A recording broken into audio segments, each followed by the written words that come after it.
try to play, but you're never gonna beat me. Look the other way, what I'm doing ain't easy. Bloody hands stained from the people who deceive me. Muddy hands break through the chains, go free me. Looking for change, looking for pain, pulling a mob, pushing a train. I'll never stop, stick to a lane, pick up the pieces and go rearrange. I'll be the best above all the rest, put me to the test, expect nothing less, you check as I'm chess, what's happening next, yeah. He got the venom, a tangible weapon, no coming in second. This life is a lesson, he got a new engine from pain, it's a blessing. New focus, no guessing, just bold and obsession, all in his possession. You got their attention, I leave an impression and take a redemption. Just kill, no discretion, your mind is a weapon. 11-11, it's time for progression, You could try to play, but you're never gonna beat me. Look the other way, what I'm doing ain't easy. Bloody hands stained from the people who deceive me. Muddy hands break through the chains, go free me. People like sheep move feet, hurt it easy. You don't wanna be fast asleep when they scheming. Better stand tall, ready for a fight, believe me. When they try the chains, you can say no, free me. So he's been looking for somebody who could save him, instead of searching inside for what they gave him. A strong will, strong mind causes mayhem. We could change the world, change times, rearrange them. Staying on pace, running the race. Life is a chase, I don't want a place, I wanna be first. Work till it hurts, dehydrated thirst till I'm in a hearse. High ambitions and the right mind can take you so far. It's like you lived a few lifetimes. Take off, I'ma break off from the weak minds. They can stay soft, you can change lives, you create thoughts, never waste time. You got one shot, you got one life, better pop off. What do you like? Make a dream job. No 9-5, no mean boss, just my life and free thoughts. You could try to play, but you're never gonna beat me. Look the other way, what I'm doing ain't easy. Bloody hands stained from the people who deceive me. Muddy hands break through the chains, go free me. People like sheep move feet, hurt it easy. You don't wanna be fast asleep when they scheming. Better stand tall, ready for a fight, believe me. When they try the chains, you can say no, free me.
I work blind, got vision I don't need to see. I'm picking mind over matter, I believe in me. I need to find more hours in the day to breathe. Need to find more power in the way I be. And when my mind turns sour with the painful scenes, I need to scream out loud, I can't stop me. I wanna be the greatest like Rocky. You know I leave them all hating like a hobby. I'm out here making moves like a lobby. And if you ain't with me, it's your loss. See, I got my mind on the facts, I'm a python, grab what I like real fast. Choke until I have everything I attack, everything that I lack, everything that I want, and I see, matter of fact.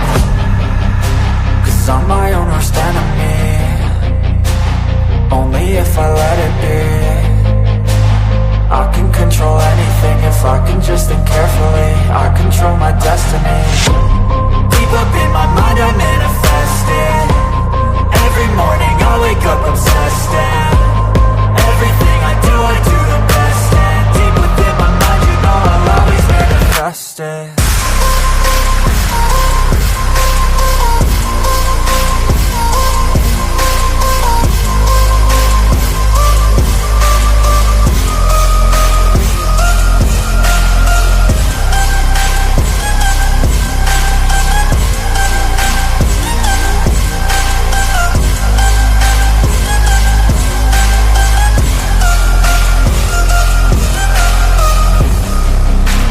Bitch, I better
Hello and welcome to my Mind Over Your Matter. My name is Rick, and let's get this cameras turned on.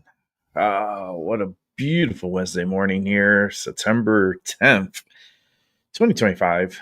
And I woke up a little late today. I wanted to sleep in a little bit. Wake and Bake wasn't an early bird special today. It's just a wake and bake and with a side of coffee.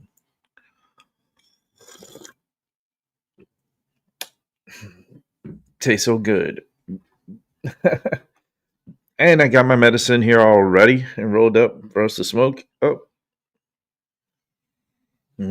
smells good.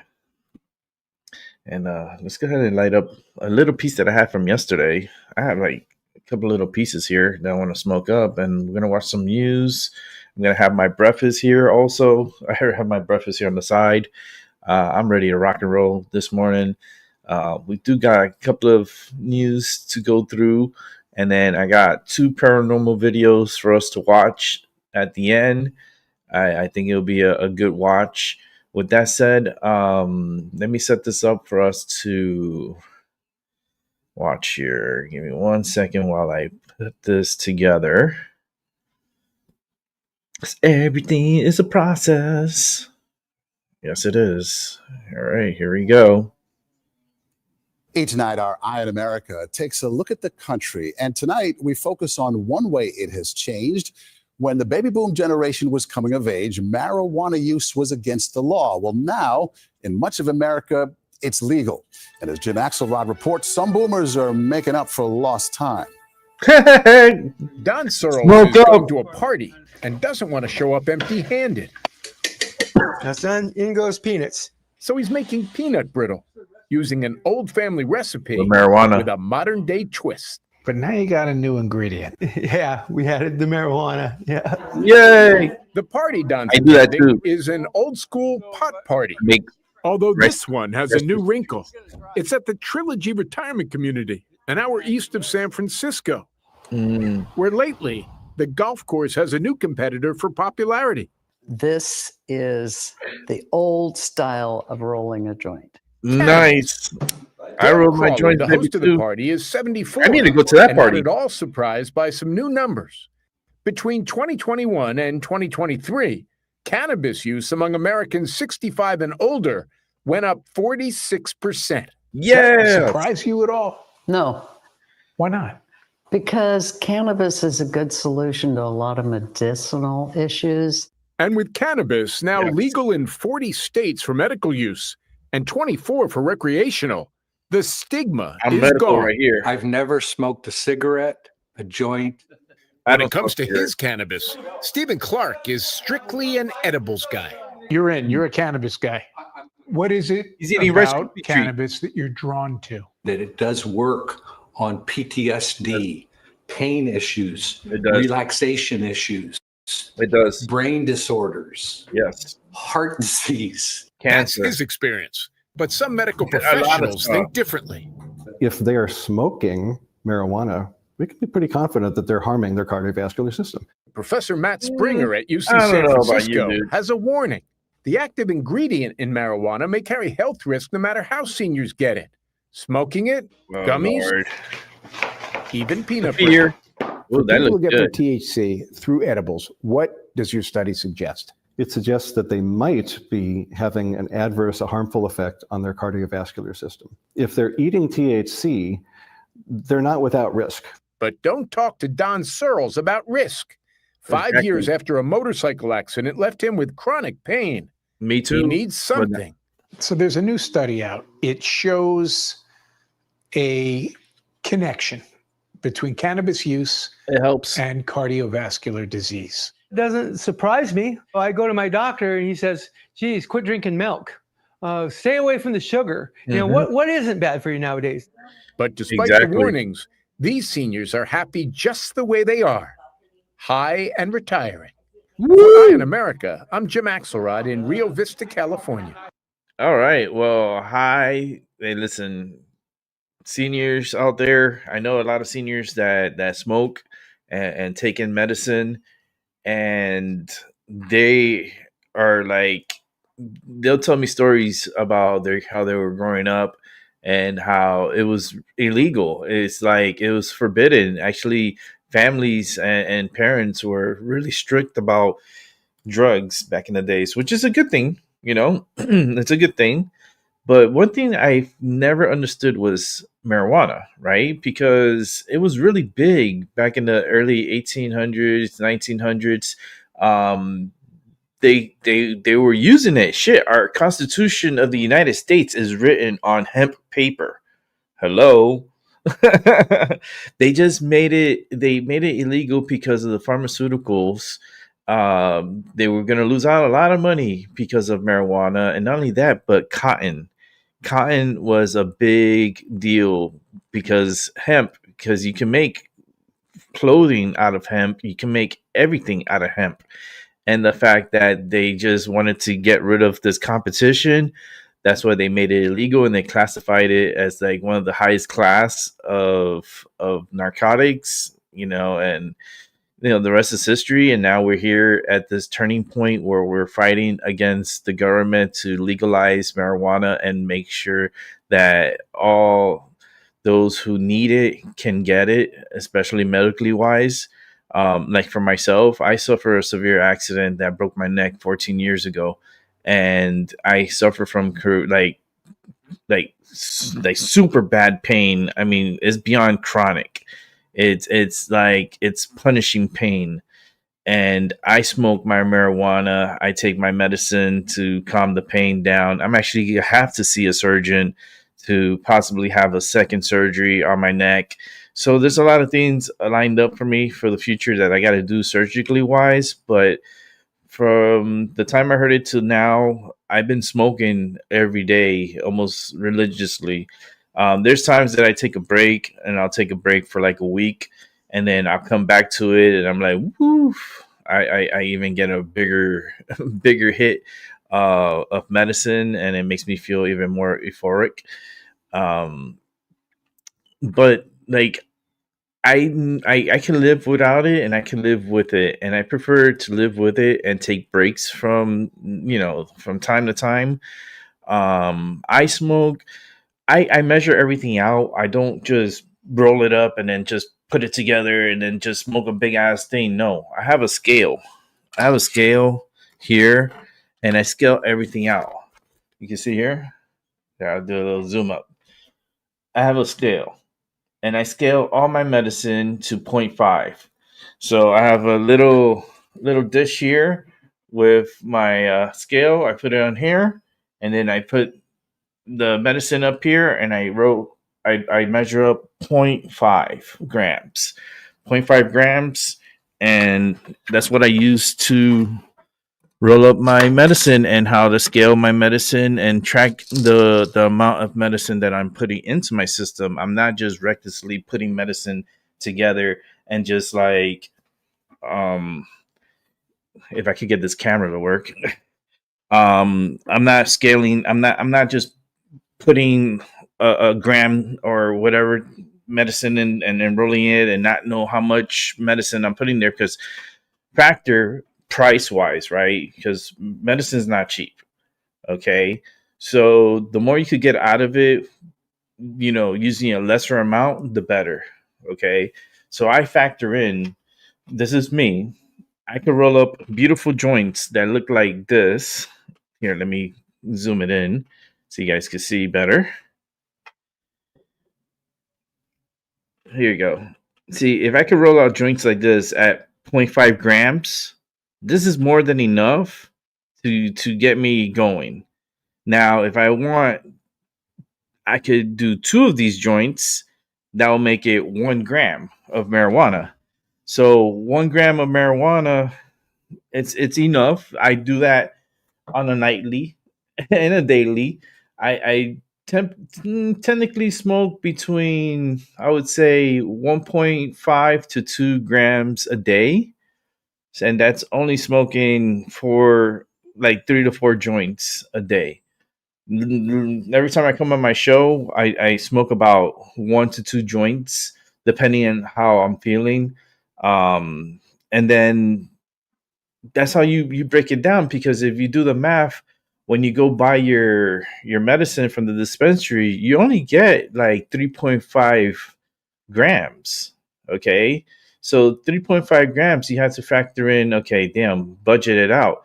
If I do 0.5s per 3.5 grams, I get 7 joints, and those 7 joints, I got to, spread it out. And it usually 7 joints will last me 2 days. Lately it's been lasting me 2 days because I've been doing the morning show. So I've been smoking a joint in the morning and then 2 at night. So that's 3 joints.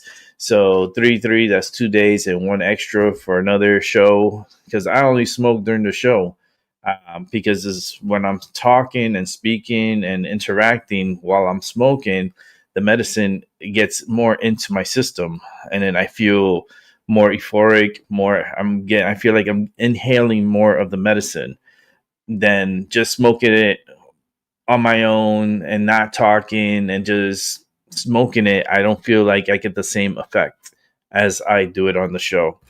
So yeah, I'm for it. Seniors, keep smoking, keep toking it up, enjoy your medicine, enjoy your life. You made it to that age up in the 60s, 70s, and I think at that age you should be able to smoke your medicine and not be judged. You see that guy in the golf course hitting his little putts and he's not making it. It's because he don't have the medicine he needs to have him concentrate a little bit better in making that hole. I'm just saying, it does really focus in on your concentration. It does help with anxiety. It helps with, for me, it makes my pain more dull. It calms it down. It's not like hyperactive. Like sometimes it gets really bad. Like yesterday, I had to put my cream that I have here. It's a special cream, a compound cream that has 11 different medicines in it. There's like a whole bunch of medicines in all in this one bottle of cream. And I put this on my neck and on my shoulders, and it's like instantly helps. This is not something that it takes a long time for it to like start working. No, it's like you put it on, and in a minute or two, the pain goes away. And very, very, very expensive to get these creams. But it does help. It does so help. And the medicine, it just helps with my PTSD big time because I have really bad PTSD. And I feel like the marijuana really calms down those thoughts and those playbacks in my head.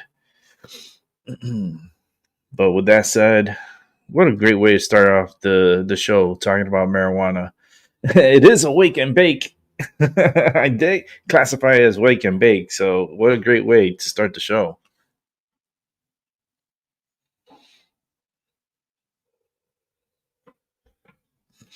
And if you don't have medicine and if you don't smoke, I'm sorry for you guys. It's okay. You don't have to smoke. It's not a force. We're not forcing you.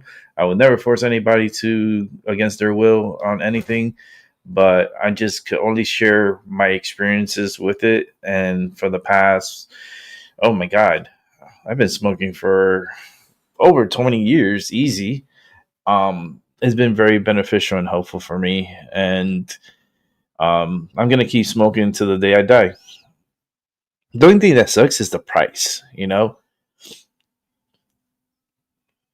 would love to grow my own, but I'm not physically capable or able to do that because my spine is really fucked up and my neck is fucked up.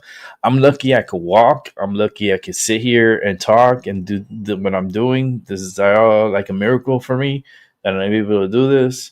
But it could have been a lot worse, and I could have been a vegetable in bed and not able to move and permanently paralyzed.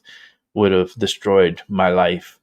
And I thank God every single day that I'm able to walk and talk and do everything functional, but with a lot of pain and a lot of strain and a lot of tension.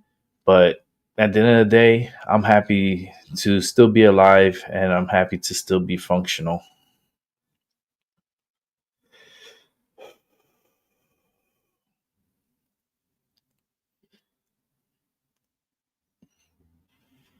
This is my little piece from yesterday.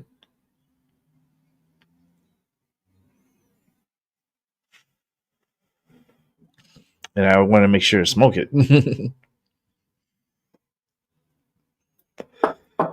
All right. So let's go ahead and go to the next. Where are we going? You know what I could do? Damn, I should have done it when I was talking. I'm going to resize all these videos. How about that? Let's go ahead and resize everything, and we're going to go right into it. I do have a few news to watch together. And then, like I said, I do have the paranormal videos for us to watch. I think that's the best part of the show. For me, I'm saying for me, I'm such a paranormal fanatic that it makes me want to go on investigations. It's giving me that urge again. It's giving me that spark. And me having a spark and wanting to do something like this is very, very good and very strong. And I'm very passionate about it. I really would like to get back into the paranormal activity, investigations, and doing more tarot. And I don't really dabble on the Ouija board. I just don't. I have one. I own one. I just don't use it because I don't use it by myself.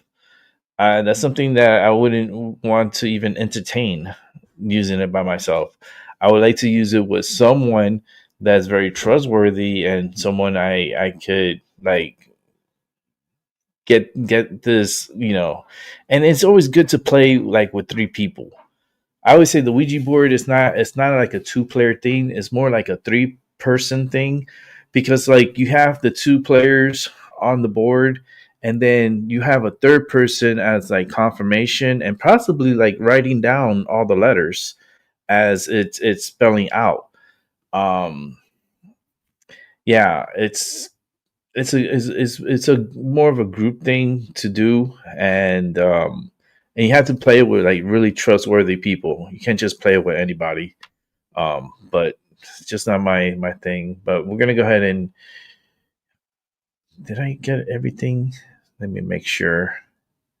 Yes, I did. So let's go ahead and just go straight with the news. And then, do I see anything breaking? No, nothing's breaking right now. Let's see where we're going to go with first.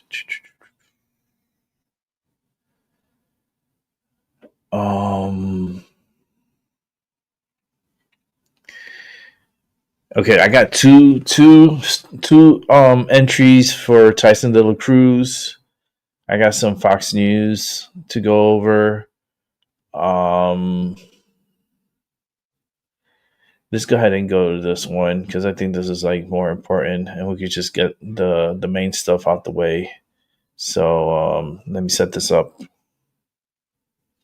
All right, here we go. Israel striking Qatar's capital of Doha. It happened yesterday afternoon, their time, targeting senior Hamas leaders involved in the Gaza ceasefire negotiations. President Trump says he was, quote, very unhappy about this as the deadly attack complicates a push to stop the war, but he understands why they did it. Eradicating Hamas is everyone's goal. Alex Hogan joins us live from London with the latest. Alex. Hi, Brian. So Israel hit the headquarters of Hamas's political leadership in Doha. That is the capital of Qatar. Hamas says this attack right here that you see on your screen, this killed 5 of its members, including the son of top negotiator Khalil al-Hayya. Hamas says that its top leadership survived. One member of the Qatari security forces was also killed. Qatar, which has been a mediator throughout the war, condemned the strike on its soil, calling it an act of state terrorism and a blatant violation of international law. President Donald Trump says while eliminating members of Hamas is a worthy goal, he warned that bombing Qatar, a sovereign nation and a close ally of the U.S., does not advance Israel or America's goals. I'm not thrilled about the whole situation. It's not a good situation. But I will say this, we want the hostages back, but we are not thrilled about the way that went down today. Very unhappy about every aspect. So we are continuing to monitor some of the fallout after this strike in Doha. The European Union says it's going to put bilateral support to Israel on pause. We also know there's going to be a United Nations Security Council meeting today. That will take place at 3 p.m. Eastern time in New York. And President Donald Trump says he's expecting to give a full statement on all of this later today. Brian. All right. Thanks so much, Alex. Let's bring in Qatar's foreign minister spokesperson, Majid Al-Ansari.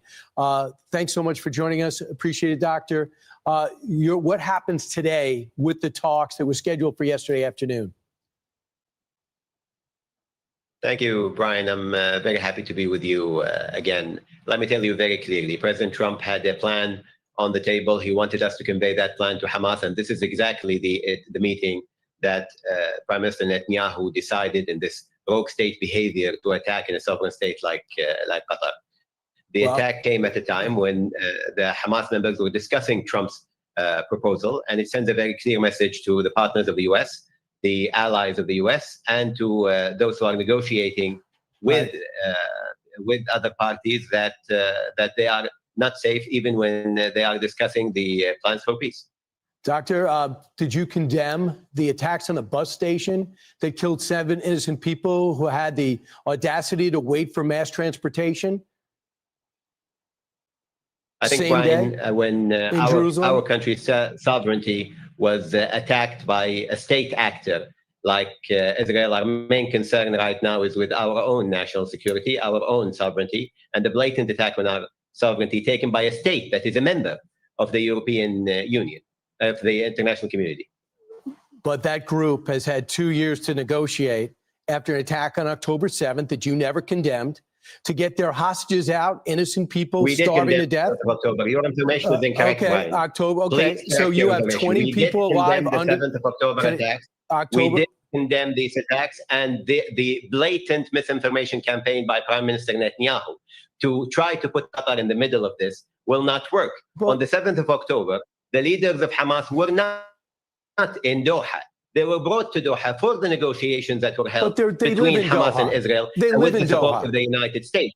But they live there in luxury. Let me make it very clear again. On the 7th of October, the images of the Hamas leaders, that was not in Doha. It was somewhere else. They were brought to Doha to discuss the hostage release. I didn't bring up the images. But the misinformation by Prime Minister Netanyahu in order to justify this attack will not fly with the Qatari government. I'm very sorry. True or false, before this meeting, they were supposed to live, the deal was essentially give up all the hostages for a ceasefire. And they said that this adds up. This offer is essentially, of course, they get Palestinian prisoners back. They said this offer adds up to capitulation. That was the premise leading up to this. And if you think that the relation between the bombing at the bus station hours before, which had to be green-lighted or at least okayed, certainly not condemned by those people taking part in the negotiations, how do you expect Israel to take that? How do you expect Qatar to take an attack on its sovereignty at a time when the meetings were in place under the supervision of the United States and Trump administration? He's not going to get anywhere with this guy. Engaged fully. He's not looking to answer questions. Sure that the ideas that were presented by President Trump were put on the table. At that time, the meeting itself, according to the Israelis, was the target of the attack. How does that make us feel about the partnership? Why Hamas in Qatar? With the United States over dealing with this issue? President Trump made it very clear. He wants this war over. He wants peace. And he is working very closely with us on it. But obviously, Prime Minister Netanyahu does not want peace. Does not want the U.S. to create peace in the region, and wants to create more chaos in the region and beyond. You really think the offer of Hamas being able to leave, the releasing the hostages, is not something the Prime Minister wants? Yes, and this is why he attacked every time there was a peace that was going to come across the corner. We've seen this happen at every interval of these talks. Wherever we get close to a deal, there is sabotage by Prime Minister Netanyahu to make sure that we are back to square one. Right. That it doesn't sound like you're a mediator there. It sounds like you're taking Hamas's side. Doctor, thanks so much for your time. Well, when one of the parties decides to attack our sovereignty in a residential neighborhood where my countrymen, the residents of Qatar, live, in schools and nurseries right next door, you know that, believe right? me, it's very difficult to maintain a very calm voice speaking One to you, side Brian. drops flyers in order to save civilians. The other targets civilians, and we saw that October 7th. Thank you very much. Well, I can assure you, no flyers were dropped on Doha at the time when they were attacking a residential neighborhood. Hamas is the target, not Qatar. Thanks so much. I know you have to always keep saying that, but this is the sovereignty of our country, and it's a residential neighborhood in Qatar. It is not. You're protecting Hamas. This is our country. You're not going to win with an this guy. attack on our sovereignty. This guy stuck The on. target was Hamas, not Qatar. Thanks so much. Taking on Exactly. South American cartels. It's an attack I'm on Steve Doocy. Hamas. The guy was kept fighting and pushing back and pushing back. And why are you protecting Hamas so much? It throws red flags, right? Because like they're saying we're going after Hamas. We're going after the leaders of Hamas, no matter where in the fucking world they're at. If we spot them, we're going after them. Okay. But this guy's like, you attack Qatar, you hit Qatar, you hit the land, you hit the building, so that's attack on our sovereignty and our nation. And I'm gonna cry on television and bitch and whine because you attacked Qatar. We were going after Hamas leaders. We're trying to put an end to this horrific war that's going on, with Hamas. But yet, why is Qatar officials bitching and whining and crying and trying to protect Hamas? Makes you wonder, is Qatar corrupt? Is Hamas paying off Qatar for protection within their country? It's starting to sound like that, and this guy is one of the biggest puppets of Qatar. Yeah, makes you think, what the fuck is going on over there? You know what I mean? Let's go ahead and continue on with the news, and let's see what's up. It just is what it is. You're never going to win with the world if you're going after a terroristic organization, because you have people that are going to step up and protect them and cry, you attacked our sovereign nation, you attacked our state. Nobody of Qatar got injured or killed, but you attacked us and you hit us with missiles.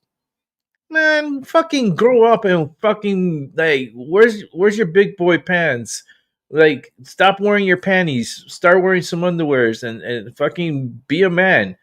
Like, go after what's the dangerous target, and it's Hamas at this time. So, like, all that bullshit, crying and whining ain't gonna fucking win it with me. That's for damn sure. Let's go ahead and watch this here. It will target its enemies anywhere in the wake of Israel's strike on Qatar, where it tried to kill Hamas top leaders outside of Gaza. President Trump commenting on the assassination attempt that put an already tense region on high alert. Well, I'm not thrilled. I'm not thrilled about it. I don't have to do that. I'm not thrilled about the whole situation. It's not a good situation. But I will say this: we want the hostages back, but we are not thrilled about the way that went down today. Ellie Kohanem is a former State Department Deputy Special Envoy and a senior fellow at the Independent Women's Forum, and she joins me now. Ellie, good morning. It is great to see you. So I want to read to you a little bit more about what the president had to say on this. He has a pretty nuanced stance and said on Truth Social, this was a decision made by Prime Minister Netanyahu. It was not a decision made by me. Unilaterally bombing inside Qatar, a sovereign nation and close ally of the United States that is working very hard and bravely taking risks with us to broker peace, does not advance Israel or America's goals. However, eliminating Hamas, who have profited off the misery of those living in Gaza, is a worthy goal. Was this strike worth it? Carly, good morning, and it's great to be with you. I would say that right now it's still hard to get the details of what transpired. This is still a developing story. What we do know is that President Trump held a phone call immediately afterward with Israel's Prime Minister Netanyahu and with the Emir of Qatar, two important allies to the United States. And as you heard, the president has called for the release of all hostages and an end to this war, which requires Hamas to disband and disarm. It is really the only way that this war will come to an end. And so we're seeing this develop right now. I think that every day that goes by, we're getting closer to the end of the war. Well, the Trump administration had just put forward, Ellie, another ceasefire proposal. Any chance that that would have led to anything? Well, Hamas had rejected that proposal like every other proposal before it. And if you recall, President Trump had made a statement letting Hamas know that it was their final warning. So, the Hamas has been given numerous offers over and over again to release the hostages and to disband, disarm, and bring this end to a war. The suffering of the people of Gaza is ongoing due to Hamas's refusal to accept Witkoff proposals and other American offers that have been made to them over and over again, and which Israel has accepted each time. Well, when it comes to the war itself, for the first time ever, Israel issued evacuation notices for the entirety of Gaza City. That took place yesterday. So it looks like a broader ground offensive is imminent. What happens next? Yeah, Carly, the Israelis, like you said, have the most moral army. They always warn civilians to get out of harm's way, and that's what they've done again in this case. Gaza City is understood to be the final stronghold of Hamas. And again, so this push into Gaza City is Israel's effort to try to bring this war to an end.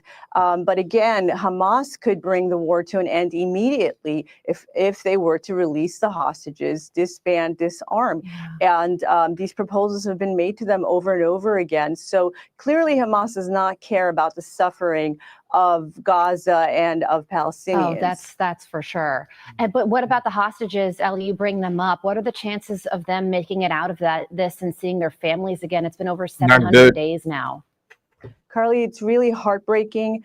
And I think that everyone who's tracking the situation, really our hearts go out, obviously, to the hostage families, to all of Israel, which is following developments by the minute. As you know, there was also a terror attack that took place the day before the Israeli strike, and leaving a lot of civilians dead in Israel. So the situation is incredibly tragic. And what we do know is that the Netanyahu government is trying very hard to bring it all to an end and really create a better future for both Israel and the Palestinians. The situation is tragic, it's ongoing, and the president is hoping for peace. Ellie Kohanim, former State Department Deputy Special Envoy, we appreciate you joining us. Great to see you as always. Thanks for having me. I'm Steve Ducey. I'm Brian Kilmeade. They're getting ready to do something big over there. For sure. They're getting ready for something big. A ground war, take over Gaza. They're going to have to sweep the whole place. Remember, there's probably mines around there. Gotta be careful. And it is what it is. We're at war. The world is going to be at war. Like, there's going to be, craziness happening. And I said the next 2 weeks, it's going to be a high alert for everyone. With that said, let's go ahead and check this out here. This is another story. Poland is on high alert after NATO warplanes shoot down Russian drones that flew deep into Polish airspace. Chief correspondent, foreign correspondent Trey Yanks joins us live from Kyiv. Trey. Yeah, Brian, good morning. Overnight, Russia launched another massive attack against Ukraine, but this time sent 19 drones into Poland. The incident triggered a NATO response with fighter jets scrambling from Western Europe to assist. Polish officials say at least 4 of the drones were shot down as the country briefly closed its airspace and diverted flights from major airports. The Polish Prime Minister Donald Tusk released a statement following the incident saying, quote, "My thanks and congratulations to the Polish Operational Command and our NATO pilots for shooting down Russian drones over Poland. Actions speak louder than words." Tusk has now invoked Article 4 of NATO, meaning that consultations will take place with NATO members about a security assessment and a possible response. You can see some of the damage caused by this drone incursion in the aftermath video taken from eastern Poland. The EU condemned this event, with the Commission president saying this.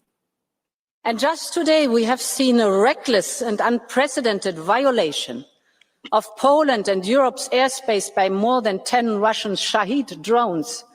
Europe stands in full solidarity with Poland.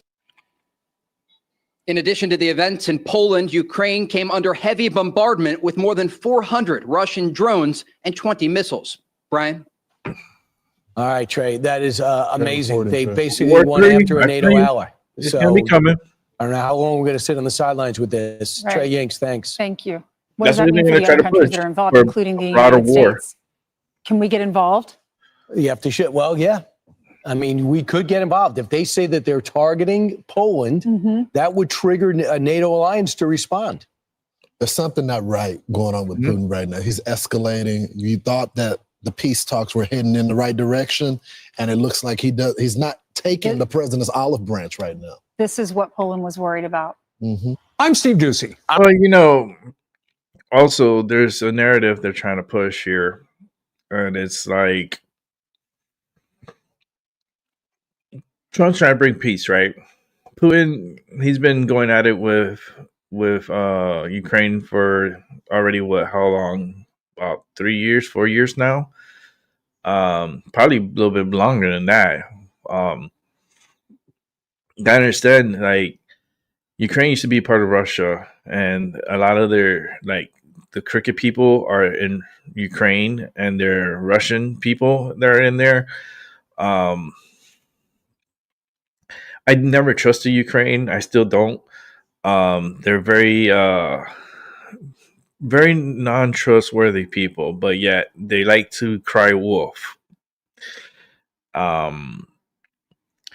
think these drones could possibly, listen, it could be Russian drones, or listen to this, it could be Ukrainian drones disguised as Russian drones that are flying into Poland through Russian territory.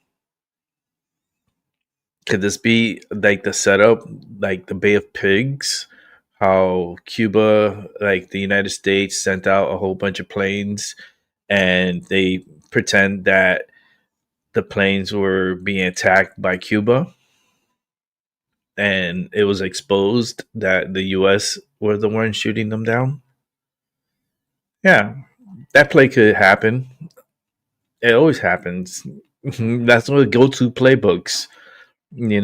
Attack your own, and then cry wolf, and cry that they're attacking you, and then start something else and something bigger. They want the U.S. to get involved so badly, but the U.S. shouldn't get involved, because if this is a European war, then Europeans should be able to take care of their own there. Now, if they can't, and they request for help, and they're desperate for help, the U.S. could come in and definitely back up. But the thing is, like, they're letting Russia do this, and seeing how far they're gonna take this, until there's a point where the United States is gonna say, all right, enough is enough. We're gonna step in, and we're gonna put an end to this. And the way that Russia is just bombarding with drones, and they're getting these drones from where? China. And where else? India. And where else? Iran. Oh, okay. All these BRICS. There's like a BRICS type of thing, huh? So this is going to be a big battle, because Russia's not going to commit, and I feel like they're going to escalate even more, and China is forming an alliance with Russia and with North Korea and Iran and India, and they're forming this coalition against NATO, and we're gonna see where this goes. World War III.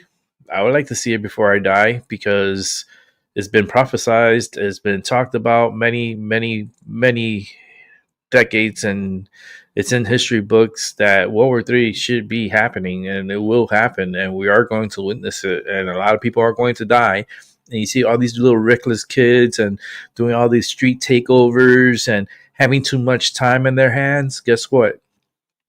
You're going to end up being going to military school, you're going to end up training, and you're going to end up being on the front line because of your stupidity. Like, it's just is what it is.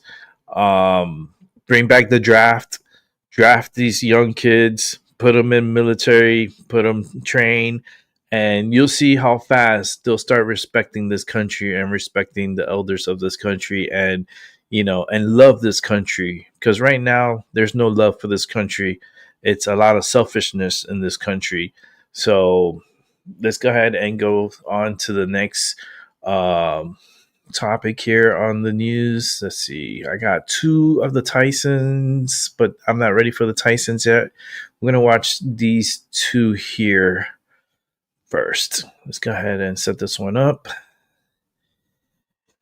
Hey, good morning, Chloe. How you doing? I hope you're doing well. Back at it again. I don't slow down. I keep going with some coffee and some medicine to smoke. I'm telling you, I'm getting to this wake and bake with a side of coffee for sure. It's very helpful for me, so that way I don't have to be in bed feeling like shit and not sleeping, and it's just not good, especially with my neck being all fucked up as it is. I'd rather do the wake and bake and be on here, and I don't mind if I have like 1 or 2 people watching.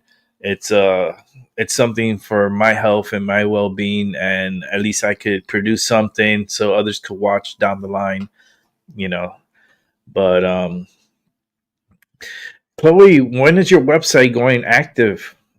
I'm like wondering when is that website going active? But let's go ahead and watch this. To respond is Turning Point USA founder Charlie Kirk. Charlie, it's great to see you. You heard Van Jones. He called you a race monger, said you're the only one that brought up race. What do you say to Van Jones? Well, first of all, as you aptly noted, that in the video, it's pretty clear that the attacker said, quote, "that white girl." Secondly, Van Jones, he puts race in almost every situation where it doesn't exist. For example, with the death of George Floyd, Van Jones repeatedly said that was a racist attack. You know who didn't say that? Keith Ellison, who is the Attorney General of Minnesota at the time, said that race did not play any role in the actions that happened with George Floyd's death. But even beyond that, and I think this is what's very important, is that we are living in a mental model and a framing post 2020.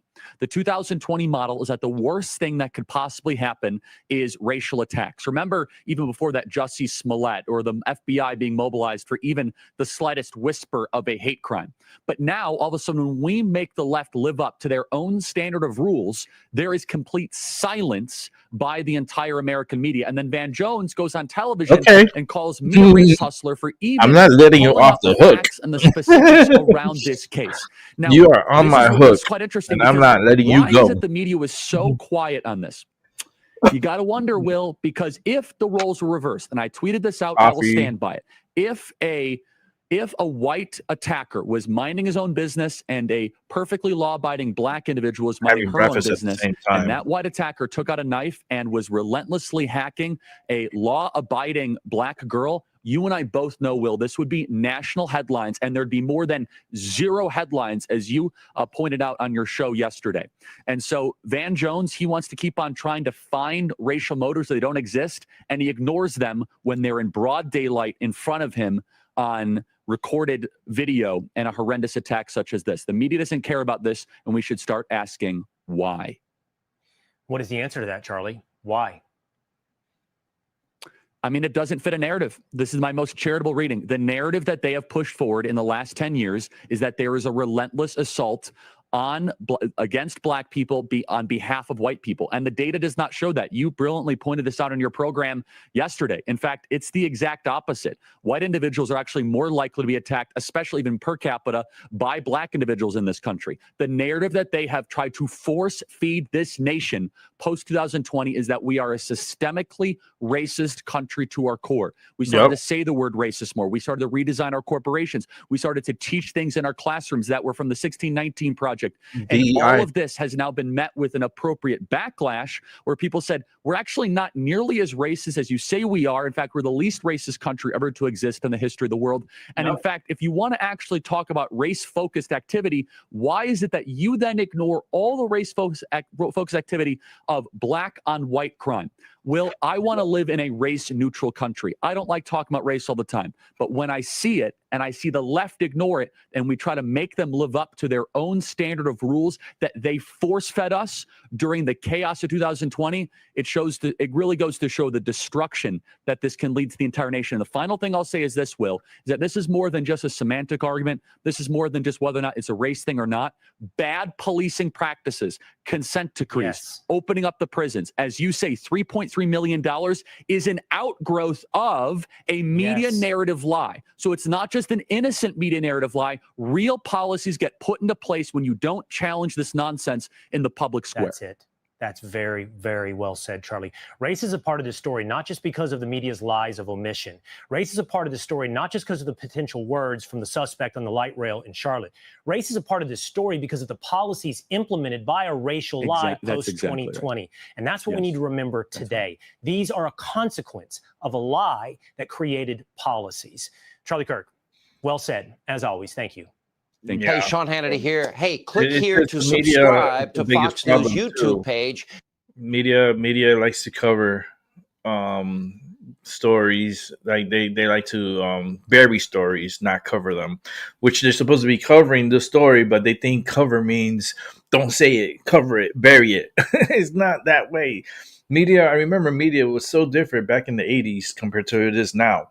Now it's like you can't say certain words. You can't talk about certain things. And something really big happens, they suppress the story, and then they'll wait like 2 weeks, 3 weeks later, and then they'll release, something of it. And then like what's been happening now with this case in Charlotte with the guy stabbing that girl, the Ukrainian girl. She looked like no more than 100, 110 pounds. She's like a little thing. She just got out of work. She's minding her own business, has her AirPad, there's those what do you call those things, AirPods, because it like the little devices, right? And then she's on her phone. She's keeping to herself. She's literally like this to herself, And then this guy is having some kind of who knows what the fuck he's on and what he's going through in his head, and he just pulls out a knife, one of those pocket knives that you open up, right? But I feel like he didn't open it up all the way, right? So then when he went like this to stab her, he also cut himself because, he got her, but he also cut himself. And that's why in the video, you see when he's walking towards the back and he's dripping blood all over, that's his blood because he cut himself too. That's fucking crazy. It's just, the red box. What, back over here? On this side, back there, that's it's a Superman Daily Planet. It's kind of like a newsstand, but it's a piggy bank back here. That's a little like a piggy bank. Which I thought was really cool. It's like a little Superman throwback. And I like it because you can put it's a big piggy bank, so you can put all coins in there and it opens up and it's really cool. And I put it back there because I kind of like it over there. And but let's go ahead and go on to the next news segment here. Let's check this one out. Welcome back into Live Now from Fox, where we do have some breaking news to share with you on this Wednesday. And take a look at this post on X on your screen, courtesy of Fox News, saying new The U.S. Coast Guard intercepted and destroyed a drug boat during Operation Pacific Viper, seizing nearly 13,000 pounds of cocaine and detaining 7 suspected smugglers. Now, that video was released throughout social media and its platforms. We do have it here. Let's play it.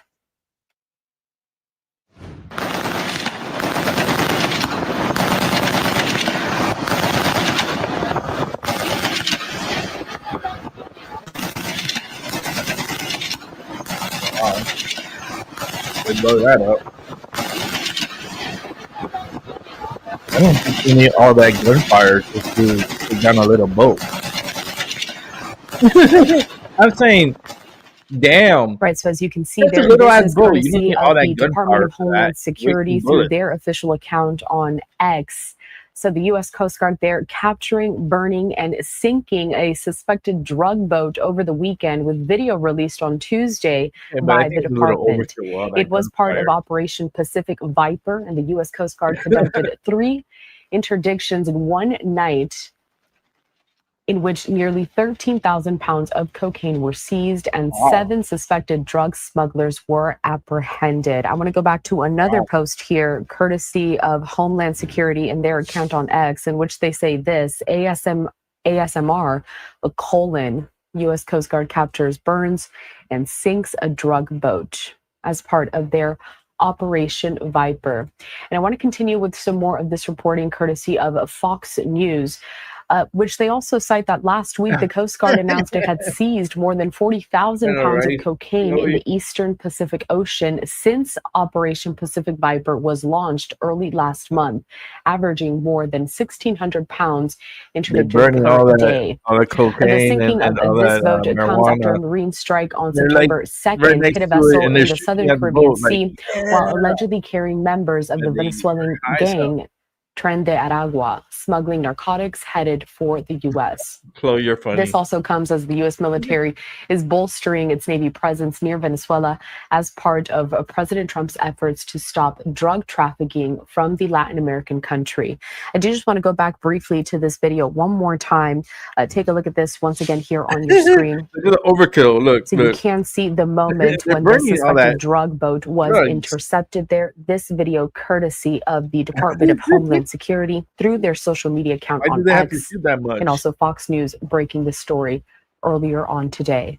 This And all whoever's comes shooting as doesn't have good President aim. Trump and his administration continue to crack down I'm on just what saying they they're don't have good saying and aiming. the smuggling of drugs here to the U.S. from several of these Latin American countries. So we're going to keep monitoring this, see if we get any more information. But this happening over the weekend there, as this suspected drug boat was captured, burned, and it sank. And this is the video released Hey, just that's the yesterday video on that they Tuesday. released, but I'm just by saying, like, they need better practice. They were missing the boat. Like, I think they were high. You're right, Chloe. Maybe they were a little high. They're like, it's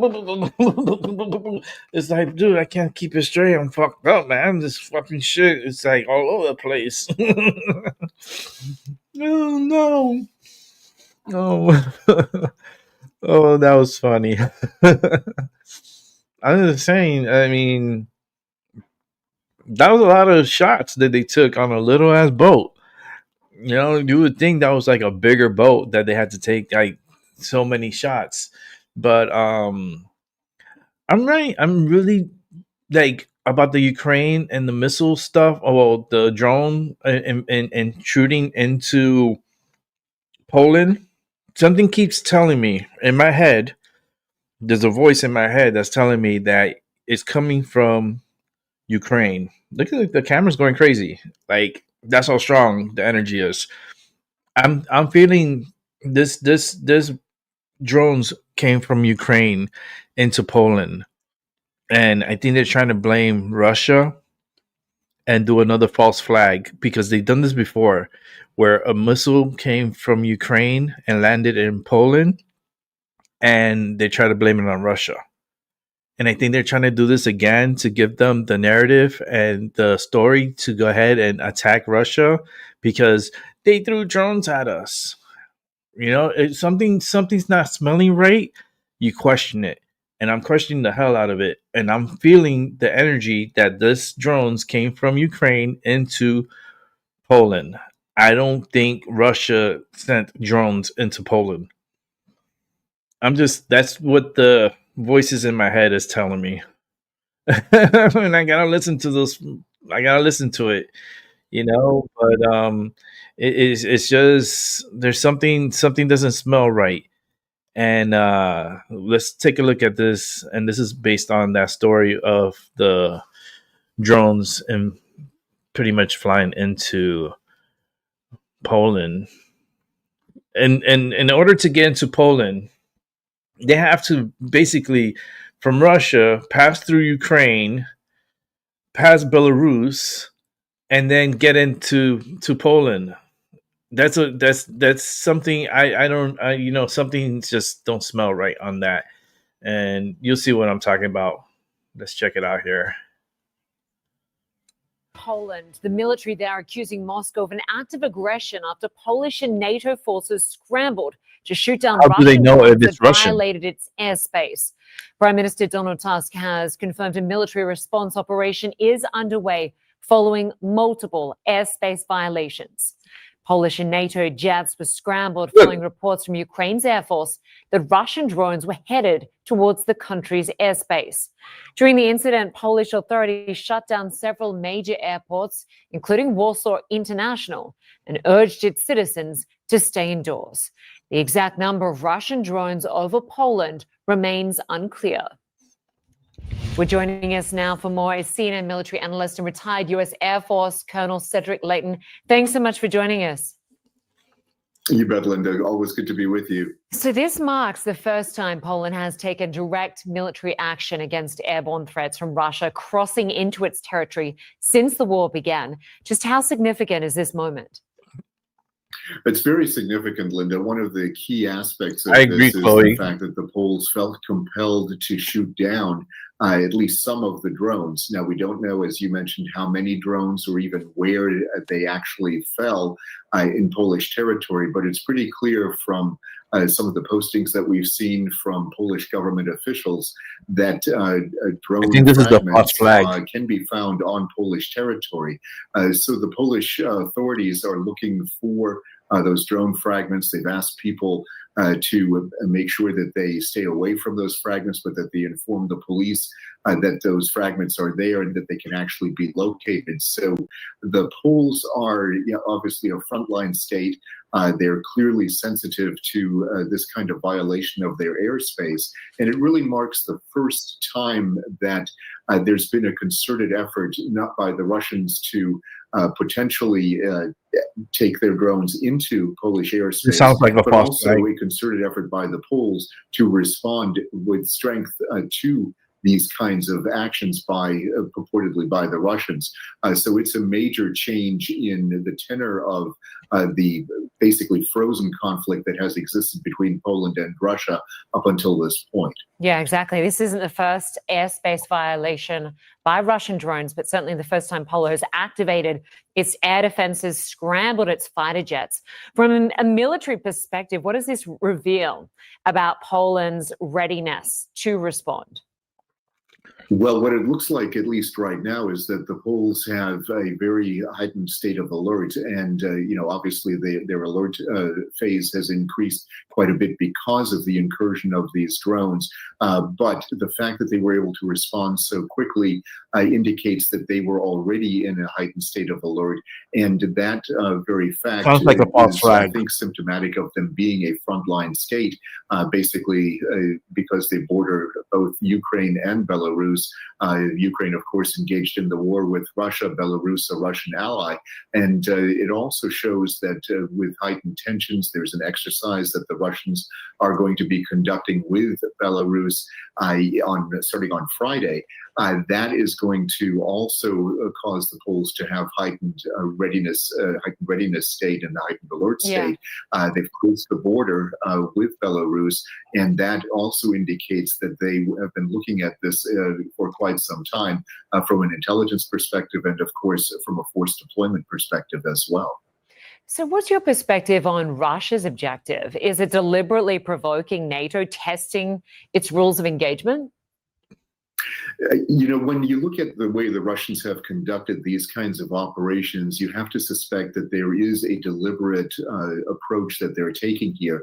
And that deliberate approach in this case would very much be to test Polish defenses. They want to see how quickly the Poles respond to these kinds of actions, what kinds of measures they take, you know, what kind of jets are they scrambling, how often, from which airports, from which air bases, you know, what are their procedures for civilian responses to this, such as shutting down their civilian airports like the Warsaw airport, as you mentioned. So they're looking at all of these things. They're trying to assess how quickly the Poles will respond to an incursion of this type, and they can kind of assess them based on these these actions that they are witnessing on the part of the Polish government. They can then determine whether or not they have to change their efforts if they want to surprise Poland at some future point, or if they're just assessing it from an intelligence perspective. But clearly it has operational significance for the Russians, and I firmly believe that they're assessing this from an intelligence perspective, and they probably want to operationalize those findings at some point in the future. Colonel Cedric Layton, always great to get your analysis. Thanks so much for joining us. You bet, Linda. Anytime. That's just wild. Like, I just believe that this could be a false flag event, and it's gonna heighten like the readiness, and everybody's all intense. They really want this war to happen. They want World War III to happen. They don't care who's president. They don't care if Trump's president. He does not run the show. He's not the one that's controlling the narrative. So they're going to continue on what they want to do, and they're going to try to do it. And it's going to be a sight to behold. It's going to be like, it's going to feel like the end, you know? It's going to feel like the end is near. And it's very disturbing, you know, because you got a lot of craziness going on around the world. It's not just here in the United States. It's all over the world. We have issues. And let me set these up here real quick, and we're going to watch them, and then we're going to get into other topics. Well, we're going to get into the Tyson de la Cruz, and then we're going to watch some paranormal videos to end off the show. Okay, let me go ahead and close this out here. And okay, so let's go to this one here, and then shoot. One sec. Let's close that. Okay, here we go. Welcome back here on Live Now from Fox. And I did want to bring you this live image that we just have coming into our newsroom right here. We're looking to get more information, but this is all related to the protests that are there in France over the government. Yeah, I reported on it, Chloe. Helmets and masks. A lot I did of those a are show on it. reporters. But there's also a lot of protesters and demonstrators that are out there right now trying to figure out what this is. It looks like it is a bar there. Can't quite see the name on the screen, but it does say happy hour. And as you can see, a portion of that bar or a building nearby is up in flames at this point. We are going to keep an eye on this situation and bring you all of the details. But here is what we know so far, as we know that protesters have blocked roads with blazes and were met with tear gas in Paris and elsewhere in France, as there's heaping pressure on the president, Emmanuel Macron, and making the new prime minister's first day in office, some would say, a baptism of fire. The government's interior ministry announcing 250 arrests in the first hours of what was a planned day of nationwide demonstrations against Macron, budget cuts, and other complaints there in general. The government's interior ministry announcing those arrests, and although falling short of its self-declared intention to quote-unquote block everything, the protest movement that started online over the summer caused widespread hotspots of disruption, defying an exceptional deployment of about 80,000 police who broke up barricades and made a lot of arrests. The Interior Minister said that a bus was set on fire in the western city there, and in the southwest, fire damage to electrical cables stopped train services on one line and disrupted traffic on another, That's according to government transport authorities. Again, you're looking at a live image here coming in out of France. As you can see, what appears to be a building set on fire. This is happening now. Dozens of police officers are there as the protesters remain on the scene here. And this is part of a day of nationwide protests. So sadly, it's likely that we will see more buildings, vehicles, and things of that nature set on fire as the day continues. We'll keep you updated here on Live Now from Fox. That is crazy. France is going on fire. They're having a fire sale out there in France. A lot of crazy stuff is happening. Like, it's just overwhelming. This world is it's a little crazy right now, and it's only gonna get crazier down the line. I mean, let's check this story out. I think this is probably crazy. Let's see what this story is about here. All right, welcome back in here to Live Now from Fox. I'm Andy Mack. Let's turn our attention out west into Los Angeles, or more specifically, the port of Long Beach, as dozens of shipping containers fell into the water like a lopsided Jenga tower. It was something we watched unfold earlier on, courtesy of Sky Fox, as nearly 67 shipping containers were in the water. And this was the moment that it all happened there in the port of Long Beach. Dozens of shipping containers falling off. Oh my God, look at that. Tuesday morning, authorities, including the U.S. Coast Guard, local fire, police, responding to the scene around 9 a.m. Oh my God, that's Officials at the say port. at least 67 containers from the Mississippi vessel tumbled overboard into the water. The Long Beach Fire Department used boats to corral the containers that didn't sink. And of course, this is video and some security camera video of the moment in which this happened. And still some containers, I imagine, at this hour pretty perilous aboard that vessel. Let's be joined right now by maritime expert, friend of the program, Sal Mercogliano. Sal, thank you so much for joining us. And it's interesting to see this happen. You usually don't get a glimpse of this. What happened? How did these containers get lopsided and fall off this vessel? Thanks for having me, Andy. This is something we don't tend to see, especially in ports. I mean, about annually, anywhere from about 1,300 to 1,500 containers fall off vessels. But usually it's out at sea, usually due to bad weather. I mean, this was not the conditions we had in the port of Long Beach. This vessel had just come in from Yantian. She was operating under the company Zim. Very small ship, about 5,500 containers on board. And what we do know is it was those back containers, those aft containers are the ones that collapsed first. And then we had the follow-on collapse. Now, in the video you showed earlier, in the ship water does have a bit of a list to starboard, but that should not explain why those containers fell like that. Usually when we have container collapses like this, it's because of poorly loaded cargo. For example, cargo may shift inside the containers during their voyage across the Pacific, or they loaded heavy containers on top of lighter containers. Yep. Yeah, and that's so very interesting. We're just looking at some of these, and it looks like they either drifted Look away, at or the the containers. boat moved, or the vessel moved in a certain direction. You mentioned potentially some of the outcomes, the reason behind this. They're looking into it. They're investigating exactly why. You mentioned waves. You mentioned potentially the issue with the stacking. Is it kind of human error potentially? Possibly. It is a problem because one of the things that happens is when we load containers on ships, we don't always have accurate weights. And like anything else, you want to make sure you have your heaviest containers on the bottom. You do not want to have anything up top. And the way they load these containers is they are connected by their corners. And then there's lashings on board that kind of hold the container stacks together. So imagine Lego blocks just stacked right on top of each other. They throw those lashings off when the ships come in. And so that ship had the lashings thrown off. They were ready to start cargo operations. Unfortunately, what we had was that movement.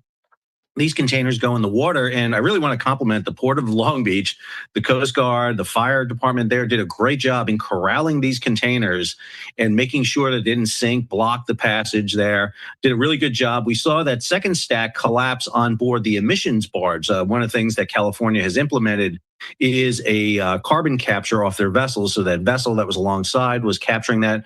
Fortunately, nobody was injured. One of the big problems that they are going to have is that stack just forward of the bridge actually collapsed on both sides. So there's a large number of containers leaning up against one of those ship-to-shore cranes. And so they're going to have to move that Yeah, that is so very true.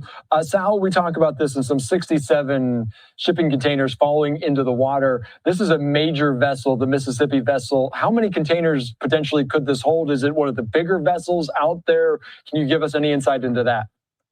Yeah, she's not one of the bigger ones. She's a little smaller, about 5,500 containers on board. So she probably had somewhere in the range of about 3,000, 4,000 on board. She had just come from Southeast Asia, so she would have been fully loaded coming in.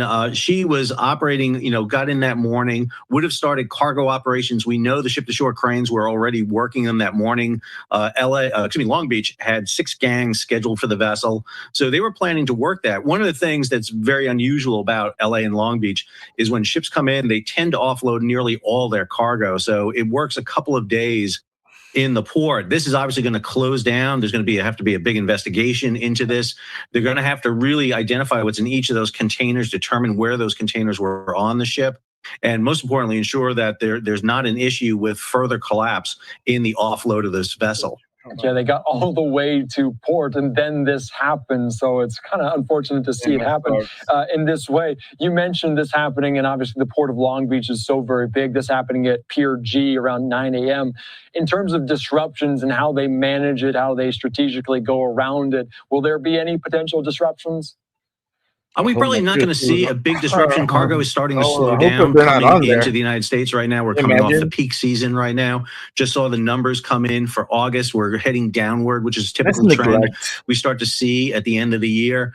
So they'll be able to work it around. The good thing is they kept the piers clear. They were able to keep the berths for the other piers open for them. The big thing is going to be this investigation now. This coincided with a report that just came out from the World Shipping Council talking about the fact that about 1 out of every 10 containers is probably mislabeled, misidentified in some way. And that could be the cargo that's in it, could be the hazardous material, or more importantly, the weight. And I think that's one of the issues we're seeing. We move things very fast. Velocity and volume is the way we move cargo these days.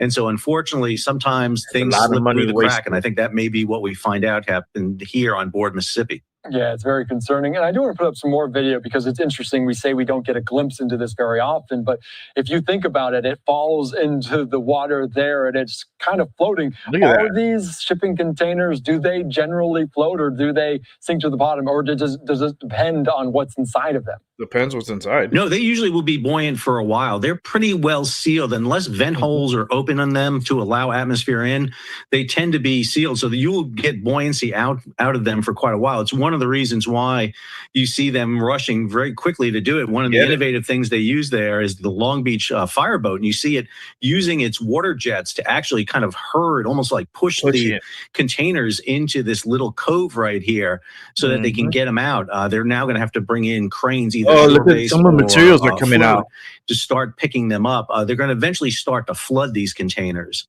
And that's going to be a big problem. One of the things you saw floating around in the water was a lot of the products that come into LA and Long Beach. We saw clothing, we saw furniture, maybe the iPhones are in there, housewares. That's very typical of what you see. And remember, you usually see the lighter containers on the outside and upper areas of the ship where this collapse took place. Fortunately, again, none of the crew, none of the longshoremen were in a way hurt in this or down on the emissions barge. Yeah, and obviously you see potentially some shoes there just floating about. How do they fish them out? You mentioned some of the cranes that have to come in, and I imagine they have to prepare in at least some way to ship containers out to the event that this does happen. Will they have to bring in cranes? How do they do that? Yeah, they have to. Yeah, they're going to bring in salvage team into this and start doing that. So obviously you can't hook up to containers as you normally would.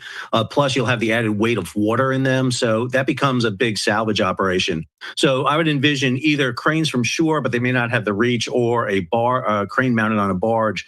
And they'll start kind of plucking them up out of the water at the time. Got to be a little bit careful about some hazardous materials. So they want to make sure that there's no contamination in the water. Pollution is always a big issue as these events take place. So they'll start having a salvage team. That'll be the responsibility of the ship to bring them in. We may have an issue with the ship declaring general average, in which case the cost to do this cleanup will not be just associated with the ship, but potentially with the cargo on board, including the cargo that was not dropped into the water. All right, very good. I know you reiterated, you talked about it off the top that we generally don't see this, but this happens at least somewhat frequently, not at port like we mentioned. How frequent does this happen, though, as shipping containers go overboard? Yeah, we've been seeing it fairly regularly right now because of the ships diverting around Africa. They're hitting a lot rougher weather than they normally do. But again, about anywhere from about 1,300 to 1,500 containers a year. Typically on a ship, you may have several dozen that will go over the side. What was really interesting about this drop was we had the drop at the very back of the ship. That was the first ones that fell. And then probably because of the motion of the vessel, it created another cascade of containers to begin to fall. And that's something we see on containers. One of the things is once you have an instability in the ship, it can actually resonate throughout the vessel. And we had a vessel a few years ago, the ONE Apis, which had a catastrophic failure of containers. I mean, it was a massive collapse, somewhere in the range of 2,000 to 3,000 containers. Yeah, so it's very dangerous, obviously. And fortunately, this actually wound up, the majority of these containers went in the water and away from anyone, which just could have been catastrophic. Each of those containers could weigh anywhere from 5 to 20 tons. Yeah, and obviously no injuries reported at this time. Sal, are we missing anything? Is there anything else that you would like to know about this story? It's so very fascinating to dive into this. And I guess I don't think about all these maritime examples, but we talk to you kind of frequently. Anything else that we're missing? Yeah, I'm really interested to when the NTSB, because it will be an NTSB investigation, goes on board to discuss whether or not the vessel was having any stability issues. Again, looking at that earlier video, it looked like the ship had a bit of a list to starboard. Was there any motion in the vessel that kind of could have triggered this from happening? And then it's going to take a long time to go back in and determine what's in each of these containers, the weights, and determine whether or not there was a misloading of the vessel somewhere over on the Asian mainland before this vessel came over. Again, we're moving a lot of containers, a lot of cargo very quickly. We bring in somewhere in the range of over 2 million containers a month into the United States. And we're just lucky that this does not happen more often than it does. All right, very good. Sal, thank you so much for your wild. And I like, let me go back and show you guys what I saw here on the picture. Let me just bring it back a little. Okay, here we go. Because they go a little fast with their cameras and so forth. But here we are, right? Now, this is what I'm looking at. Look at this back here, how it tumbled over and it's listed sideways here. And it's like a domino effect, right? Back here. So how did this happen? And then why did this part over here collapse too? This is not like one section of the ship. This is like two sections here. Look, you can see right on this side, and then you can see over here. And look at all the barges on top of this barge here. You see, this is a barge, and it fell on top of it. Like this is incredibly. There's a lot of negligence here, and look at this. Look how it's on top of the barge. So this didn't only fell on one section, it fell on two sections of the ship. Look at the backside. This is something's not right with this here, and how this is crazy, because this is a lot of product that's probably damaged, and maybe this is a lot of Christmas products that's supposed to come into our country, for this holiday season. And yet you have all this chaos here. And who knows if any more of these containers are going to fall over. This ship seems like it's very unstable right now. And the way they stacked it doesn't look like they did a right or a good job at it. So that's crazy. That's very crazy. Now we're going to go ahead and jump into Tyson De La Cruz. So let's go ahead and check out Tyson's entries. And then we're going to cap off with the paranormal activity, paranormal videos. So stay tuned for that. That's crazy that barge has these containers in the water. That's just going to make a horrible day for someone who has their materials into those barges. It's just going to be a horrible day for them. With that said, let's go ahead and go to Tyson De La Cruz. We are learning more about an expanded ICE crackdown here in Chicago. Moments ago, the Department of Homeland Security announcing Operation Midway Blitz. America, we need to talk about what's happening in Chicago right now because it perfectly shows everything wrong with Democrat leadership in our cities. 57 people were shot in Chicago last weekend. 57 people. But Mayor Brandon Johnson is more concerned about resisting federal immigration enforcement than protecting his own citizens. Tom Homan from ICE went to Chicago and in just one day arrested 7 to 9 child predators, 9 members of Tren de Aragua gang, 2 illegal aliens convicted of homicide who were walking the streets. But Johnson's response, federal agents aren't welcome here. Meanwhile, grandkids can't sit in their own living rooms because bullets might come through the windows. Wow. Look, in Chicago, right after we came, President took office, the first place I went to was Chicago. And one day, I was there just one day, and one day we arrested, it was either 7 or 9 child predators. We arrested 9 members of TVA. We arrested gang members that were selling handguns with a switch installed, which makes those handguns fully automatic, selling them to other gang members. We arrested 2 illegal aliens that had a murder conviction walking the streets. What is up, guys? Tyson De La Cruz here. Thank you so much for rocking with me. This story shows you exactly why Democrat-run cities are failing, because they care more about protecting illegal immigrants than protecting their own citizens. Let me break down what Tom Homan accomplished in one day in Chicago, because it shows you what real law enforcement looks like. On his first day after Trump took office, Homan went to Chicago and his team arrested 7 to 9 predators, people who prey on children, 9 members of Tren de Aragua, the Venezuelan terrorist gang members selling fully automatic weapons with switches, 2 illegal aliens with murder convictions walking the streets, and multiple public safety and national security threats were removed. Immigration action here in Chicago kick up. It is something that President Trump hinted at over the weekend with that Truth Social post. Yesterday in Brighton Park, immigrant advocates said they'd already been alerted that a few people were taken by federal agents in that area. That's just one day, guys, one day, and they took all these public safety and national security threats off the streets, making Chicago a little bit safer. But Mayor Brandon Johnson said Tom Homan wasn't welcome in Chicago. We've already seen a decrease, a huge decrease this morning as I was dropping off my kids at school. No vendors were outside.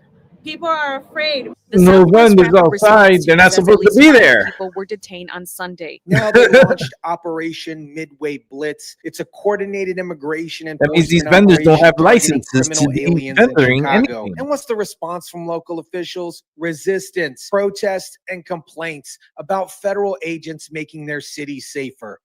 Militarization. Chicago needs mobilization for justice. Paid protesters. Paid protesters. Community and compassion. While Chicago officials are busy protecting illegal immigrants, here's what happened to actual Chicago residents a few weekends ago. 57 people were shot. Let me say this again. 57 people were shot in one weekend in Chicago. But when it comes to illegal migrants potentially being arrested by ICE, they shut down the entire city like it's a national emergency. When 57 people get shot, it's just another Tuesday in Chicago. They act like it's not a big deal because it's just normal. Crime does remain a very real issue in Chicago. Robbers just hit a Rolex store right on the famed Magnificent Mile with thieves smashing the windows, grabbing nearly $200,000 in watches, all in broad daylight. Since Friday alone, there have been 15 shooting incidents, 5 homicides. Robbers hit a Rolex store in the Magnificent Mile in broad daylight, grabbing nearly $200,000 in watches. This is the reality of Chicago under Democrat leadership. But the Chicago's teacher union is planning for a possibility that students or parents could be arrested by ICE. Hold up, if these people are here illegally and committing crimes, why shouldn't they be arrested? Here's what gets me about this entire situation. You have community leaders who are so invested in their programs and their approach that they can't admit that it's not working. They can't sit in the living room or at the kitchen table because a bullet may come through. They can't sit in our living room or on our kitchen table because bullets may come through. But when asked about Trump sending the National Guard to help, she said, No, we don't need a Band-Aid to cover up the problem. What we need is a solution. This lady's grandkids can't sit in their own living room because bullets are flying, but she doesn't want federal help. She wants somebody from the community to solve it. But the community has been trying to solve it for decades, and it only got worse. A flower vendor, known by all of us, was taken while working right here in front of us. Others were detained while waiting for the bus or simply walking in the sidewalk. Cedric Hawkins, who's 44 years old, said only one of his family members made it to be in his 40s. He's worked with anti-gun violence groups trying to make peace between gangs by obtaining non-aggression agreements. This is so dumb. This is the solution that they have for gang violence, non-aggression pacts where people still want to kill each other, but they have to agree not to go in each other's neighborhoods. Tom Homan said something that should make every American think. I can't believe any elected representative, whether you're a governor or mayor, would want to push back on making their streets safer. I think every elected official, the number one responsibility is safety and security of their communities. When Tom Homan ran that operation in Chicago, he said he stopped at a couple precincts and can't tell you the number of law enforcement officers that walked up to him, shook his hand, and thanked him for coming to Chicago. Because these local cops are arresting the same illegal aliens over and over again because of sanctuary laws. They get released from jail into the community to reoffend. So you have local police officers who are grateful that federal agents are helping them make their streets safer, but you have politicians who are fighting against it. The resistance to federal help shows you the problem with how we handle crime in America. You have politicians who are making money off of crime, so they don't want federal help that would actually solve the problem. Kendall Reed, who works as a violence mediator, refuses to give up on Chicago. Open more facilities for us. Give us more opportunities. Stop closing the school down. Send those people in. Don't send the military in. If what we're doing is working, it may not be working as fast as you would like it to work. None of this all happened overnight. Chicago is a beautiful city. I want my kids and I want my grandkids and I want my nieces and my nephews to enjoy these parks. But here's my question. You guys have been trying community solutions for decades. You've been sending in mental health workers. You've been opening up facilities. You've been giving opportunities. And you still have 57 people shot in one weekend and grandkids who can't sit in their living rooms. At what point do you think that what you're doing isn't working and you actually need help? The federal government is offering to send help to make streets safer. And you're saying no because you don't trust law enforcement. But you trust the gang members who are making non-aggression pacts while still wanting to kill each other. The police department is woefully staffed, and that's not an accident. It's a direct result of anti-policing, defund the police movement that drove good officers out of the force. We are concerned about potential militarized immigration enforcement without due process because of ICE's track record of detaining and deporting American citizens and violating the human rights of hundreds of detainees. A grand jury report confirmed that downtown areas are spiraling because they don't have enough police coverage. So we have criminal organizations operating with impunity while legitimate residents suffer from the consequences. Chicago does not need militarization. Chicago needs mobilization for justice. Chicago does not need cages. Chicago needs care, community, and compassion.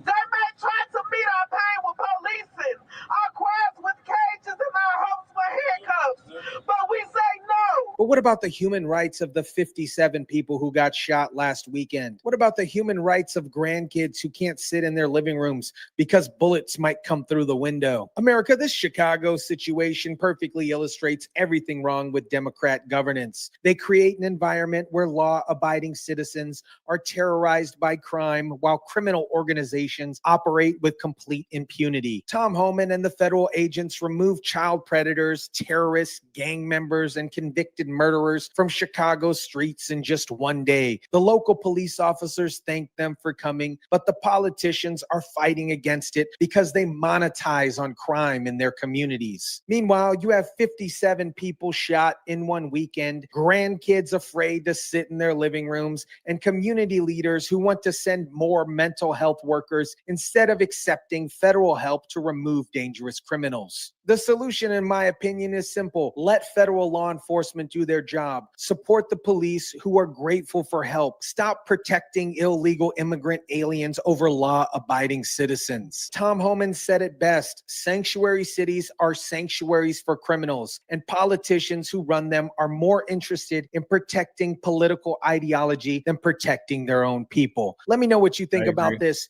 Drop it down in the comment section down below. Smash the like button if you kindly would. Share, subscribe, and as always, guys, I'll catch you on the next one. That's Tyson with another entry. Pretty cool. Thank you, Tyson. Tyson will be here tomorrow, Thursday at 7:30 p.m. Eastern time.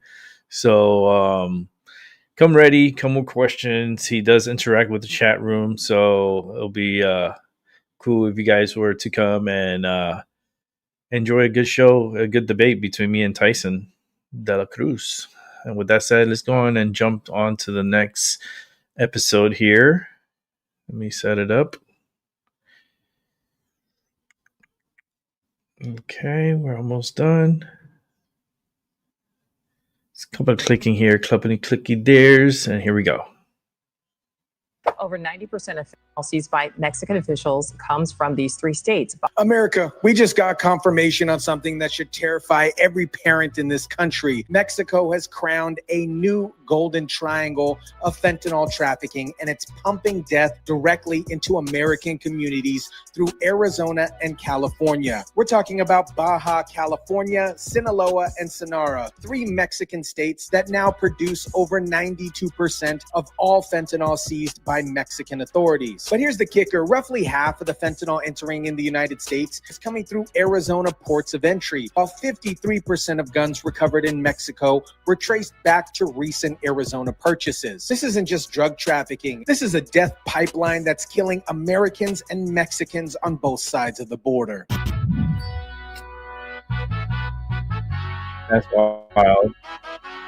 Mexico has crowned a new golden triangle of fentanyl and drug trafficking. What is up, guys? Tyson de la Cruz here. Thank you so much for rocking with me. This story shows you exactly how the Sinaloa cartel has weaponized geography to turn Mexico's Pacific coast into a fentanyl factory that's systematically destroying American communities. Let me break down this new golden triangle for you because the numbers are absolutely staggering. George Ventura from News Nation just revealed that over 90% of fentanyl seized by Mexican officials comes from just three states: Baja California, Sinaloa, and Sonora. That the Golden Triangle in Mexico, this region, has become the central hub for fentanyl and firearms trafficking. In this region, the illicit activities there are directly linked to the Arizona border. This isn't the old Golden Triangle that focused on heroin and marijuana. This is the new criminal empire built specifically around synthetic drugs. And here's why this location is so deadly effective. These three states give the Sinaloa cartel direct access to Pacific ports where they receive chemical precursors from China. Arizona has become the key entry point for this death pipeline. According to Customs and Border Protection data, roughly half of all fentanyl seized in the southern border is coming through legal ports of entry in Arizona. Think about that. Half of all fentanyl in America is flowing through one state. The government of Mexico is being increasingly exposed for deep corruption, not only in the trafficking of synthetic drugs,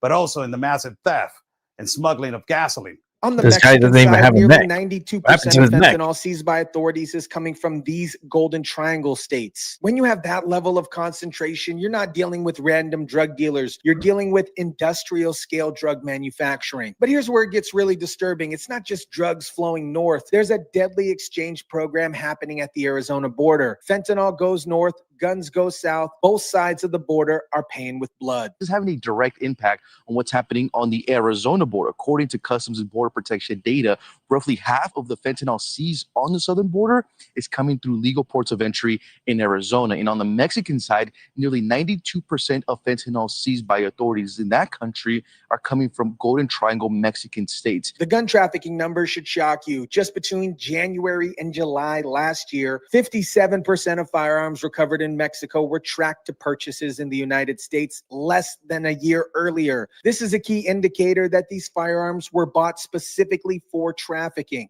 And that is having an impact, once again, on the other direction. Arizona's role in gun trafficking has soared in recent years. Recent operations show just how sophisticated this network has become. Agents working with Mexican authorities seized AK-47s and ammunition at explicit smuggling sites on the border. Just across the border in Sonora, Mexico, intelligence sharing led a seizure of several AK-47s, over 3,000 rifle rounds, tactical gear, and 3 live mortar grenades inside a cartel stash house. Even American teenagers are being recruited for this deadly trade. The firearms in recent seizures were confiscated from, get this, a 16-year-old attempting to bring those weapons into Mexico for the cartel. Now, let me hit you with the human cost of this golden triangle, because these aren't just statistics. These are American and Mexican families being destroyed by this criminal enterprise. On the Mexico side, we're looking at 24 homicides per 100,000 people annually, among the highest rate in the world. 70% of those homicides are committed with firearms, and 2/3 of the crime scene firearms are traced back to the United States. On the American side, we have 21.5 overdoses per 100,000 people annually, with a majority caused by fentanyl. Some states like West Virginia have overdose deaths that actually match Mexico's homicide rates. Just recently on the Arizona border, agents working with Mexican authorities seized AK-47s and ammunition at an illicit smuggling site on the border used by cartels for drug smuggling. And just across the border in Sonora, Mexico, agents sharing intelligence with Mexican authorities were able to seize several AK-47s, over 3,000 rifle rounds. Think about that. We have American states where people are dying from fentanyl overdoses at the same rate people are getting murdered in Mexico. This golden triangle is literally creating matching death rates on both sides of the border. The vicious cycle works like this. Fentanyl gets smuggled from Mexico to the US. Americans buy fentanyl and overdose at record rates. Drug money flows back to the Mexican cartels. Cartels are using that money to buy guns from Arizona. Those guns fuel violence in Mexico, and more violence means more cartel control to produce even more fentanyl. The reason the Sinaloa cartel dominates this new golden triangle isn't just geography. It's a strategic infrastructure built over decades. They have access to chemical precursors through Pacific ports, economic integrity across the border, decades of experience in drug trafficking, and established distribution networks throughout the United States. This is highlighting how Arizona has become the central hub for gun and weapons trafficking for cartels. But here's what makes this golden triangle so much more dangerous than the old one. Synthetic drugs don't need poppy fields or marijuana farms. They need chemical labs and smuggling routes. The Sinaloa cartel can produce massive quantities of fentanyl in small hidden factories using precursor chemicals shipped from China. The concentration of seizures could also mean law enforcement is focused on the Sinaloa cartel while other groups operate elsewhere. But the Sinaloa cartel's established routes through Arizona make them the dominant player in America's fentanyl crisis. Most importantly, these are remote border crossings we're talking about here. These are official ports of entry. The cartels are sophisticated enough to get drugs through official checkpoints with thousands of vehicles crossing daily, not just remote desert crossings. Here's something that should concern every American. Recent seizures of fentanyl have actually fallen, in both governments are celebrating this as a success. But experts point out there's no shortage or price changes reported in the U.S. drug market. An important indicator here in this new study, Nicole, was interesting, is when these firearms are headed into Mexico, Mexico's homicide rate has soared. Here on the U.S. side, our overdoses have soared, linked to those synthetic opioids. If seizures are down, but supply and prices haven't changed, that means either the cartel got better at avoiding detection, more fentanyl is getting through undetected, or production has increased to offset the seizures. The Trump administration has responded by designating 6 Mexican organized crime groups, including the Sinaloa cartel, as foreign terrorist organizations. This means anyone providing material support to these groups can be prosecuted. Gun traffickers could face terrorism charges, and there are enhanced penalties for anyone helping these organizations. But the challenge here is enormous. The Sinaloa cartel and other groups have billions of dollars in revenue to invest in operations, corruption networks on both sides of the border, sophisticated logistics and distribution systems,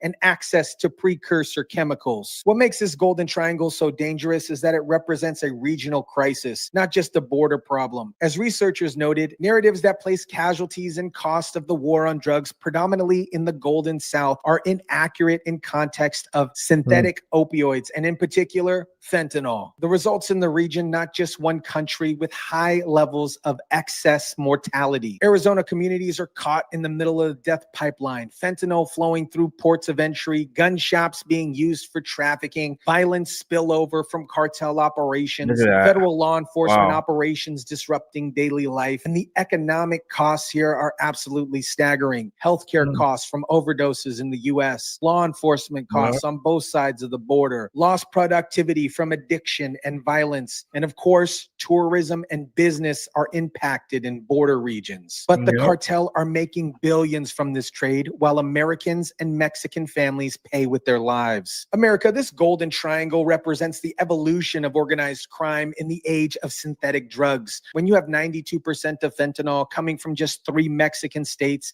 and half of it entering through Arizona, you're not dealing with a drug problem. You're dealing with economic warfare disguised as trafficking. Sinaloa cartel has turned Baja California, Sinaloa, and Sonora into fentanyl factories that systematically poison American communities while using our own gun stores to arm these operations. Arizona has become the highway for this death trade, with fentanyl coming in, guns going out, and the circle that's killing people in both countries. This isn't just about border security or drug enforcement. This is about transnational organized crime that's treating human life as a commodity. The message is clear. The Golden Triangle isn't just Mexico's problem or America's problem. It's a regional crisis that requires regional solutions. The Sinaloa cartel's message is death and profit. Our message must be justice and accountability. Let me know what you guys think about this. Drop it down in the comments section down below. Smash the like button if you kindly would. Share, subscribe, and as always, guys, I'll catch you on the next one. Yeah, Tyson De La Cruz. And once again, like I said earlier, he will be here tomorrow, Thursday at 7:30. We're doing this every Thursday at 7:30 with Tyson De La Cruz. And I know how they're getting these drugs in. It's easy. Like, for one, you can't really trust all the agents that are at the border. Well, those agents at the border, majority are corrupt. And there should be a thorough vetting of those that are on the border and making sure that everything is properly being processed, because a lot of drugs are still getting in to the United States, right? And corruption is a one way. Another way is drones. And what they do is they fly really high in the sky and they cross over into the United States and they drop off the packages. And drones, it plays a big role in what's going on with, them bringing that. And radar doesn't really detect drones. Drones, you could just fly them in, and during the night. And or even during the day. Sometimes I believe that they could have infinity power drones that constantly deliver drugs into the United States. And what I mean by that is, how the drones are battery operated. Well, could they develop something that they could put maybe solar, like a solar panel on the drone that constantly charges the battery and the battery really never dies? And the drones could fly anywhere during the day and night. If it's a full moon, the those panels could pick up on the moonlight too, and fly anywhere. I mean, that's why my visions are like what my head is processing and what it's telling me to say. Like they could have infinity drones, these drones that could fly infinitely up in the air, and they could carry very heavy payloads on these certain drones. They're the ones that I'm seeing are really big, and they could carry, for the right price, they could get this delivered. This is wild times that we're living in, and they're gonna have to go after these cartels like at the front line, which is at their home, at their base, at their factories where they are producing and manufacturing these laced medications, and definitely got to go in there and eradicate the whole establishment. And in order to do that, you're going to have to infiltrate Mexico. You're going to have to attack and bomb those targets. I mean, the United States knows where they know where they're at. They just need the order to go ahead and release the drone, the Raptor, and send it up there and target these manufacturing areas and places where they're developing these drugs that are being made so convincingly, like they look just like the pharmaceutical ones. Like it even has like the M stamp and everything, and they look very professional. Even the Adderall, like you couldn't tell the difference from a real one and a fake one. But the fake one, possibility, it will kill your ass. So, and a lot of these medicines and these counterfeit medicines are being brought in through our borders. And I think the biggest the biggest rat in all of this is our neighbors to the north, Canada. I believe a lot of what's being populated, like being brought into the United States, is coming from Canada. And our border with Canada is super weak. I mean, we have areas up in Northern America, Central America, where you can just cross the street and you're like in Canada. Like, and that's how, like, there's no border, there's no wall. Shit, someone could come by and just drop off the drugs, and you could just get the drugs and keep going. Like, that's how like open like Canada is. And I believe are we, the United States, gonna build a wall between Canada and the United States? That's something to think about. That is a conversation that needs to be had, because a lot of people and a lot of like bad people are coming through our northern border. It's not so much the south, it's a lot to the north. And a lot of the pills and all this fentanyl and all this other wild drugs is coming from Canada.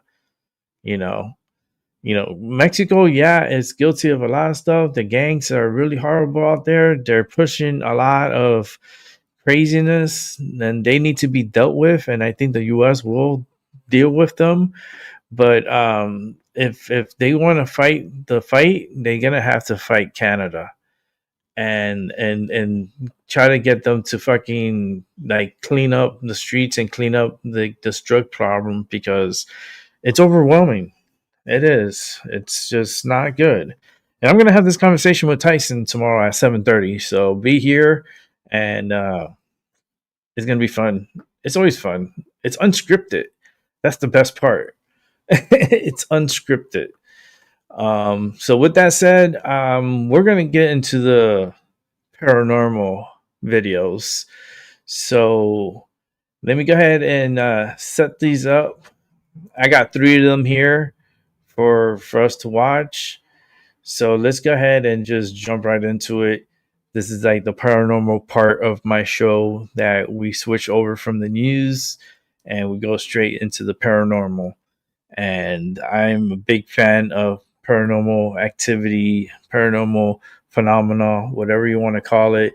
It is awesome, and I'm so surprised every video that I watch, because the ones that I'm watching with you guys, I've never watched these videos. These are like brand new to me. I've never seen them. I just discovered them, and I'm watching their videos, and I'm watching it with you guys, and it's pretty cool. It's really cool, and I like evidence. I like people to prove the supernatural and things out of the ordinary. especially like with homes and even establishments. Like it's just so unique, and it's good to have documentation. I even have a documentation of something that happened to me in my apartment on my channel. And it's the orbs flying at me, like orbs. I had an orb, like literally like playing like peekaboo with me. um Really freaking unique. To this day I'm still astonished by that video not picking up more views, because it only has like 600 and something views. It should have been having like 600,000 by now, not 600. It's crazy how YouTube suppresses people's channels and don't really like let them grow. um I've been suppressed from the very beginning. I'm just picking up from grassroots and trying to get my channel more exposed and my videos more exposed. But with that said, let's go ahead and go straight to this is Mindseat TV. I've been really following up on their videos and entries, and it's really cool. And a lot of these videos that I'm watching here, I have not seen them. So I'm watching it for the first time with you guys. So if you've seen it, congratulations, awesome. But I'm late to the show and I'm still watching it like it's brand new. So let's sit back, relax, get your smoke on, got your coffee. My coffee's already cold again.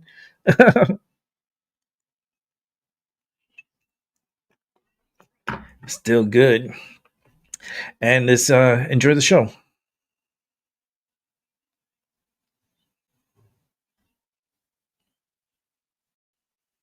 We were told about a cabin in the middle of the woods that's used as a hunter's lodge.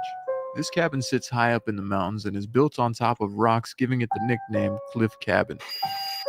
A group of friends said that they rent the lodge out from time to time as a means to get away and go on guys' trips. However, the last few times that they visited, they said that they've experienced some strange things after hours during their stay. Voices in the night, doors slamming on their own. And one of the friends claimed that that was the only time in his life that he had experienced sleep paralysis, as if he had woken up and something was holding him still and he couldn't move. These That's stories happened led up to me. Our curiosity, so Colton and I headed out to explore the cabin. I had a sleep paralysis moment when I was little.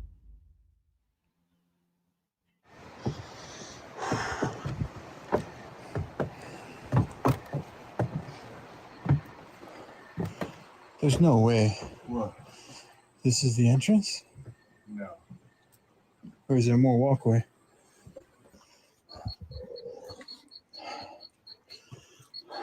Yeah, it's so dark. Well, the story about this place is fucking nuts. Hello, hello. Hey, before you get too far, Yeah. you feeling ballsy? What do you mean? It's been a long time since you did a solo.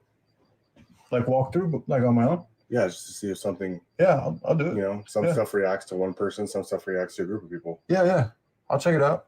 What are you gonna do? You gonna sweep out here? I'm gonna walk the other. Do you want a edge of the building and do device? some- You want a Oculus? See if you get anything on that out here, or you just want to check it out? I mean, yeah, grab me a. Well, I mean, I just want to see how far it goes because we're literally like in the first. Yeah, second. yeah. I like wanna see what's outside. groups All right. better. I'll see what's going on here. I'll come get you. All right. I'll see you in a minute. All right. Okay, let me pause it here for a second and interject here. I like groups. I like individual, like going out, like individual, right? But in a group. So let's say it's not just two people. Okay, like let's say it's 5-6 people. At least you could take certain areas and do your thing, right? So let's say six people, but I think 6 is too much. Probably like 5 to 4 is enough, and probably 4 is probably even better than 5, because you could have like you're inside the home. If it's a 2-story or 3-story, you can have one member on each floor and doing their thing. I mean, if it all depends. Like if like for me, I prefer a group because I like someone to be next to me to let me know if they see something or hear something, and then we could confirm what we hear in real time. And we have two cameras filming at the same time, and we could like show more. I think that's like more of a better like for investigating. Um, because you're trying to capture all this and put it on film and show evidence. That's why they do this, is to, it's kind of like how much evidence you need to prove that the paranormal world is real. You know, how much more videos you have to watch to have some kind of confirmation within your mind that that world is very real. I don't know. Let's see.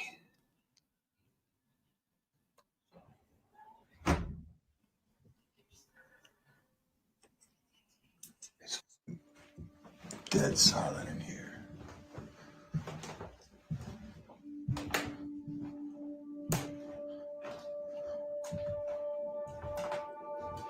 This house is literally built on the edge of a cliff.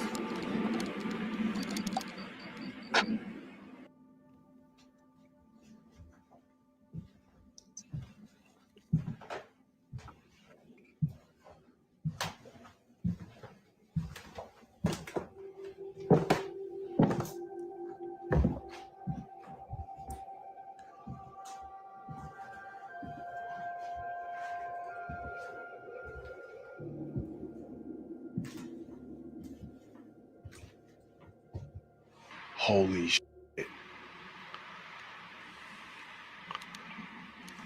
This place is huge.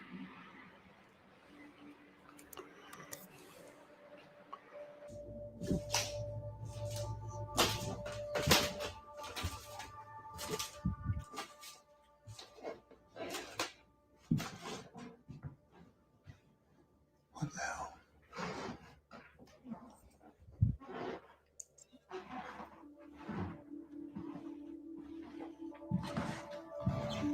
This place is fucking huge. Yeah, you see? It's big. Yeah, look at all the stairs. Oh my goodness.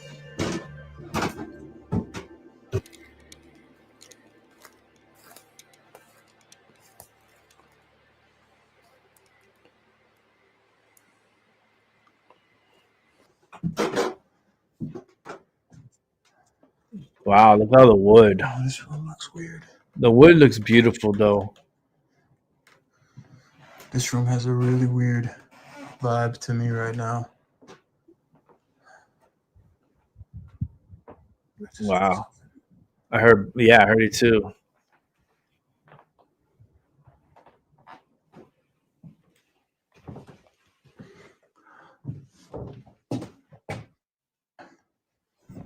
This place is big. It is super big. Definitely a weird feeling in this room.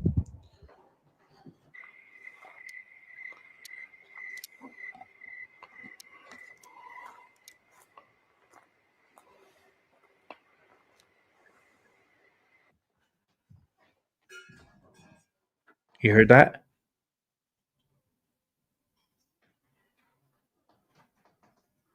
I heard it. Hello? Colt, you in here? We are all alone out here.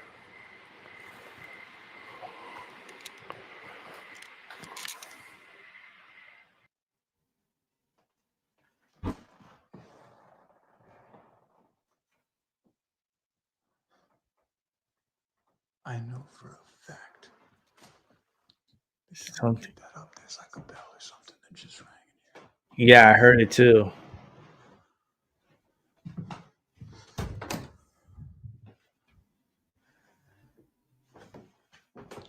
Hello? Is there anybody here? Well, that place is big.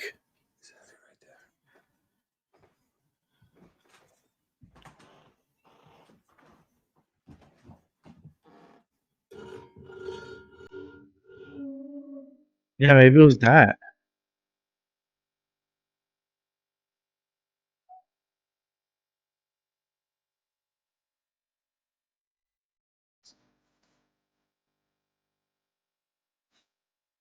See?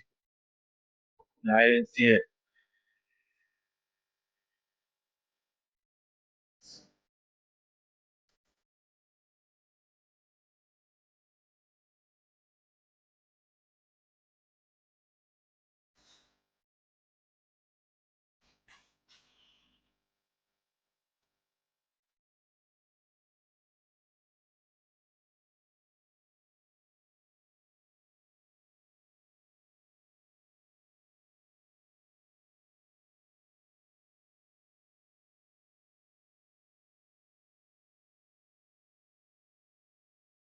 Oh, I see it. I saw a face there. Okay.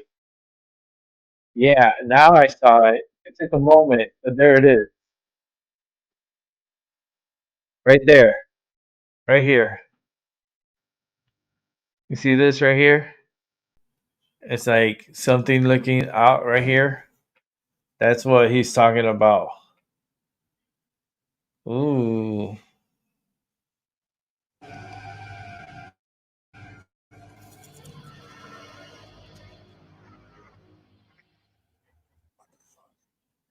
Look at all the scratch marks.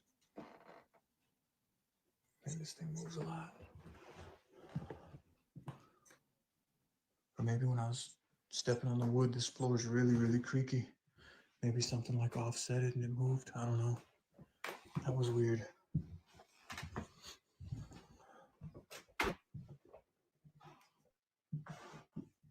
Oh, great.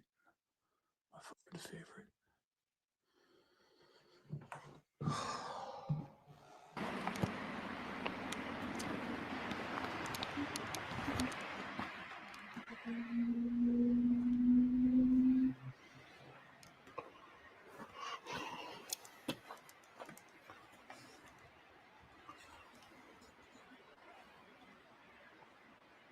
What?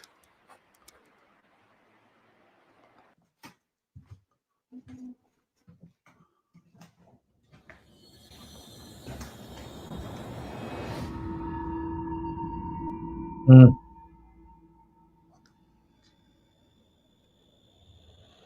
Hello? I know that did not just open up on its own.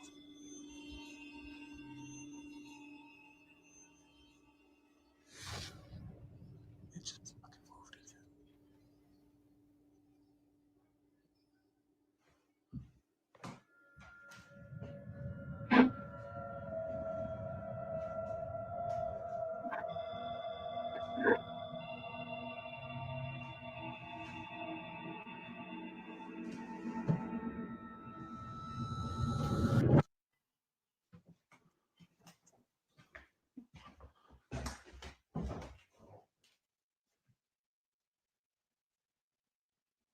What the? Hello? I know that did not just open up on its own. Yeah, look, it's moving. It's moving. Yep.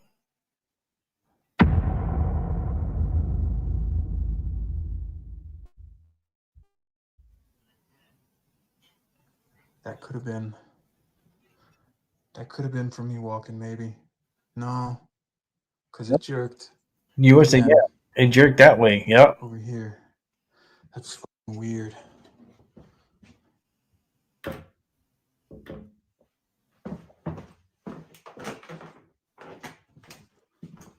Yeah, it won't open. I don't know.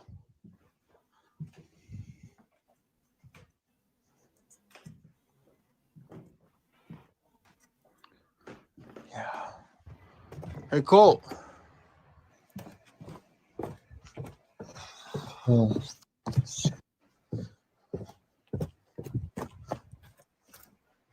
Hey, Colt. You have a walkie-talkie?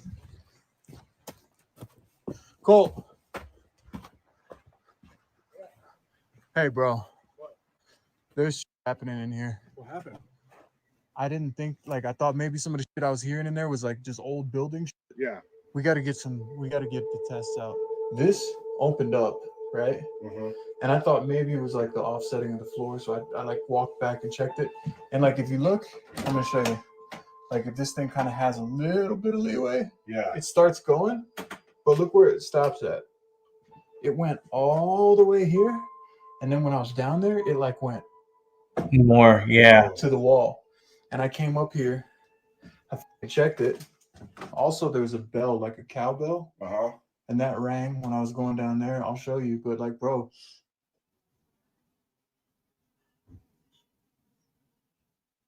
You hear people talking? Is that outside or inside? I can't tell.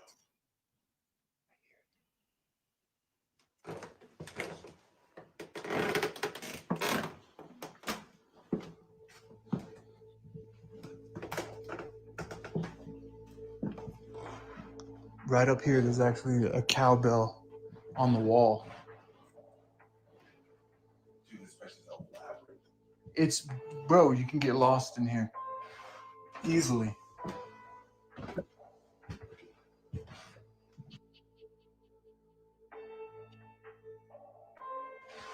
Easily.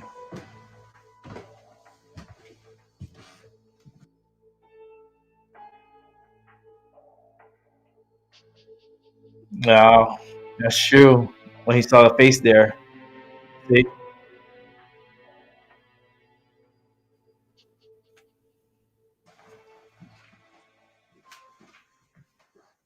You got the Oculus running? See if we get anything on that. I don't think I've seen any spikes on this yet. Number underline. Oh. Check this out, dude. See this? Dude, look at all the scratches. Spirit. The second I walked through the door. And you said, look at all the scratches. This is spirit. Bro, this is exactly what I heard. That already makes my fucking hair stand up. Now look at this. All the scratch marks from how many times you think that happens a day, a night, Who knows? a week. That's what's frustrating about all this shit, man.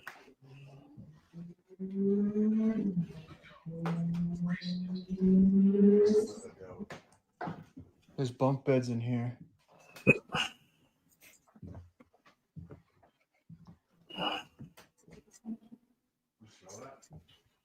Yeah, I do smell something kind of weird. Gunpowdery? Yeah. Like smoky? No, that's like smokeless powder, like ammonia. Like, that's definitely, that smells exactly like gunpowder. Wow. Tight voice? Kite voice. Kite voice. If you're here with us, can you light up this device in my hand, or can you tell us a very specific word if we ask you questions? Are you an evil presence? You can light this up if it's yes, or you could fight. Do you want to fight us?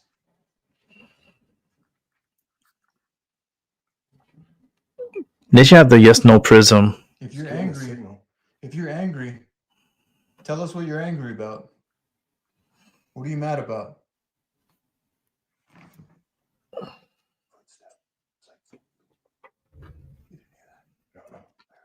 I heard like the last little tap of it, but I thought it was just me doing this.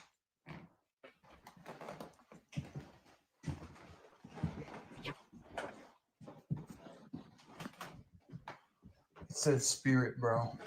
As soon as we walked up to that bell, that's sin noise. Sin noise. Maybe because we're making noise, or we're sinners, or I don't know.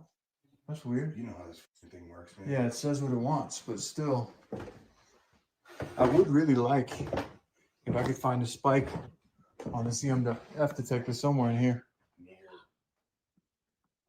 Near? Said we're near? Near club.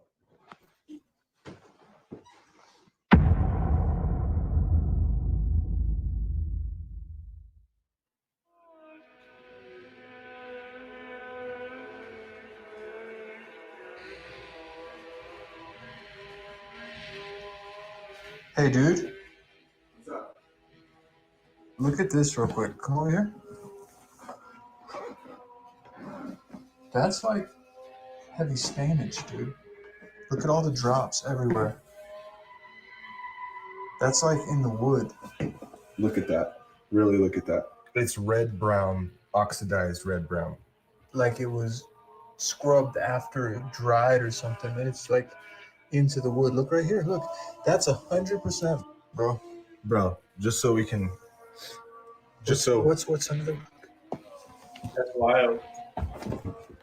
Oh, it's a trail. What the fuck, bro? Dude, just so people understand. Wow. Show the camera.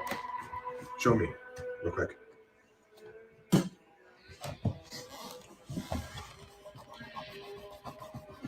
Look at that. It's wet. That's in the wood, bro. That has been there for decades. Look at this. Yeah. That's spatter. That's. Oh, bro. Well, no way. Bro. It's on the walls, dude. Okay. Look. You know what I'm thinking now? Hold on. I just heard something.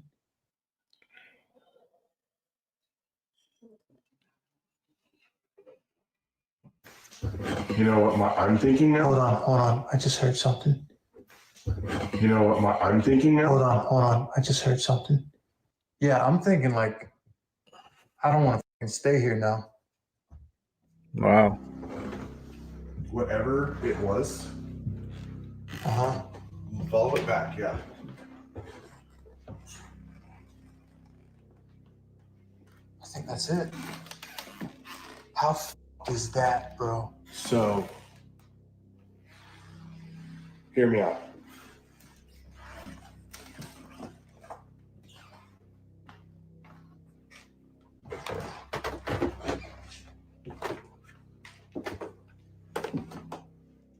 It's an obvious drag. Is there anything under the couch?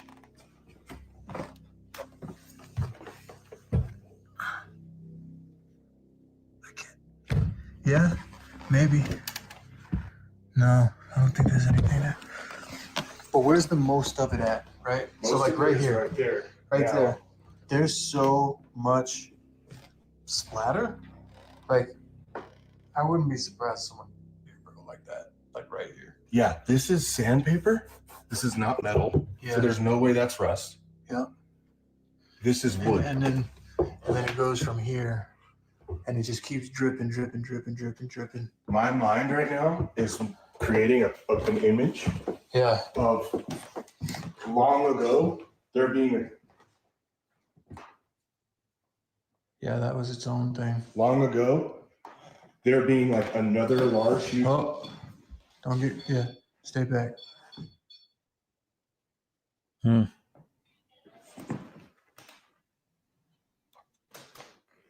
What? Saw orb. Yeah. Motion detector talking. But the second one I definitely heard. That was fast, bro. Where is it? Wait, what? I just heard the REM pod go off. I heard, Where is it? It's this way, right? You're right. It's easy to get lost in here, bro.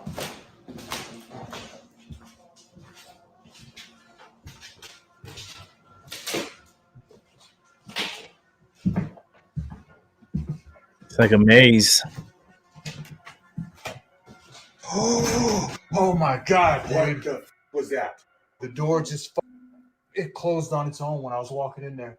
Like there's a door straight back, right to the fucking hallway where the REM pod is, bro.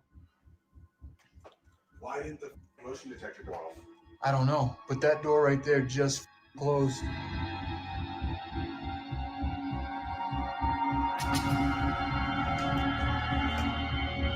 Yeah, look, it closed. Oh my God, dude. What the No. was that?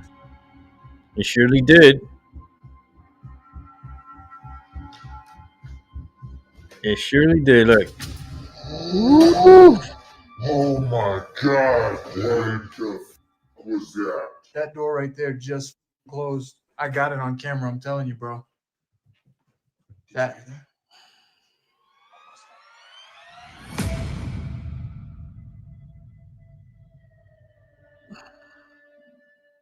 I got it on camera. I'm telling you, bro. That.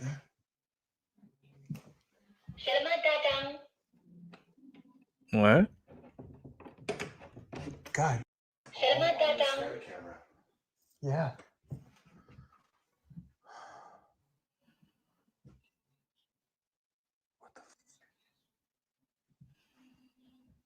Dude, there was just like could have been like transition. Did you see that? Yeah.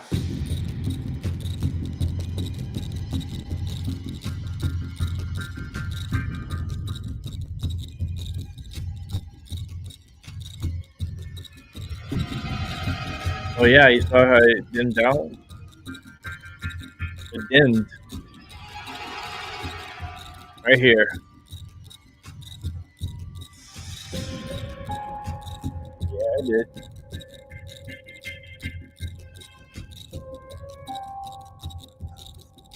That's Yeah, I wild. got that on camera too.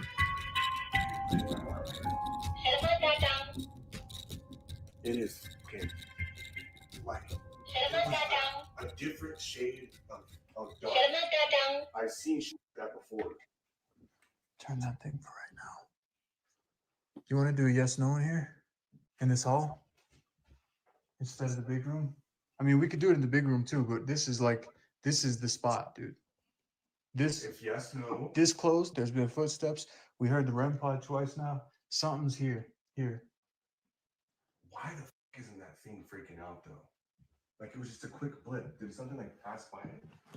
I don't know. We can do yes, no in this room. All right, yeah. Let's do yes no right here. Yeah. Let's put the tripod right where you're at. Yeah. And then we'll sit here and do it. Oh, it's going off. Right as we're about to put the yes no. Yep. That's a good sign. Let me get this guy going.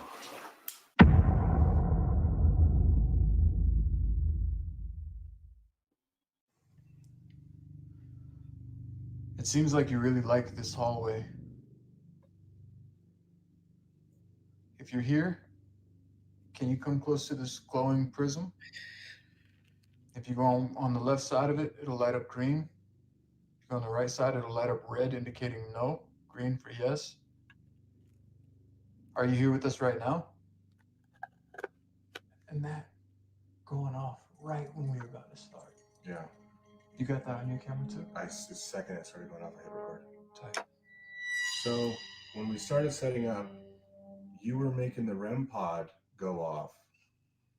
Now, I'm thinking that maybe you went to the back of the hallway. Can you come past the REM pod again and closer to this glowing blue prism?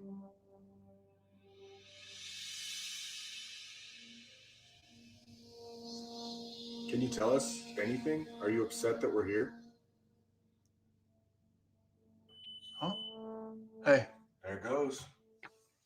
Are you angry that we're here? Okay, that's more like it, but you took 20 seconds to answer it. If you're angry that we're here, do something. You've already showed us that you were here. Oh my God. Whoa. Bro, did you fucking feel that?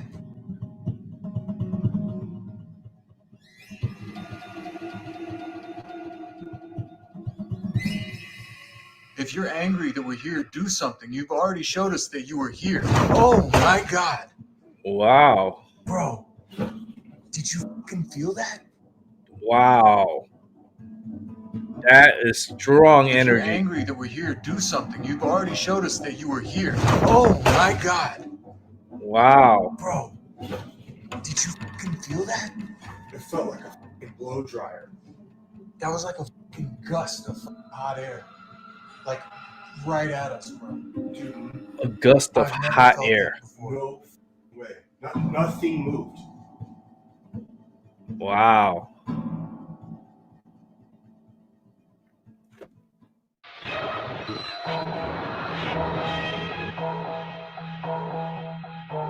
Wow. Here we go. crazy.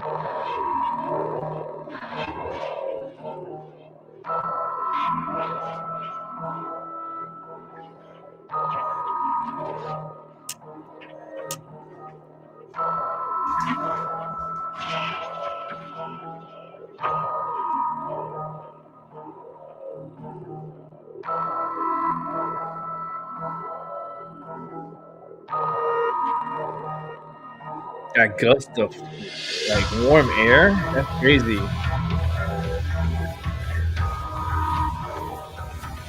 Like this in the thing there. You see, there's something like peeking.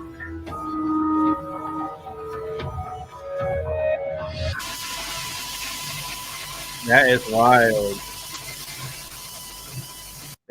Listen, that was a good video. That was a good one. Man, having that warm air just rush out at you. Wouldn't you think that's something that right there? That was very paranormal. My goodness, that is crazy. That was a crazy one.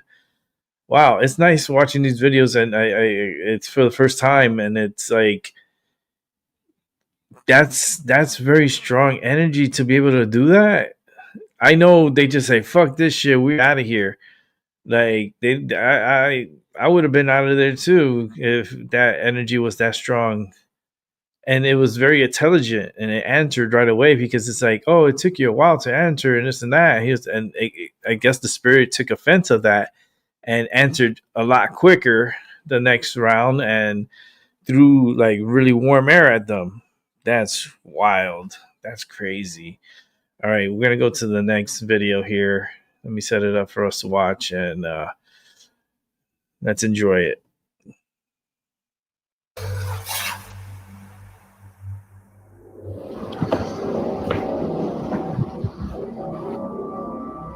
Alabama, Southern Alabama, 2020, March 13th, 30 p.m. Yeah. Try to log this on. Okay. Got your audience going? Yes, sir. Cool. Alien nighttime. Alien nighttime. It's good. All right. Alien nighttime. Maybe we have an alien following us. Maybe it wasn't Jack after all. Hey.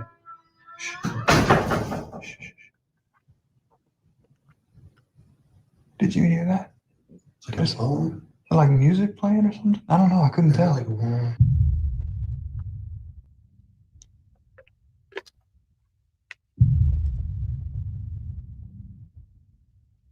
Maybe we have an alien following us. Maybe it wasn't Jack after all. Hey.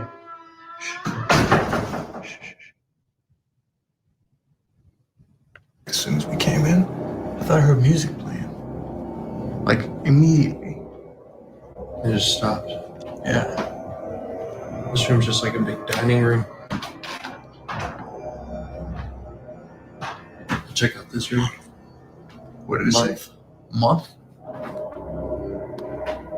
Oh, this place is gigantic, man.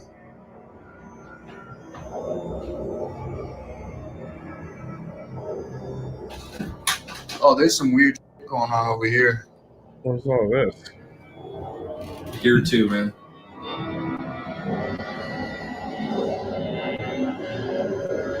There's like a doll with no arms. Oh man.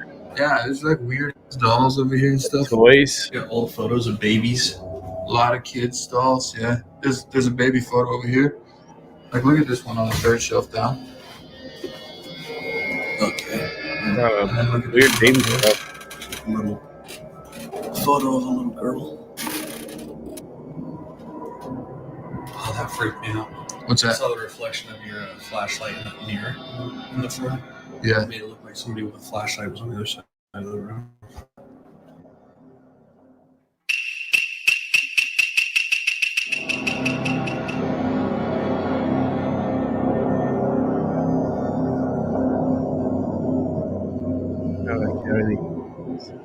No, something moved. The doorway, yeah. You already looked in here? No, I just saw him over here. You smell that?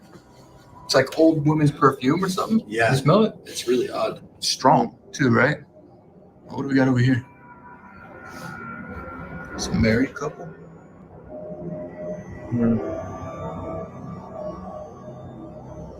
Oh, the couple that passed away in the home. It smells like a grandmother's room, you know? Like that old lady hairspray smell or something.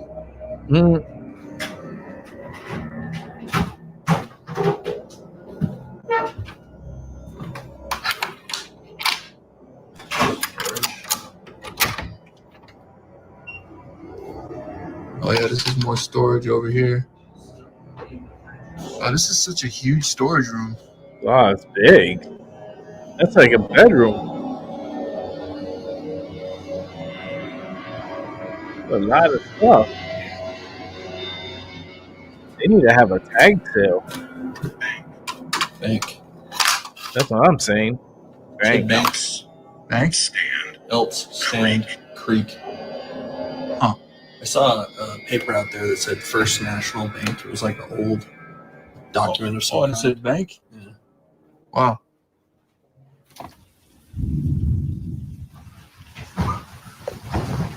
It just started pouring out too. Do you hear the rain? Yeah, 1 second. Yeah. A lot of energy.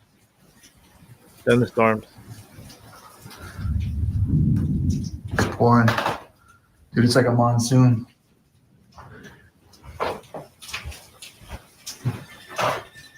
Oh, is that little handprints on the window? Dude, Yeah. like little finger drags. That's weird. See that? Yeah. Yeah, it looked like it. Dude, it's like little finger drags. That's weird. See that? Yeah. What's through this door? Oh, it's a basement. No. Oh. Damn, they gotta go in the basement. There's a basement in this place? Oh. And we got a lot of clutter.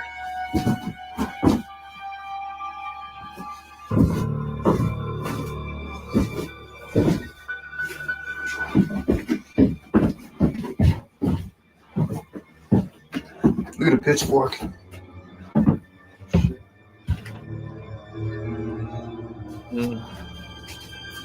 Oh, that mannequin is freaky, dude. Mannequin? Look at this thing. Oh yeah, it's like some Silent Hill shit.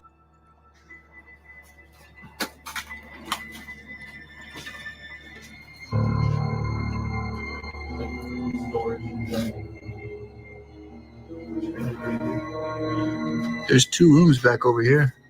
Want to see what's up with them? Yeah.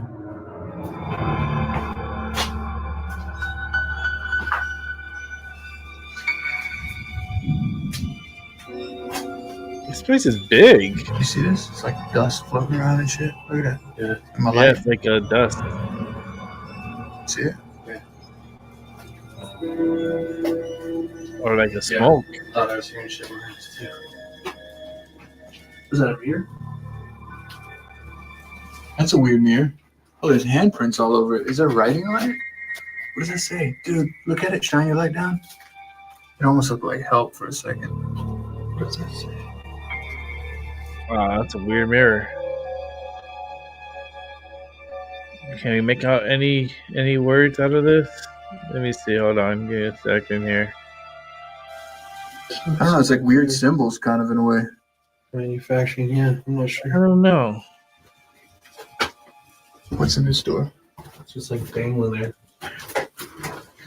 Look at this. It's a wheel. Oh, it's like an old. It's like a wagon wheel, right? Yeah. Like a horse. Spare tire. Oh, there's spider webs all over me. I hate this.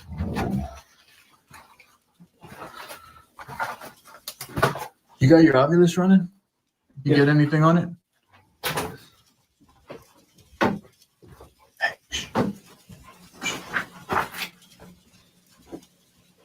Yeah. That sounded like someone was upstairs. Yeah.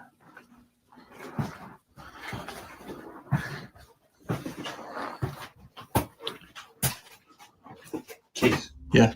Look.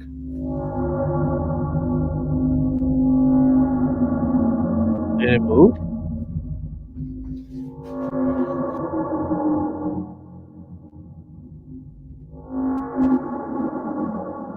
The mannequin was clearly in the center of the room. Yeah, it was. Yeah, there it is. It's freaky, dude. Look at this thing. It was over here. Yeah. How did it move to the... Wow. That's not where this was. It was not there. That door wasn't open either. The door was. Hello? Hello? Oh my god, this reminds me so much of Arlington. Can you tell me or make the temperature go to 5?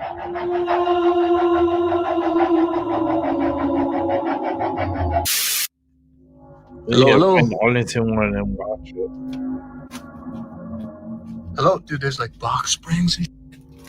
Hello? What is this? Oh, I see. Why would they build all this clutter like this in your basement? This might be a good spot for some kind of spirit box session. I mean, we'll weigh out our options as we go, but this is looking crazy, dude. There's a pile of women's heels in here. There's like a pile of like women's heels. Like tons of shoes, dude. Wow. Look back there. You can't even see it from here. What the fuck? Yeah, the shoes. Dude. What? What is that box? What box? This? It's like an old cigar box. Why would there be this many shoes? Be this many shoes down here? That's fucking weird. Whose are these? That's a shoe fetish. Dude, who are comes? They look all like no. What is that? What is it? An opening. There's an opening? Is that like a furnace? It said middle?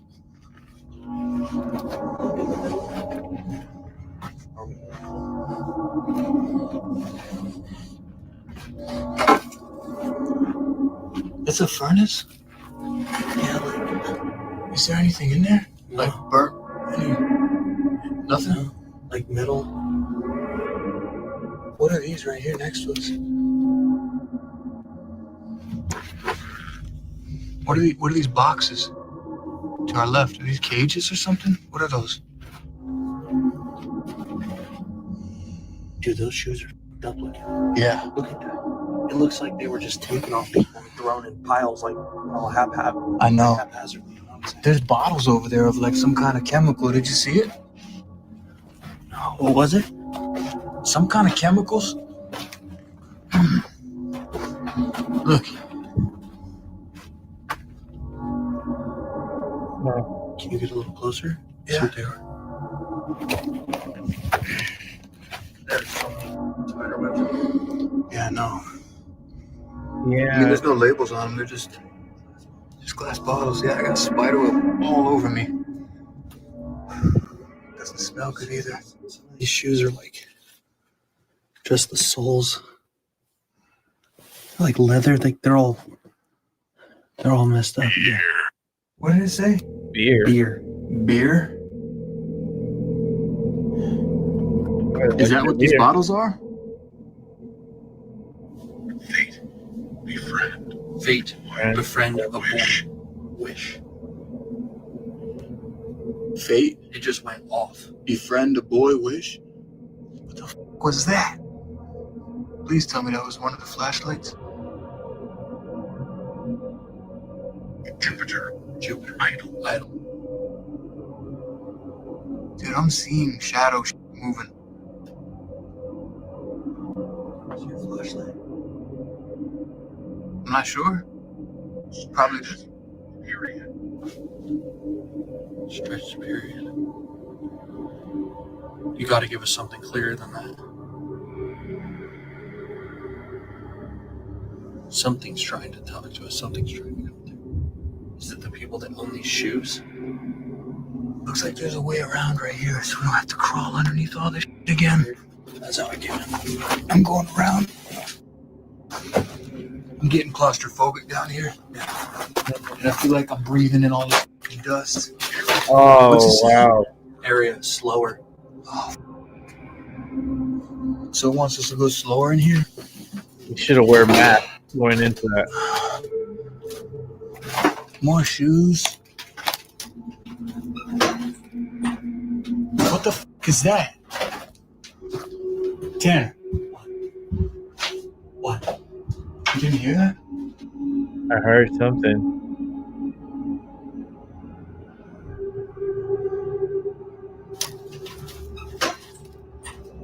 What the f is that? Tanner. What? You didn't hear that? Someone's jiggling that fucking handle. Right there? Yeah. I promise, bro. I heard it. That's what it sounded like. Hello? Master. Tail. David. Let's go. More crystals?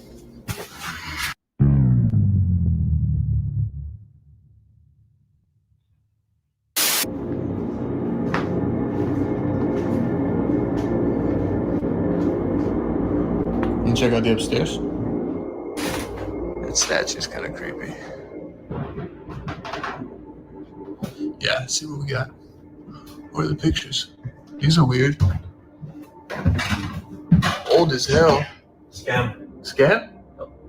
With what? The EMF detector? Well, they're like tiny shadow boxes. There's doors up here. One of them's open. So interesting. Dude, this place is wild. This door is like nailed shut. You said it's nailed shut?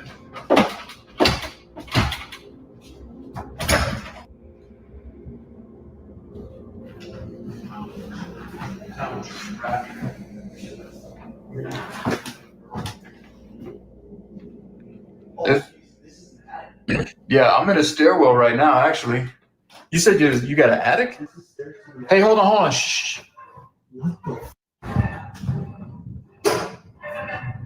What the f is that? Dude. Yeah? Hold on. What is that? What the f is that? In the corner there. Oh, yeah, look, where is it?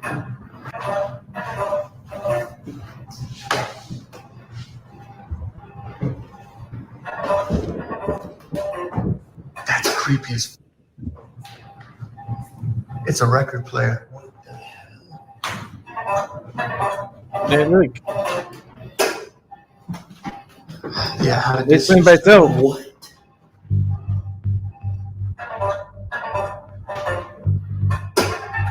Dude.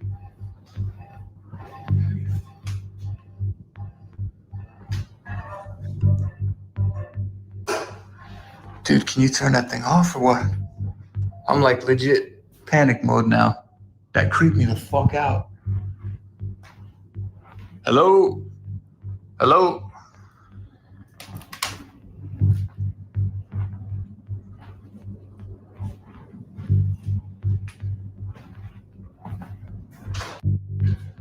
How fucking trippy was that?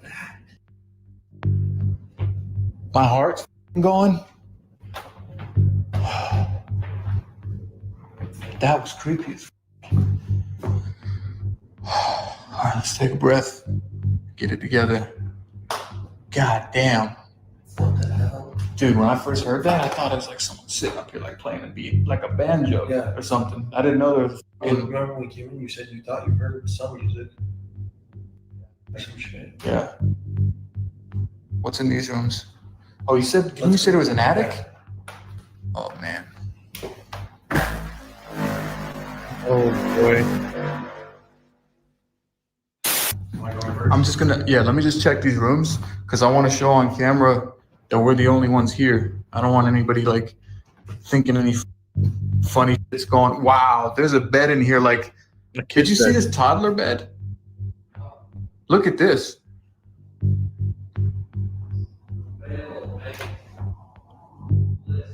Oh, bro, I got some weird shit going on in here.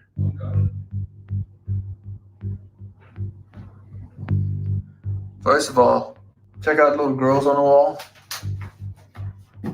Huh. And look at the size of this bed over here. Look at this. Do you hear that shit? What was that? You hear that? Hello? Cause. Did you open this door?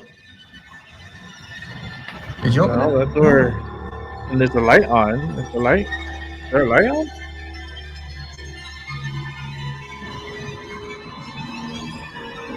Hello?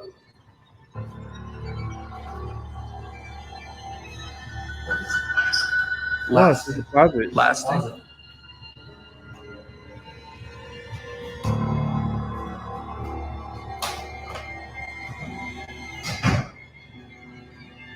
Dude.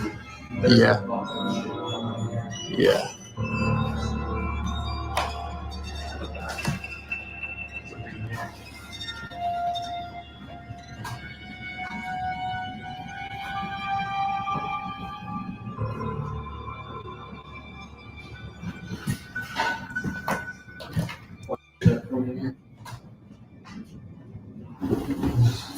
Like the washroom, bathroom. Oh, big door. What?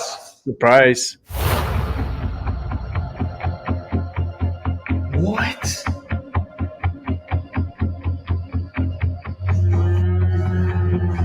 What was that just closed? Right.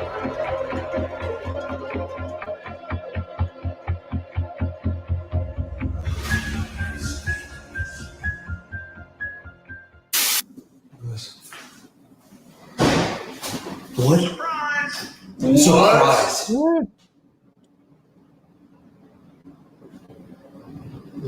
Surprise! What?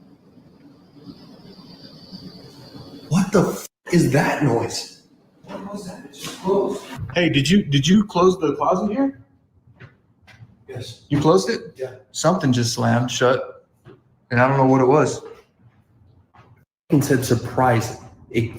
Right, I know. As soon as the fucking door slammed, I know. It's insane.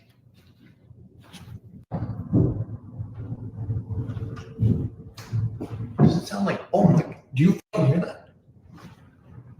Yeah. That sounds like. And my flashlight just fucking died. In the attic. What the f? God damn it, my flashlight won't turn on. What the f?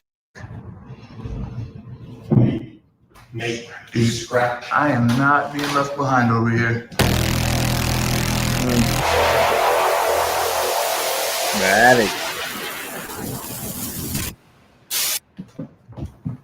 I'm down a flashlight. Hello? Hello? Hello, hello. I can't see anything, dude. Here, come here. Hello? Someone up there? Oh, in tight quarters in here, huh? They just threw a bunch of shit in here.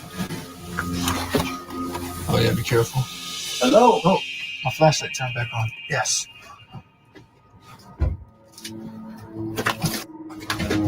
There's so much junk. Hello? Hello, hello.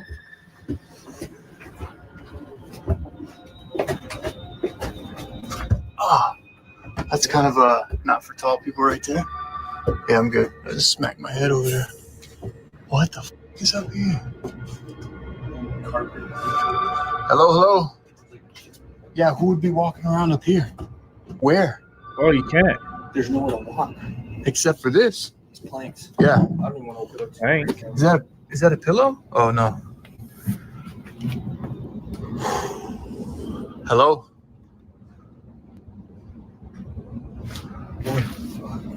Hello? Oh.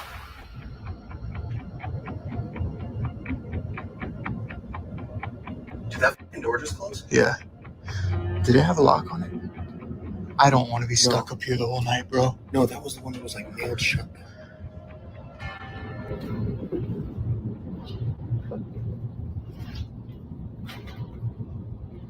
Not seeing anything. Hey. Yeah. Do you hear something? Wait. You hear a woman? It's like a whimper. Is that from over here? It sounds like it's coming from over there. What is that? Let's get out of here. Yeah. Yeah, let's get out of here. You guys are like, we had enough of this shit.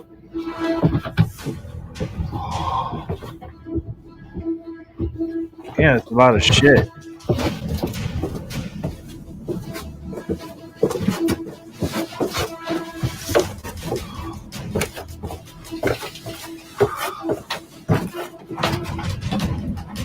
Dude, I think we're fucking locked in. Did the nails catch again? I don't know. It's not. Oh no, they can get out. Put your shoulder into it.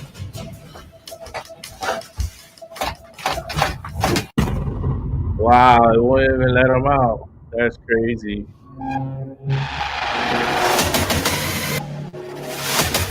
We gotta catch that. So yeah, that's crazy to me. That they couldn't get out. The spirit didn't want them to leave. The spirit was so like, you're not leaving yet. Like, no. That's crazy, man. That's really crazy. I do have several of them, but I don't know if I want to watch it now or if I can watch it later.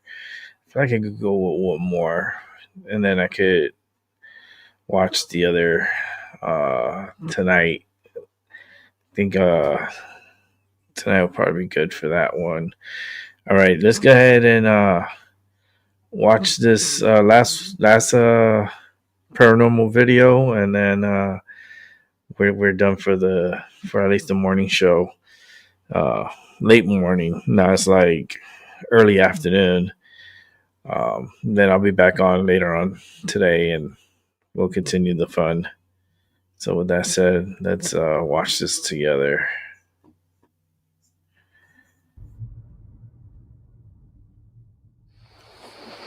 Wildwood Sanitarium, 1906.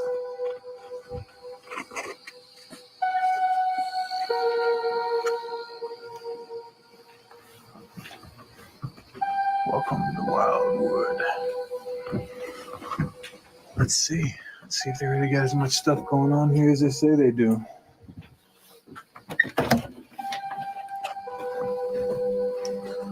Lock just kind of swung open. Do our first walkthrough and just look for some EMF spikes. Yeah. Also, just for the viewers' sake, we did come earlier to do an interview with the owner. Oh yeah. Yeah. Come on over, we'll show them. Because we got something kind of cool over here. This is where we interviewed the owner of the property earlier today. We actually didn't do a full walkthrough of the place. We just came down here in the living room. But she told us that this is a custom spirit box that they had made for them here. And the wood that the box is made out of is actually wood from the property, like from the house. So wow, we're going to be using that at some point tonight, which is pretty tight. But okay, we'll do our sweep and see if we could find any EMF spikes. And there's pictures and stuff around of like things that people have said they've captured. I don't know. So they got a dog, shadow figure dog there.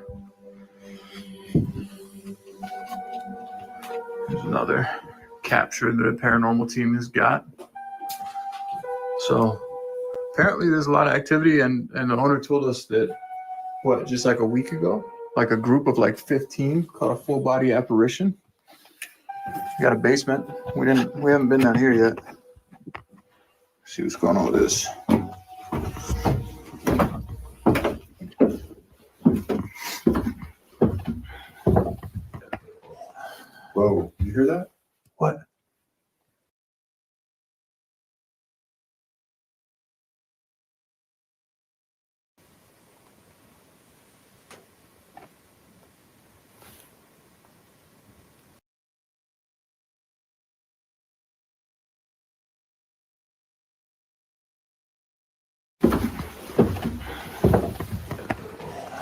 Whoa, you hear that?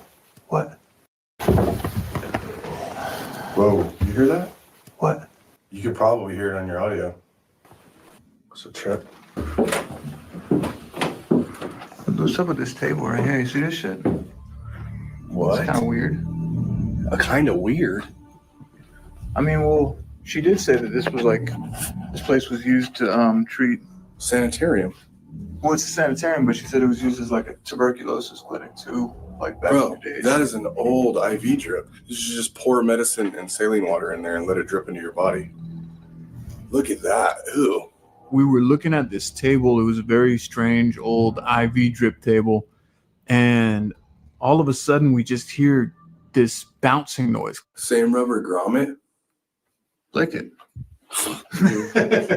You'll leave here with all sorts of shit. What the?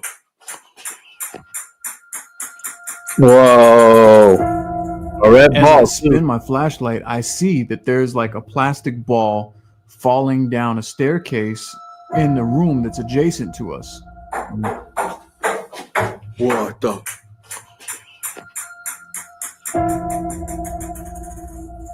But then something even crazier happened. Look at the ball doing. Bro. Nuh-uh. You did not just get that. It's coming right up to us. Whoa, bro. The ball rolled completely on its own out of the other room and right up to the bottom of our feet. Yep. Bro. Nuh-uh. You did not just get that. It's coming right up to us. Whoa, bro.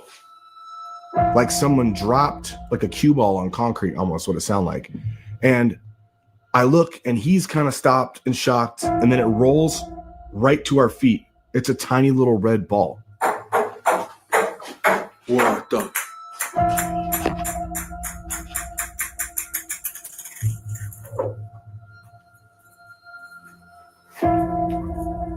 Bro. Nuh-uh. You did not just get that. It's coming right up to us. Whoa, bro. Hold on. Hello? If there's someone down here with us, can you say something?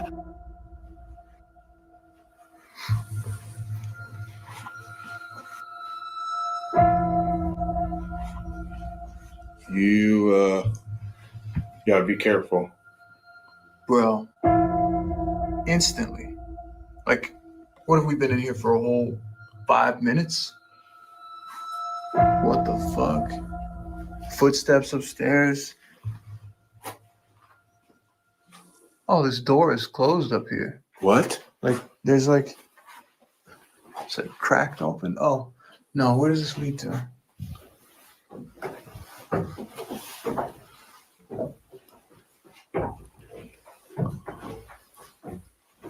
Hey, man, don't leave me down here.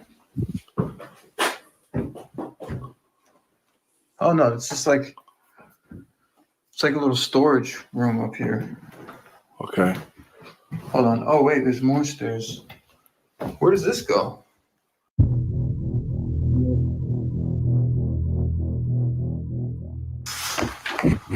We know that there are some spirits of children.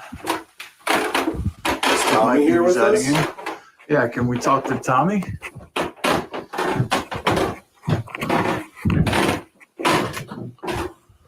There's a little bed in here.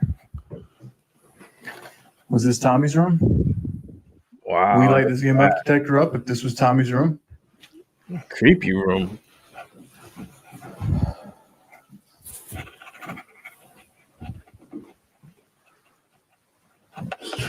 Tommy has some crazy toys. As we were entering one of the rooms on the second floor, Colton was behind me and he just panicked all of a sudden. And he said that he saw something move behind me. Is Tommy in here with us right now? Hold on. What happened? Dude, you did not just see that? No. That spindle or whatever, there's fucking... It just spun around. This wheel? Yeah, like I saw someone stepped on the pedal. Yeah. This thing, as soon as you walked past, man, it almost did like, it was almost like a performance just for me. Like I got to see it, and I was questioning my own sanity in that moment. Like, is my eyes playing tricks on me? How much did it spend? Enough for me to notice. Kind of? Not really.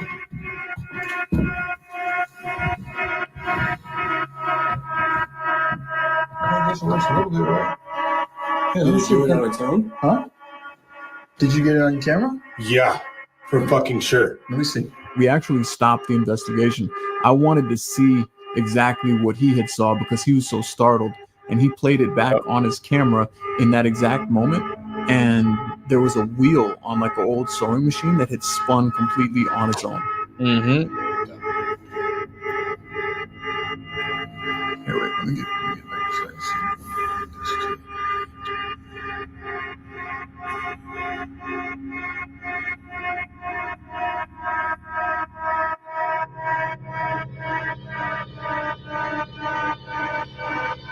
Like a half turn.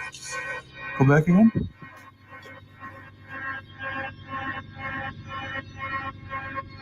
Yeah, we can't see. That nigga.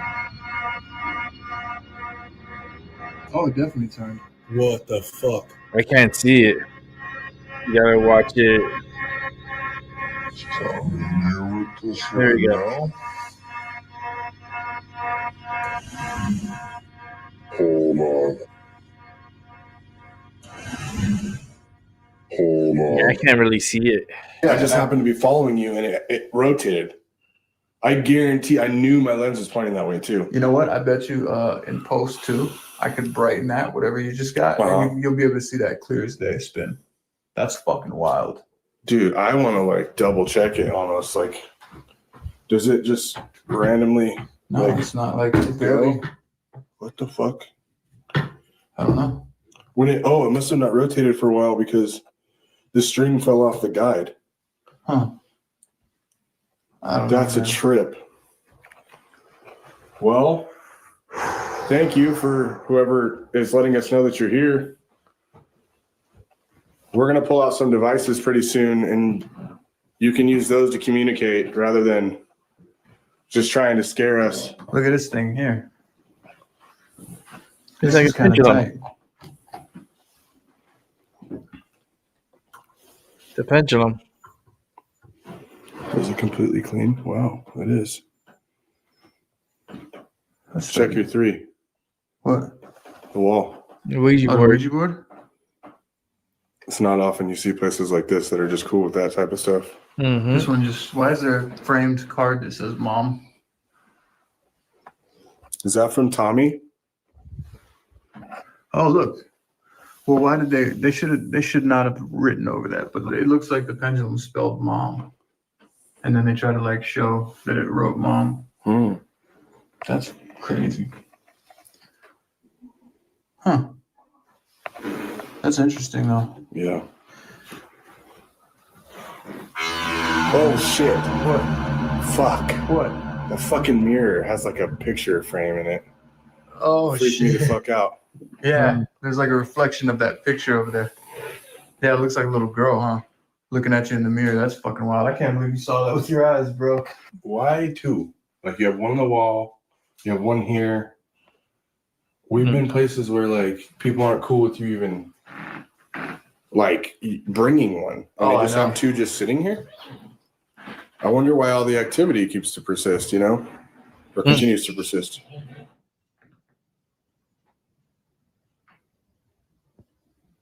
I thought I heard the steps again.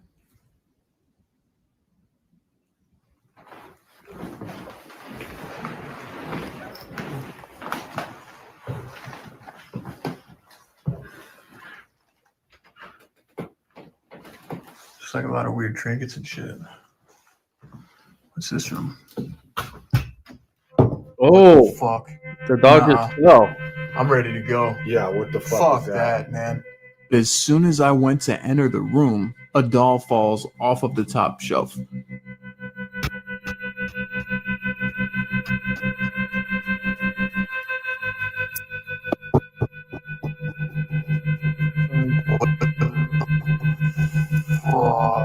Wow.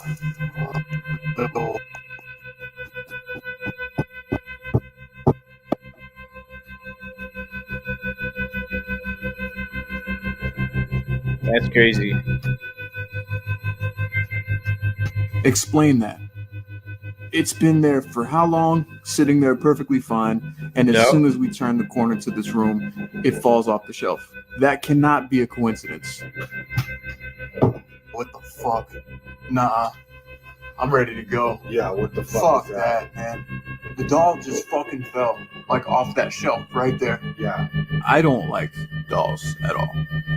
And we found a room on the second floor that literally had hundreds of dolls in it. It came from up here, but bro, look at this fucking room. This room is fucked. This room. Well, we need to start breaking tests out like here. We need to get static cameras. We need to do yeah. tests. Well, we have to finish the walkthrough though. There's a whole other floor. There's like 2 other rooms up here at least that we haven't gone through. What's up with this doll? This is like more dolls than any person would be comfortable with, even if they're not like creeped out by these things. Dude, this is fucking weird. I don't like dolls, bro. Oh, bro, she's got no eyes. She's got holes for eyes. Yeah, I don't like this room. Well, I mean, does that mean that we have to run a test in here though, man? If Tommy's present with us and you're just trying to play, man, you're really creeping us out. Like, we're gonna find some stuff. Oh, like, bro. what? Sorry, I didn't mean to interrupt you. Look at this shit here. I'm just gonna take this over here. Look at this, bro.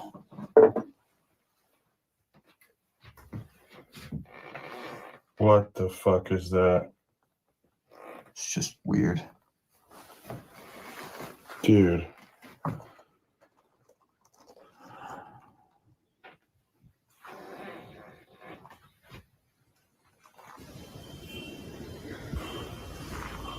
The fuck is that? What is that? Sound like chimes or something, or like a toy, right? Yeah, like a ding dong little like xylophone, like those kids' xylophones.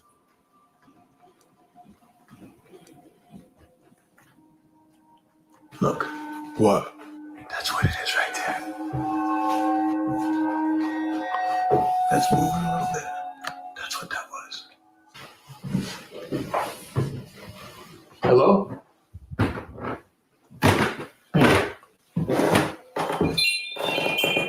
That's exactly what it was. That was it. Hello?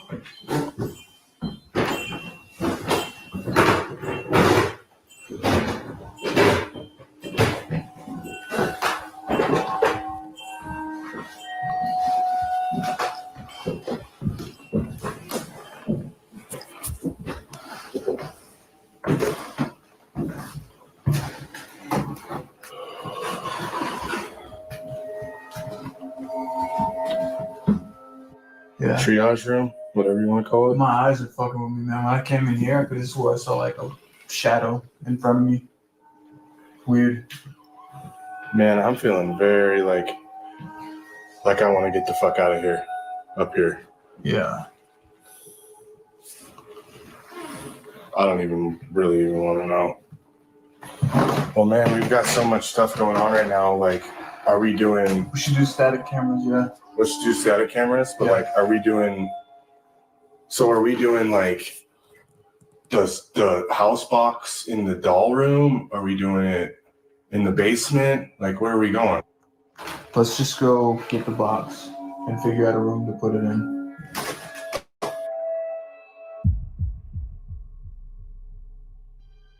So something really cool about this location is that the owner had a custom spirit box created, and the box itself was made out of wood that they took from the actual home. So it's almost like the spirit box was a part of this house. And we were told they get a lot of activity coming through on it. Lots of different voices come through. So we wanted to test that out, and we decided to start the tests in the basement. Are you trapped here? Or have you chosen not to leave? We are.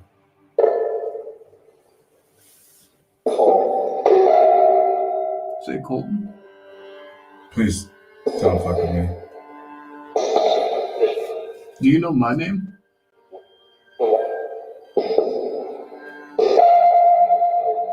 Do you know both of us? Casey. Did it? That soft voice in the back that I keep trying to pay attention to? Were you a patient here? Yes. Yes. Way back there. Yeah. We heard a lot of strange voices and phrases come through it. Use this device to talk to us. Find your voice. Or if you can, make something move down here again. Go away.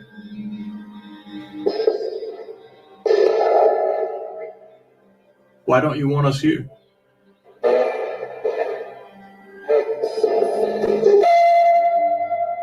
It was almost hypnotic in a way because there was like this loud beep that would come through every now and then you'd hear nothing. We're trying to speak with Tommy. Can you let Tommy? Whoa. Sounded like you didn't like that. We're trying to speak with Tommy. Can you let Tommy come through?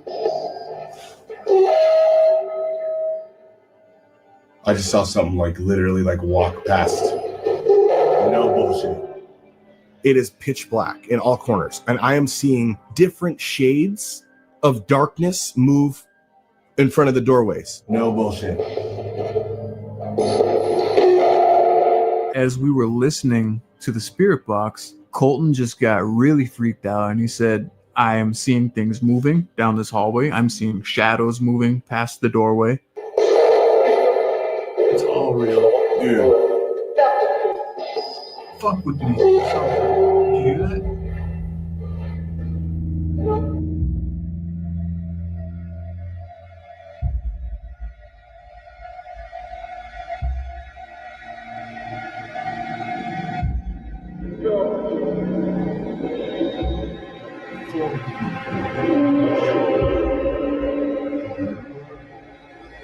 One over here caught my eyes.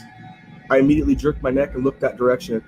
And then to my left, I see something that was like almost in my peripheral vision moving. There was definitely something that was toying with us, and it made itself present pretty much right behind me. It happened so fast, but when I slowed it down and looked at it frame by frame, it literally looked like something was reaching out and trying to touch me. The most obvious movement we have seen as far as shadow figures happened basically right underneath our noses. And because it's so dark, through our own vision, our cameras actually are better at seeing in the dark than our own eyes are. Mm-hmm.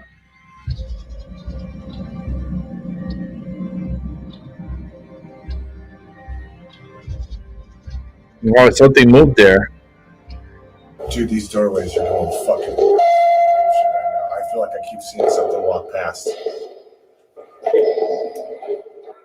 Whoa. Bro, I just saw a pair of fucking...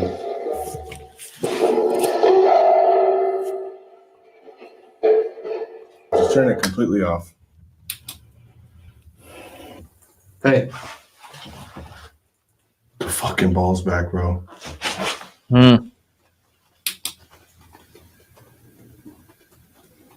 Tommy, is that you, man?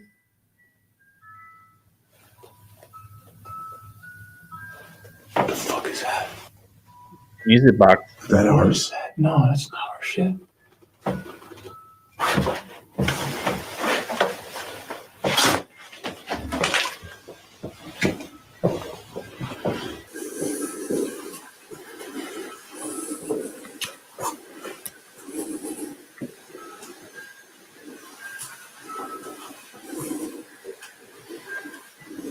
Hello? Nah, man. That's like a do-it-yourself kind of thing right now. Hello?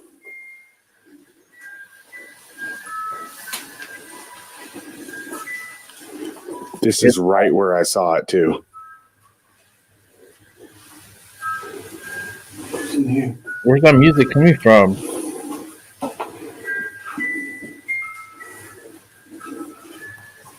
I'm not going in this room. That right there. Look. Raindrops keeps falling on my. Oh, look. What is that song? Raindrops keeps falling on my head. And it ain't raining outside? Sorry. No. I thought I saw something. Raindrops falling on my head. Is that what it is? Yeah.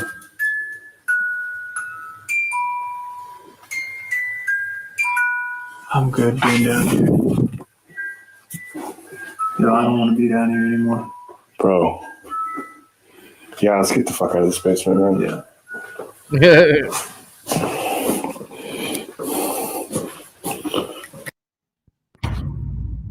Yes, no. Uh-oh. We decided to use the yes no prism in the room where we had witnessed the wheel spinning on its own. We figured we're going to go to all the hot spots that we've seen activity so far and try different things.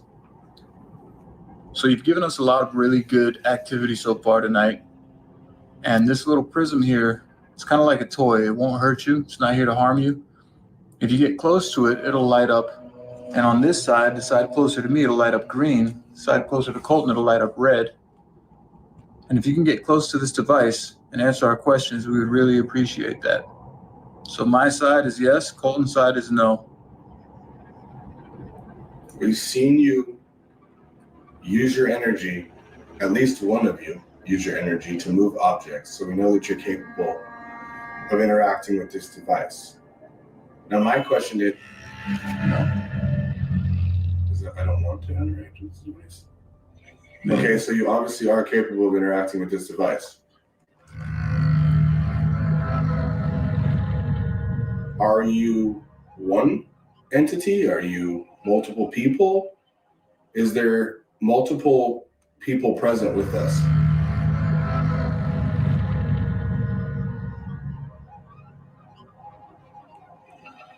We know that you've shown yourself to other groups of people while they were here doing investigations. Would you be willing to show yourself to us tonight? Are you angry that we're here? Would you rather be left alone? What does it sound like? It's weak. It's weak. Oh. That was the last question. Yeah. It doesn't seem like you want to be left alone. With all the moving objects and the stuff you've been tossing and making weird noises around us, it doesn't seem like you want to be left alone. Are you trying to scare us? Do we scare you? Are you afraid of us? We've seen a bunch of the pictures of people taking pictures of full body apparitions.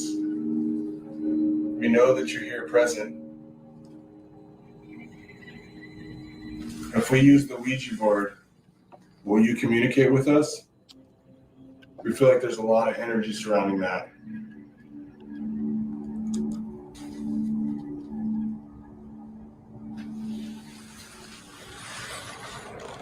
One of these shadow figures that keep walking past the doorways. Do you have the capability to come answer these questions through this prism? All you have to do is be present on either side of it. Casey's side is yes, my side is no. Oh. You can light up either side. Come on. Yes, no. During the yes no prism, we did get a couple responses. They seemed like definitive answers. Ultimately, that did die down, and we decided to move on to our next set of tests. We talked about doing a regular spirit box in the room with the dolls in it, and Colton came up with the genius idea of one of us should do a blind spirit box in the room with all the dolls.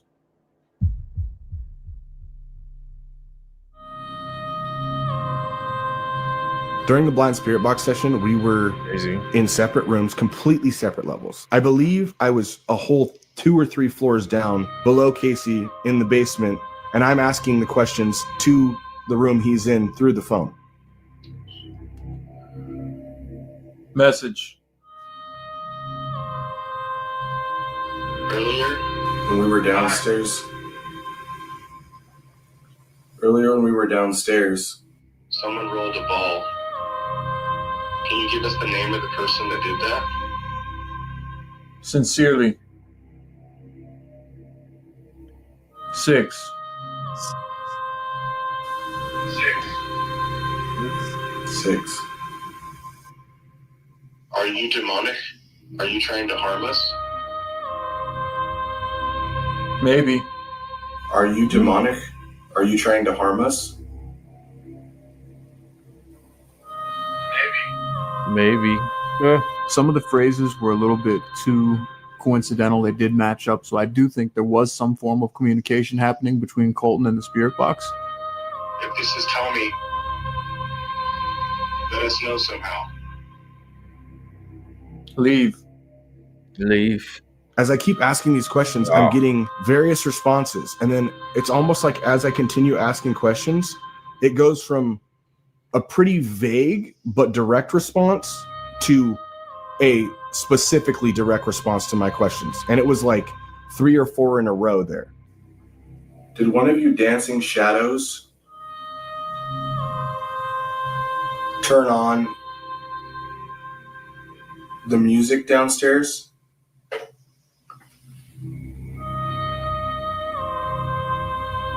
Hear a girl crying. And now I hear a man laughing. He's here. Who's here? Are you the one that was saying no on the yes/no prism earlier? Not him. Is there someone here that's stopping you from communicating to us? Are you threatened by our presence? I like it.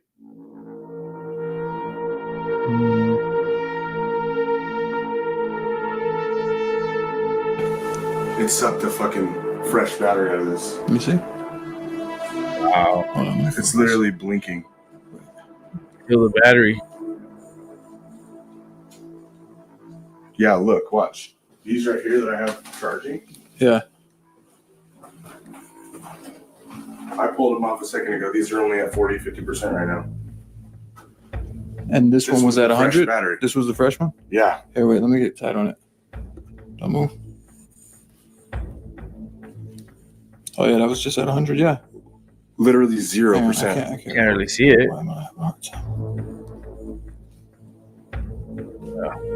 Literally 0%, bro. That's crazy. That's nuts. Dude. It's dead There it now. goes. There it is. Dead. Yeah, battery drain is fucking real when it comes to this stuff. There was already a Ouija board in this house, and it was really cool. The planchette lit up and everything, so you could see the letters clearly on the board. And we had the spirit box running the whole time we were doing the session. 1, 2, 3. Hold on. If you're here with us right now, what do you say? Can you move this planchette?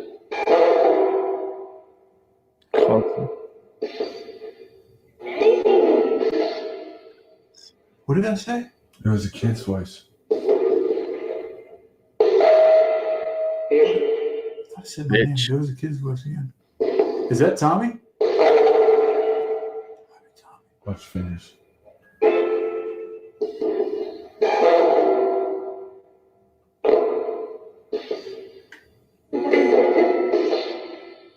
What?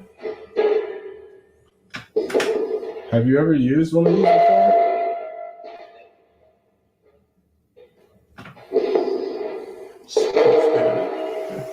Give us some energy. Look, just like this. Just move it all around this board right here. You can just keep moving if you want. That was for sure the same kid voice.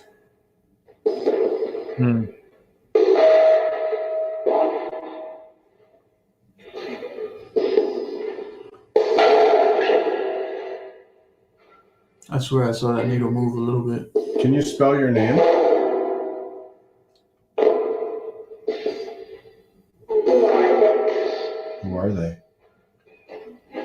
We're friends. Casey and Colton.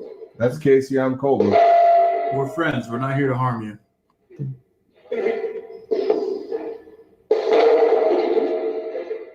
Casey? Colton. That's not me. No, not me. Go ahead. You're doing a good job. It's moving. It's communicating good. It's barely moving. I'm so little pressure right You now. can slip a piece of paper through my fingers. And the planchette right now. It's moving slow.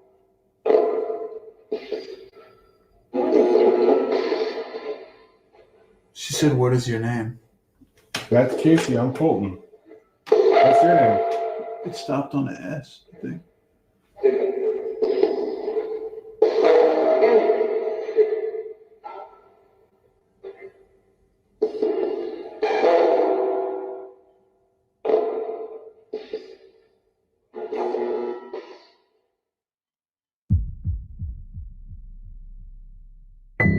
We have placed 4 static cameras throughout the house in just random various locations. Most of them we didn't see anything interesting on, but one of them, the one that we had aimed at the stairwell where the ball had initially fallen down, it captured some pretty interesting things.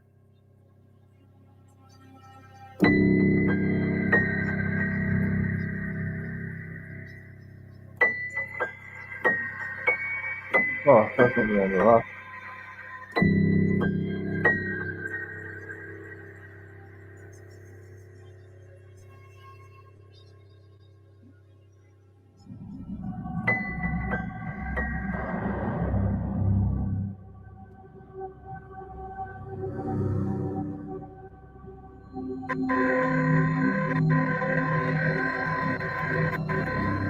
Yeah, whatever that was.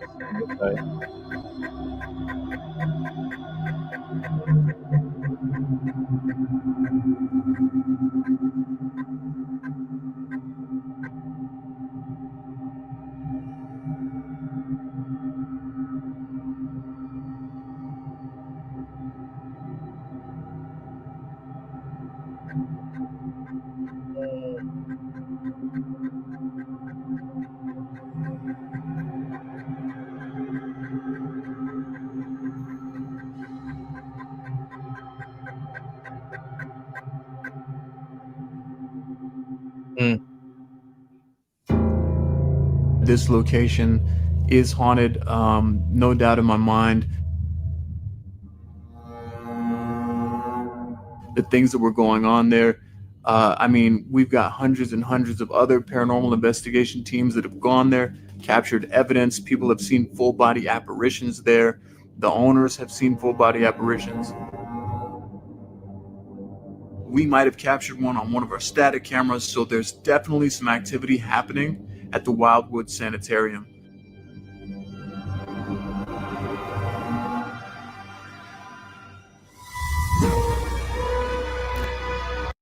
Freaking good, man. These shows are actually really awesome.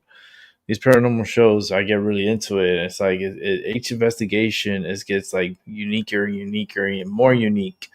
And I've seen these guys do a lot. So much so I feel like I want to see one more before I'm out of here. Just because I'm just so intrigued into this paranormal world that like the energy calls upon me to watch these and to kind of like settle, like, because a lot of things happen that's unexplainable, and it draws a lot of fear when you do like interact with that type of energy. But it's like watching these videos and so forth kind of like calms you down in a sense that like you see it happen, and then it's like, oh shit, you see it on video. And like if you do come like hands on with this type of situation, how would you react?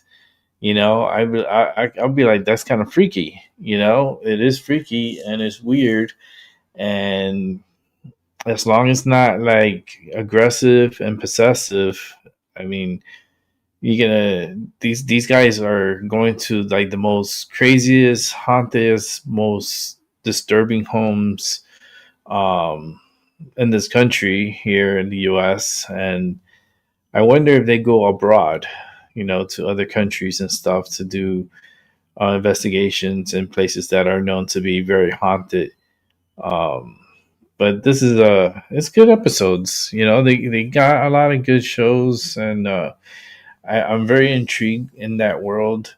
And so I want to see another episode before I leave because something's telling me to watch this one, and this one's pretty close to me because I believe this one's in New York, and I'm in Connecticut, so this is going to be an interesting watch. So let's go ahead and check it out.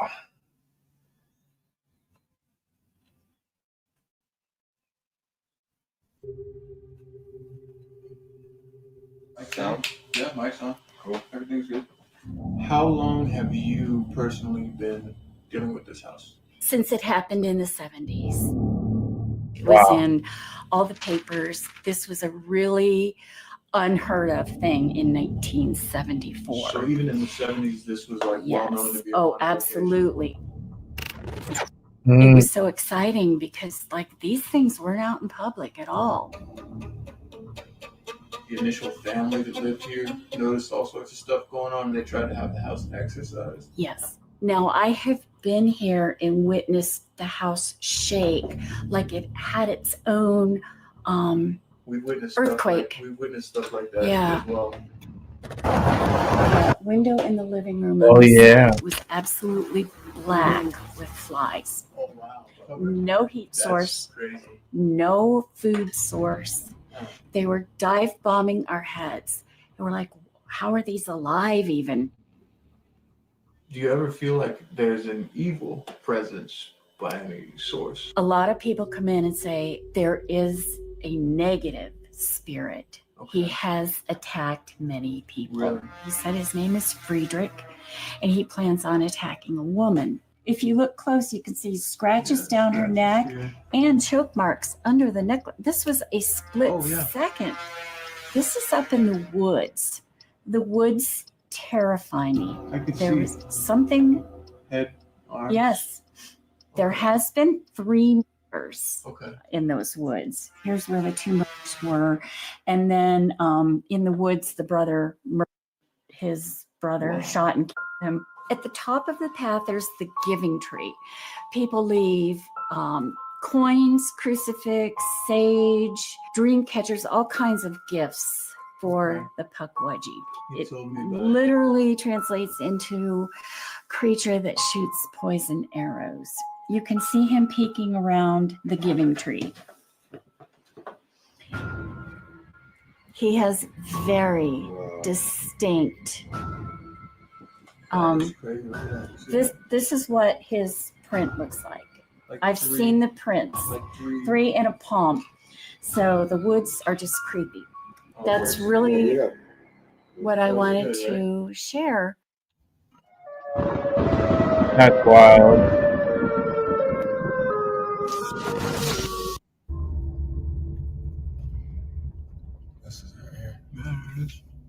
This is going to be interesting. Is there a light on upstairs? This is September 22, 2022. That might be like 92222.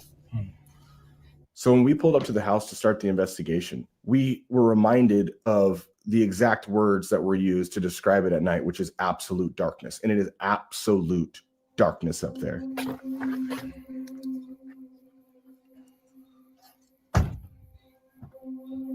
Oh, smoke? We really wanted to investigate this place and see for ourselves if whatever was in this location would be willing to communicate with us.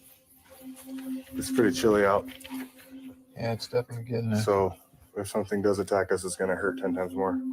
All right, so let's just show the viewers as soon as you enter the Hinsdale house. Nice big prison-style gate on the entrance.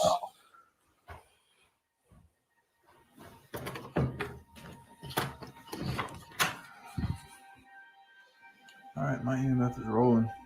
All right, let's go. Hello, hello. First, walking into the house, I could definitely feel like a very heavy, almost sinister kind of vibe going in there. So we are here to do an investigation, and we're going to do a walkthrough with this EMF detector. Whatever spirits may be present, we're not here to harm you. We're only here to communicate. And if you could come close to us, this EMF detector in my hand will go off. And it'll let us know that you're here.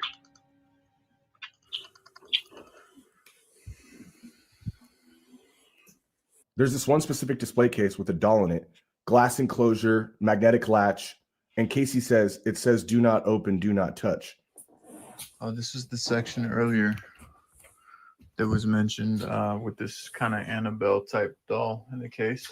Mm-hmm. Says do not open or touch, management. Thank you. What does it say? Yeah, there was like a couple fires here, and I guess the dolls made it out. Or see what this doll looks like. It's missing an eyeball. There was like 2 dolls inside of it. One of them had like a missing eye.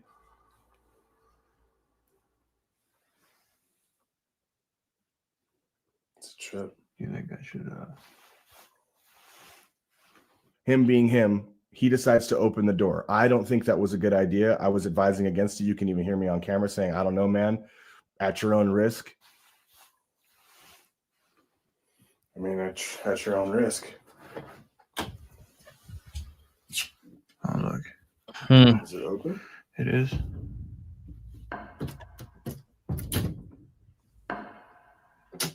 That's creepy. Instantly, I kind of felt like I probably shouldn't have done that. I think that I was doing it more for curiosity's sake and also like the viewer's sake. I said, all right, you know, nobody's supposed to touch this doll, so I'm gonna go ahead and touch it right now to show people that, you know, maybe this isn't a thing.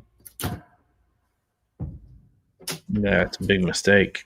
So hey guys, if you're enjoying today's video, now would be the perfect time for you to hit that like button down below, subscribe. There you go. Okay. Well, that's that. If you see my eyes roll to the back of my head, Try it with the EMF detector. Oh, yeah, that's a good idea too, huh? Dude, I'm not gonna lie. My hand feels weird. Like within 2 minutes, my hand started cramping, which was very, very odd. Yeah. Like After touching cramping. Like cramping. Yeah. That's I mean. Like sore. Hmm. Dead ass. Interesting. 100%. Like from my pinky to my thumb, kind of sore. I didn't feel any pain in it throughout the day earlier, but after I touched the doll, I started cramping up, which I found kind of weird. That's weird. All right, we'll see how it changes as we go. Yeah. Also, I noticed that there are some trigger objects in here, like oh yeah, more wind chimes. So maybe possibly if there is something here that's trying to communicate with us, if you can use the items in your home. We've heard that this is the couch where the exorcism was performed at.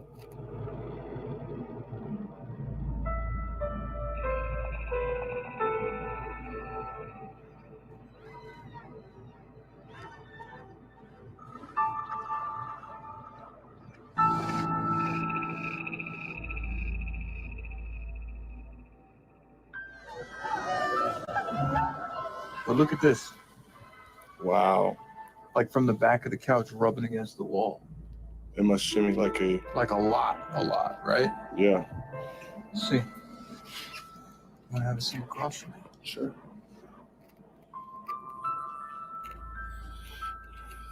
We're told that you could do things on command in this room. And that you've made things move for people. You've made your presence be known.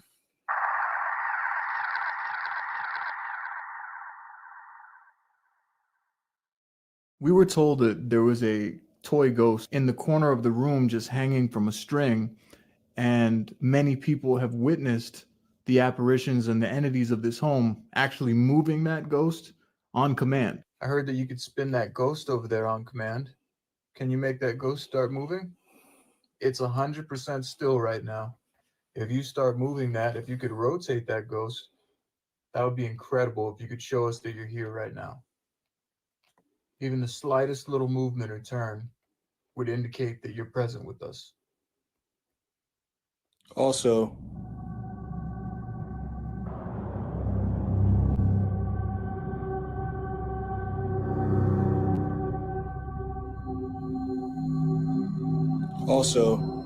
just to not be rude.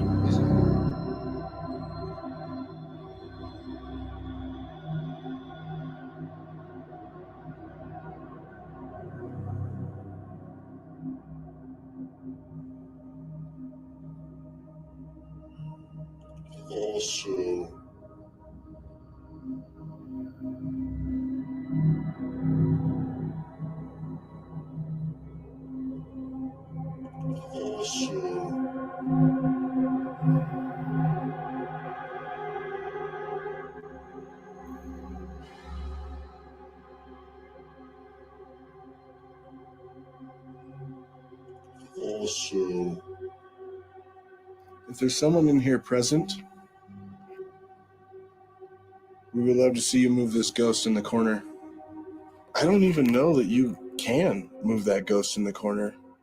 We've heard you don't like being provoked. Yeah. Right? So, and no disrespect, we're not trying to provoke you, but at the same time, wow. It's moving. Did you see that? Yeah. Ooh. It's moving. Look, look, look. In this house, there is no draft. There's no windows open. Did you see that? Yeah. Ooh. It's moving. Look, look, look. It slowly starts to rotate on its own. I mean, that alone gives you goosebumps because what the hell was making that move? Wow. It's moving. Did you see that? Yeah. Ooh. It's moving. Look, look, look. So a little bit of provoking might be healthy. If you could really do something, then do it. Now is your chance. You saw that, right? 100%. Look, look.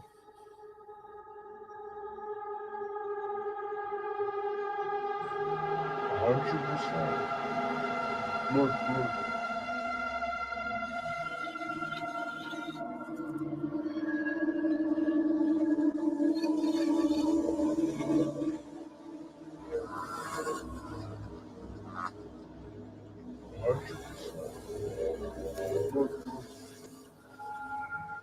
Put it on the back of the couch. Up top. Yeah, so it's close. There you go. That's wild. What's it gonna be?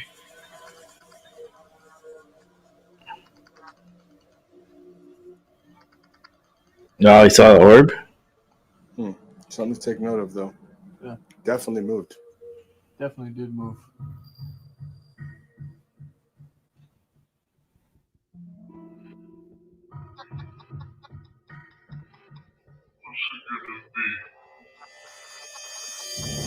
Yeah, you see the orb? That's what I saw. I saw orb. And I saw another one. There, right there. Yeah, there it is. I saw that. I have a video of an orb on my channel that I experienced in my last apartment. Like, and it was more telling than this.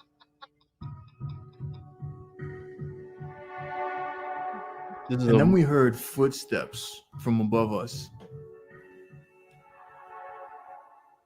$100 and a pack of cigarettes to anybody in this room that can move that ghost. A pack of cigarettes. They're gonna take you up on that offer. You hear like footsteps? Yeah. Yeah, Just now.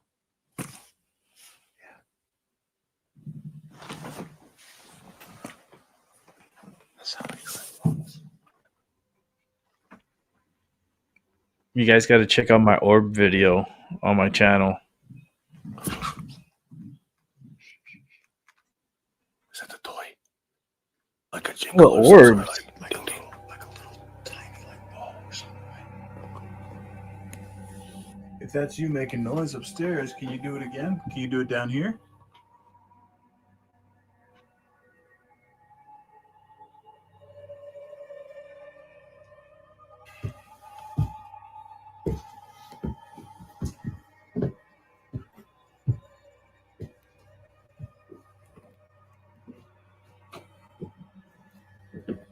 Hello, hello. Is anybody here with us? Can you let your presence be known?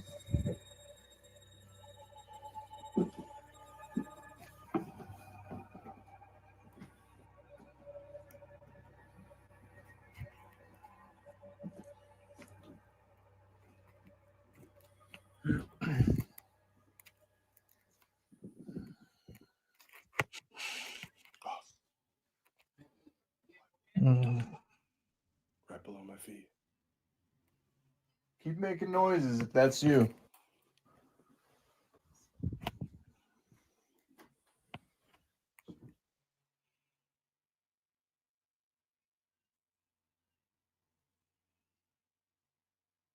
We did hear about the giving tree earlier. We grabbed some tobacco, and I think that we should go take a look. What do you think? Offering. Okay.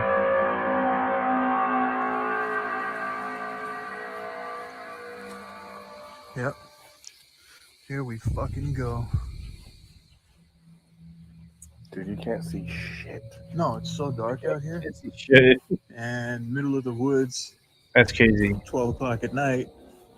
Nobody around. That's usually the position that I find us in. The wildlife aspect of what we do when we're going into these wooded areas where early in the season they saw 2 baby bear cubs and a mama bear following behind it. Very aggressive type situation there. They have wombats. They have all sorts of very aggressive creatures up there. That's an unsettling thing as well. That danger is very, very real for us. Hey, bear. And this is in upstate I think it's in New York. So I believe there's a lot of deers and moose. Not already, bro.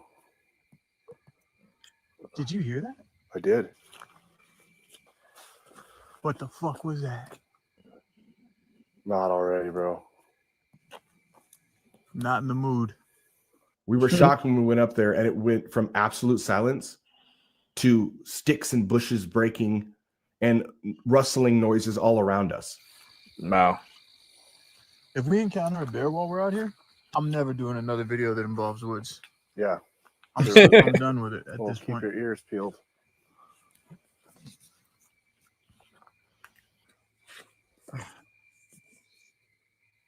Right in there.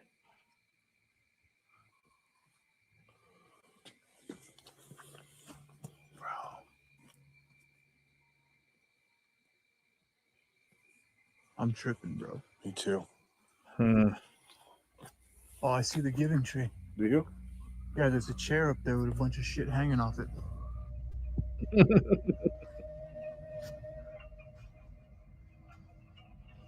This is trippy, man.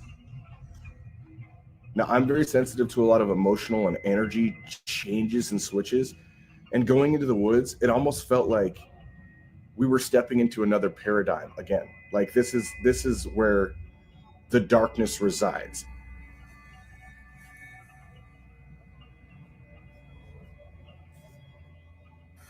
You got all these different trinkets. You got like a whole glass bowl over here hanging with sage in it.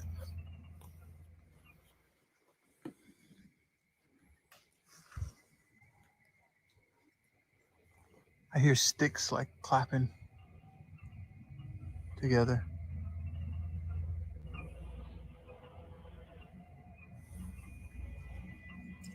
This place is a trip. So let's make the offering. Is that an animal bone? Did someone offer it an animal? Where? Right there? What is that? It's like a skull or something. Is it? Whoa. That was me. Sorry. Hope I didn't break someone's offering. That is a skull. It's like a possum or something. We're here to offer you the best of the best Red man. All right, well, we've made our offering, and hopefully you will make communication with us tonight. It's the only reason we're out here. You smell that? Smoke? No. What? Shit. It smells like bear shit. Something big shit. Well, smells like I'm about to get the fuck out of here then.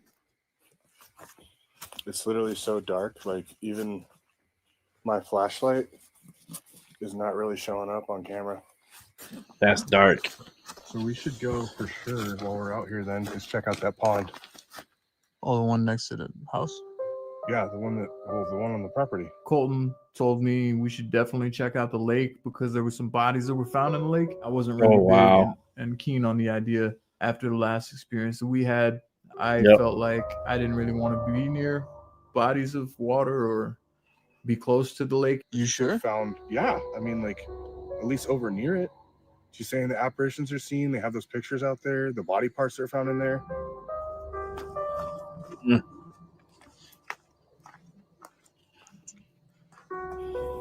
Right there. Is that a dock? Is it a dock? Yeah, it's some sort of like water. All right, well, I'm bridge. not going on that. We knew as we approached the lake, this is eerily reminiscent of something we've experienced earlier this season. Yep. I remember that. We saw it here. I'm gonna walk out there. Okay. I'll be over here.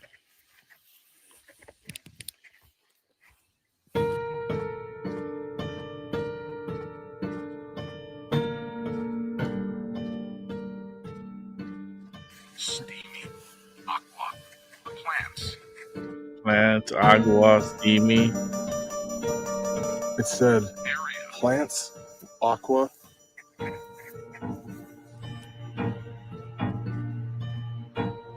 Steam.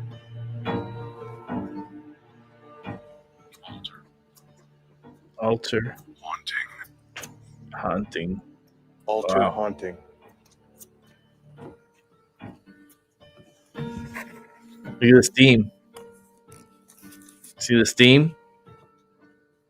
I don't know how to describe it other Steamy. than the most storybook-esque haunted horror flick, The Fog, that I can possibly explain to you. Look at that.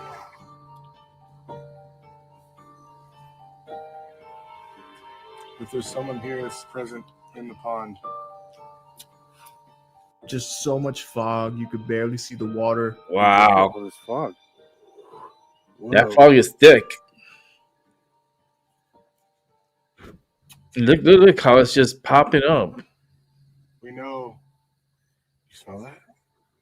No. It smells like sulfur. Messenger. Bro. Black messenger.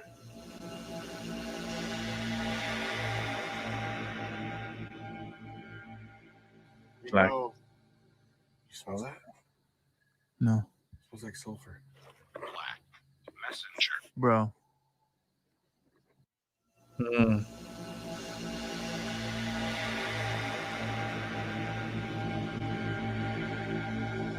Yeah, it seems the rituals would have been done in that lake and stuff, and there's a lot of residue. You smell that? No. A lot of negative residue. Messenger. Bro. I know you heard that. Definitely was a trigger for me, having to go to another body of water after what we had encountered at one of the last investigations that we did. Yeah, with the head in the water.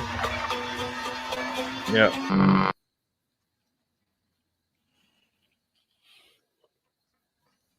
Hey, let's go back to the house.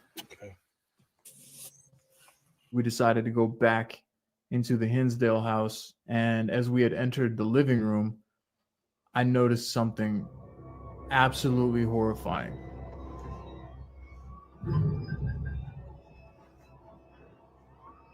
Look at this. That's not good. No, come here. Look at this. I'm seeing it. Are you Oh, the seeing what I'm case is seeing? open. It's not just open. It's like fucking hanging out. The doll's hanging out. I looked across the living room and I saw the case that the doll was in was actually open now. Look at this. With it hanging out. Come here. Look at this. Are you seeing what I'm seeing? Yeah. I'm 100% positive that I closed the case.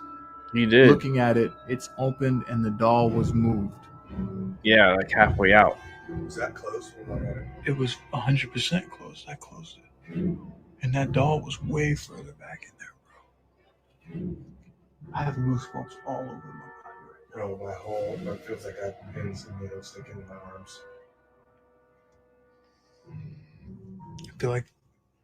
I feel like I should close it, right? Wow. I mean, yeah, probably.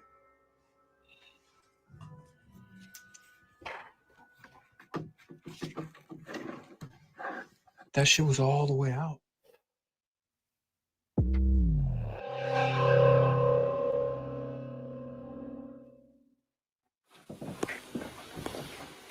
Wait, shit.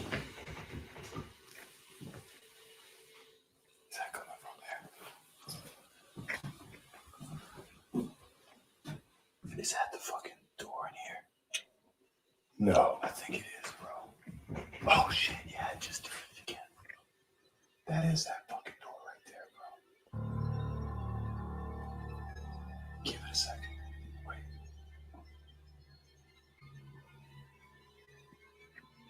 Stopped. Yeah.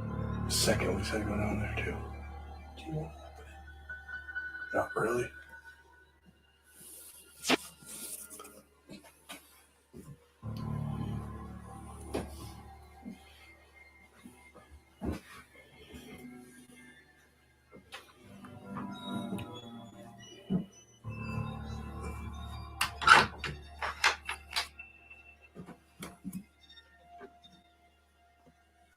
Anything? Hello?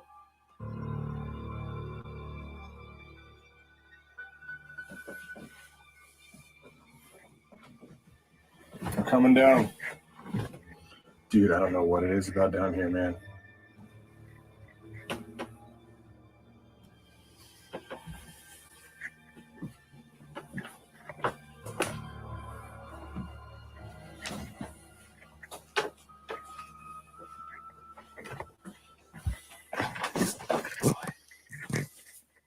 Hey, let's find a place.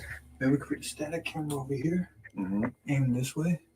And put that on the ground, maybe. We'll put the night vision, right? Yeah, we'll put this on the ground. Mm-hmm. And maybe we'll put lights out like pitch black down here. I like that idea. You want to go pitch black here in the demon basement? Yeah, I kind of do. What do you think?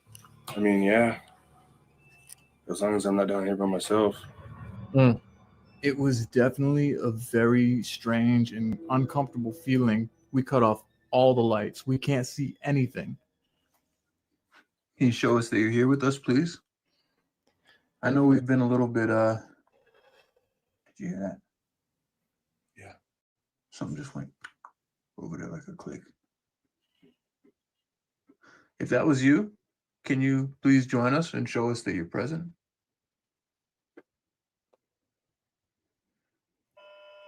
No. No. Wow.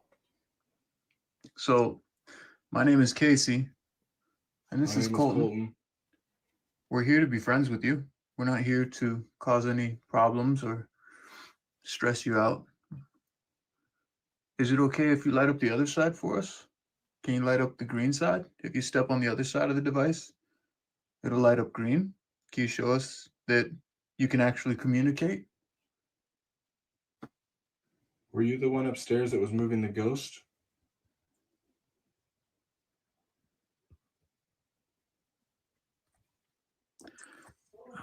I'm going to try something. Okay. You have your phone with you? I do. Can I use it? Yeah. Here, keep this rolling so that we have audio and video. Okay.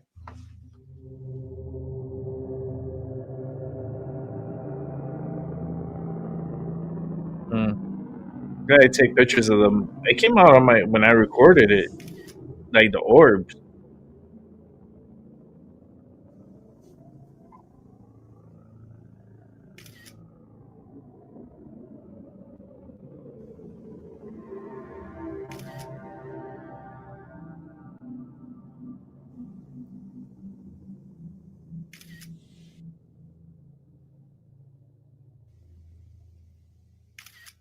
Are the spirits of the people found in the pond still on the premises? Have you crossed over to the other side? Or do you reside here still?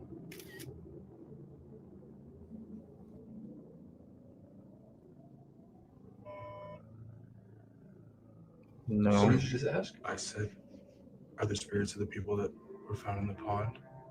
Do you still reside here? No. It says no, so it's not them.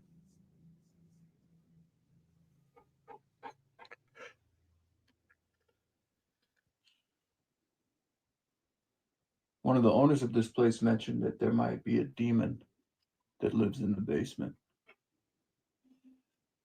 Are you a demon?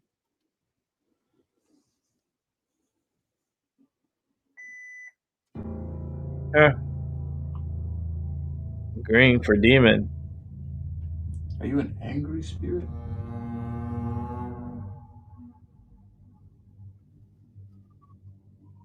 Do you know what angry means? Did you even know that you were a spirit? Will you show yourself? If I keep taking pictures, will you let it be known that you're here with us right now? No. Light? I've never seen that before. Blinking red. And it's all off. It's just blinking red. And the fact that people say that there was a demon down here at one point, my eyes just kept gravitating to these same areas, just waiting to catch something out of the corner of my vision. I've never seen it not light up. No. No? There's something weird going on down here for sure. Did you hear that? I wonder if it's picking up something in the crawl space up there. Yes? Yes, it is. A lot of my attention subconsciously was going to the crawl space. If we put the prism in the crawl space, Oh no, we just start popping pictures in there.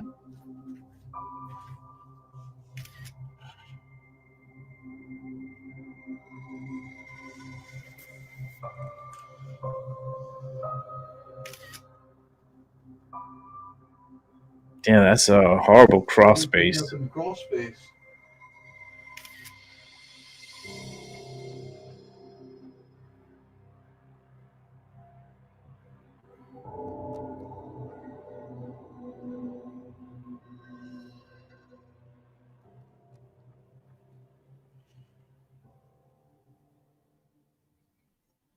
One thing that we definitely wanted to do at this location was a blind spirit box session. Now, Colton had agreed he would be the one inside the house. I was going to go outside of the house and I would communicate with him through the phones on speaker. No one should ever feel comfortable going into a situation like a blind spirit box in a well-known haunted location that has had exorcisms performed on it. He obviously couldn't hear what I was saying. He had the spirit box headphones in. He had the earmuffs over his ears that were muting out everything else around him. And he had a blindfold on.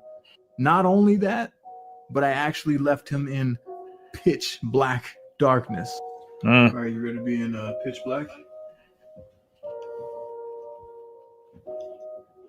This made it even more scary, knowing that Casey was going to be outside, locked in the truck, however many yards away from the house, while I'm in here by myself next to this doll that is completely off limits to touch, and it had already moved once throughout the night on its own. I felt scared for him when I walked outside.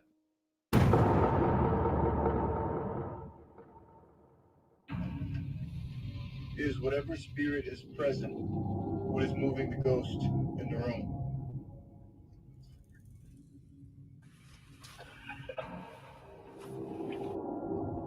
Children. Is whatever presence is here evil? Beyond. As I sit there, I'm extremely uneasy. I almost can't sit still. I feel like something's going to touch me or something's going to pull on me. And I started hearing really clear words coming through the spirit box. Are you upset that Colton is in there right now by himself? Maybe so. What is keeping you here? What is keeping you attached to this home? Distress. Is there more than one spirit present here? Hell yes. Oh, yes. How many? Can you give me a direct number? Is there more than one spirit present here? Oh, yes. How many? Can you give me a direct number? We're open.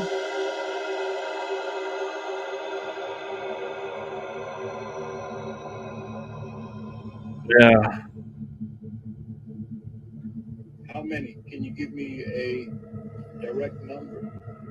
Yeah, look, it opened.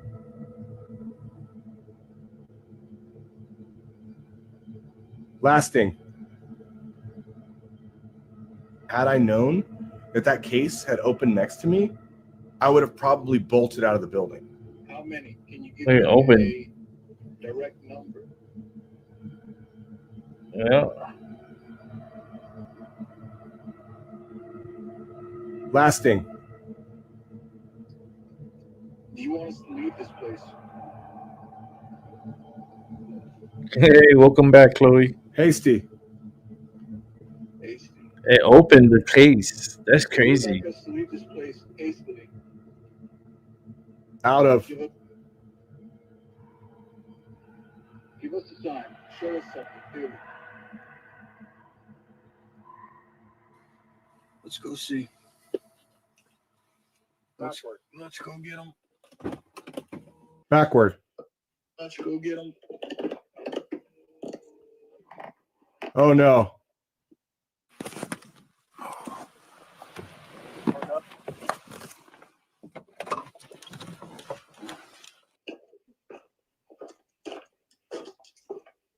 Fresh.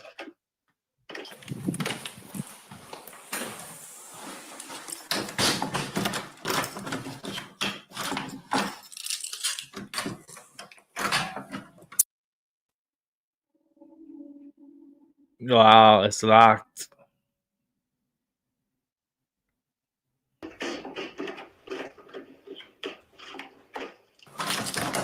Holy shit. It's like someone tried to lock me out. Shortened.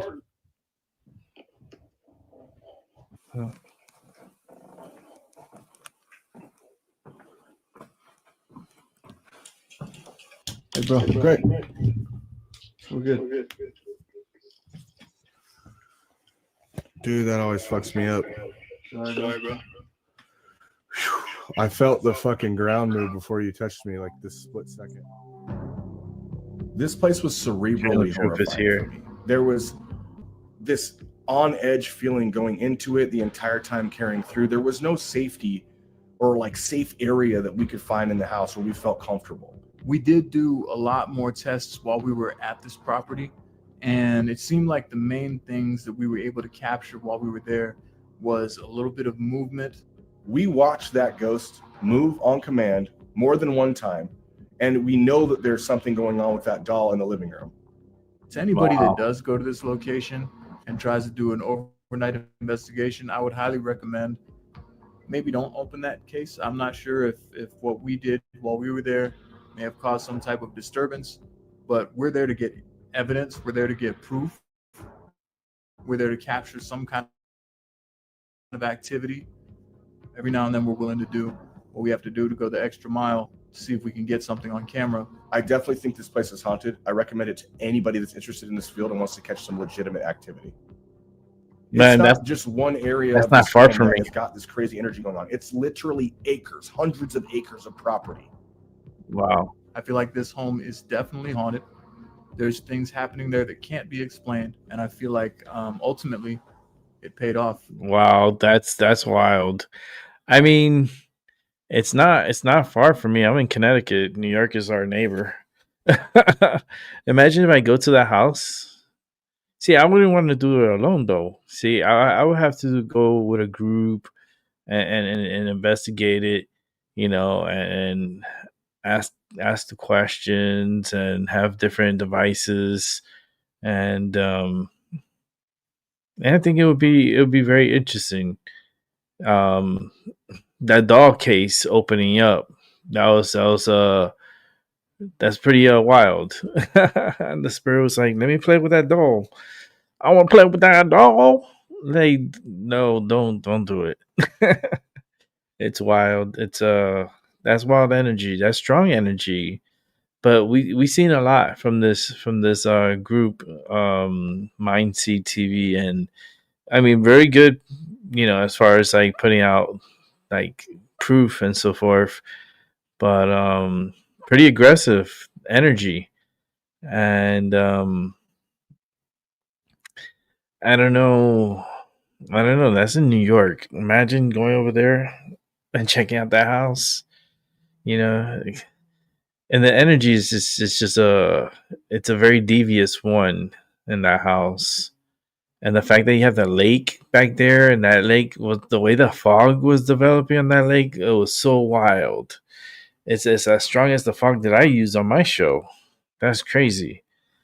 But I'm gonna go ahead and get going because I got some stuff I gotta take care of, and I've been on for almost 4 hours. That's pretty good. It's the coffee. It's I'm telling you, that wake and bake with a side of coffee, it keeps you going. And 4 hours in, and I'm done for now. I'll probably come back this evening. If I'm not doing anything, I'll probably come back and do another showing of some paranormal videos, and maybe catch a little bit of some news, and see what happens. I tell you, the next 2 weeks is going to be very intense. There's going to be talks of war. There's going to be talks of World War III. I feel like this interception of drones into Poland is igniting the NATO to go wild and act crazy. I don't think those drones were from Russia, and if they were probably disguised as Russians. And false flags has happened before, and those 10 drones going over to Poland like that. I mean, wouldn't they just go to like Ukraine? Why would they fly all the way to Poland for? You know what I mean? So it's like sometimes it's just like, I don't know. The news is just very awkward, and I feel like they really want to push this war no matter what. This the democratic mindset and power is like they're really infiltrated into the top, and they just don't care about the people. They just want people dead. You know what I mean? They just want to get rid of a lot of people. Too many bottom feeders, and not good right now. And they just want to start a war, and they gonna do everything they can to try to get this war started and have a world war where we're gonna have wars in all fronts. Like world war is gonna be like Russia, Ukraine, Israel, all around the Middle East, because Iran, it seems like they're gonna re-up on their weapons and get their shit together, and you're gonna have wars on all fronts. The U.S. versus Venezuela, and you're gonna have wars like Taiwan and China. There's a possibility that China's gonna say, "Fuck it, let's take advantage of the moment. Let's invade Taiwan," while everyone is fighting all over the world. This is the energy that they want to project to bring that asteroid to come and hit us. And it's coming. It's somewhere back there, but it's going to be coming towards us. And it sucks, but that's what happens when you project too much negativity. And the world right now is just really weird, especially the Democratic Party. I just don't understand them. Like their thinking and their ways is very alien. It's not from it's not human thoughts. It's kind of like, who are you thinking for? 'Cause if you're not thinking for the people, then who are you thinking for?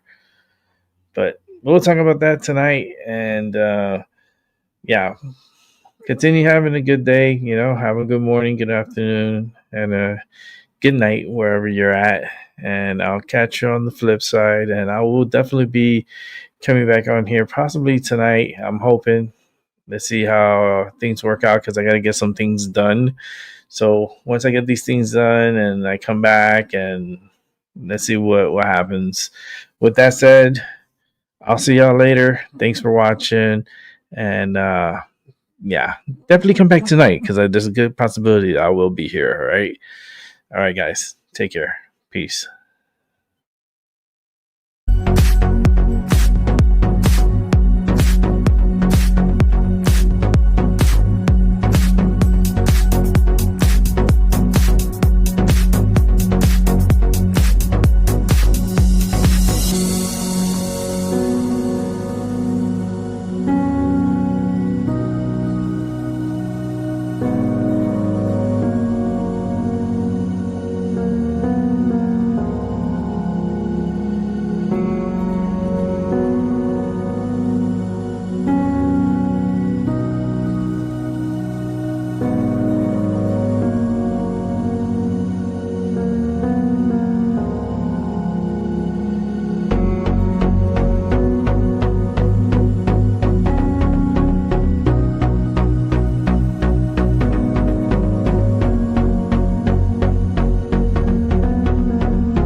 right. I'm not gonna end the show yet. There is some breaking news. Big time breaking news right now. Charlie Kirk, he's a reporter. He does. Let's turn it back on the cameras. Oh. I think he's not in good condition right now. Possibly he's probably not alive.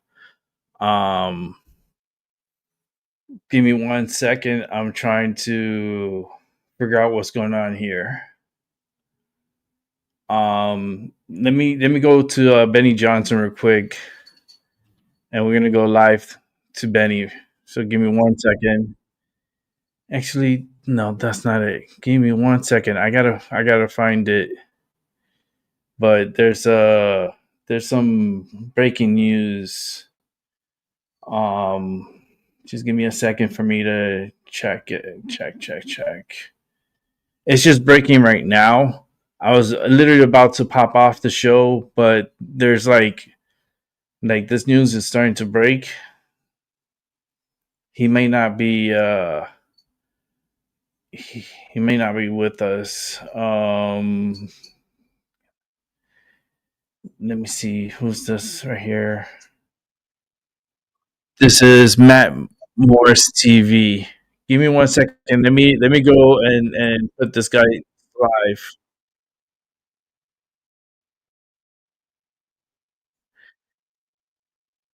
Give me 1 second.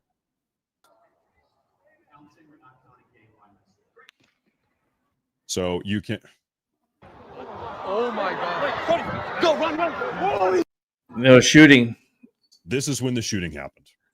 And someone once again, shot at Charlie. We don't know. I don't know yet. We're Charlie still Kirk. looking around. If he was hit, maybe it's a reflexive thing. Maybe the bullet grazed him. Maybe it passed over his shoulder. Don't know. Do not know. Stephen Gardner. Let me go to Stephen Gardner. Was he hit? This guy he might be dead. Let me go over to see if I can find him on. I'm looking around here. Charlie. We have for people that we're asking here. Give me 1 second. Charlie. This guy's going About live the same in age a as my minute. kids. He should be going Got a live right 2-year-old boy now. and a Everybody's 4-year-old going daughter. live.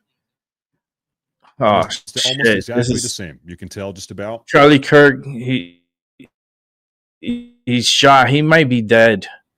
Fuck. Oh, this is breaking news right now. This is not good. And this happened at Utah University. It looks like a sniper took a shot and landed directly on Charlie Kirk's neck. So there's a possibility that Charlie might not be with us. I have that energy that he's not with us. Ladies and gentlemen, I have some bad news here. He's not with us. He's dead. I'm looking at a photo right now. I can actually confirm to you where it was a direct hit. It seems to have hit his throat right about here. Oh, he's dead. Right about here on the left side. Charlie Kirk is dead. And it went straight shot right through. Now, once again, oh Lord. Who knows whether or not he is alive at the moment or dead. God forbid. I don't know. Dead. I don't have a confirmation on that. I believe he's dead on that, but he was directly hit. Give me 1 second. Right Let me here check. in the throat. This is crazy. Give me 1 second. I'm going and checking other places. That's what I see at the moment. Anything else beyond that, I'm not sure. Let me go to TMZ here on my phone. Let me go because they usually break news very quick. Yeah. On TMZ, this guy must be dead. Live at Utah Valley State University. Check clear. I don't know if that The was controversial conservative activist has apparently been shot. He's been shot. Thousands of students were watching Kirk when shots rang out. This is How many times has this got to happen, man? The Democrats have he flooded got the shot. country with tens of millions of violent cartel member, narco-terrorist, illegal aliens. They are operating sanctuary cities in the country in which they are harboring these people. They are funding them with taxpayer-funded subsidies. Every single Democrat-operated major city is an anarchist, violent hellhole where people are gunned down left and right. Oh, You have Lord, political violence on the left. crazy. President Trump 10 months ago This is was shot breaking. in the fucking head. Charlie Oh, Kirk, 10 Lord. months later today, has been shot in the throat. A young father with a wife and 2 kids. And that came from a Irina distance. was gutted, mercilessly gutted on public transportation a week and a half ago.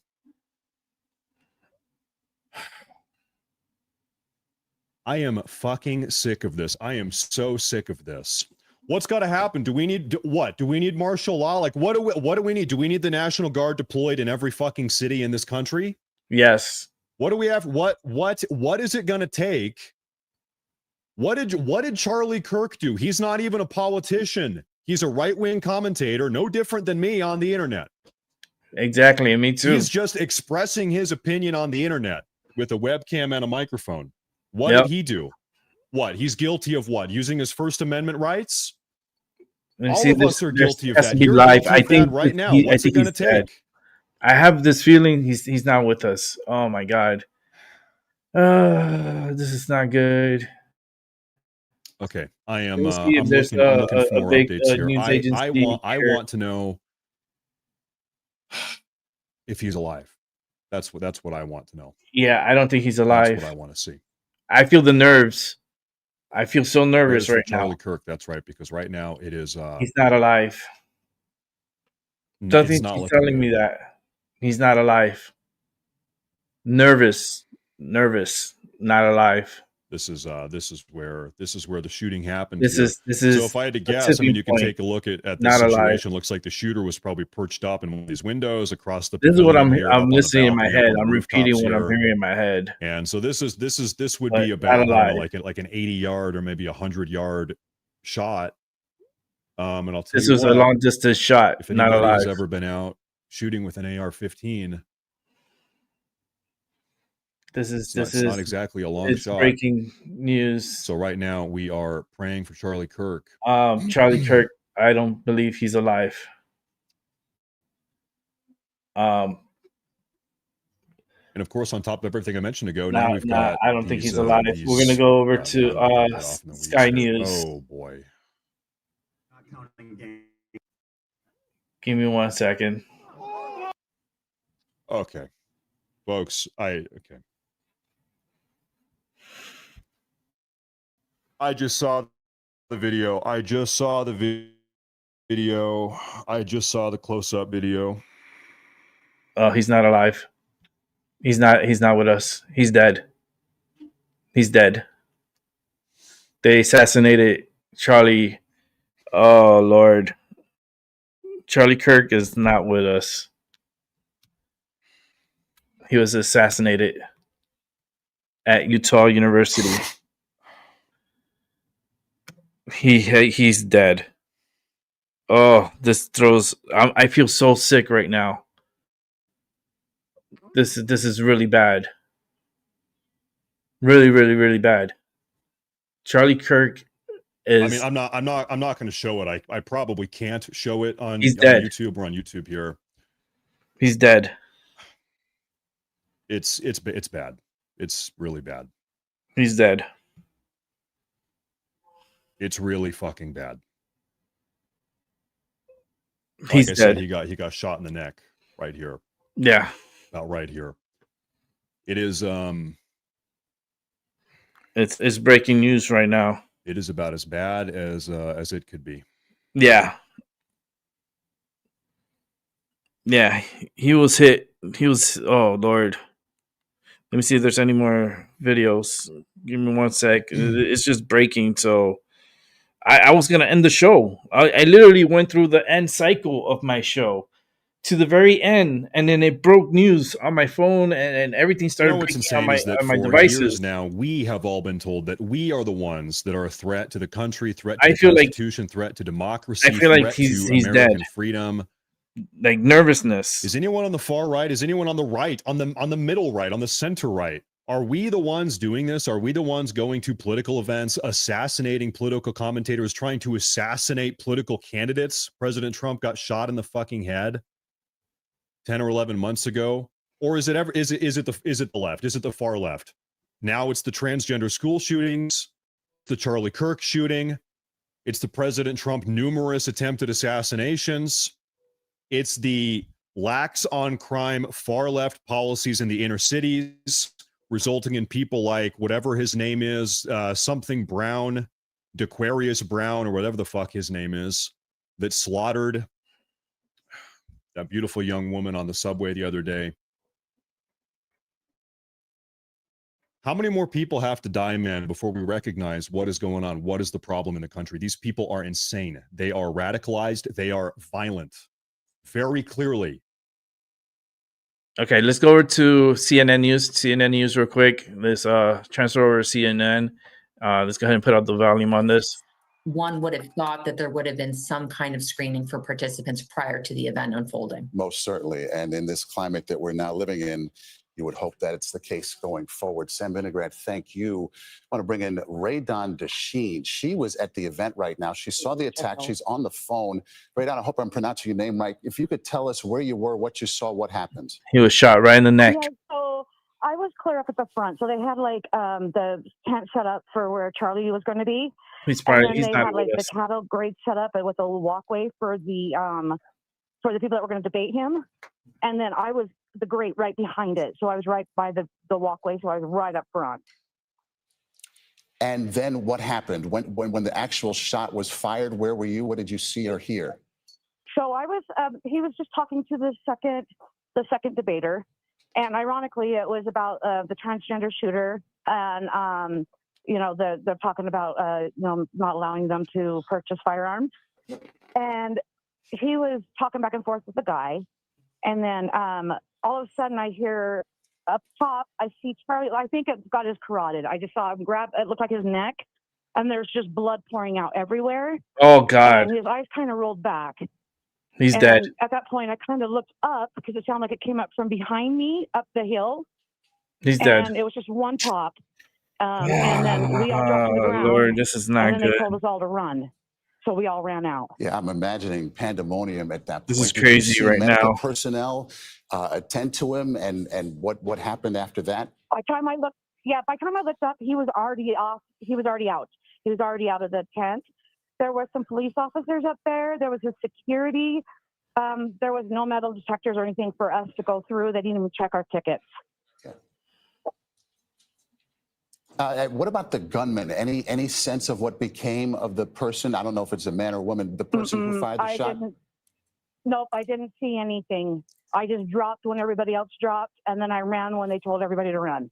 So you described it as a debate that was going on. So it was a debate between Charlie and someone else, or just a sort of so he got to prove me wrong, and basically, because he's a right winger. And, he's very, very, very good at his debates. And he invites mostly college kids to go up and debate him.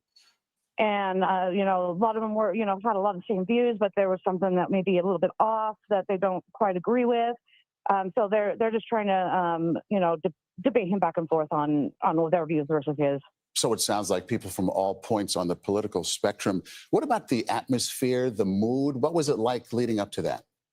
Oh, man, we were all having fun. We were shouting, USA and Charlie Kirk and listening to some, 80s music like Queen and that, and just stuff to pump you up. We're just all having a good time. Yeah, like a festival kind of atmosphere. I want to ask you about security. What was that like as you entered this area? And what kind of area is this? There was none. It was like, so when you walked in there, it was like a kind of in the crevice of the buildings with a bridge across it.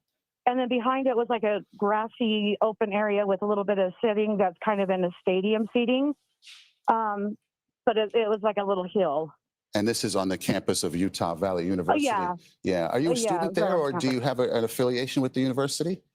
No, I'm old. I'm in my 50s, so a lot of these people were college age students, but there was quite a few actually. I would say that were around my age too. Yeah. And where did you get out? You ran out of there. Where'd you go? And what did everybody else do who was with you?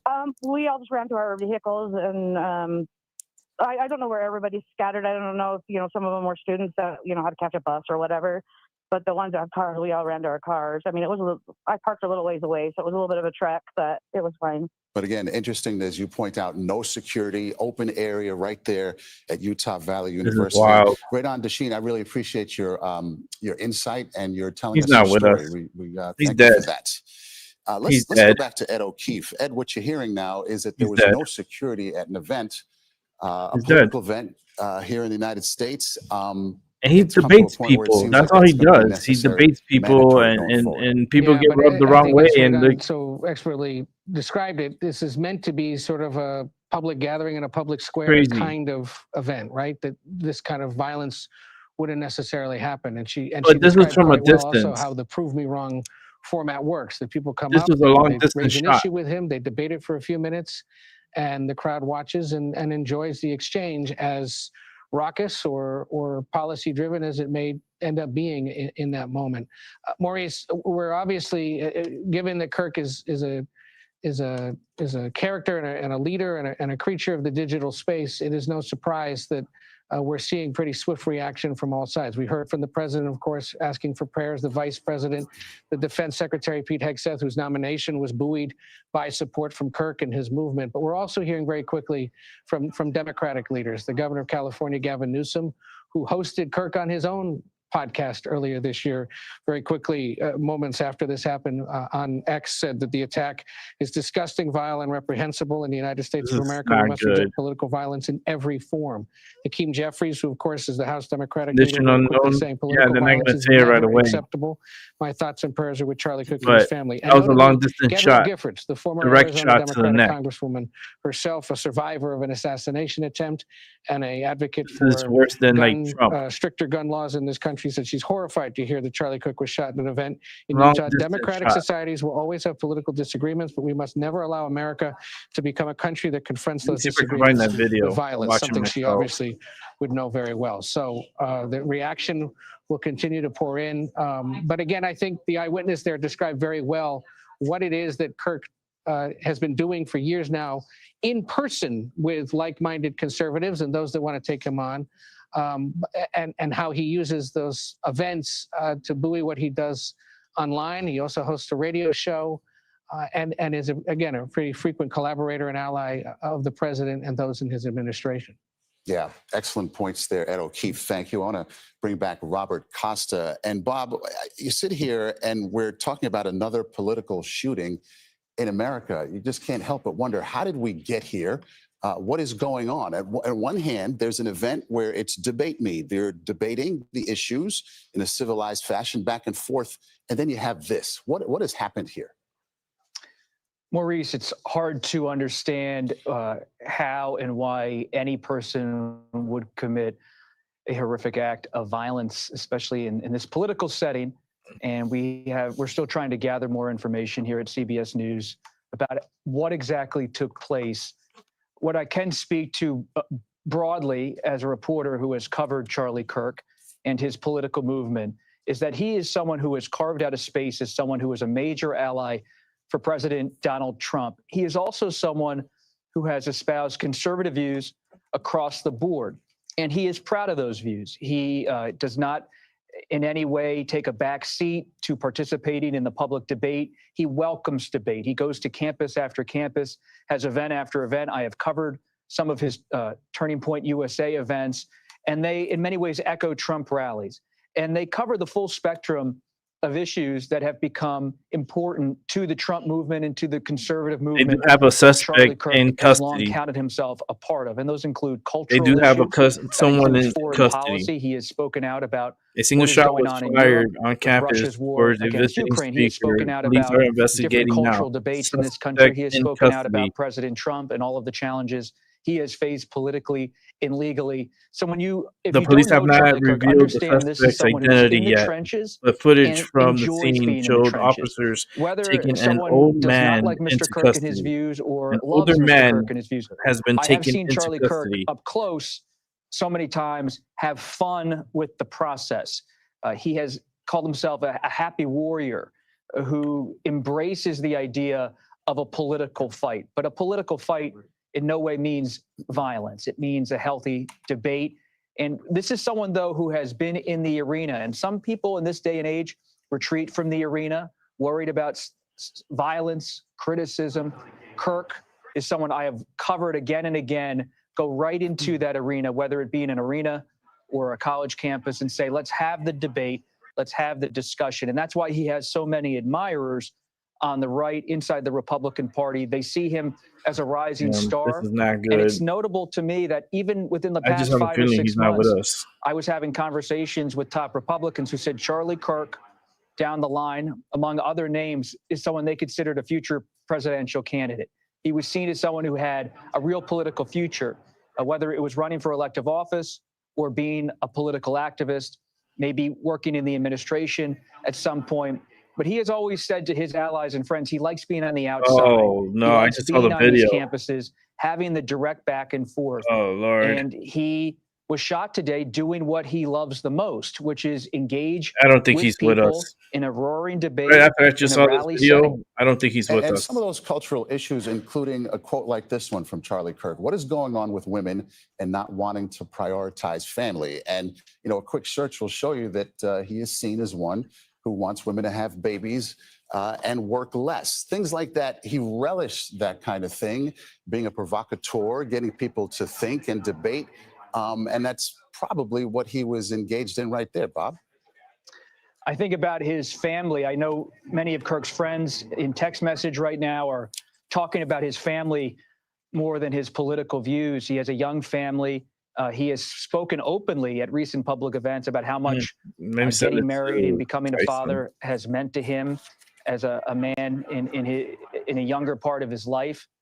And this is something that has political seismic impact because of his high profile and his association with the president of the United States. But let it also not be forgotten that even as he had all of these positions, many of them seen as controversial on different issues, he had a huge galaxy of support on America's right and center right. He was seen as someone who was dynamic and has always been seen as someone who's dynamic. He's dead. And, really After out being there, shot, willing to engage Charlie Kirk in has passed political away. battle. But we see Let today me just stop these people across from the American talking, political 'cause spectrum. I'm more shock. faster than they are. Charlie Kirk, oh my God, I knew it. He's dead. He died. Sorry.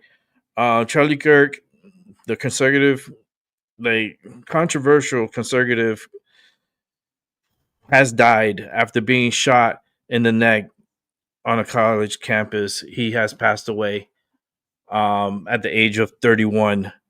Charlie Kirk is no longer with us. I knew it. I felt it. I'm too good, man. I'm just too good with my energy. He has passed away. Oh man, this is like sending shockwaves into my body. The energy, the strength, like holy smokes! I could just feel this energy like rushing in my body. Oh man, this is not good. They do have someone in custody, an older gentleman in custody. A single shot has killed Charlie Kirk. Such a good for the country. Such a good person. Like great debater. He's just no longer with us anymore. He has died.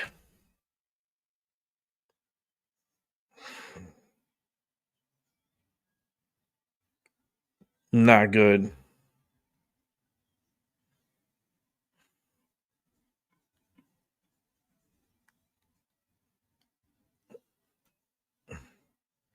I just saw the video and on I saw the video of him being shot. He rolled back. He like mm-mm. He's just no longer with us, man.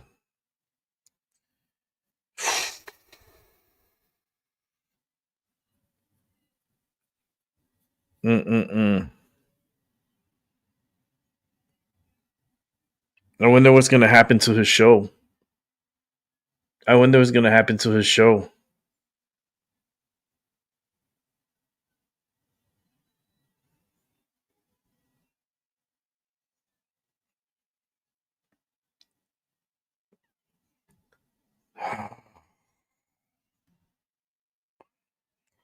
Man, this what's this world's coming to, you know what I mean? Like every day we never learn. Every day. We always make mistakes every day. Always killing each other, no matter it's a white on white crime, black on white crime, white on black crime, doesn't matter. Crime is crime. It doesn't have a fucking color. Last time I checked, crime is crime. It's not a fucking like a color. It depends on what color you are. You're gonna commit a crime. Like no.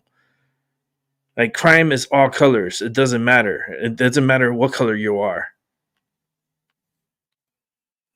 This is really really disturbing. This very disturbing. How crazy the if this is a lefty too, it's gonna even be even more worse for the Democratic Party. If oh man. And you know it's an activist who shot this guy because he's very controversial. He's very far right. He's pro like he's pro life. He's highly spoken. If you watch his show, um, he likes to debate. He loves a great debate, and yeah, this is like my stomach hurts right now. Just even like talking about it. He's just not no longer with us. I just feel it. He's his they're probably trying to figure out if they could reserve the organs for like to donate his organs. They're probably reserving those organs to if he's an organ donor, which I believe he's probably is. I'm sure they're probably trying to harvest those organs to transplant on others. Um, this is so freaking devastating. This is devastating. It hurts, you know, because it's a gut. It's like a pain in the gut. Like I feel pain. Like I feel this overwhelming, like hate. Like not. It's not hate. It's like Charlie's like really pissed, really mad. And I'm looking at the video again. Yeah, yeah, he's not with us. Yeah.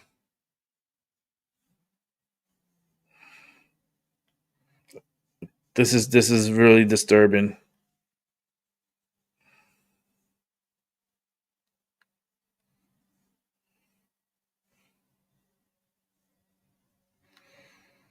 Yeah, I even sent the video to my boy Tyson Del Cruz, you know, from TMZ, and it says clear as day right here. Charlie Kirk shot during speech in Utah. Charlie Kirk, a controversial conservative commentary, has died after being shot in the neck on a college campus, which was Utah University. Um, Pretty soon, all this is going to change. This unknown condition is going to be dead at 31.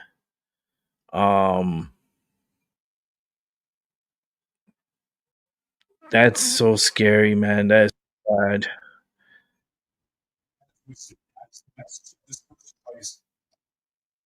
Okay. Give me 1 second.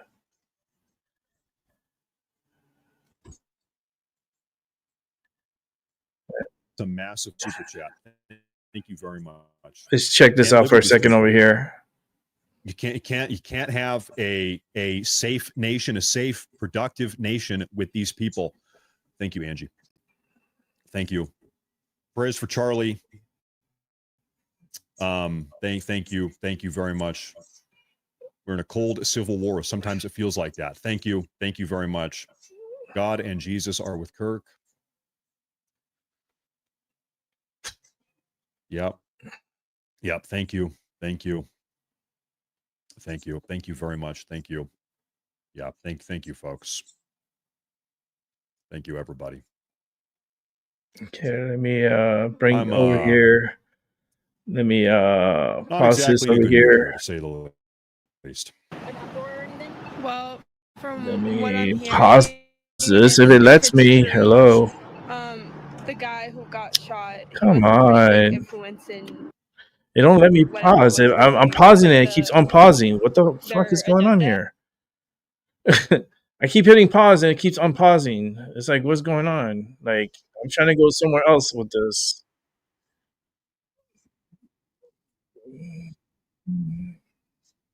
I don't know. I think the focus of this should probably be on probably some sort of gun control or something like that. The gun control. The gun is okay. It's the people that carry the guns. All right, as you see, there are more witnesses there speaking with the reporters on the ground, bringing back into the conversation. Scott, we've had a rough road to try to get you on the show, but of course, with this being such a serious topic there, we wanted to get your expertise here, as we now know that Charlie Kirk has been shot. He was taken to a local hospital there at Utah Valley University nearby. And so we've been hearing some of that reaction from those witnesses. I want to go back to the first set of witnesses that we heard from. They were speaking there with some of our partners at Fox 13, saying what they saw. They said they were at this event. It was a large amount of people. They saw Kirk standing on the stage before what they believe they heard some sort of noise, which they believe was gunfire. We do know he's been shot at this point before he collapsed on stage. That's one of those scenes that you're saying that you see painted out of almost a movie. It's very frightening. Scott, what's your first take as you're kind of looking ahead and watching what you saw there? Yeah, good afternoon, Christina. Thanks for having me on. So, shock like anything else. Very similar type of an attack with regards to Charlie Kirk. So you have someone who's scheduled to meet and talk with a large crowd, and so that gives anybody out there who is looking to do harm to such a person that they obviously don't agree with and want to take up violence to oppose that view, that they're going to do so in a public place. So like when President Trump was the attempt assassination on his life back in Butler, Pennsylvania, you had a shooter who is intending to do harm to President Trump, and then of course hurt and killed others in the crowd. So it's treated as a mass shooting, like any other active shooter. You have a very chaotic scene. You have a lot of people.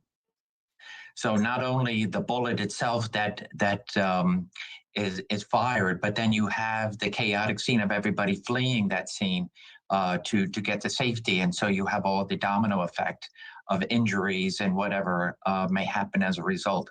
So yet another shocking, tragic act of violence on someone that is so popular, so well regarded. He's dead. In that movement, and as you he's can not see, with us. They're reserving him. They're getting. He's in surgery and then of course to remove his organs. there to see, And he says he's an hear, organ donor. to, They're like gonna anything else, reserve as them. we have with these to celebrate. And so this is yet another tragic This is really circumstance bad. of somebody using violence to try to silence a voice.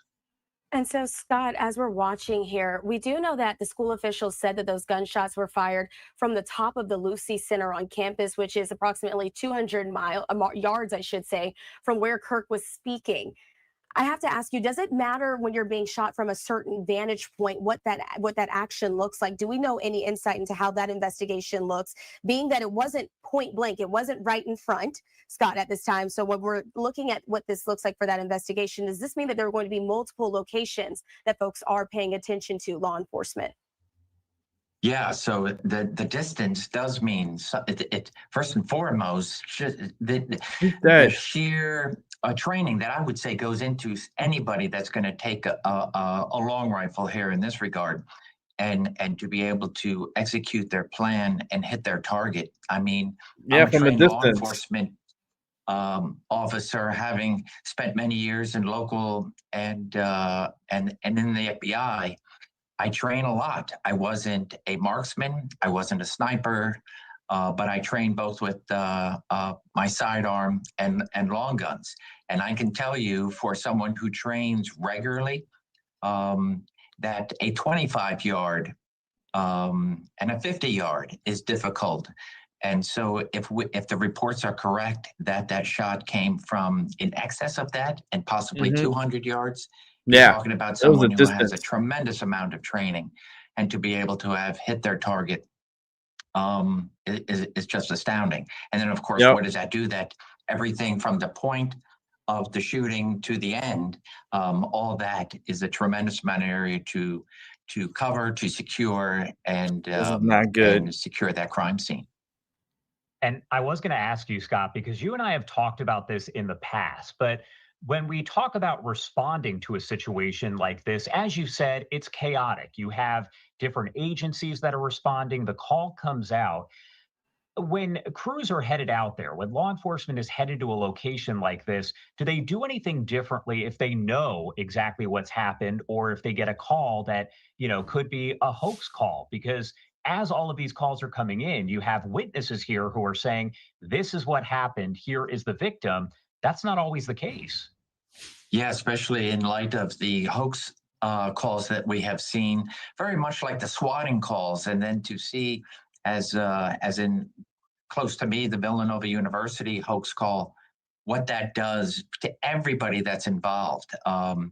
Not only the thousands of people that are in attendance on campus here for Charlie Kirk or elsewhere, where you have law enforcement that when they are responding, it is an active shooter.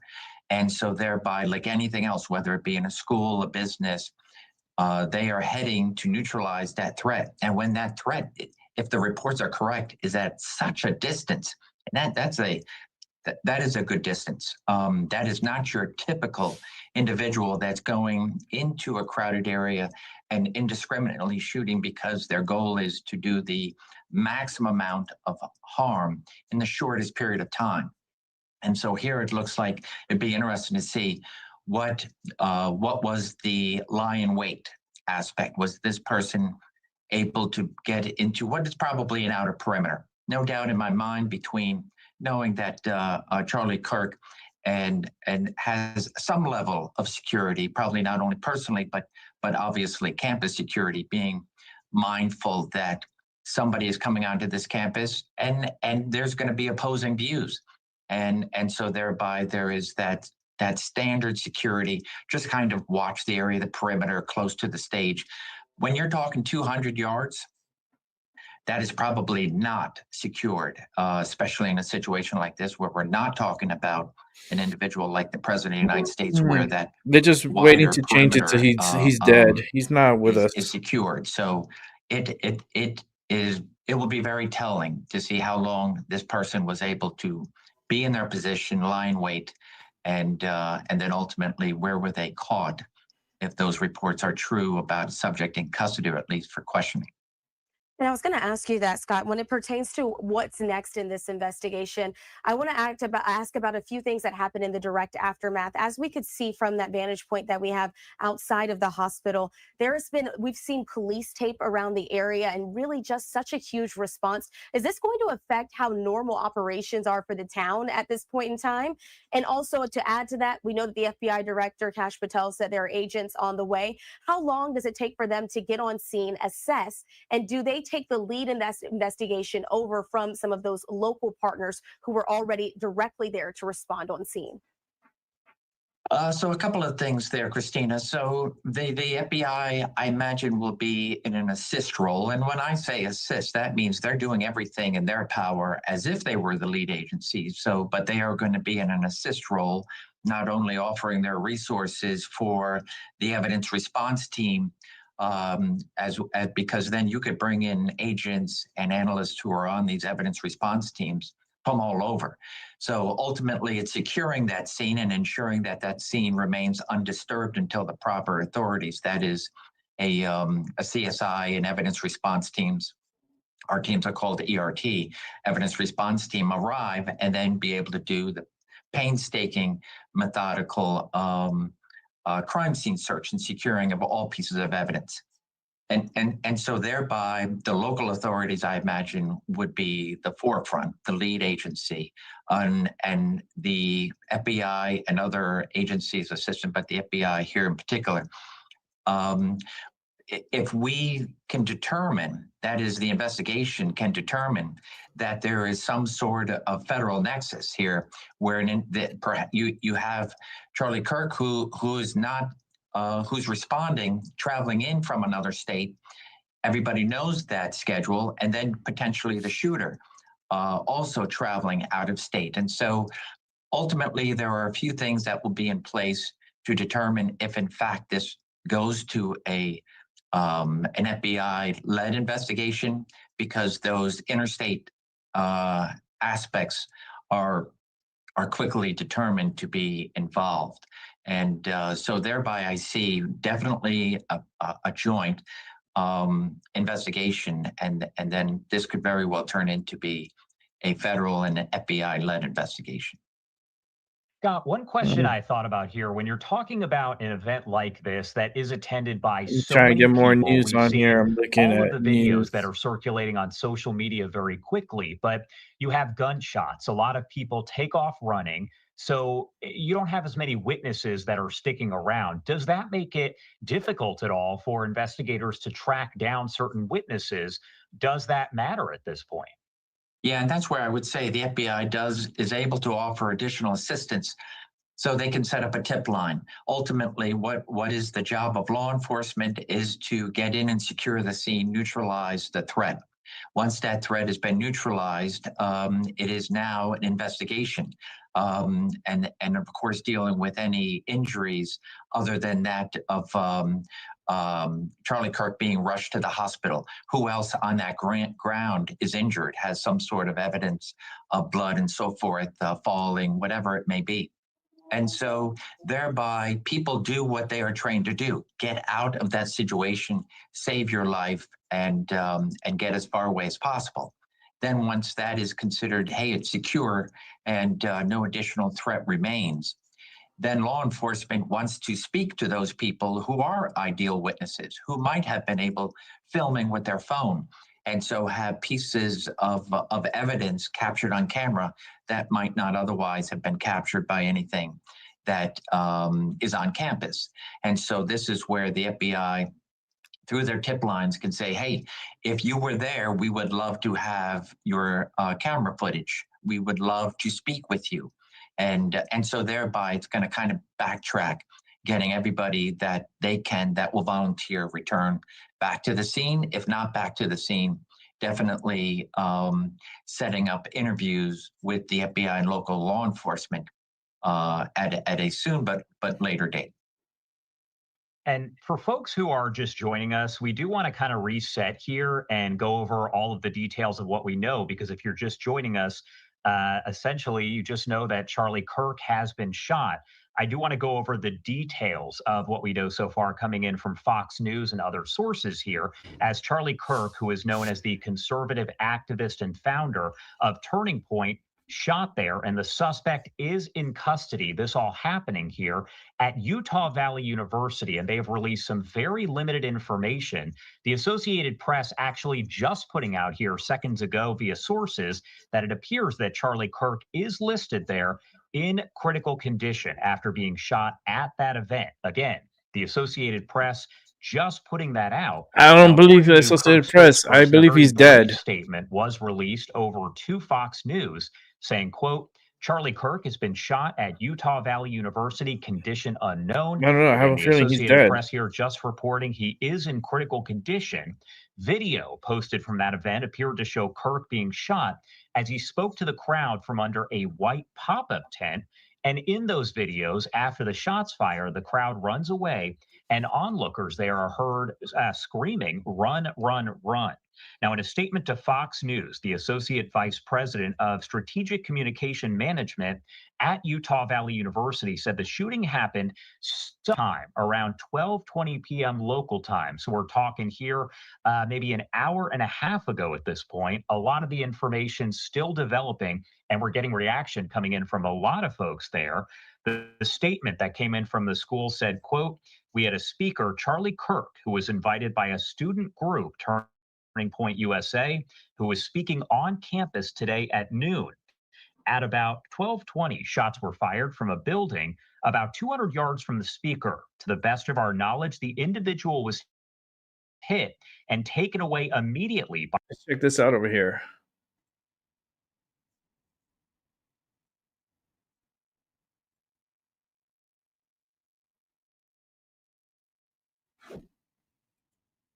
Hold on, let me restart this. Give me 1 second.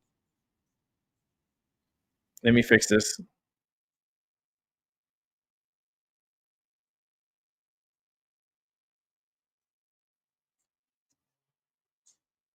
Say something. Let me move over. I think sometimes we forget when it comes to politics, and I always try to remember or remind Let's people. move it back a little bit. I want to hear what Alex Jones got to say. He is feared dead. So give me a second. Grand juries are all open. They know they're getting subpoenaed. They know it's all happening. And let's move it back. Someone was arrested. Okay. All right. Well, we're gonna check some Alex Jones. He's talking about it. Guys, pray for this country, man. Pray for this country. It's getting worse and worse. And if it continues this way, there will be a race war. I promise you on that. wow. Less than an hour ago, Charlie Kirk was out in Utah at a major university, thousands of people in attendance. And they say they have an older man in custody. You see Charlie shot. You see a big concussion. Maybe it's a bulletproof vest causing it. Perhaps the bullet that bounced off that one is carotid artery, but there's blood just spewing everywhere. From what I saw, there are rumors online that he's dead. If he's not dead, it is a miracle. Pray for him and pray for his family. But I keep explaining, we're in a war. The left has been saying put a bullseye on Trump, a bullseye on his supporters. They've been calling for violence. They know that grand juries are all open. They know they're getting subpoenaed. They know it's all happening. And they're going to false flag. They're going to attack. You saw the guy that worked for Tampon Tim in Minnesota going to the hits and said he was doing it for him. You've got all of this, and then all the brainwashed left out. If somebody's white, stab him, shoot him. Antifa leading all that.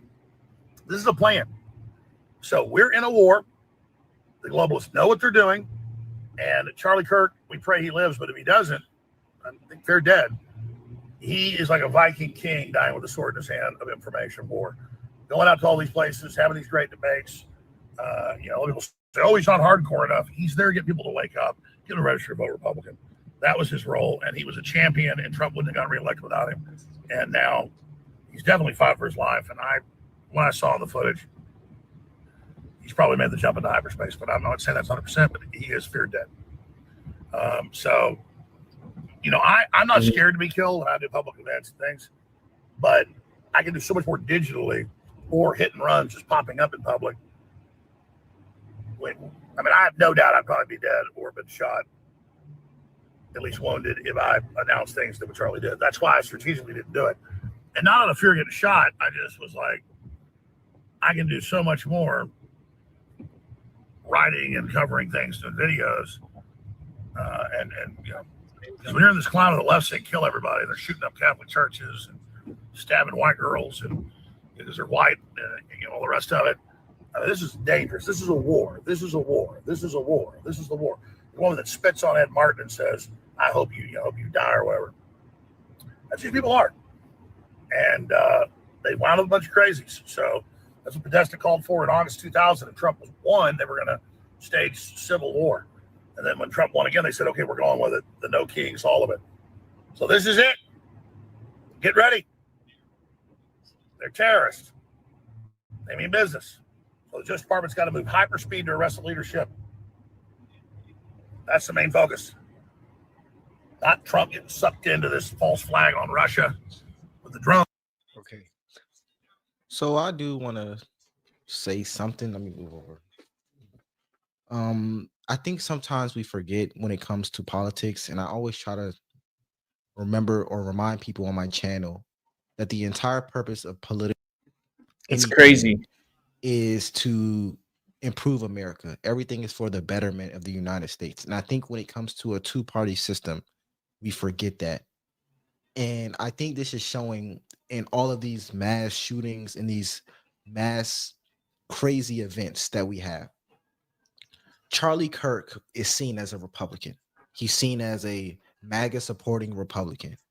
But if you were to watch his content, a lot of it was for the betterment of the United States as a whole. But since we're divided now, it's more so Democrat versus Republican, when we need to remember all of this political, the entire point of anything political is to better America. And it sucks that we've gotten to this point where in the past year, they need to get rid of the we've had parties. 2 mass shootings, at least 2 political mass shootings.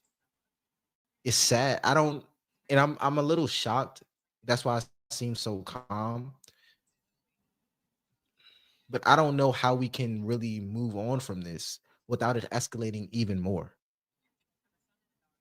I hope it doesn't, but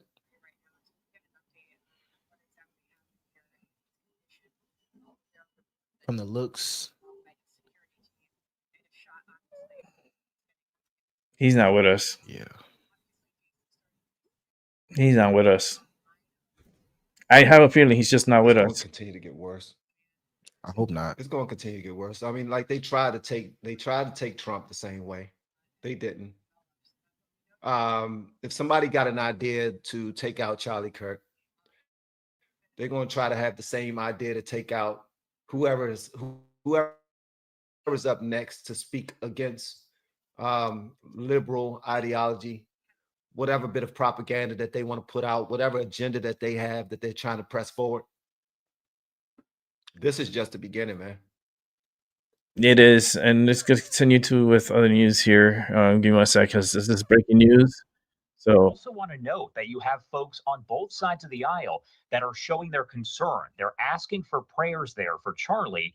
That includes Gavin Newsom, the governor there over in California. So again, this transcends party lines as you have folks there that are asking for prayers. They're putting their thoughts out there. They yeah, want he's to make not sure with that us. Charlie is He's okay. not with us. Again, we do have this post here from Oh, the goodness Associated Press that gracious. you're looking at, as they are now officially They're reporting that Charlie Kirk is listed there at the hospital in critical condition. Yeah, we have breaking We know that a news, suspect Chloe. is in I custody. couldn't. However, Right we at do the end not of my know that show. person's name. We do not know anything about them. You've heard some of that witness sound that we did play for you. Again, we play those. Give me a moment here. I'm gonna put it on silent, and we'll just watch here in the background. But I was about to end the show. I was like, literally, like, give me 1 second. Let me fix this here. No, I don't like that setting. Give me 1 second. No. Let me see. This one? No, that's not the one. I'm trying to find which one would be better for me. Okay, this one will work. Remember that layout 7. Okay, like I was ending the show, the music, the ending, everything, and goodbye. Everything is already done with the show, right?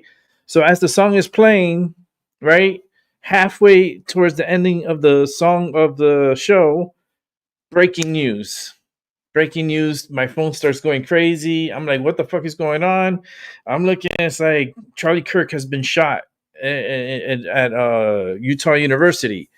And I was like, oh shit. So I started jumping on it, and I'm like looking behind the scenes. I couldn't stop. Right when the song ended of the ending the show, I came right back on live. and continue the show here with the Charlie Kirk shooting. I saw the video of Charlie Kirk being shot. I don't think he's with us. I just, if he's with us, he's the most like magical person in the world that wow, if he survives this. I truly believe he's not with us right now. I believe they are harvesting his organs. They already probably reached out next of kin. They're consoling, giving the family a lead to console themselves and stuff. And I think they're gonna break out the news that Charlie Kirk has passed away at the age of 31. Especially after the video that I watched. I don't believe he's alive. If Trump would have been hit the same way, Trump would have been dead. Trump got lucky. He got nicked in the ear. And it's all thanks to that chart, because he saw that chart. He turned his head and was pointing at the chart, and that's when the shooting happened, and it grazed his ear. And luckily, Trump survived that, right? Charlie Kirk, and this was a long distance shot. This is why I say I don't think he's with us, because this is a type of shot you would take if you're like shooting a deer, or you're shooting like a wildlife from a distance, right? You have to be a good long distance shooter. You got to calculate the wind, and the environment, and how to register a direct shot on his neck. Like, that is not easy. This is a trained marksman. I am sure he's a trained marksman, and he took the shot and nailed directly in his neck. I have a broken neck. I know the energy of having a neck issue. This bullet went through, ruptured probably all those. Oh my God.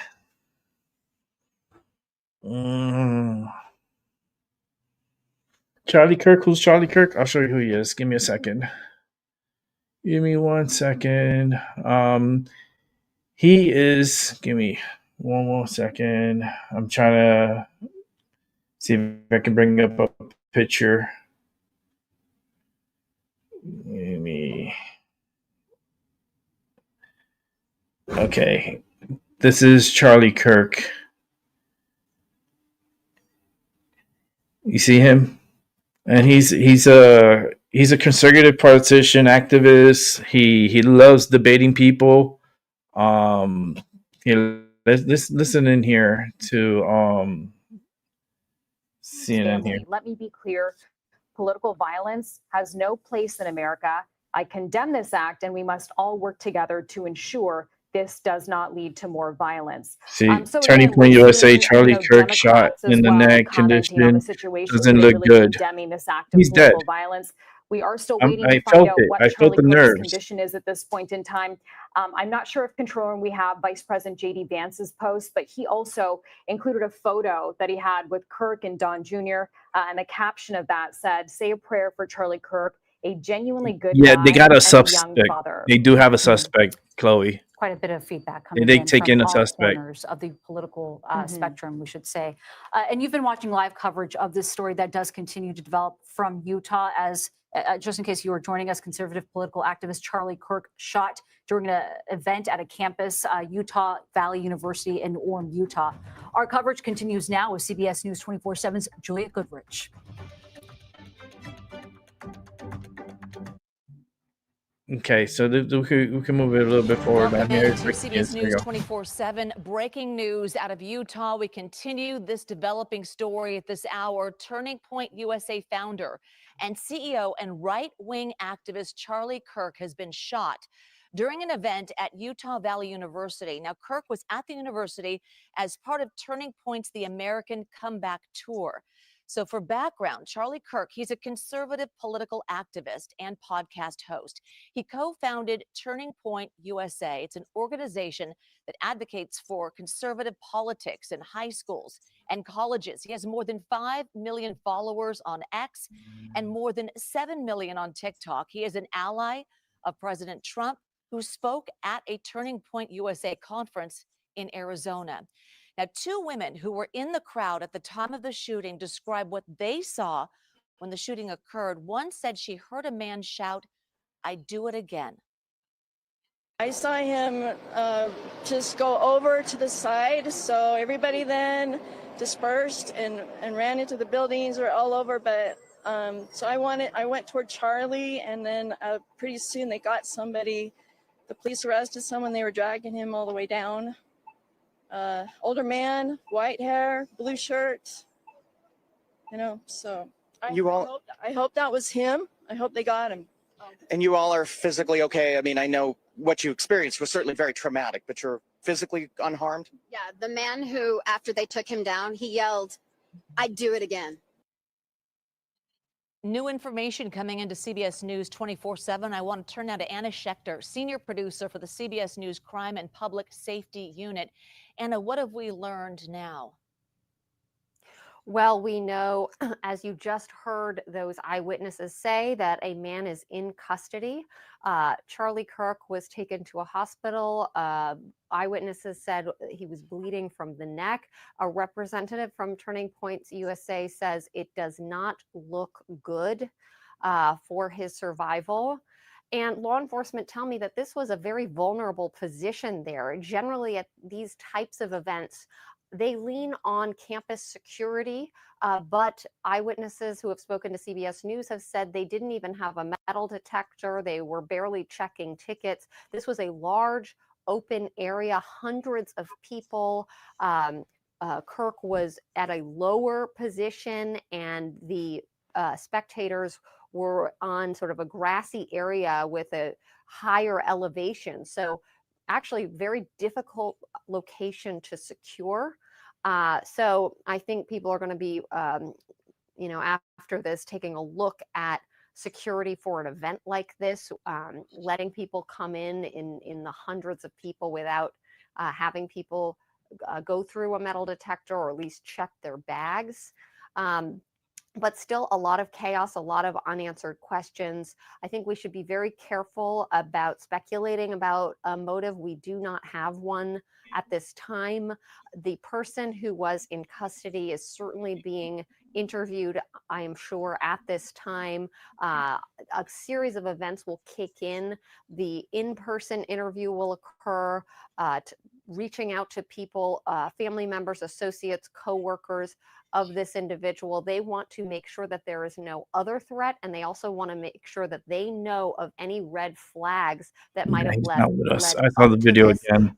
They want to know about any weapons that are stockpiled. ATF is also on the scene, as are FBI agents from the local field office. More than a dozen, almost 2 dozen of them at this time. So big law enforcement presence casing this whole area. They are trying to clear that. They have asked students to leave campus immediately. This is a very active scene and an ongoing investigation at this time. Anna, we know that Utah is an open carry state, but the campus is not open carry. Do we know where the suspect, if in fact he is the gunman, was standing, where he was in relation to Kirk? Well, from video that we've reviewed, it looks like the gunshot came from an elevated position, a little bit off center. That's what it appears to be. We have not gotten word from law enforcement giving us exact details about the position and how far away from Kirk the shooter was. If a long gun was used, that shot can be taken from far away, hundreds of feet away, and I agree, Chloe. an accurate Big shot time like fucking that. idiot. But we just don't know. It might have been closer. It might have been somebody right there in the crowd. We just heard from these eyewitnesses who saw an older man being taken into custody, and they heard him say, "I would do it again."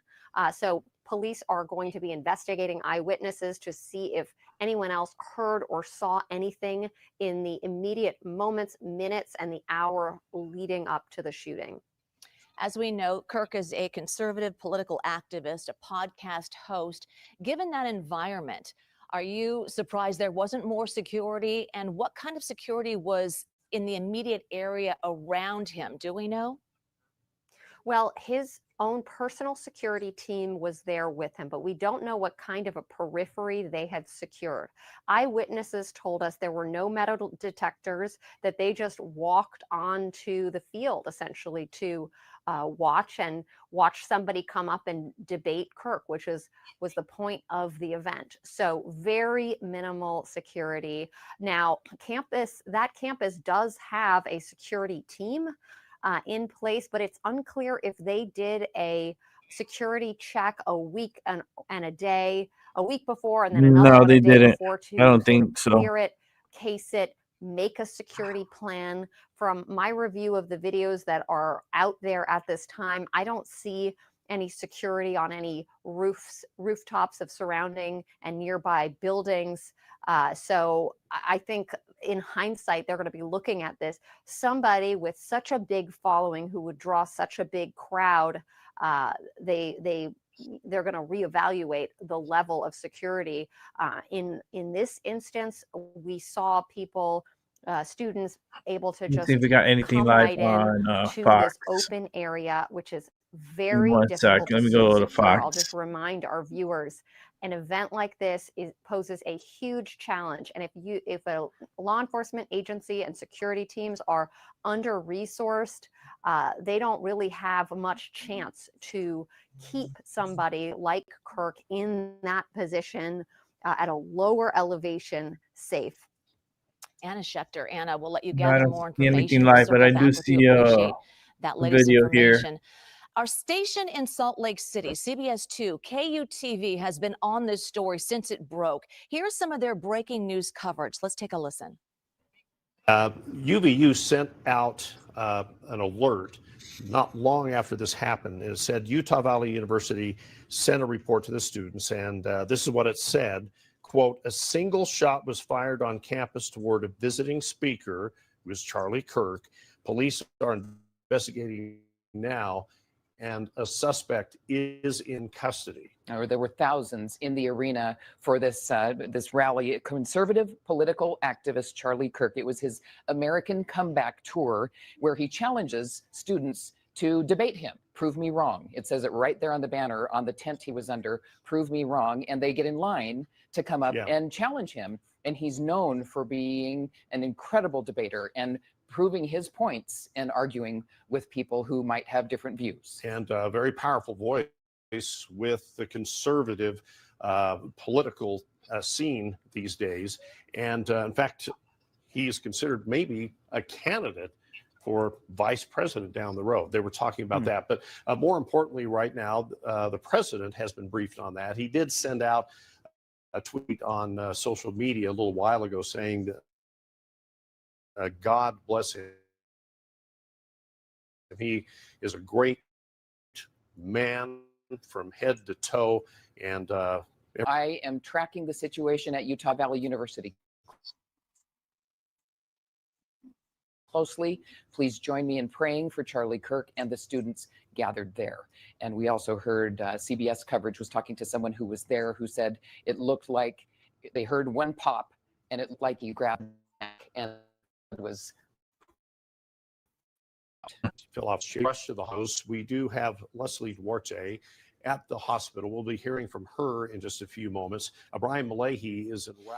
And that was our breaking news coverage from our partners in Salt Lake City. I want to bring in now Brian Higgins. He is New Jersey's former Bergen County Police Chief and lecturer at John Jay College. Brian, thanks for joining us. First of all, I want to get your thoughts on this, and more specifically, the detail of security here. It really seems like this was a hard one to contain and have that security detail to protect Kirk.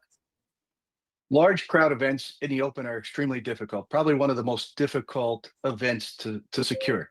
We've seen this in multiple shootings like this, from President Trump to presidents of other countries, elected officials, celebrities. When they're attacked, it's usually in open air, crowded events. So in a situation like this, things are happening so quickly. So how do medical professionals and law enforcement react in those initial seconds when it's so crucial to make sure that Kirk is okay and that the crowd is under control? So there are three major categories that are addressed at the outset. First is getting treatment to the injured individual. Secondly is stopping the threat, finding out where that threat came from and making sure that no one else can be injured. And then dealing with the crowd. You're going to have a complete flood of different types of actions and emotions. Some people will be frozen, some may have panic attacks, and some may flee. So you have to address all of those areas at the same time. Okay, we're gonna pause it here. We're gonna go over to Fox. This is Fox Now, and they are.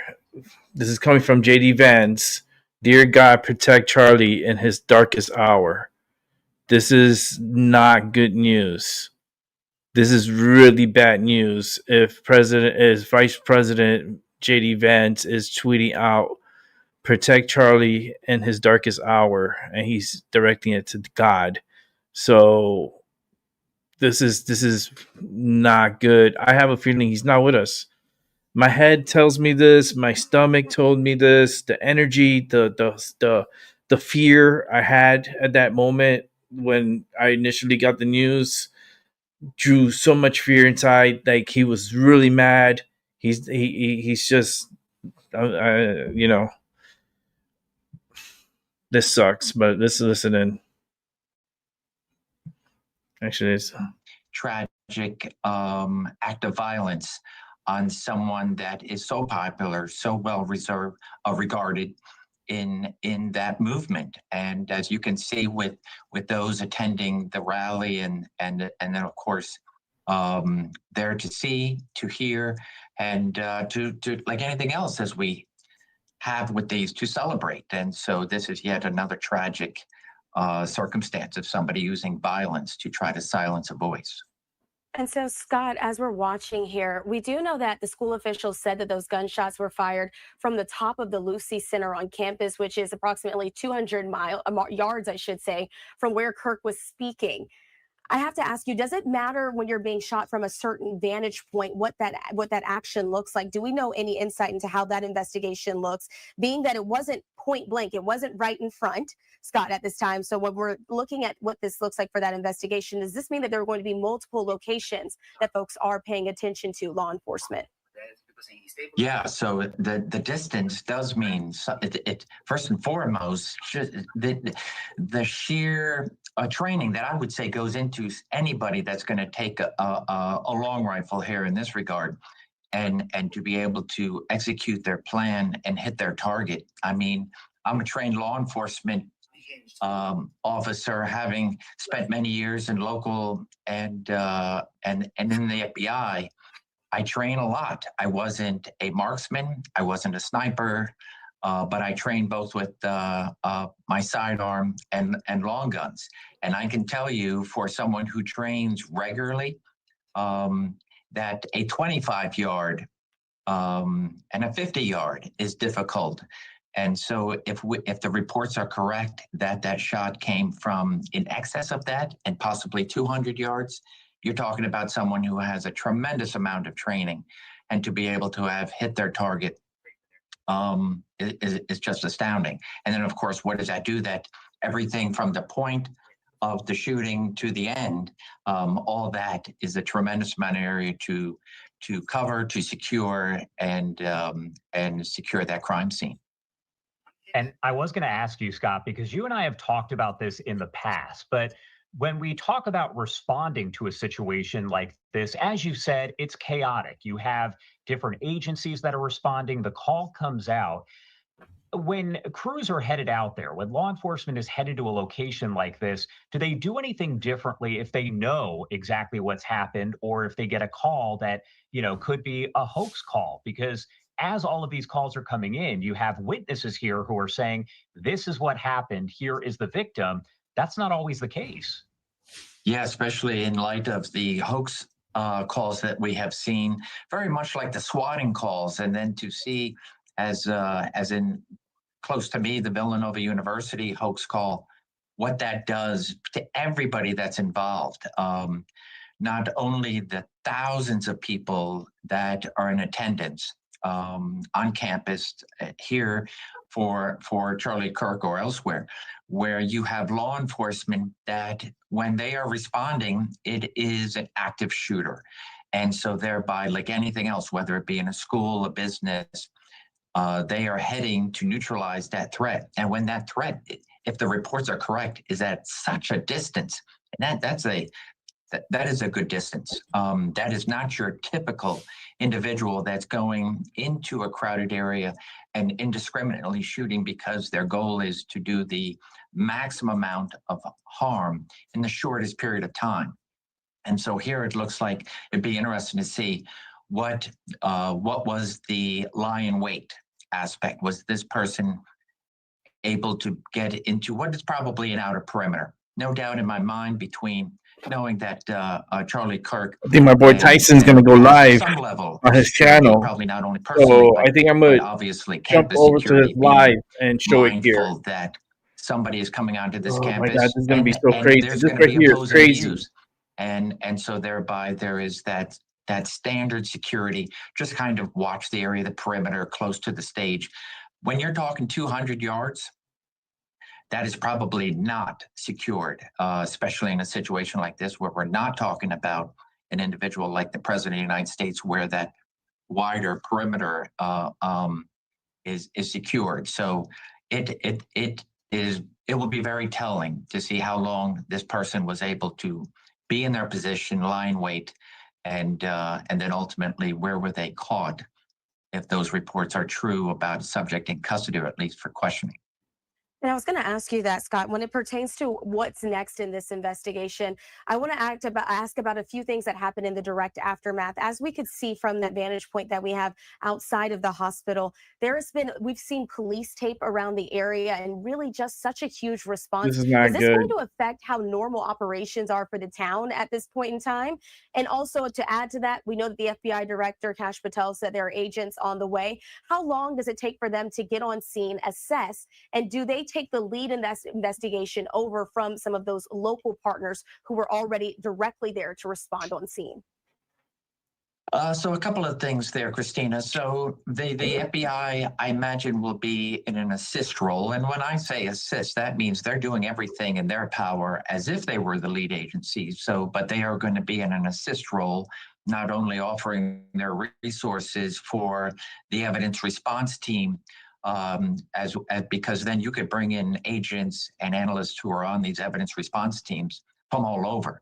So ultimately, it's securing that scene and ensuring that that scene remains undisturbed until the proper authorities, that is a CSI and evidence response teams, our teams are called ERT, evidence response team, arrive and then be able to do the painstaking, methodical crime scene search and securing of all pieces of evidence.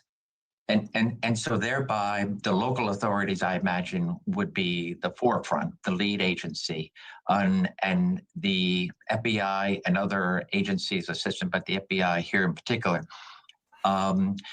If we can determine, that is, the investigation can determine that there is some sort of federal nexus here, where you have Charlie Kirk, who is not. Who's responding, traveling in from another state. Everybody knows that schedule, and then potentially the shooter also traveling out of state. And so ultimately, there are a few things that will be in place to determine if, in fact, this goes to an FBI-led investigation, because those interstate aspects are quickly determined to be involved. And so thereby, I see definitely a joint investigation, and then this could very well turn into be a federal and FBI-led investigation.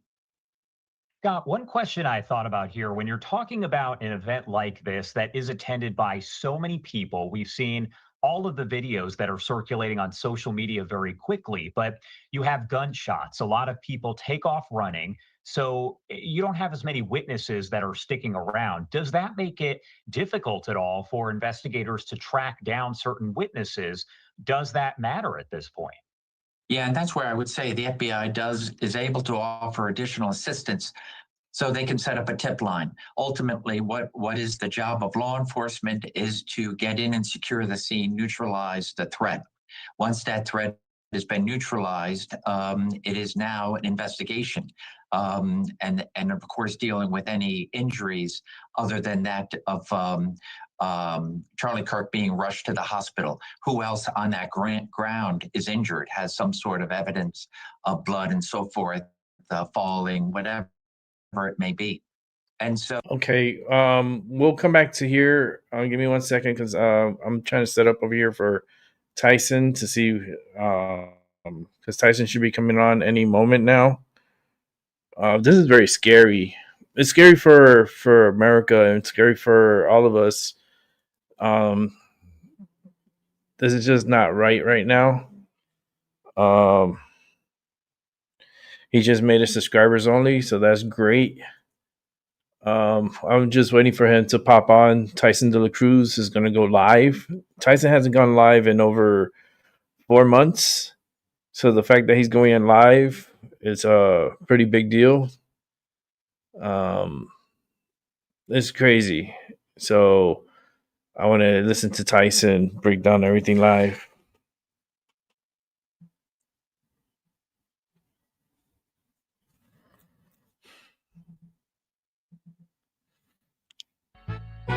There we go. Tyson live. What is up, guys? Tyson De La Cruz here. Thank you so much for rocking with me. Sorry, I'm still kind of flustered about this entire situation that's happening with Charlie Kirk.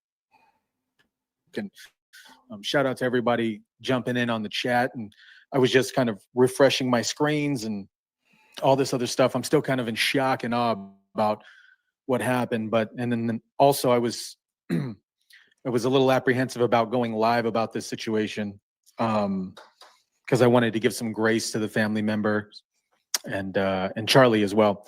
But shout out to everybody watching. So what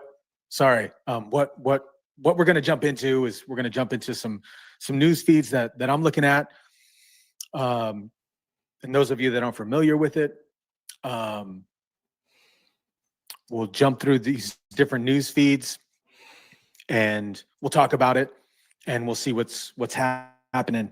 And it doesn't, man, I saw the actual footage of the situation and it doesn't look good. Let me fix some stuff here. Sorry, I'm a little, this is shocking here. This is shocking. It's very sad. And anyways, let's jump into some stuff here. Join us and be part of the right side.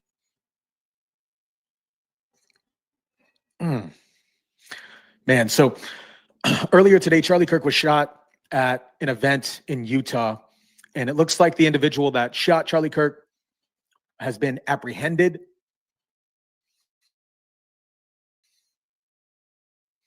And here's some footage of the individual here.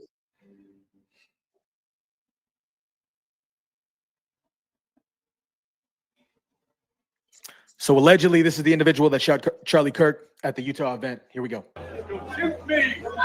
Shoot me! What's that? We don't know if it's him or not.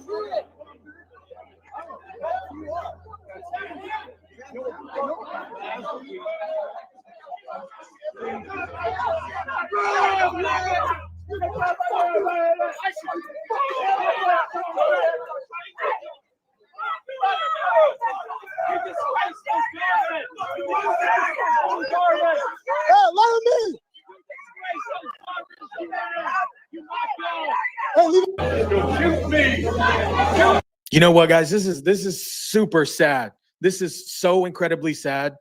This individual, Charlie Kirk, was at a Utah event, just expressing expressing his rights of freedom of speech. That's And that's all that he's done, is express his rights of freedom of speech. And this consistent narrative from the mainstream media of, oh, Republicans are Nazis, conservative are Nazis, and all this other crap.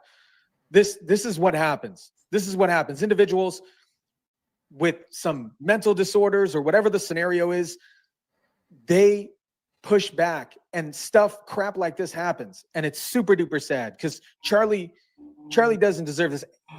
Even the situation with the lady on the train in North Carolina didn't deserve that situation. But specifically this.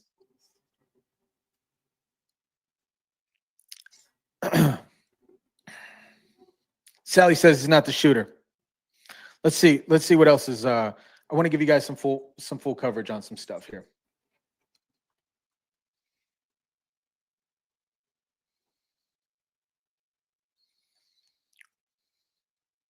I can't, not unfortunately, but you guys don't want to see the footage, and I can't show the footage because this is YouTube and it's very, very graphic. It's very graphic. It was one shot right directly to the heart, and I think whoever did it was a good shooter, a sharp shooter. It was one shot right directly to the heart, and we need to find out who did this. I think there should be a research completely done that took place hours, maybe a day before anything went on. Who could be there and pull that trigger and do it? And I don't think it was George Zim. He was poor, broke. He maybe was on medication, a little bit loony boon, maybe a perfect person to pick and say that did it, but I don't think he did it at all. So at this point, but did you see him taken into custody? Did you see him with any kind of thing in his hand, any device in his hand or anything like that? Yeah, I saw when they actually put the handcuffs behind his back. Okay. I followed them. All right, when we're they going to go to took him Jason the trooper Chaffetz. car. You know, obviously there's going to be. So shout out to Julie. Julie says he's in stable condition. So prayers go out to Charlie Kirk. Apparently he got shot directly in the neck, and the footage that I saw from a spectator at the particular event in Utah, it did not look good. It did not look good.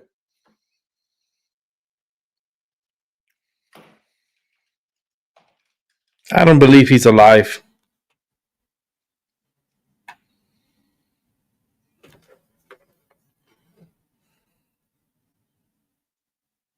Let's jump into some, let's see what the news feeds are pulling up. I keep refreshing my X feed to get some updates here.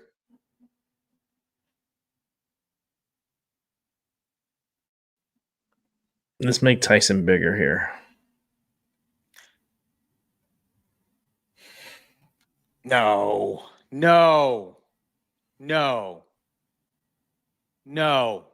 Yep, I told you he's dead. No. He's dead. No, this cannot be. Let's see. What? Yeah. He passed away. Mm. Yeah, I told you. I told you he was dead. No.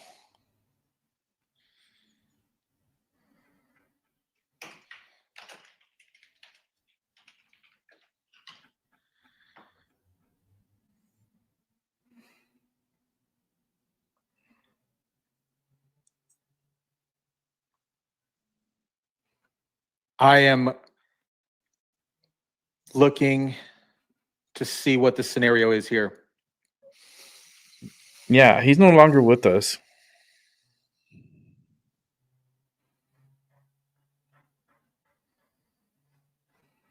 Joseph says, shot looked like they hit him in the upper left of the chest.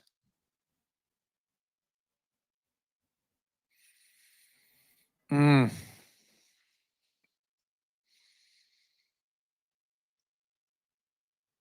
Are there any updates on this here? Let's see.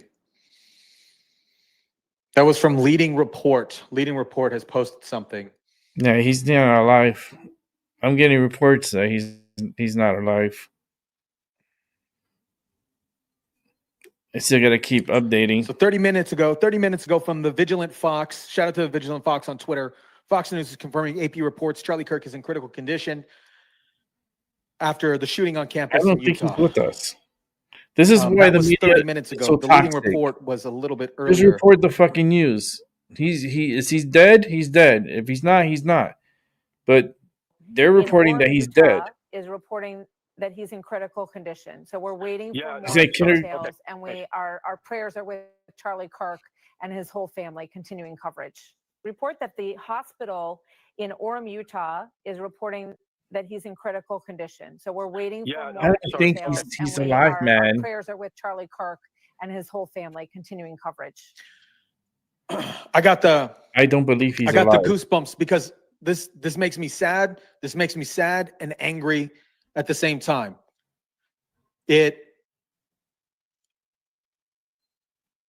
Things are going to change. Things are going to change. And unfortunately, you know, in a situation with Charlie Kirk at Utah, you know, you don't have crazy Secret Service, you don't have crazy security precautions as if you were the president of the United States. But to somebody to be at this event, some lunatic, some crazy person with some crazy ideology is at an event and kills somebody or shoots somebody is out of this world to me. Absolutely out of this world.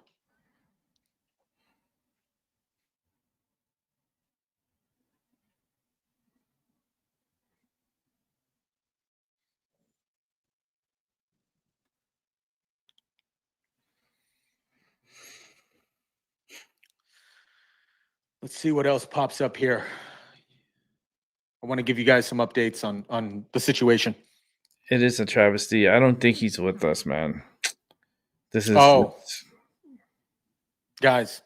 So this was a scenario on the news here on MSNBC. Listen to what stop with these sort of things then lead to hateful actions. And I think that's the environment we're in, that people just, you can't stop with these sort of awful thoughts you have and then saying these awful words and not expect awful actions to take place. Matt. And that's the unfortunate environment we're in. Turning Point USA has confirmed that he was shot. And there are a number of then lead to MSNBC. as we were just talking about a moment Fairfax, because as we were just talking about a moment ago with Alan, after one of the Doge employees was allegedly attacked in Washington, D.C., that's what Donald Trump used as a justification to send in federal troops into Washington, D.C. to get things under control. The carjacking situation, he used that. And I know it's hard to predict the future, Mark, but you can imagine the administration using this as a justification for something. I must admit, I'm at a loss to guess as to what happens next. Fairfax, because as we were just talking about a moment ago with Alan, after one of the Doge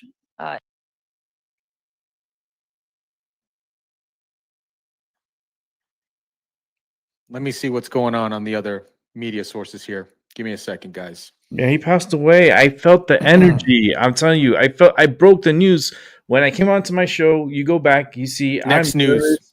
Thanks, Joseph. I broke this news. He's not with us. He is not with us. This is disturbing. Let's bring it back to Tyson de la Cruz. I'm pulling it up. Let me turn on some candles for him. Because all the candles just lit out. So let me turn some candles on for Charlie.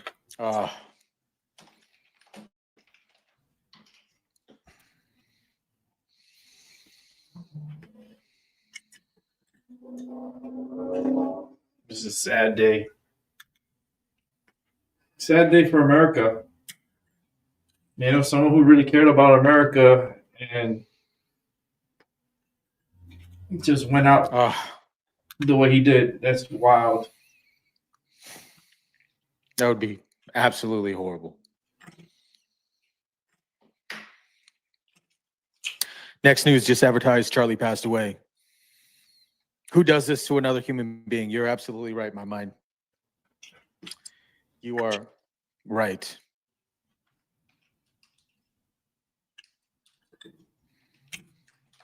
Yeah, you heard the comment. He read my comment out loud because I am on live on his channel. Who does this to another human being? Who has the mindset to do shit like this? Let me jump on. I'm shook. Me too. Let's jump on Newsmax.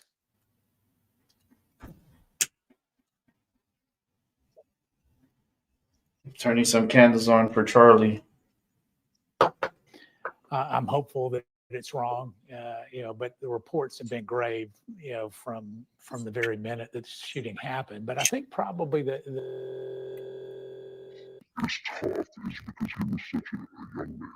Whoa. What was that? Whoa. What just happened here? Whoa, that was dark. Whoa. That was kind of weird. Yes, it was.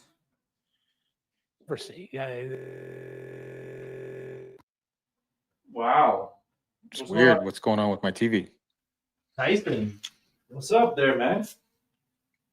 You having some problems? Give me a second, guys. Let me. Spirit world?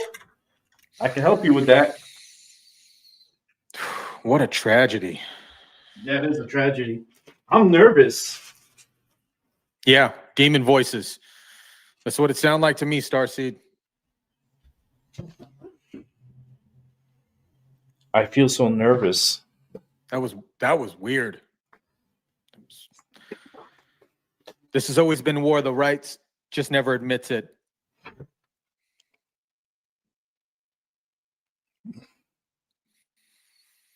That was a demon voice.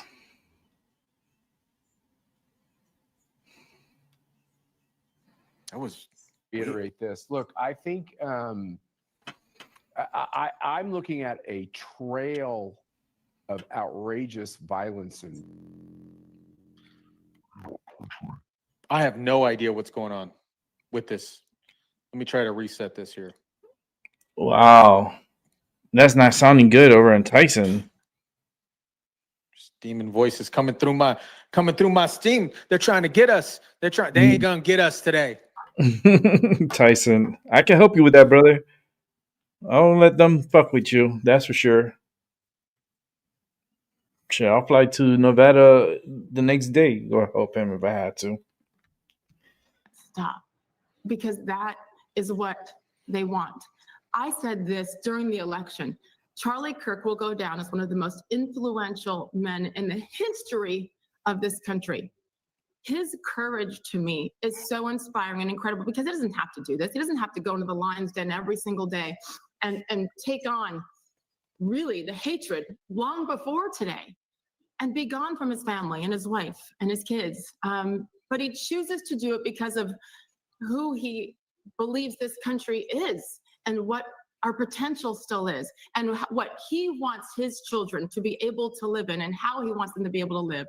I mean it, the most influential, one of the most important figures ever in this country. I love him with all my heart. And he would want us to what right now? Yes, pray, because that is what defines him.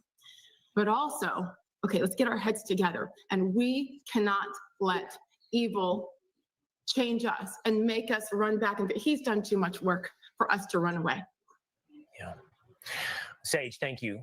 Thank you for sharing all of that. And thank you for taking the time today out of what I know is a special time for you, but also now a hard time for all of us. And I appreciate you taking that time today. Thank you. Thank you for having me.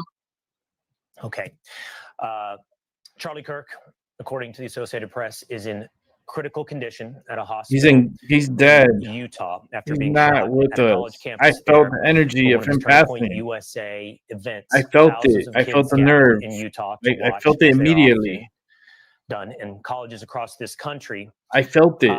According to the New York Times, the man taken into custody earlier today in Utah was not actually the shooter. You see, I told you it was not the university shooter. as well.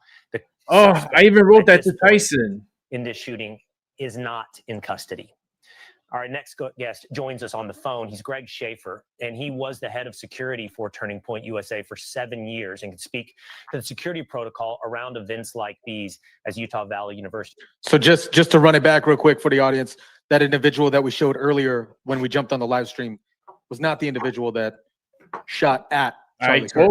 I told him. 7 years. I told him in the beginning that was not him. Into the threats that Charlie faces doing what he does. And when he Okay, walks back to into me. an event, what is the level of preparedness and threats that you guys face at Turning I Point? have to put Tyson on a little silence here. Over the last several years. Give me 1 second. I just got to put real quick. Fox 13 Salt Lake City News. Actually, Salt Lake City. This is. I'm fucking this up. Fox 13 Salt Lake City has spoken with authorities from the university who said the school has surveillance video of the shooter leaving the campus. The school has the video. I gotta let Tyson know this. Oh Lord, I'm working overtime over here. Oh my goodness, this is crazy. Tyson.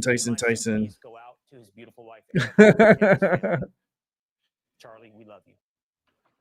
The school has surveillance video of the shooter leaving the campus. Got it. Sending it over to him. I don't know where we go from here in a news program, and I don't know where we go from here in America. I don't know what's left for us as a country to discuss when even a discussion and a debate over the issues results in violence that leads to the death of a good man in this country.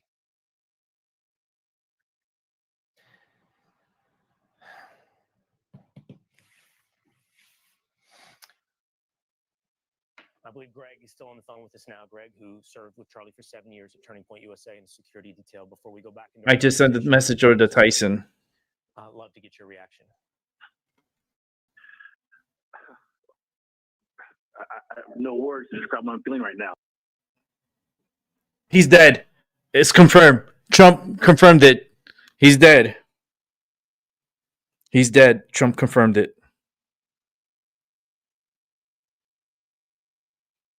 He's dead. He's no longer with us. Wonderful, patriotic American. He's passed away. I knew it. I felt it in my heart. I told Tyson. I sent him a message. I'm like, I believe he's dead. He's no longer with us. Right when it happened, I'm like, I was like, he's dead. I felt nervous. I felt like I'm very empathic. I feel things when something tragic, really big happens. I feel it in my heart. I know. Around the conservative movement. He's dead. They went to surgery to salvage his organs to donate it. He's no longer with us.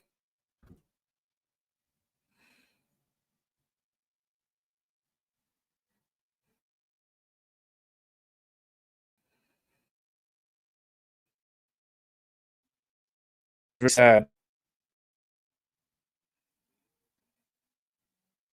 Very, very sad news.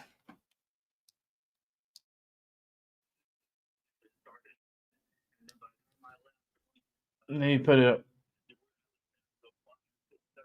Believer, as was Charlie, and I know that gives her some. Charlie but Kirk we passes lost, away at the age of 31. An American icon today. I agree, Greg. As a man you knew for 7 years and worked for him, I'm sorry for your loss, Greg. Thank you for being with us here today. Thank you. Thank you. So you guys heard it. We saw it. Charlie Kirk has passed away. Damn, man. Sad. Wild. Damn, I gotta talk to Tyson about this tomorrow. Things are definitely going to change. Things are definitely going to change. And they need to find What the an shooter. unfortunate, tragic circumstance here. The shooter's still on the run. They need to find the shooter. They have surveillance of the shooter leaving. I'll read super chats here in a minute. Kirk was a true friend. Charlie Kirk was also a major, influential presence in the United States of America, who's already been described by the President of the United States as legendary. No one has marshaled the youth in this country in my lifetime in the way of Charlie Kirk. Whether or not it's my children, who I will talk to tonight when I go home. him, man. Two young I boys, told teenagers, Tyson. who know Charlie Kirk, who listen to I Charlie Kirk. knew it. I felt it in my Or the heart, kids that I meet on man. college campuses before big I news continued took the off show on because Fox of it. Sports I at felt Ohio it. State, I who knew wanna it. ask me about I wouldn't Charlie be Kirk. here if I In the didn't feel thousands it. and tens of thousands across I've this been country, on from for 6 college campus to hours. college campus. Charlie Kirk has been a major influence I've been on on for the 6 young people hours in this country. straight. But his influence didn't stop on college campuses. Charlie Kirk's influence extended to the heights of power in the United States of America. A personal friend, I know, to the Secretary of War, to the Secretary of State, to the Vice President of the United States, to the President of the United States. Charlie Kirk's influence literally knew no bounds, and he changed America for the better. For those that hate, Sure did. and those that disagree, and that can find no other way to respond but with violence. He did nothing today but to point out the important influence and the great man that was Charlie Kirk. Let's bring in Fox News senior White House correspondent Jackie Heinrich with reaction from the White House now. Jackie? Yeah, well, we are digesting the news the same as you. The confirmation from the president that Charlie Kirk has passed away, really just putting a finer point. I felt on him. I the felt that he concern died, and worry man. I that had felt been it. sort of settling in here at the White House for the last hour or so before this news came out. I went upstairs to the press area to see if we would be getting any updates from officials after we'd been told earlier that the Secret Service, that the Situation Room and the National Security felt it. Advisor were monitoring the situation, and then got a lot of silence from there, and the worry sort of began to creep in. We've been told by the Secret Service that they are not able to give us an update on any security posture changes that might be happening for the president in light of this act of political violence. Obviously, a concern for everyone here who are going to go home tonight thinking about this, their friend who has lost his life as a result of the political violence in this country. That was the message that Charlie Kirk shared on his last post on X, to that effect, that you have to talk about those things in political terms or else it's not going to change. That was his message. And I think that in the coming days, we'll be doing some reflecting on that. As far as any information on what we might be seeing tonight in terms of flags coming down or any other displays, we'll certainly keep you updated on that. But this is just developing news. And I'll also note that, the mention from President Trump of Charlie no longer being with us, calling him a legend and someone who's dear and admired by him and everybody else, is notable. President Trump had 2 attempts on his life. And so that is something I'm sure hits very close to him as well. We will continue to bring you any more information, but the outpourings of just sadness and sympathy and also outrage that this could happen, we're seeing that come in real time. So those are people that just joining. Charlie Kirk was shot and has passed away at an event in Utah. I'm gonna, shout out to everybody joining on the chat. And respectfully, I want to give a, read this here. So shout out to Tears to Glees. Why is the president playing with his own life by going to the damn restaurant after being challenged to do so by reporters and ended up being heckled with security breach? Shout out to you. Thanks for the 20 ball. Thanks for the 20. Appreciate you.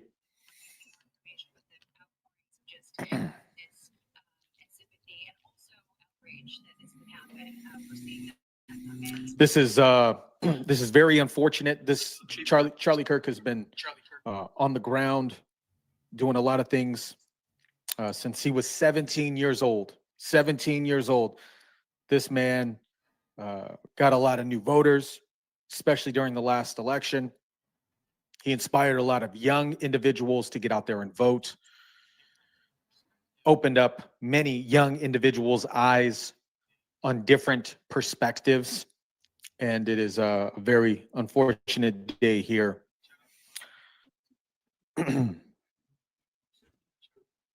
Shout out to My Mind for the $5 super chat. Shout out to My Mind for the $5 super chat. RIP Charlie Kirk, age 31. Shout out to you, My Mind.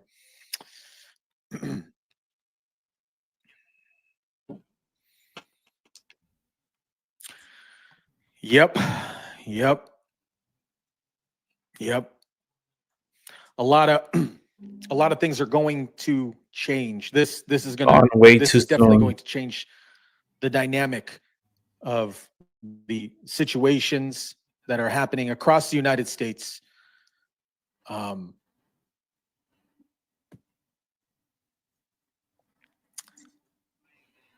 am in shock here. I am in shock. Yep, me too. Let's jump into some other news feeds here.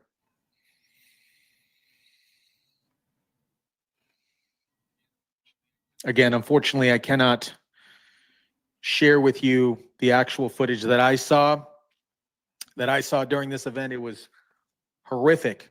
Yeah, I sent it to him. He's right because I sent it to him. Here is I sent them the video. JB Pritzker is blaming Trump for Charlie Kirk getting shot. Oh, couldn't get any more. There goes the liberals. If it couldn't get any more garbage. Pathetic. Sympathy to Charlie Kirk's family and to Charlie Kirk, who obviously is, Let me turn on these candles here. become a target for somebody. I don't know whether it's political violence because I don't know who did it. I know they seem to have somebody in custody. But I will say that political violence, unfortunately, has been ratcheting up in this country. We saw the shootings, the killings in Minnesota. We've seen other political violence occur in other states. And I would just say it's got to stop. And I think there are people who are fomenting it in this country. I think the president's rhetoric often foments it. Bro, we've seen the January 6th so stupid. rioters. What's wrong with this guy? Let me rewind that back for the people. This guy's an idiot. The president's rhetoric often foments President's it. rhetoric? We've seen the January 6th rioters. January 6th?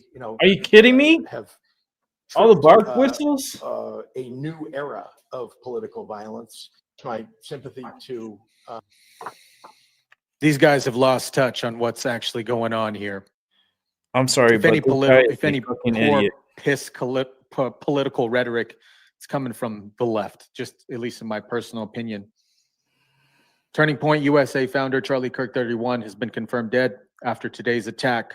The announcement came hours after chaos unfolded in Utah Valley University when Charlie was shot in the neck. If you don't have nothing nice to R.I.P. say, Charlie. don't say nothing at all.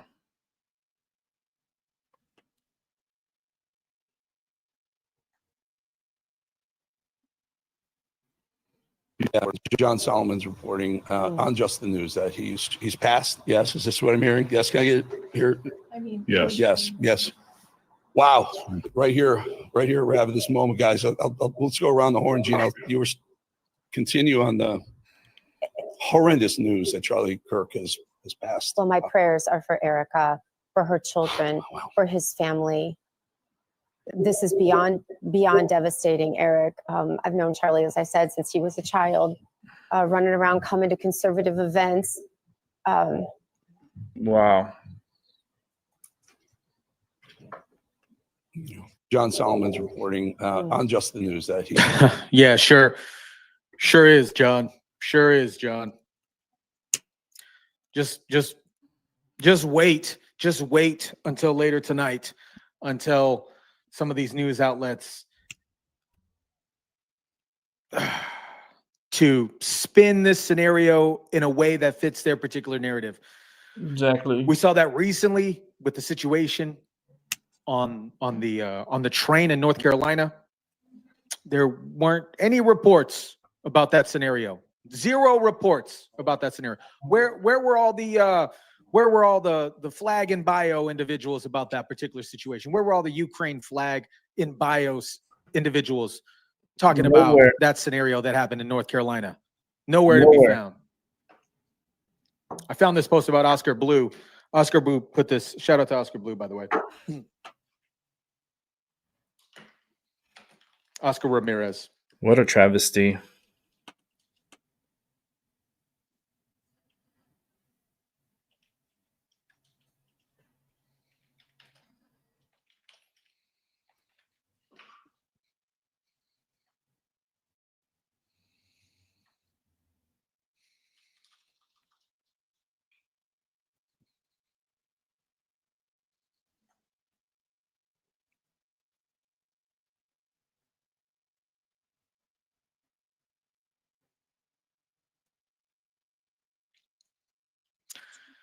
Oscar Ramirez from Real America's Voice. Impressive mental illness that is spreading like cancer inside the United States. Woke ideology, the mercenary left, and Marxism. Socialists and communists have done this. The recent violent attacks have been carried out by people with an aggravated mental illness. They need to reopen mental institutes. I can't show that. They need to reopen mental institutions. Sad. Very, very sad.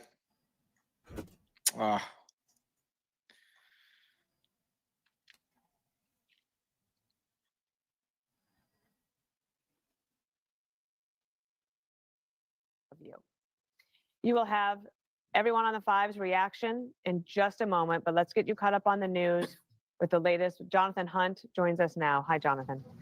Hi, Dana. A tragic scene unfolding on the campus of Utah Valley University in Orem, Utah. That's about 30 minutes south of Salt Lake City, where Charlie Kirk was holding an event, the first event of what was called the American Comeback Tour. At about I knew something bad was going to happen, man. time, Charlie Kirk I knew was sitting something bad underneath was a going to small tent happen. in an outdoor area of the campus, a sort of amphitheater, buildings facing him about 100 to 200 yards away. He was addressing a crowd that looked to be up to a couple of thousand strong. He had been handing spoke out about it baseball yesterday. caps, smiling with the crowd, talking to those who had come to eagerly see him and listen to his words.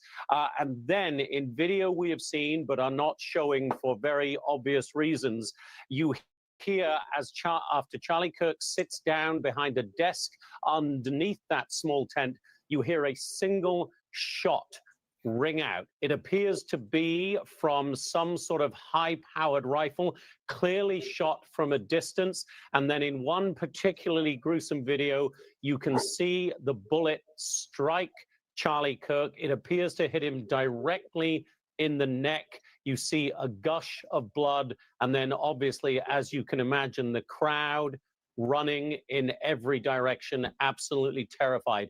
We have seen pictures of I said Kirk something then was being going to carried bad was away going to happen by within the people next to 2 be, weeks. who appear to be Something security really guards bad not that's in going to affect uniform. everyone. There are obviously going to be questions about the security that was in place there, but this was, as Jason It didn't Chaffetz take long was for it saying, who was to there be on bad. scene, an outdoor event in a conservative part of a conservative state.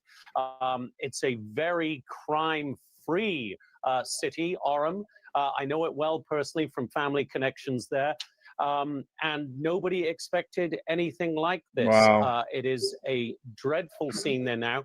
The shooter appears to still be on the run at this point.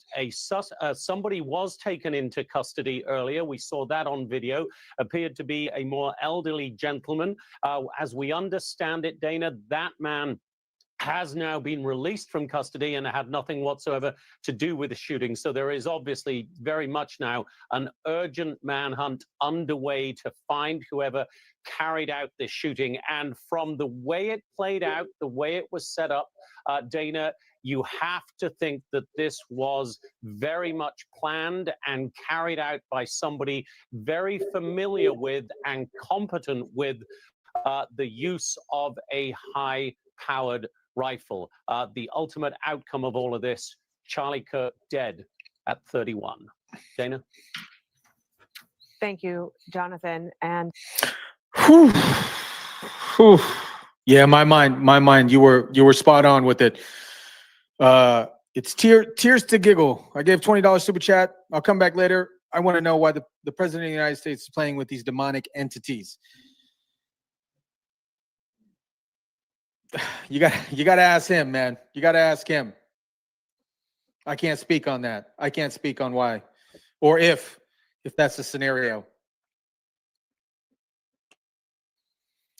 I can only report on what I know.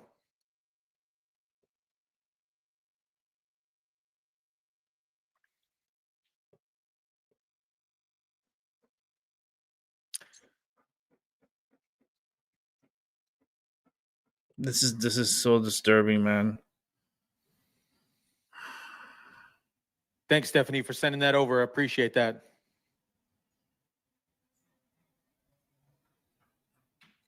Yeah, here it is. He's dead, age 31. For probably 10 years. I mean, He got killed in Utah. It's hard to gather your thoughts beyond just horror.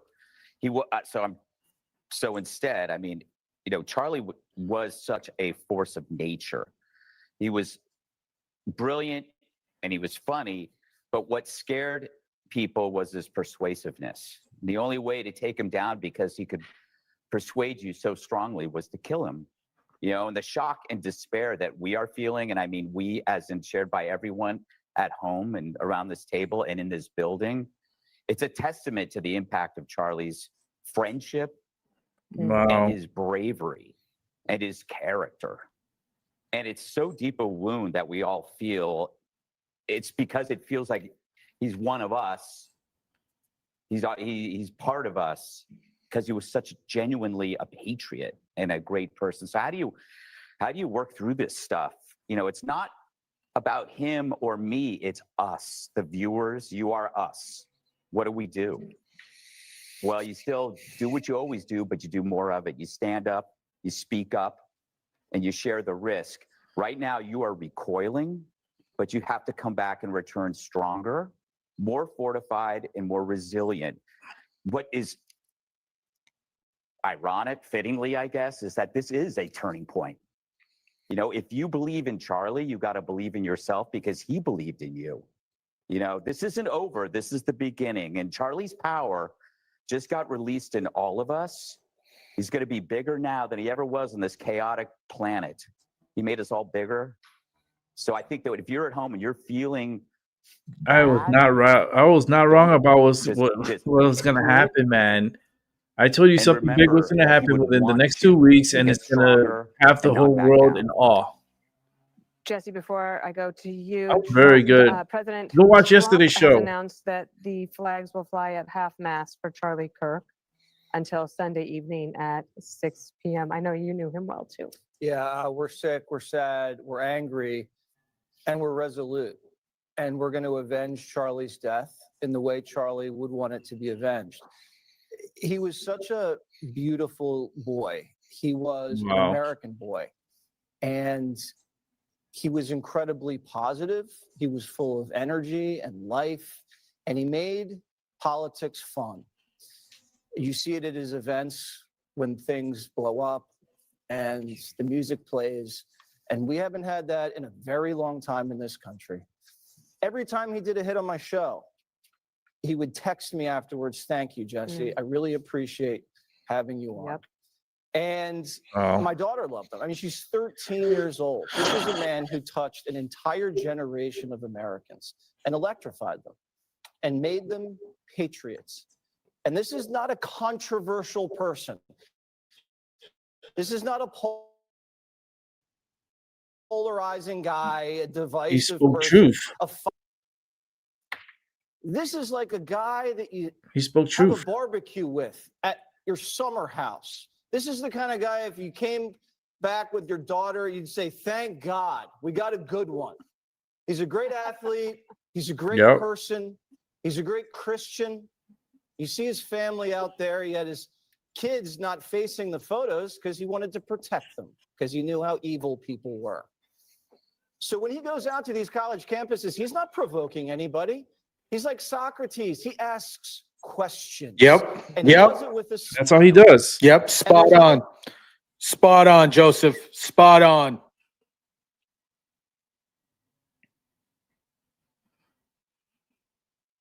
Evil is real.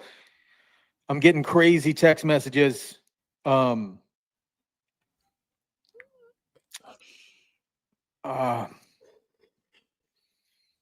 It's crazy to see that this has become the quote unquote new normal in situations like this.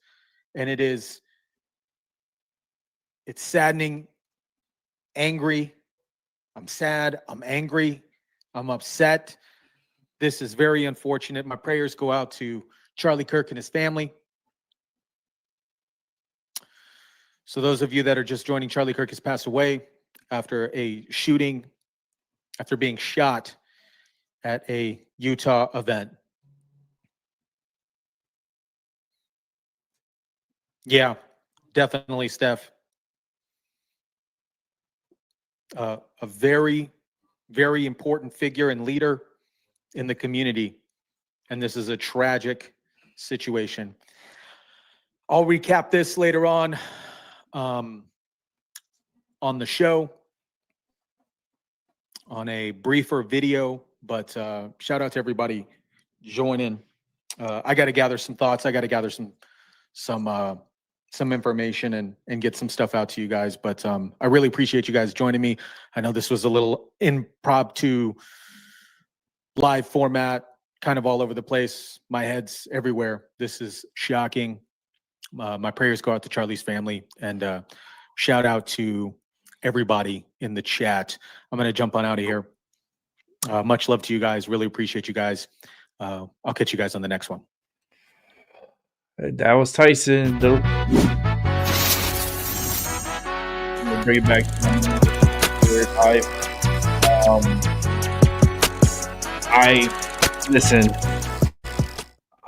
I was gonna end the show. The show was coming to an end. I did the whole paranormal shows. I was ready to get off. I got things to do. I still gotta go get stuff done. I'm gonna be leaving the show too in a few minutes, but I was literally at the end of the song of leaving, and I couldn't leave because I had this breaking news that just broke out, and I felt so scared inside, and I felt the energy inside of me, like really nervous inside of me. I know when I feel like this person's dead. This is a very traumatic moment that's happening. The last time I felt something like this, the way I felt, was 9/11.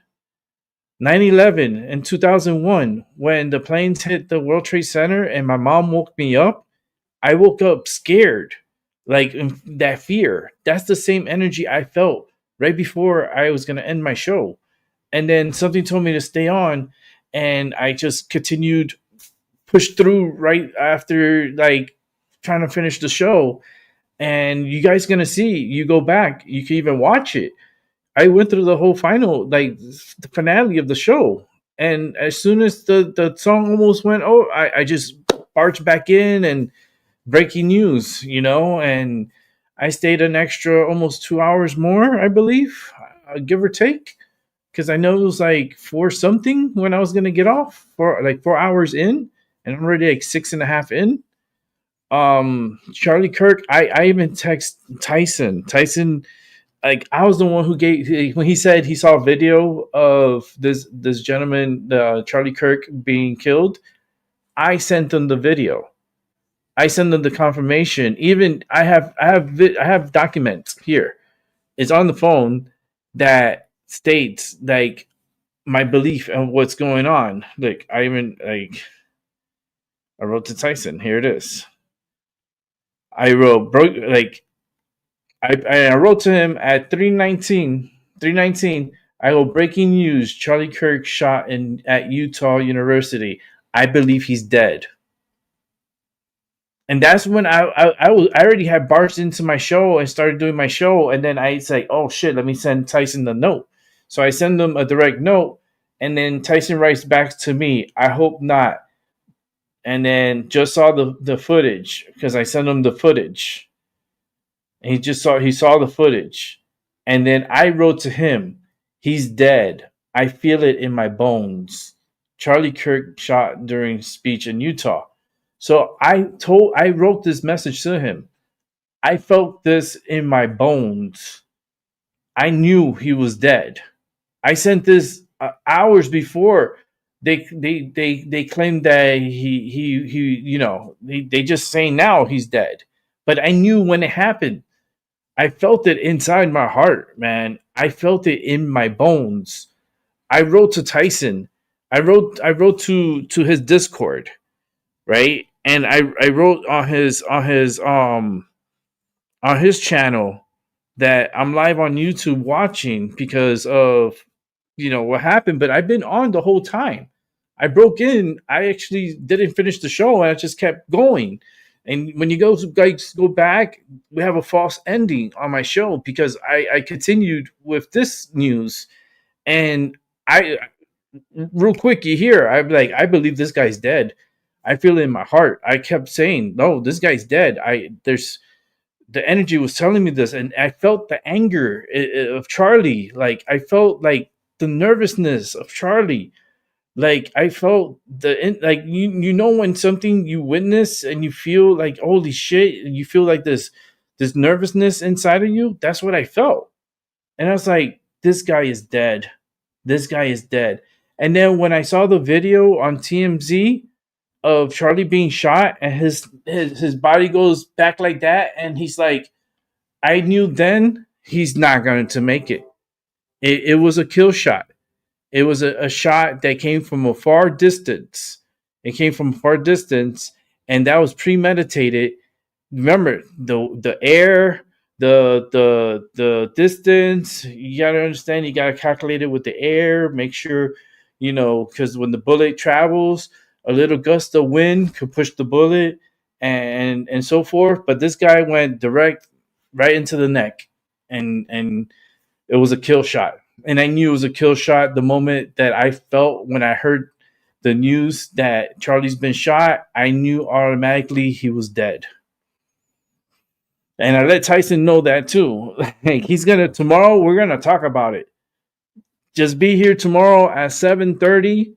If you can't make it at 7:30, make it at 8 o'clock. Make it at 8:30, 9 o'clock. Because me and Tyson are going to be talking about this for probably minimum 2 hours, I believe, for tomorrow. So tomorrow's show at 7:30 is me and Tyson, and I guarantee you we're going to be talking about Charlie Kirk and how we felt and what we felt. I expressed my feelings as I was live. And then Tyson went live. So then I went over to Tyson to watch Tyson and what he was going to say. And we got the confirmation on Tyson's channel that Charlie Kirk is dead, right? But if you go to Tyson's channel, right, and you look at the video and you go back to the chat, right, go and you look at the live chat. Give me 1 second here. You look at the live chat and you'll see my comments, right? You'll see my comments. Is it up on here, the live chat? Oh shit, I don't see it here now.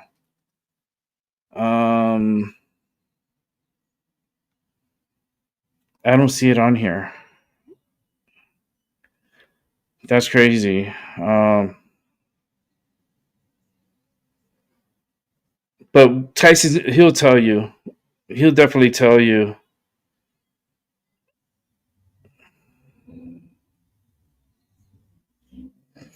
He'll tell you. I'm a really good psychic, man. I'm just underestimated. I just like when I say things, people don't listen to me. So it's like, you know, you can have.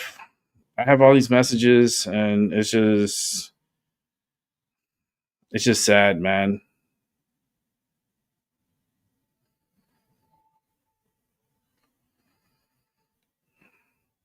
Really sad because I said yesterday's show what I felt. I felt something really big was going to happen within the next 2 weeks, like something that's going to shock the world, something that's going to like is everyone's going to be like, oh, like,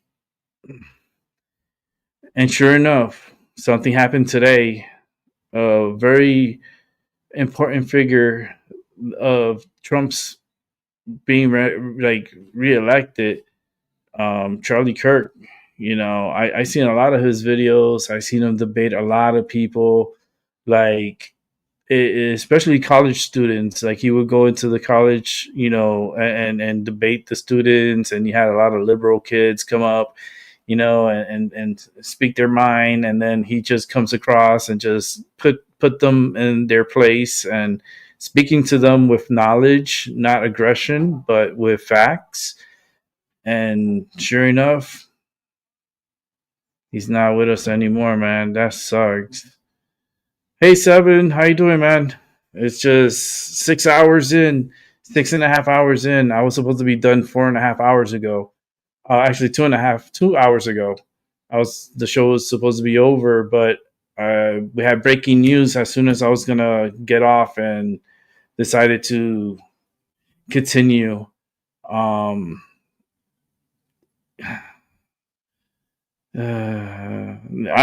gotta check more on the news to see if they caught the shooter or what. This is a national tragedy, a little bit, because this is a young guy. I mean, they were even looking to him to run as vice president with JD Vance as taking the ticket. You know, to have even a consideration as vice president, that's very strong, you know, and it's just got taken away. Us in America, we got robbed today. We got robbed with someone very special, very talented, and very loving of this country, and we just got stripped away of one really smart talent, and it is a tragedy, and I'm pretty sure Trump is devastated. How is all these crimes, and you know, and it's these individuals that have these weapons, certain weapons, long range weapons. I understand if you're going hunting and stuff, you have these weapons, but you know, guns don't kill people. People kill people. So for them to jump at the gun and say it's the gun's fault, let's blame the gun. Oh, blame the gun. Like, Seven, make a video, a music video, like blame the gun, right? And blame the guns. Everybody's like, blame them, and put them in a bonfire and throw them on the fire, and let them like burn. And you know, you like that like creativity that you have. I love it, but I have like creativity too, so I could see like this video of like let it burn, you know.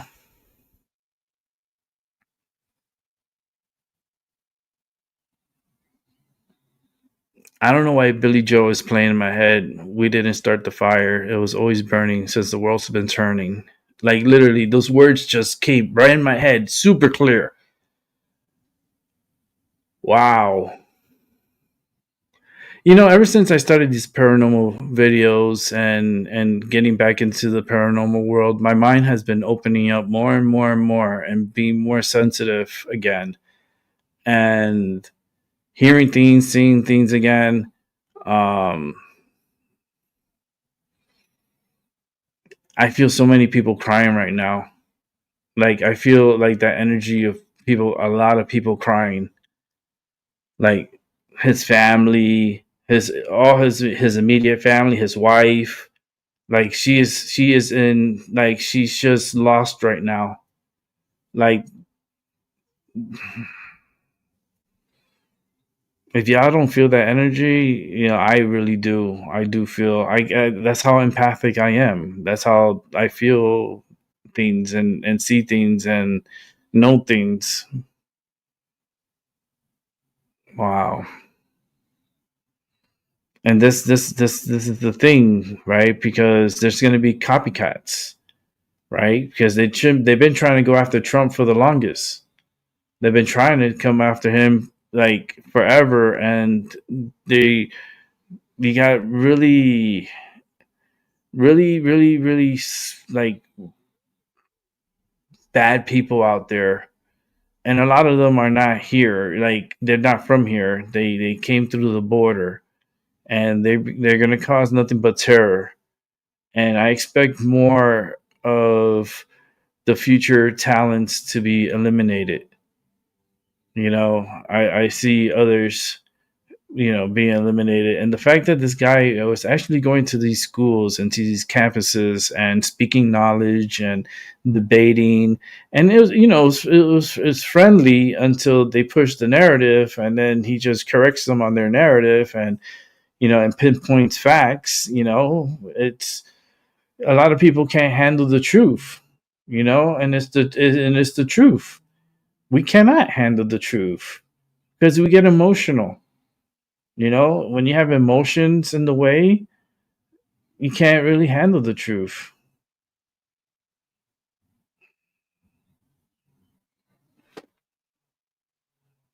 So it was yeah, he was really good, man. I argue with Charlie a lot.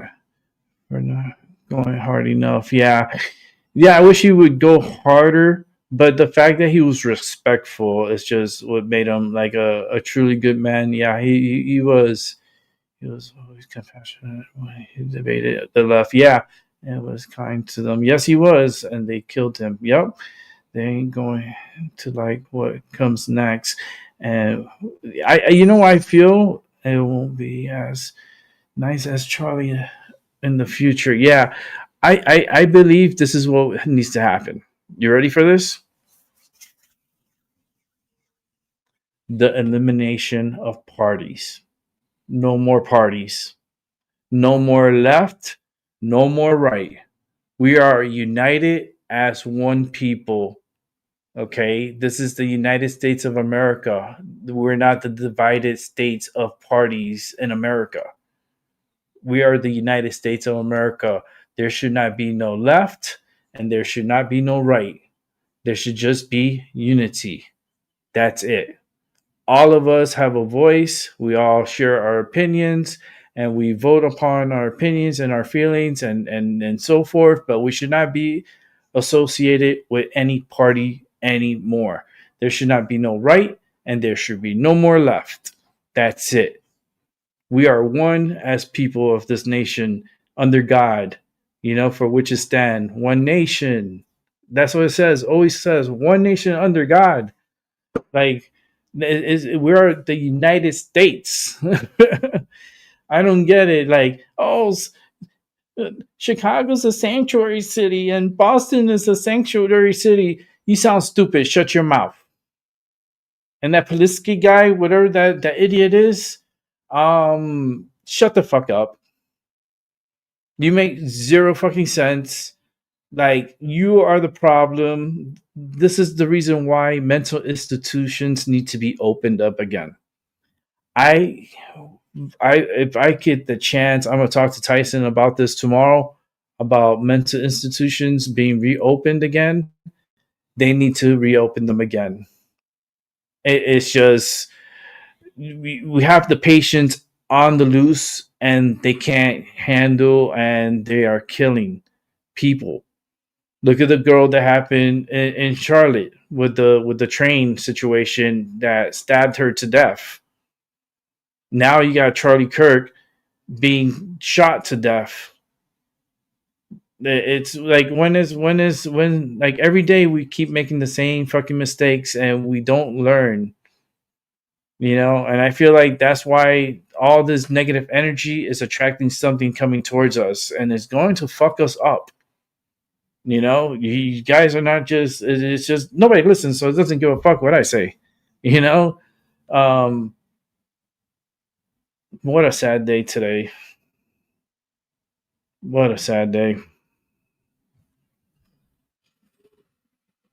I know my feeds are going crazy right now. Oh, Lord. Let me see. The media is already going crazy. The media is already going crazy.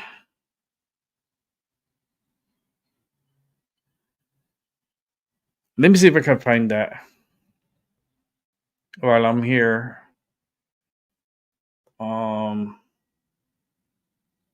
Let me see if I could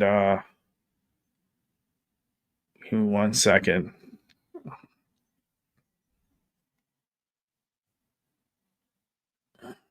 And close this off here.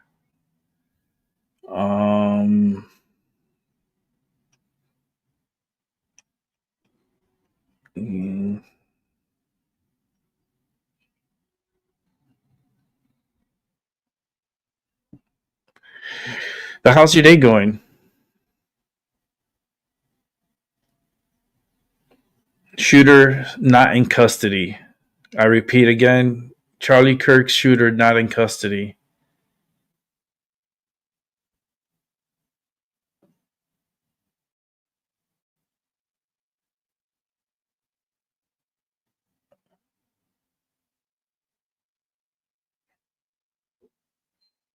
And there's a lot of video of this shooting, of this happening. There's lots of video.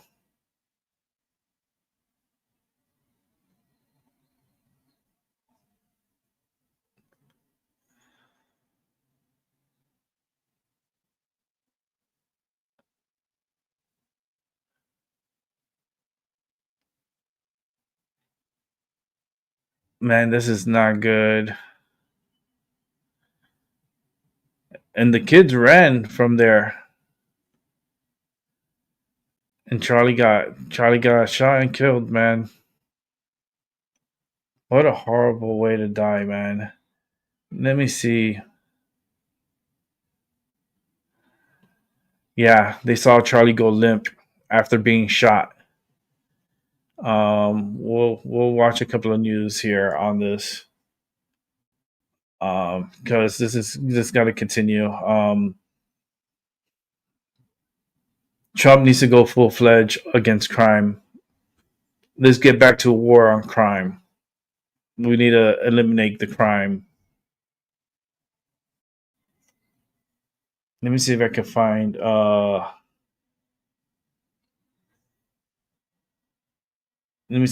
some airhead channels like MSNBC and see what they're saying. And let's see what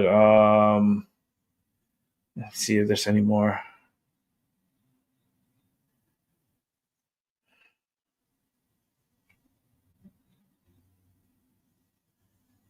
Charlie Kirk shooting. Witnesses say they saw blood pouring out everywhere. Oh my God. All right, so we're gonna set that one up too.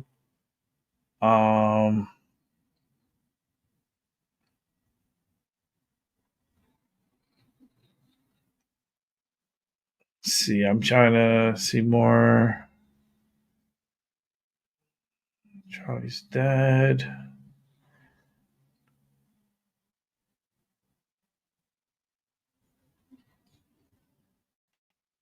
Give me 1 sec. I'm trying to find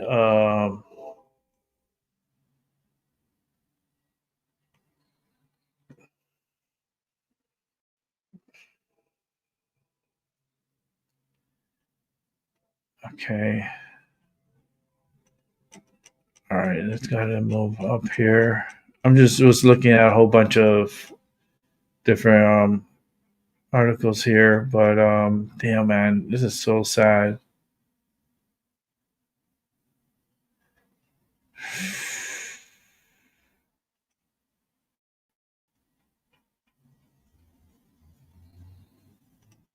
There's so many weird stories all day today. All day today. The fact that they haven't found the shooter yet is that's even more disturbing too.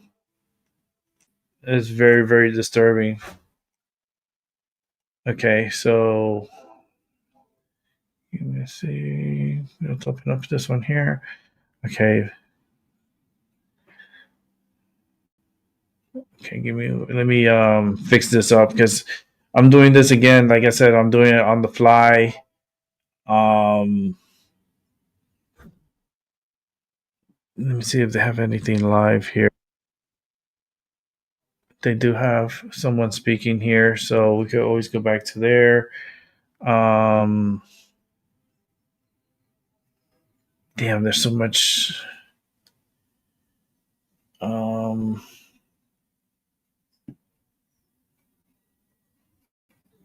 Okay, let's come over here. Then that train is going crazy here.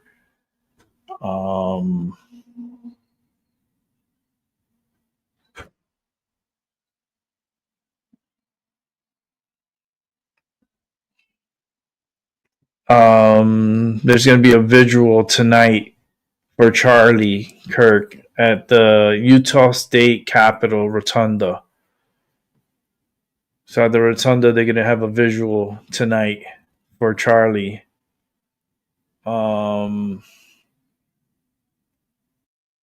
Let's see here. Give me. I have to set these up because these are like one by one. I gotta like go through each one here, size them, and all that good stuff.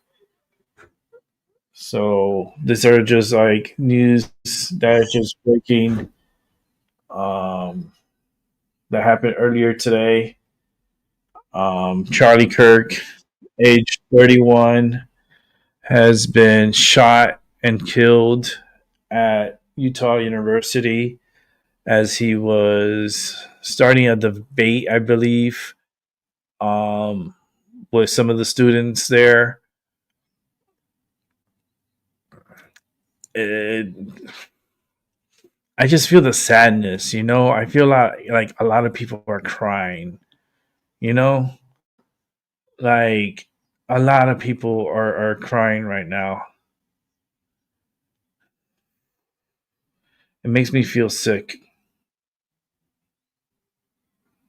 Okay, we are going to even see. Let me see this one too. Okay, so all right, I got so many little windows open. I'm just gonna continue for like another hour, and then I gotta jet off of here because I definitely got to. I got to get some stuff done. I gotta get some stuff done, and I've been on here almost 7 hours, and then let's go down the line here and let's open this one up here. I gotta resize. Goodness gracious.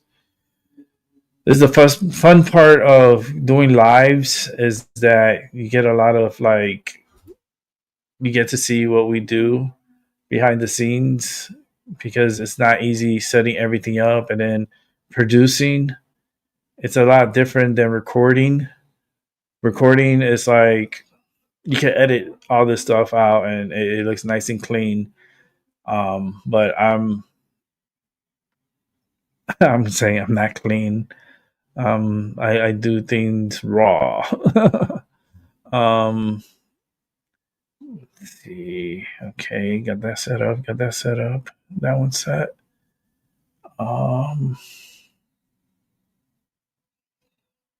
Just this one. Okay, now we can leave there.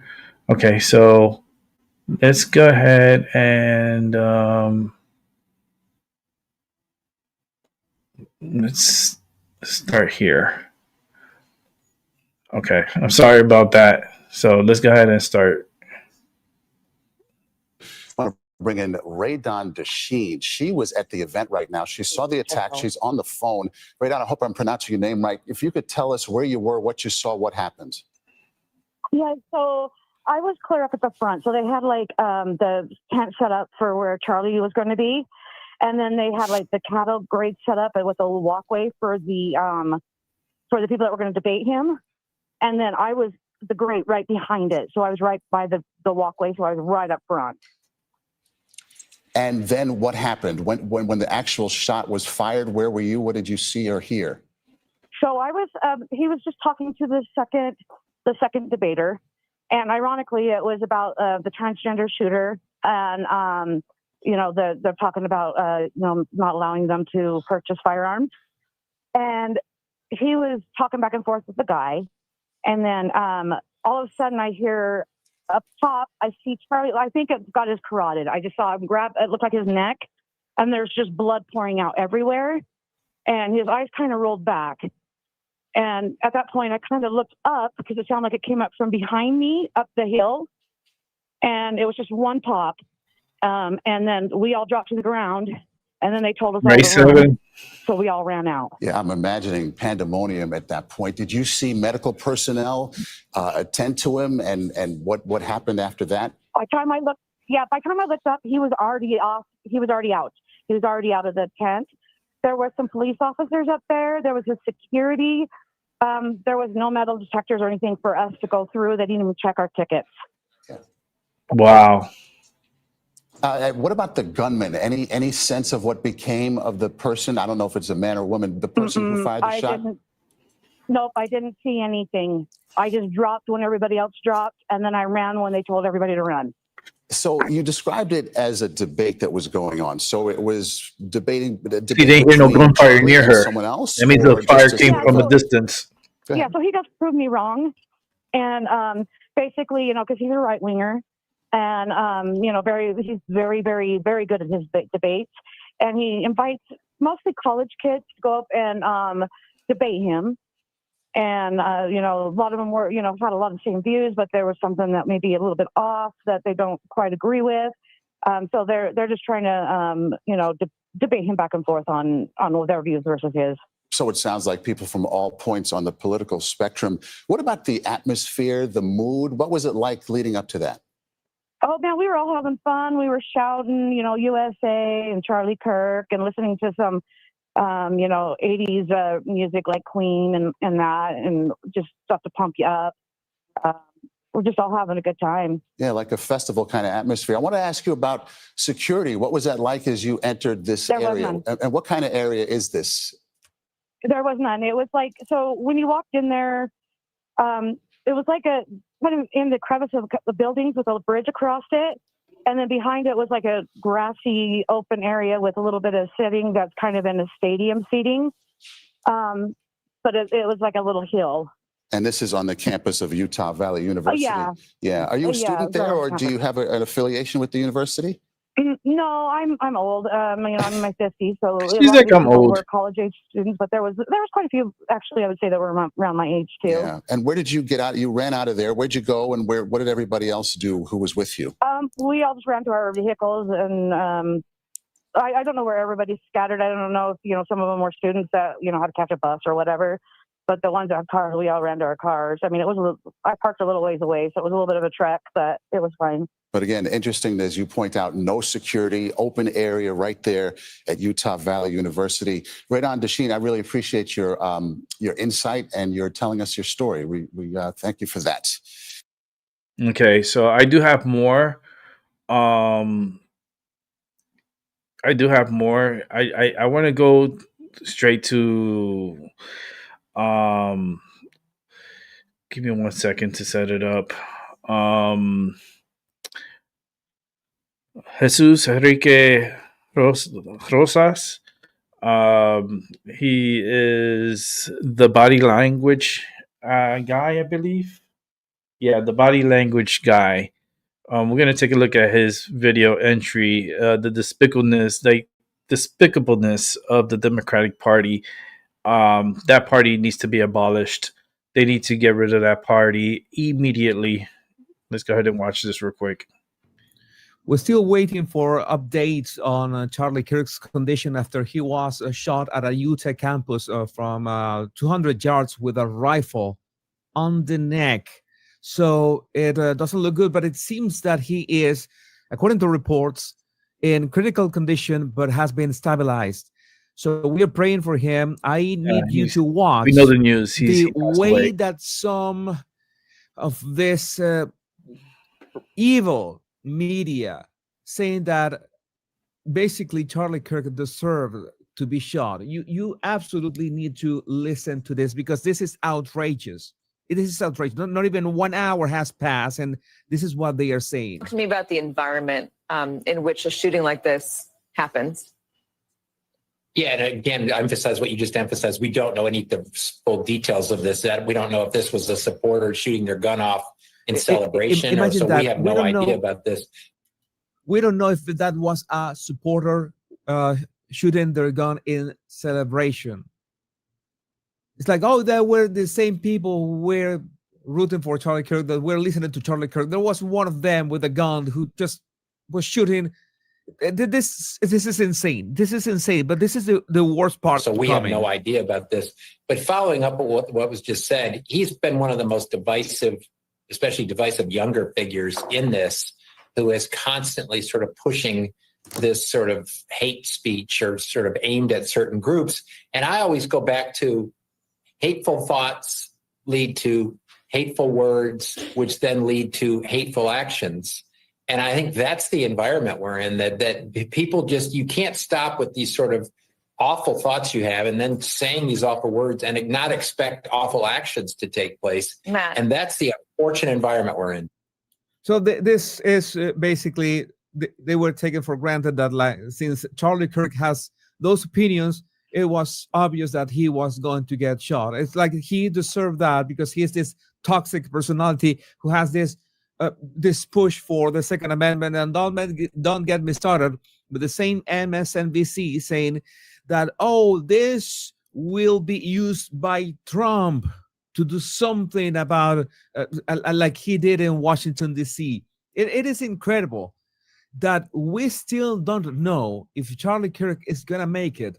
And this, I don't know, vampires are using this to keep pushing the same rhetoric that you see on TikTok, you see on Reddit, and we're going to see examples of that. But take a look at this. MSNBC moments after Charlie Kirk was shot. The Trump administration will use this as a justification for something. Because as we were just talking about a moment ago with Alan, after one of the Doge employees was allegedly attacked in Washington, D.C., that's what Donald Trump used as I need to update my title of my show. Federal troops into Washington, D.C. to get things under control. The carjacking situation, he used that. And I know it's hard to predict the future, Mark, but you can imagine the administration using this as a justification for something. You can see the administration using this as justification for something. This is the kind of stuff that most people watching TV in the United States absorb. This is the message that they absorb. And we're going to see what is the reaction of liberals and Democrats on social media, which is sickening. I must admit, I'm at a loss to guess as to what happens next.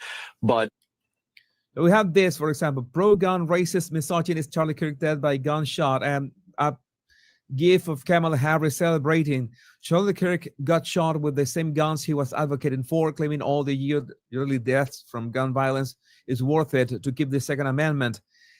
These people are sick, and this video was a couple days ago. Unemployed criminal Rebecca Jones encourages her followers to engage in political violence. Play the If you volume. actually want to do a revolution, first of all, you're not going to be able to do it just from your phone. As someone who's been arrested for trying to fight these fascists, I can tell you right now, you're probably going to go to jail at some point. Make your plans and get ready to do it. It's not going to be done. Yeah, this is terrible. Trans and far left extremists on Blue Sky are celebrating the shooting of Charlie Kirk.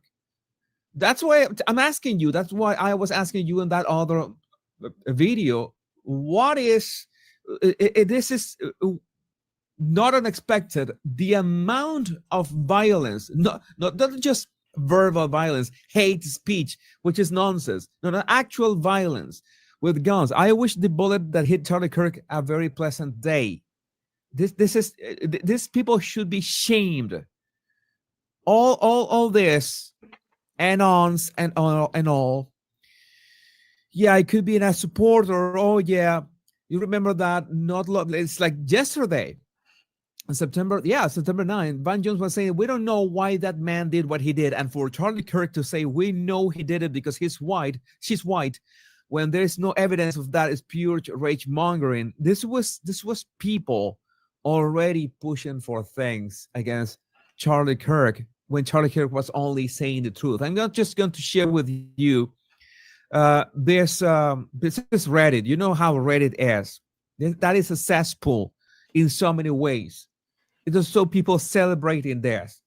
It says I'm going to put this thoughts of Asmongold. Anyone surprised at what happened to Charlie Kirk hasn't been paying attention. Go anywhere, Reddit, Twitter, etc., and you will find thousands of unhinged direct calls to violence over politics. Until it's addressed for what it is, things like this will continue to happen and will get worse. And I need to show you people making TikToks celebrating this event. This is not mental illness. These people are sick. These people have are spiritually dead. I don't know how to say this. What is the amount of disgust that these people could inspire to celebrate for a family man, regardless if you don't agree with what he says. And well, there's so much more stuff in here. I really don't want to put them all. That was one by the way, Wicked News Hub, that they deleted this post, and I screenshotted it just in case to remind them that they actually posted this on X. Charlie Kirk really just got shot under the Second Amendment right that he fought so hard for. How ironic. This is this level of demons that we are dealing for. And that's why I tell you that I cannot consider some people humans, and they are just below NPCs. I wish it was just NPCs, people without a soul, just existing, just using up oxygen and not doing absolutely nothing for nobody. These people are much worse. They are rooting for what? What are their values? What are their principles? They are known. The very fundamental principle and value is respect. It's very simple. You respect others, so they respect you, and you respect their ideas. The First Amendment, people could have ideas, and the Second Amendment, of course, that you use guns to defend yourself, not to shoot people who you disagree with. Exactly. That is important. In this case, I saw the walls. Oh yeah, Young Turks from 200 yards in a nearby building on the campus. So it was a high caliber rifle, apparently, on the neck. So that's why we don't know if Charlie's gonna make it. Apparently, I'm going to reload here my X account just in case I have any confirmation, because he's still alive and fighting for life in hospital. Let's see which other update.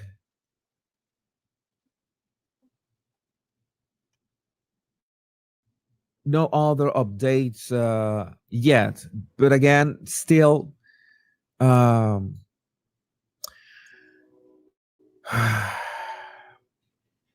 updates yet. As soon as I have further updates, I will let you know. Let me know what you think about this in the comments. Yeah, they're using Charlie Kirk assassinated at Utah Valley University. Trying to see if what they have here. It's disturbing. I all in all, I just feel bad for society, because we don't know how to talk out our problems. We just go straight to solution, and then people's solution thinks it's a gun that is what's the answer. If you can't get you can't get your info across, and you can't win on a debate, the next thing you go for is your gun and shoot your way out of it. Like, that's just ridiculous, man. It's just sad, it's just really sad, really disturbing. People these days are just it's not good right now. Let's jump over here. Let me set it up real quick because they do have the breaking news. This is breaking news worldwide. This is I knew this was gonna happen, man. I said it yesterday's show. Something big was gonna happen. I said it. It is the 11th of September, folks, and it's great to have your company It's the 11th on this Thursday morning. It's in just gone Australia. 7 o'clock in Sydney. But we begin with breaking news from the US this hour, and Donald Trump has just confirmed that conservative activist Charlie Kirk has died after being shot in Utah. Charlie Kirk is a strong supporter of the MAGA movement and very popular. He was speaking at a large gathering at Utah Valley University before a single shot was fired. The 31-year-old was rushed to hospital where for a while he was in a critical condition until that confirmation came. Now, according to CNN, the shooter was roughly 200 yards away. That's about 180 meters and is still at large, despite someone being picked up but then was let go by police. As I mentioned, President Trump has confirmed Charlie Kirk's death on social media, writing a moment ago, "The great and even legendary Charlie Kirk is dead. No one understood or had the heart of the youth in the United States of America better than Charlie. He was loved and admired by all, especially me. And now he is no longer with us. Melania and my sympathies go out to his beautiful wife, Erica, and family. Charlie, we love you," the president said. Earlier, and this is before confirmation of Charlie Kirk's death arrived, but earlier the Vice President, J.D. Vance, posted on X, "Say a prayer for Charlie Kirk, a genuinely good guy and a young father." FBI Director Kash Patel says, "We are closely monitoring reports of the tragic shooting involving Charlie Kirk at Utah Valley University. Our thoughts are with Charlie, his loved ones, and everyone affected. Agents will be on the scene quickly, and the FBI stands in full support of the ongoing response and investigation as we take live pictures now from Utah of that active investigation." It's a big one. We can call it an assassination now. It is and an it's a major assassination. shock, particularly in the American political system. Now, this is how our colleagues at Fox News in the US broke the news of Kirk's passing a moment ago. Greg. After many years. Yeah. Greg, I'm sorry Can you hear me? I'm sorry to interrupt you. It is my great dishonor to be the person that says this and breaks this to you on television. But President Donald Trump is announcing on Truth Social, "The great and even legendary Charlie Kirk is dead. No one understood or had the heart of the youth in the United States of America better than Charlie. He was loved and admired by all, especially me, and now he is no longer with us. Melania and my sympathies go out to his beautiful wife, Erica, and his family. Charlie, we love you." Charlie Kirk, according to the President of the United States, is dead. Wow. I don't really know where you go from here. I don't know where we go from here in a news program, and I don't know where we go from here in America.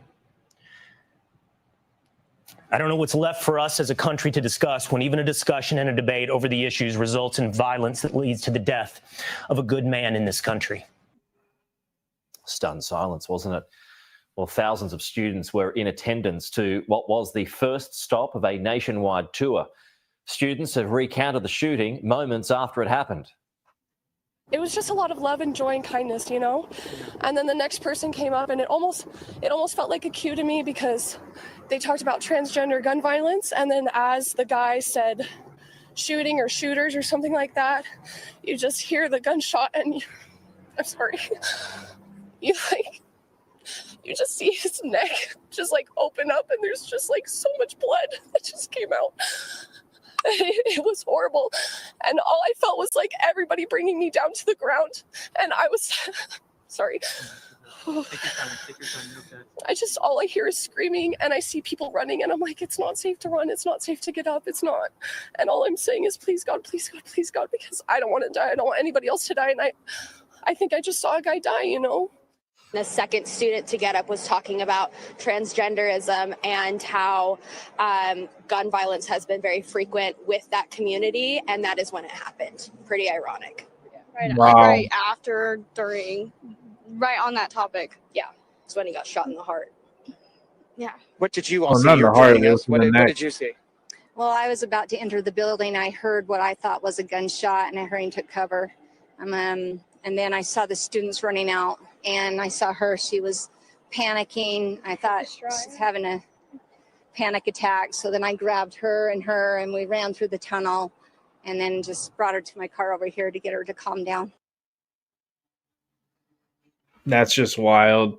And it's just, this is an ongoing, like, this is breaking news. Everyone is breaking this news. It's really sad.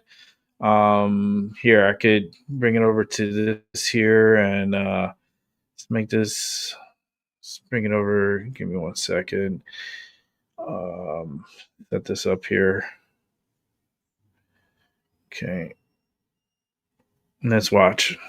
Security investigation agents in Utah have responded to the location of Charlie Kirk's assassination. They're assisting with the manhunt for the shooter, remains at large. The prior report arrest was not the assassin. And we talked about that initially. And obviously the chaos of the moment, so many things are dynamic as someone points a finger and they think that is the shooter. How careful does law enforcement have to be in that moment to get the right individual to not put others at risk?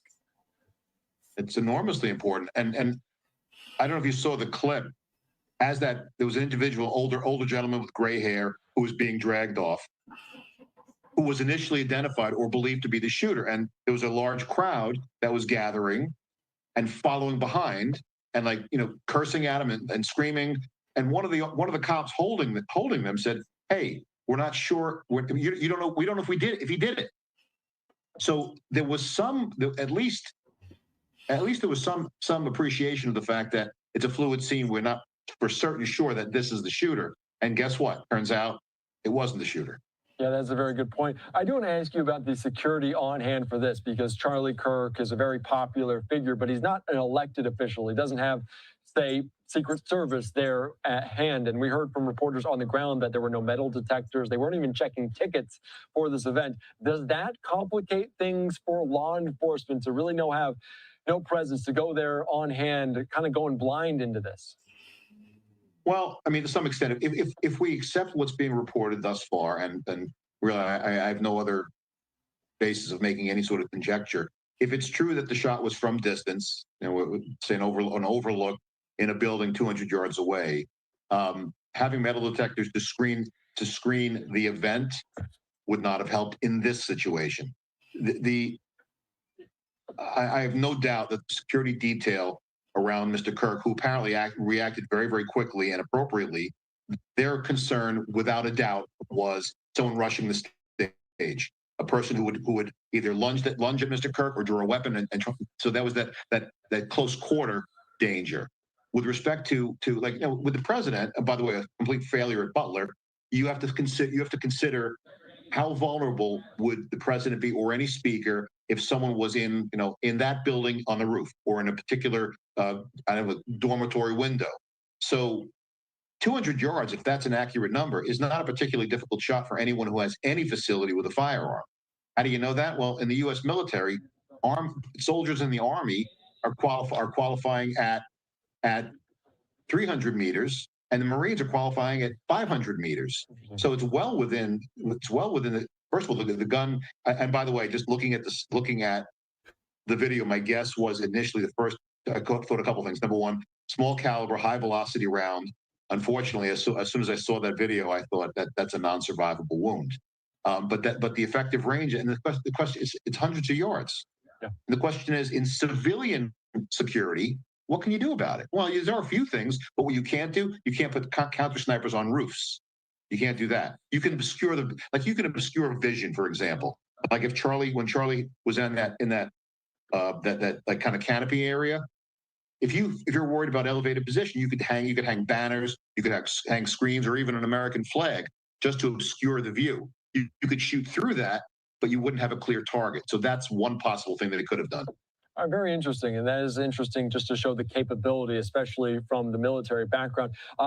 David, hold on real quick. We're hearing reaction from lawmakers on both sides of the aisle there on Capitol Hill. Let me dive out into this real quick and hear some of their reactions. I'll bring you in here momentarily. Worse and worse, and it's got to stop. And I don't care whether someone's liberal or conservative. It doesn't matter. It has to stop. Oh, AOC, of course. I mean, I think what has just transpired is tremendously disturbing. It is the latest evolution and instance of political violence in the United States, and it must end. Congresswoman, what message do you have to your fellow lawmakers regarding the political environment? What message do you have to your fellow lawmakers regarding the political environment and the rhetoric that has been put out in media? You know, beyond rhetoric, we need to talk about action, and we need to talk about, yes, there are words, but most importantly, we are in a job of leadership. We are in a job of action. We are in a role and a position where the American people are looking to us to do something about this. And every single day, people are dying due to gun violence in America. No. There are people in this building. No, it's the humans that are killing humans, not the They guns. vote against universal background checks. They continue to support Oh, Lord. legislation and also Here she goes for her move any bullshit. way to block the mentally ill, to block extremists, to block Mhm. people with histories. Here and goes her records of barking domestic orders. violence from getting guns in their hands. So are we going to do something about this or not? How about have we a open political mental assassination that institutions? happened at the same time as a school shooting where children are dying on the same day, a week after a shooting at a Catholic school where Oh, children here she goes. were gunned down She's while doing her praying. jumping. Are we going to do something or are we going to argue over She rhetoric? is That just is my a mess. question about this. We have to pass gun safety Her district is a legislation mess. and stop this. What one congresswoman was saying was yelling at Republicans, and it was you, Democrats. I mean, people can finger point all they want. Oh, here you Look go. at the record. Look at the actions of what we are doing. I don't think a single person who has dedicated their entire career to preventing gun safety legislation from getting passed in this House has any right to blame anybody else but themselves for what is happening. How about mental illness, right? Stop How about the this. mental We can institutions? stop this. And why don't we start by acknowledging that basic common sense gun safety legislation is not taking away a gun, is not attacking the Second Amendment, but it is about ensuring the safety of our children, of women, of people across this country, to ensure that guns and firearms do not get in the hands of people who are going to use them against human beings. But they buy them from the streets. Domestic violence So is it doesn't one of make the any highest sense what you're indicators saying. of whether a person is going to kill someone else with a gun or not. There are so many other indicators, and I think it is so deeply important that when a politician tries to blame words for inaction, they need to look at their action and their record. We enough of this. I never met a gun that killed somebody. I know the person who killed somebody, but never a gun that killed somebody. Because you got to pull the trigger in order to kill somebody. And then last time I checked, it wasn't the gun that killed the person; it was the bullet. Alexandria Ocasio-Cortez. So she's a clown. Now from Fox, her words saying uncorking political violence. We've seen different violent incidents at different locations, including schools there in South Minneapolis, at Annunciation Catholic School very recently. We're still awaiting Spencer Cox, the governor of Utah, to step up to the microphone. But let's bring in right back here. All right, let's give a second here and go over to other. Let's go to law and crime because I want to see their entry. AOC is a fucking idiot. Real quick, she wanted to jump. Oh, gun safety is about the guns, and we're only gonna fight the guns. And it has. How about the person that fired the gun and their mental stability? And you don't need to walk into a store or a gun range to buy a gun these days. A lot of these people, they buy them off the black market and they get it out the streets. So how are you going to do background checks if they're buying these weapons from the streets? AOC. Do you make any fucking sense? No. She really disappoints me because she is Puerto Rican also, as I am. And she's just one stupid Puerto Rican. And I can say that because I'm Puerto Rican too. So AOC, you're a fucking idiot. You're just a disappointment, and you're just a fucking idiot. And I hope this abolishes the Democratic Party. I hope that they just eliminate the parties. Get rid of the right, get rid of the left. We are the United States of America. We're all united under one, not under all. So with that said, let's check out this one here. I think this is the Law and Order one. Yes, let's go ahead and watch. We have breaking news. Conservative activist Charlie Kirk has been killed after being shot in the neck during an outdoor rally on the campus of Utah Valley University in Orem, Utah. We have the latest confirmed information in this special breaking edition. He's wearing freedom on his shirt. By Law and Crime. He died wearing a freedom shirt. He died wearing a freedom shirt. Breaking details are still coming in on this story, but President Donald Trump just said that Charlie Kirk, the conservative activist, is dead after he was shot at an event today outside Salt Lake City in Orem, Utah. Here's the post on Truth Social the president put out, writing that the great and even legendary Charlie Kirk is dead. No one understood or had the heart of the youth in the United States of America better than Charlie. He was loved and admired by all, especially me, and now he is no longer with us. Melania and my sympathies go out to his beautiful wife, Erica, and family. Charlie, we love you. Now, Charlie Kirk was a conservative activist, very active on social media, and a major supporter of Donald Trump. He became one of the young faces of the MAGA movement. And he was one of the founders of Turning Point USA, a major political nonprofit that advocated for conservative causes. Kirk had been on his American comeback tour. He was going to colleges across the country and speaking on campus. And one of those stops today at Utah Valley University. It's in Orem, Wow, he was Utah, passing out Make America Great Again hats. And it's a school of about 45,000 kids, and thousands of people were listening to Kirk speak at the time that he was shot. Now, at the time of this reporting, police say a suspect is still on the loose. Originally, there was a campus alert that went out saying that there was a suspect in custody. Then you had videos circulating on social media of an older man being detained. It is unclear what the circumstances were around that, but it is being reported that man is not the shooter who killed Charlie Kirk. A school spokesperson told the New York Times that a single shot was fired at Kirk from a building on campus about 200 yards away from where Kirk was seated. According to the school as well, Kirk was taken by his security team off of campus. Now, there is video circulating on social media of the shooting and of the moment that Charlie Kirk was killed. And we cannot show you that video. It is just too graphic to show it here.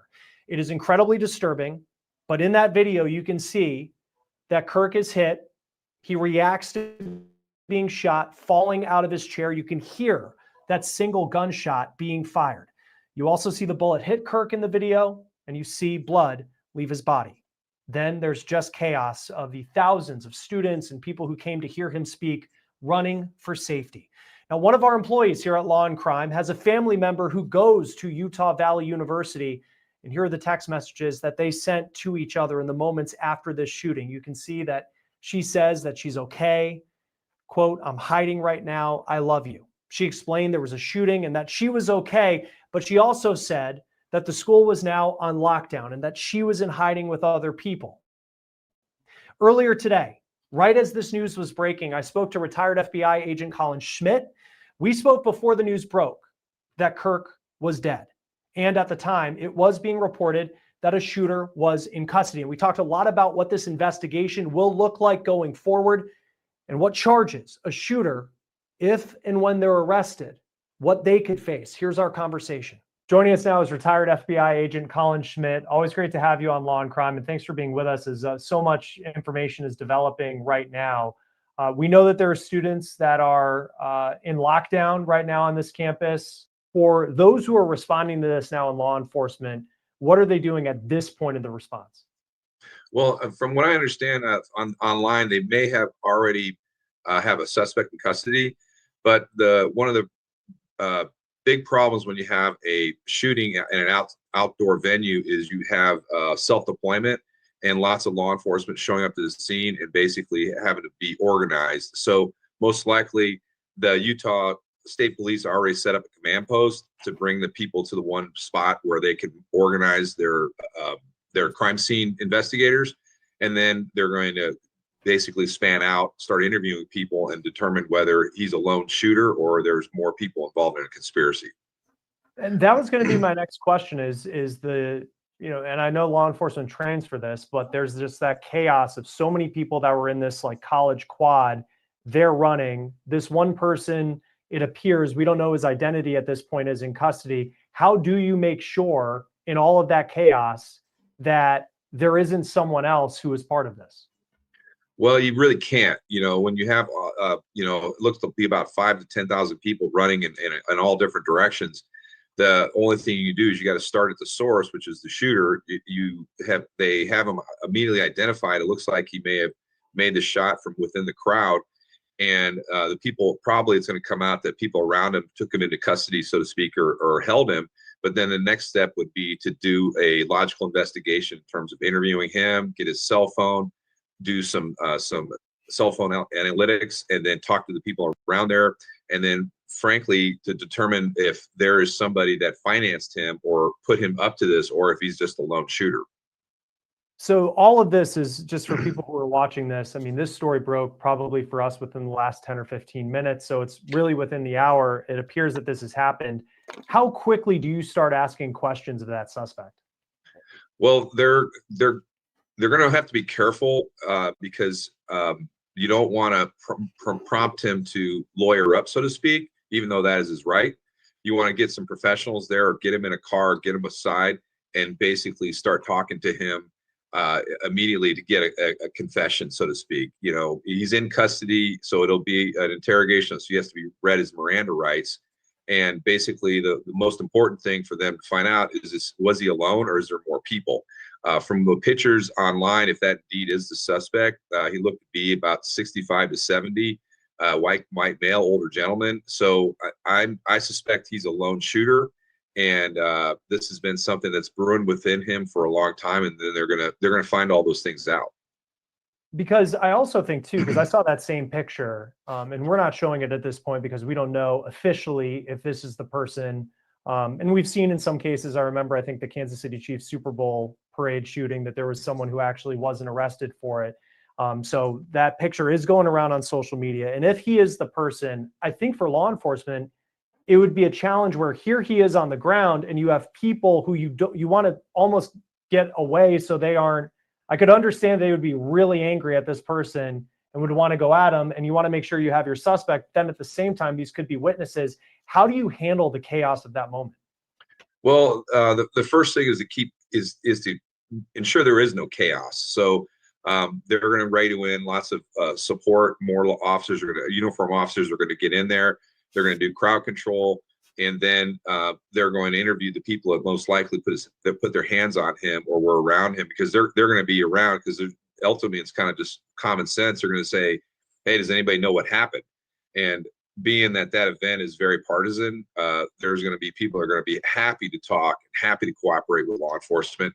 And then from there, you just build on that, because most times when people go to events like this, they don't go alone. They go with a couple of friends. And so somebody's going to know somebody who saw something. And then from there, you're just going to do the investigation. There's pictures, images, videos circulating on social media of the moment that Charlie Kirk was shot. It appears he was shot in the neck. According to the school, and an alert that it was a single gunshot from the crowd, from a suspect now believed to be in custody. There's probably about 5,000 people, let's say, who were watching this speech. I think it was the Q&A session, for whether it's private security that's there or police that are there. I mean, how do you actually scan a crowd to try and spot someone who might be armed and trying to do something like this? Well, I mean, you're common sense. You're going to go to the sound and then the muzzle flash or the smoke, and so it most likely it appears that if he is the guy that did it, there was people around him who saw him pull out the long rifle or whatever, because it doesn't look like it was a shot from a handgun, and they frankly detained him, and then from there, law enforcement will come in and do their investigation. And for these political events, I mean, to your point, I mean, Turning Point, it's a very partisan group, conservative politics. This is not a rock concert. This is a political rally that was going on. For law enforcement in the area, what is the preparation like in the days leading up to it? And I know he's on tour right now, so he's been at a lot of different colleges. But even in the days leading up to this speech, or the speech, I think he was going to be in Colorado next, what is the preparation like ahead of an event where you know it's going to be very emotionally charged? Well, something like this, I mean, technically he's not a protectee like the president or somebody else. So it's going to be up to individually each department and how they want to handle it. They're going to get from the Utah or from the school the agenda and to see when he's there, when he's coming in. And then they'll probably do some scanning of social media to see if there's any threats or anything out there. And then Charlie Kirk, he has his own security staff, hopefully, that they're going to be doing some threat assessments to see if there's any stalkers, anybody that's following him around. But the problem with an event like that is law enforcement doesn't have the resources to set up a perimeter and scan people through a metal detector like they would with the Secret Service. So, and even then, obviously, Donald Trump was shot. So these events now, it's looking like we're kind of moving into an era of political assassinations. Actually, we've already moved into that era, and I fear for all of these public figures, especially on the right side of what is coming down the pipe. Because I think in for these events, and it's, to your point, you can't scan every single person coming through in some of these outdoor venues. And like we saw in Butler, Pennsylvania with President Trump, there can be breakdowns in the security. But I also think of, private security teams, the cost of all of that leading up to it. I guess how, and I know that this is a question that we won't be able to solve right here, but at this point where people are very outspoken, it's their right, even if you disagree with their political beliefs, to hold these events and hold them peacefully. How do we do these events, but then at the same time, not have situations like this where someone who is armed and angry can show up and do something? Indoor events. Yeah, you're going to have to use basketball stadiums, Yeah. Closed stadiums where you have access control, and you don't have to set up extra fencing and all that other stuff. And then all of those venues already have their own metal detectors, and they're already set up for large crowds, and they're already set up to prevent people from bringing firearms into an event. So all of these events are going to have to go indoors if they really want to pay attention to security. What's the process when you have this person who commits this crime? And if it's this person that we see on social media who did it or somebody else, let's just say they don't have ID on them. How do you figure out who they are? Well, just talk to them. Number one, I mean, they're going to do an FI or a field interview of him, and those aren't under Miranda. And basically ask him what's your name, who you are, and most likely he's going to have some sort of ID on him, a wallet or whatever, and then of course his cell phone, and then get his consent to open the cell phone, and then you're going to see his whole life history right there. And then the next step would be, and it appears the FBI is going to getting involved here rather quickly, that he may end up being turned over to a team that's combined FBI and Utah State Police or whoever the law enforcement is, and they'll interview or interrogate him together to make sure that they don't leave any stone unturned. You know, Charlie Kirk is a influencer, an activist. He's not a politician, an elected official that would be under a federal employee. But the FBI getting involved in this politically motivated attack, what does it look like as far as federal charges compared to charges in Utah? Well, I think in a case like this, it'll be they're going to look at civil rights because it's most likely this person went after Charlie Kirk because of his political views, and that may dovetail into a civil rights violation, as well as I'd have to look at the statute book or on the internet to see if there's any statutes for Hey, Stephanie, in terms how you of, doing? Assassination attempts, because he's not. I've been a on here for sitting 7 president or hours former and 40 president or minutes. member of the first family. The Wake But and Bake show. bottom that with turned this into administration, they'll definitely afternoon find a and way not to evening. charge him. In my opinion, federally, they're going to throw the book at him, and then Utah will obviously also put charges on him. So it's likely that this Wild. gentleman will I probably broke never the see the news light of on day the- outside of prison. No, and I think too, I mean, I was the one that sent the what video to happened to Tyson President Trump in Butler, Pennsylvania, and then even when he was on the Charlie golf getting course in shot. West Palm Beach, and that I was a showed them, threat. like, I that was told stopped. Tyson, This event with he's Charlie not Kirk, alive, you could he's go back dead. to Gabby Giffords. I felt what it. happened to her at her campaign event. You know, these political figures are elected or not. I mean, they have become major targets, and there's been a lot of attention on the Secret Service, local police. We often hear about training for school shootings as well. Just in your career and your time with the FBI, how did the training change, or maybe the focus on these types of events change, just as more of these events have seemed to happen? Well, when in mid-career, we started the active shooter training in response to Columbine, and then that active shooter training began to morph or actually get more sophisticated.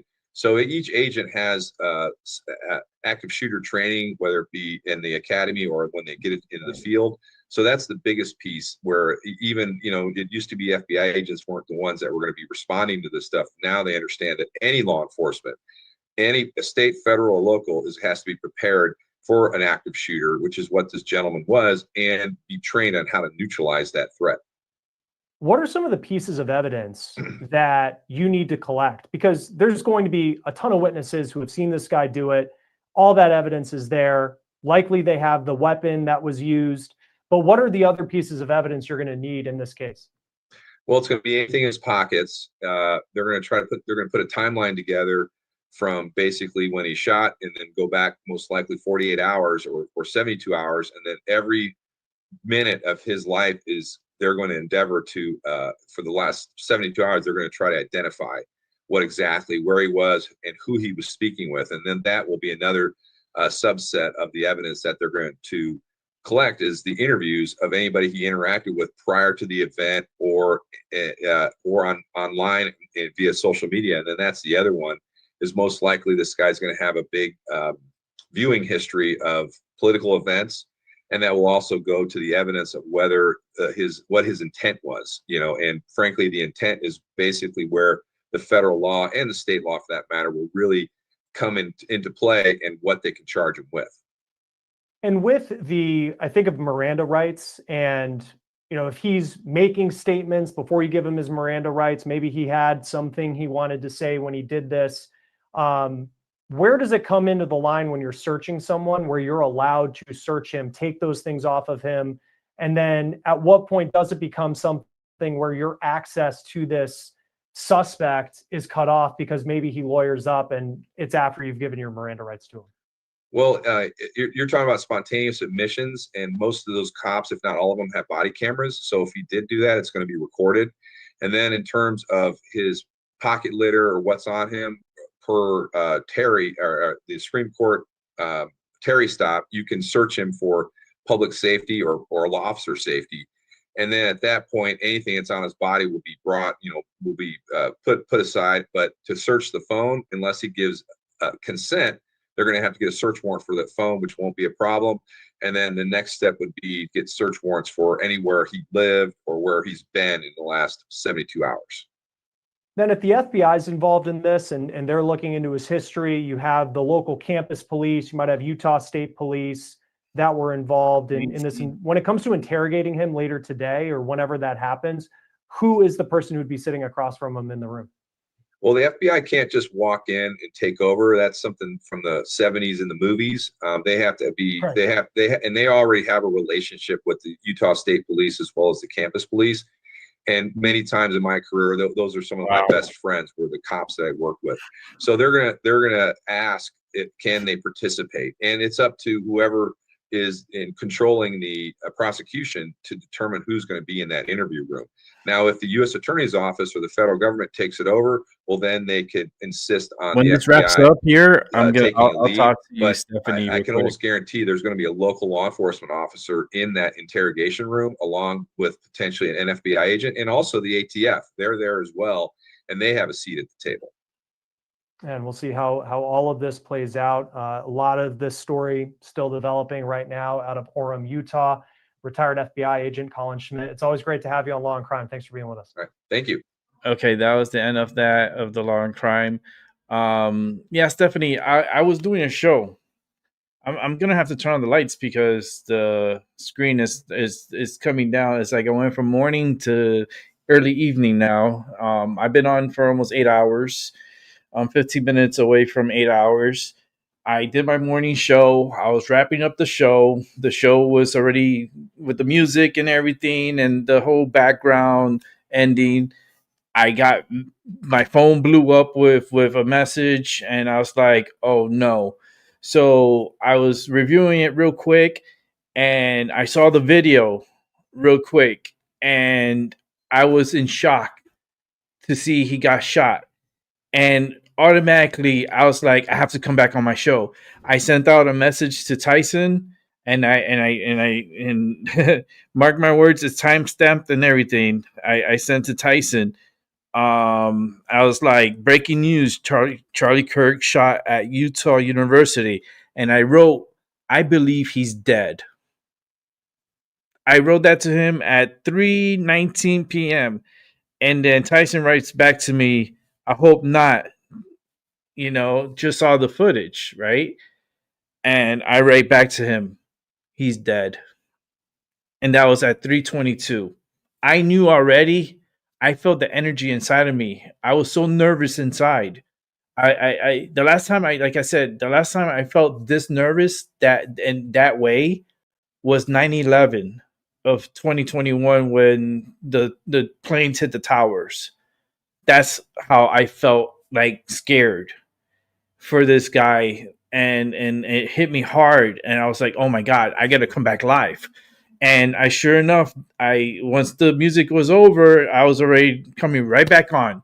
And I was like, oh, breaking news, I cannot leave yet, and I've been on ever since. You can even go back and watch. You can even go back. When you see the ending, you already know that's a false ending. That's not the ending. I already had said what I had to say to wrap it up. And sure enough, I had to break in and say, nope, the show's not over. We got to continue. I got breaking news. I felt it. I even said, I believe this guy's dead. This guy is dead. Like the energy I felt, and I felt like his energy, like the anger, I felt him inside. Like I felt like he was like the energy of like the emotions. I was feeling it inside. And I was like, oh my God, this guy is dead. This guy's, and it was just a strong energy. And yeah, you could go back and watch and listen to what I said. Even last night, I was like, something big is going to happen that the whole world is going to react. I said it last night. And I was like, the next 2 weeks it's gonna be fucking crazy. And sure enough, here we go.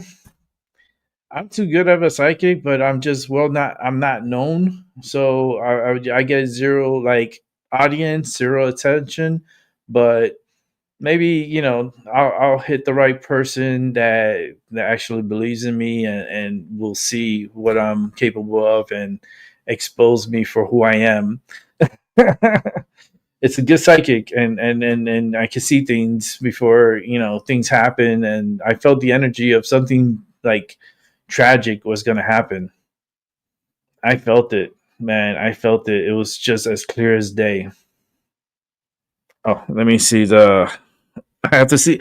It's hard to see the chat. So it's already getting dark, and when it gets dark, my eyes are like worse. Let me come back over here. I'm sorry. I do have something else for us to watch. Give me 1 second. It's related to this here. Give me 1 sec, so I can set it up real quick. Where is it at? Wait a minute. Where is it? I just had it. Is it this one? I don't know. Oh boy.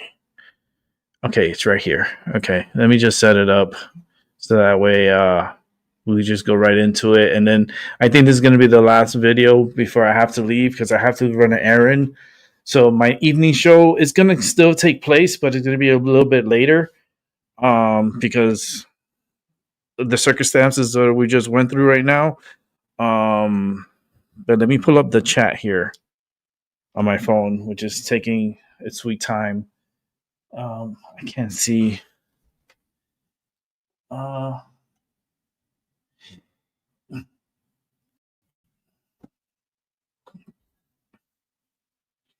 Yeah, I was live. I was live on the show. Like I wrote to Tyson, like literally, like as I was talking and stuff. I was like, oh shit, let me send the message to Tyson. So I sent the message to Tyson. Hey, look, this person just got shot. I believe he's dead. But you can see it on my show because I've been on almost 8 hours straight. 8 hours straight. So it's been very busy day for me. As long like I haven't done a long show like this in a long time, and thank the coffee that pulled me through, and the medicine. What a day! What an incredible day! What a sad day. But let me. Okay, here's the chat. Went outside for a 2-minute break. Something told me I had to check my phone, and it immediately said he was shot, and I knew. I posted in Discord. Yeah, I went back. Yeah. I don't know why I had this urge to go check my phone. Yeah, anxiety. Yeah, me too. I had immediate anxiety.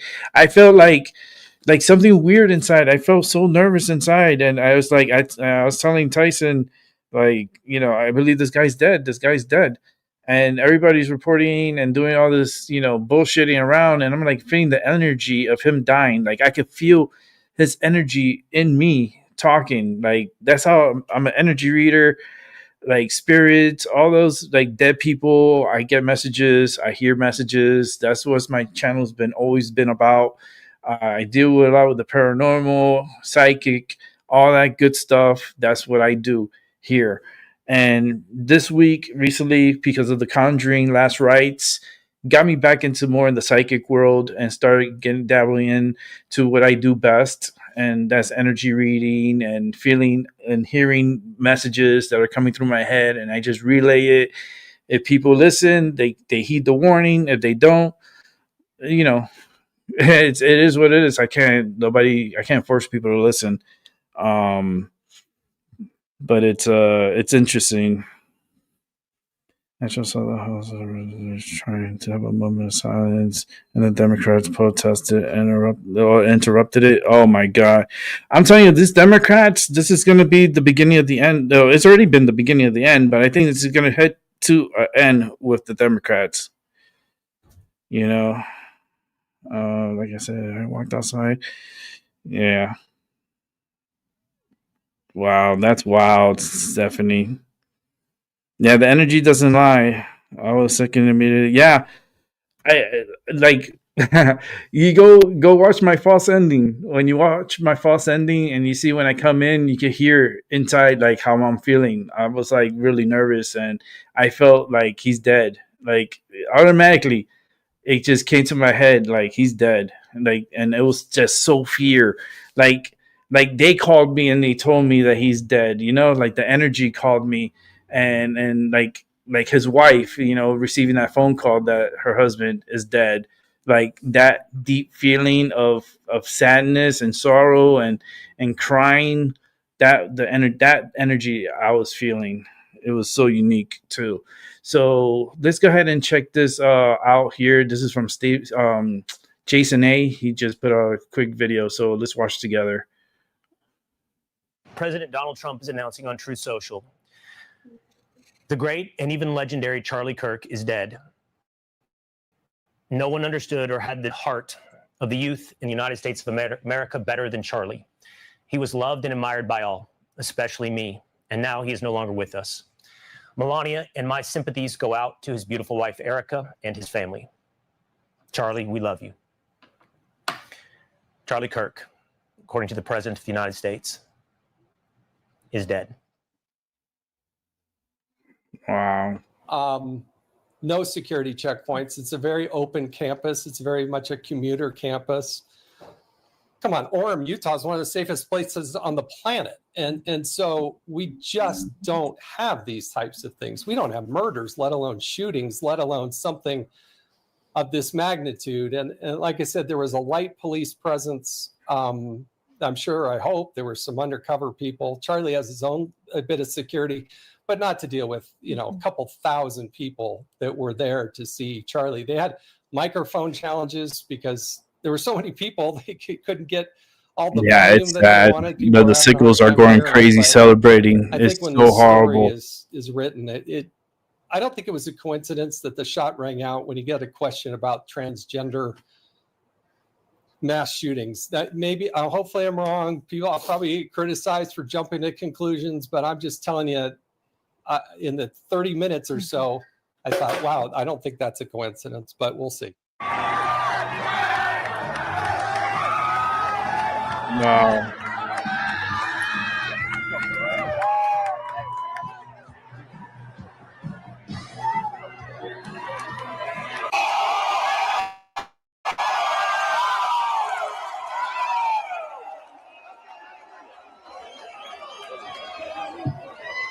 That's a lot of people, Utah, I'll tell you what.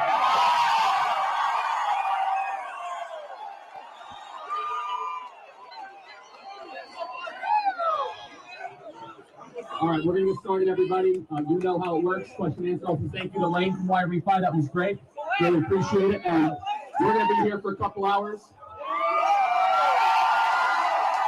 Get comfortable. Bring the best libs that Utah has to offer. I mean, it's just another horrible act of political violence that has no place in our country. I mean, it's just at kind of a loss of words. It is, a horrendous thing to see, and it happens all too often. I'm thinking about him and his, family, and I hope, Thor, they makes a recovery from this. I saw him just go over to the side, so everybody then dispersed and ran into the buildings. We're all over, but so I went toward Charlie, and then pretty soon they got somebody. The police arrested someone. They were dragging him all the way down. And we want to let everyone know in regards to the arrest, the Associated Press is saying that the person that was taken into custody by the authorities is not believed to be the suspect in this matter. So that goes to what that witness was speaking to right there. But again, Charlie Kirk, 31 years old, has been shot and killed in Utah. I'm staying on top of it. And again, Charlie Kirk has died after being shot at Utah Valley University. You heard John mention there that he welcomed debate, wanted to engage on college campuses, was known for his conservative views, though he welcomed people from the other side of the aisle and tried to engage with them. engaging in debate, heated debate at times. And in fact, as John mentions, it was during one of those questions, one of those debate-like moments that this horrible event played out in Utah today. Let's get the latest on the suspect, because for a time, school officials had said a suspect was in custody, but police at this hour say the suspect is still at large. A couple of people who were there, witnessed this incident, are being interviewed. Let's see if we can listen in. Sure yet. Yeah, We're trying to figure it out. We're trying to figure it out. We're walking back. We're trying to walk back. We're trying to see if they'll let us in to get across. Yeah. And again, sorry if I'm repeating your question. No, it's okay. What do you think this, shooting is going to impact? I think on a broader scale. Do you think it's going to kind of cause an uproar or anything? Well, from what I'm hearing, if it's true, the guy who got shot, he was a pretty big influence in whatever was going, like their agenda, right? So if I don't know, I hope it all gets figured out, and I really don't want this to happen again. You want to add? Yeah, I don't know. I don't know. From what I heard, it was a sniper from a long ways away. So I don't know. I think the focus of this should probably Why be on people are acting like libs? probably some sort of gun control or something like that. Oh, so that things like gun that. control, of course. It sounds like very libs. They don't know shit. Also breaking news right now, at least 2 students have They're been complete wounded clueless. in a Yeah, shooting Terry. at Evergreen High School You in said it right Colorado. That's when about I 28 you miles wrote it, outside and I of said Denver. it. Police say the Complete gunfire started clueless just idiots. after 3 p.m. our time. Sheriff's office confirms the students were taken Oh, to the they're gonna let you hospital back while into the the school crime remains scene. on Are you lockdown. fucking Right now, stupid? no one is in custody. Parents are being urged not to go to the campus, as this is still an active shooter situation. We're expecting to hear from police in the shooting next just 30 happened minutes. too? We will bring that information to Yeah, you look, as 2 soon as students that shot comes at into Colorado our High news. School. That's obviously very preliminary. Colorado We did High get a School statement from shot. Governor Polis that came in just this moment. I'm going to read it to you verbatim. It's not very long. I'm closely monitoring the situation at Evergreen High School and getting live updates. State troopers are supporting local law enforcement and responding to situations. Students should be able to attend school safely and without fear across our state and nation. We are all praying for the victims and the entire community. That's an early statement from the governor. It's something that you would expect, but obviously a lot of attention from the state on this situation. Sure. And in terms of the state's role, we're now getting a lot of reaction on X from politicians on both sides of the aisle. From Senate Majority Leader John Thune, for instance, quote, "There is no place in our country for political violence, period, full stop. Please join me in praying for Charlie Kirk." From House Speaker Johnson, "Please join us in praying for our good friend, Charlie Kirk." From Steve Scalise, "Please join me in praying for Charlie Kirk after this senseless act." DNC Chair Ken Martin writes, "I'm horrified by the news coming out of Utah about the attack on Charlie Kirk. Political violence has no place in our country, not now and not ever. Praying for him and his family." Here in California, Governor Gavin Newsom saying, quote, "The attack on Charlie Kirk is disgusting, vile, and reprehensible. In the United States of America, we must reject political violence in every form." And from former Speaker Nancy Pelosi, quote, "The horrific shooting today at Utah Valley University is reprehensible. Political violence has absolutely no place in our nation. All Americans should pray for Charlie Kirk's recovery and hold the entire UVU community in our hearts as they endure the trauma of this gun violence." And from former Vice President Kamala Harris, quote, "I am deeply disturbed by the shooting in Utah. Doug and I send our prayers to Charlie Kirk and his family. Let me be clear, political violence has no place in America. I condemn this act, and we all must work together to ensure this does not lead to more violence." That's just really disturbing. That's a good entry from Jason A. What a sad day it is right now. Like, it hurts your stomach, you know? Like, I even said it, like, when I was doing, like, when I broke back in, I had this pain in my stomach. I had this pain, like, I just wasn't feeling right. Like, I felt, like, more nervous than anything. it was just not good energy. I just did not feel good. And I knew something was wrong. I just felt it in my heart, like something was not right. And I just kept going on with the show. Like I just didn't end the show. I just wanted to continue. And I knew it was big news, and it's continued to be big news. But I'm gonna, let's see here. Let's come over here to this tab and let's continue watching this. The encouragement and the empowerment now to speak up, because I'm standing here in front of all these cameras with all these, and I would never do this normally to speak, but it's just so important to me as having a young man that our voices be heard now. Can you say your name again? Andrea Serrano. How do you spell your last name? Serrano. Andrea, what made you want to come down?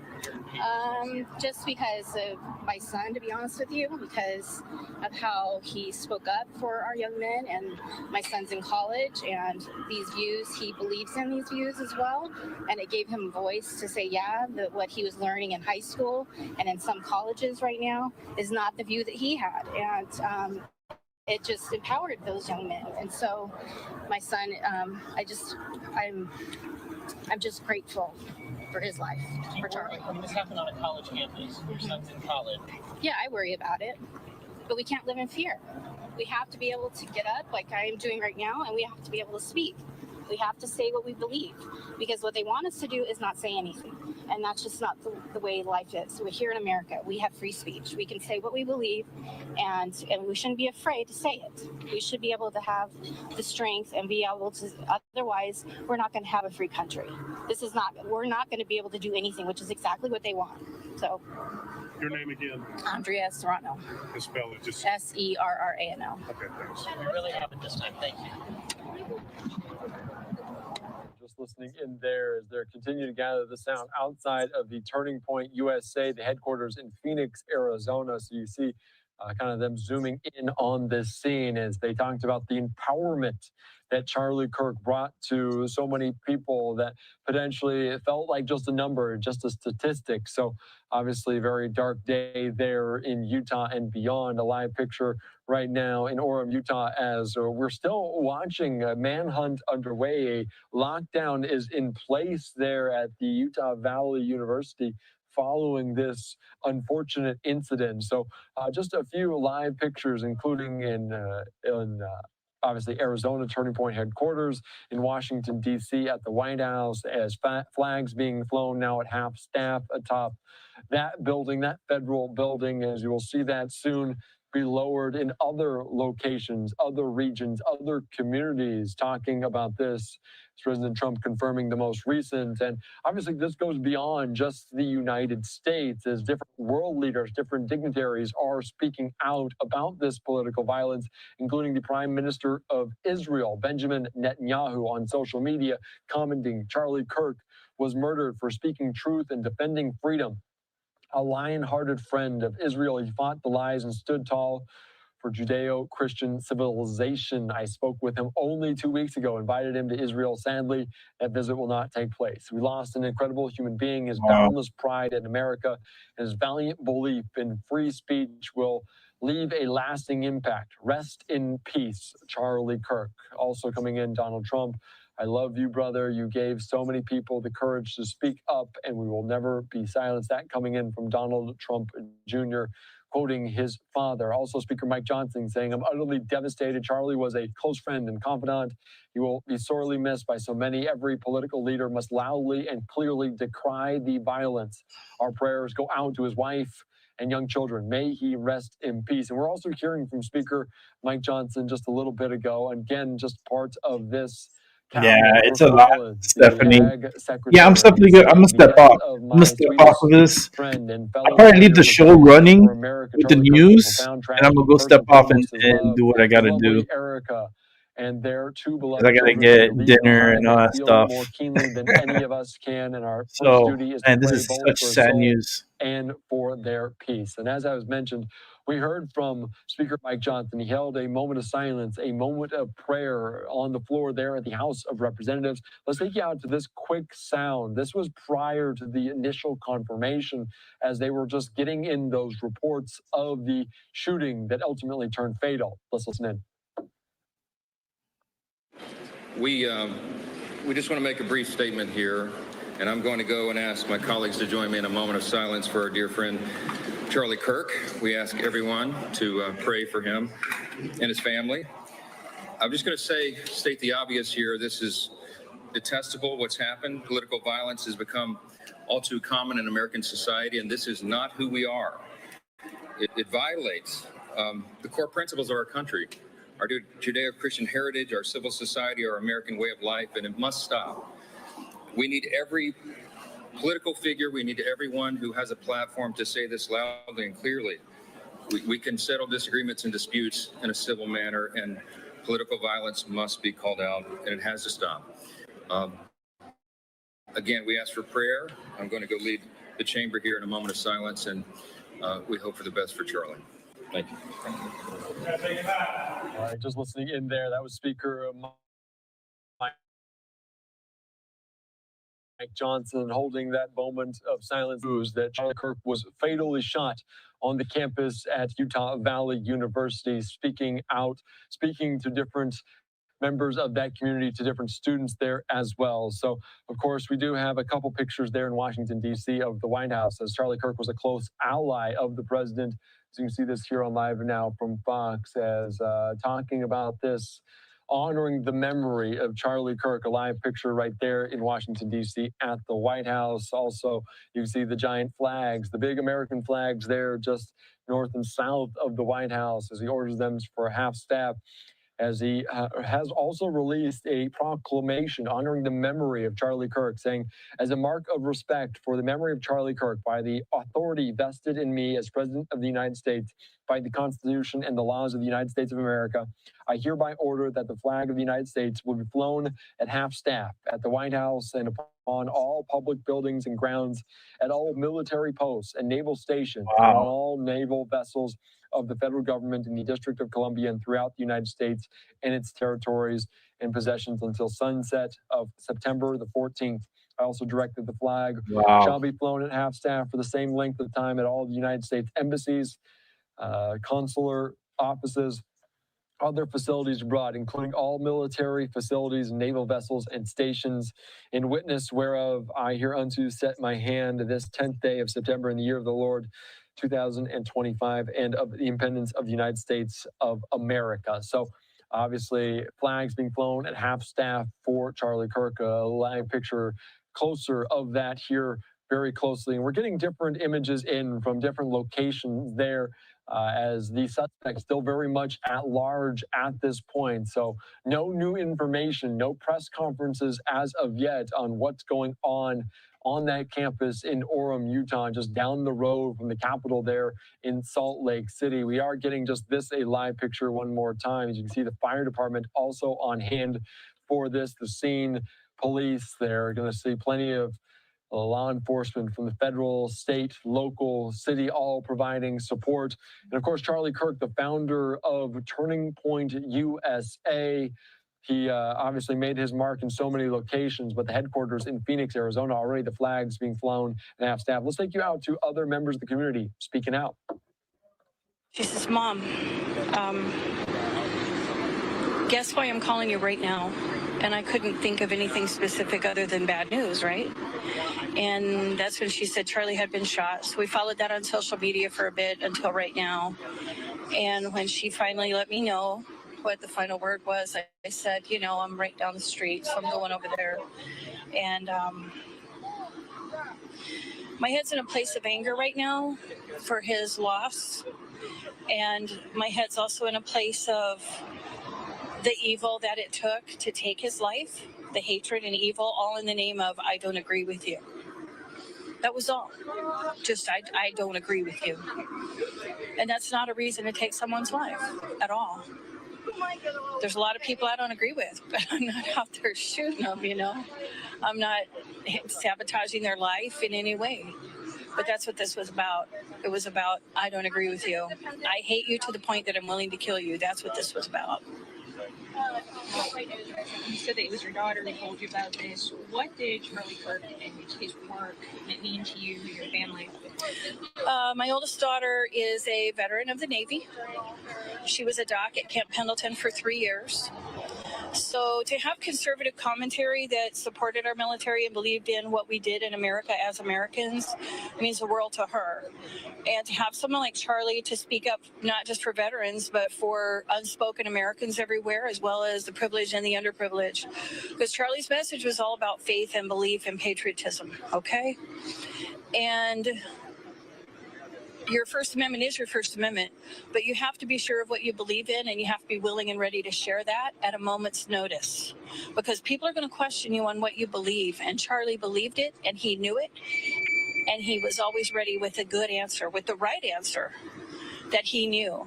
And when you love God, when you're safe, when you're Christian, you could be Catholic, Methodist, whatever it is, there's a belief in your faith, there's a belief in God, and you will answer for that to people who ask.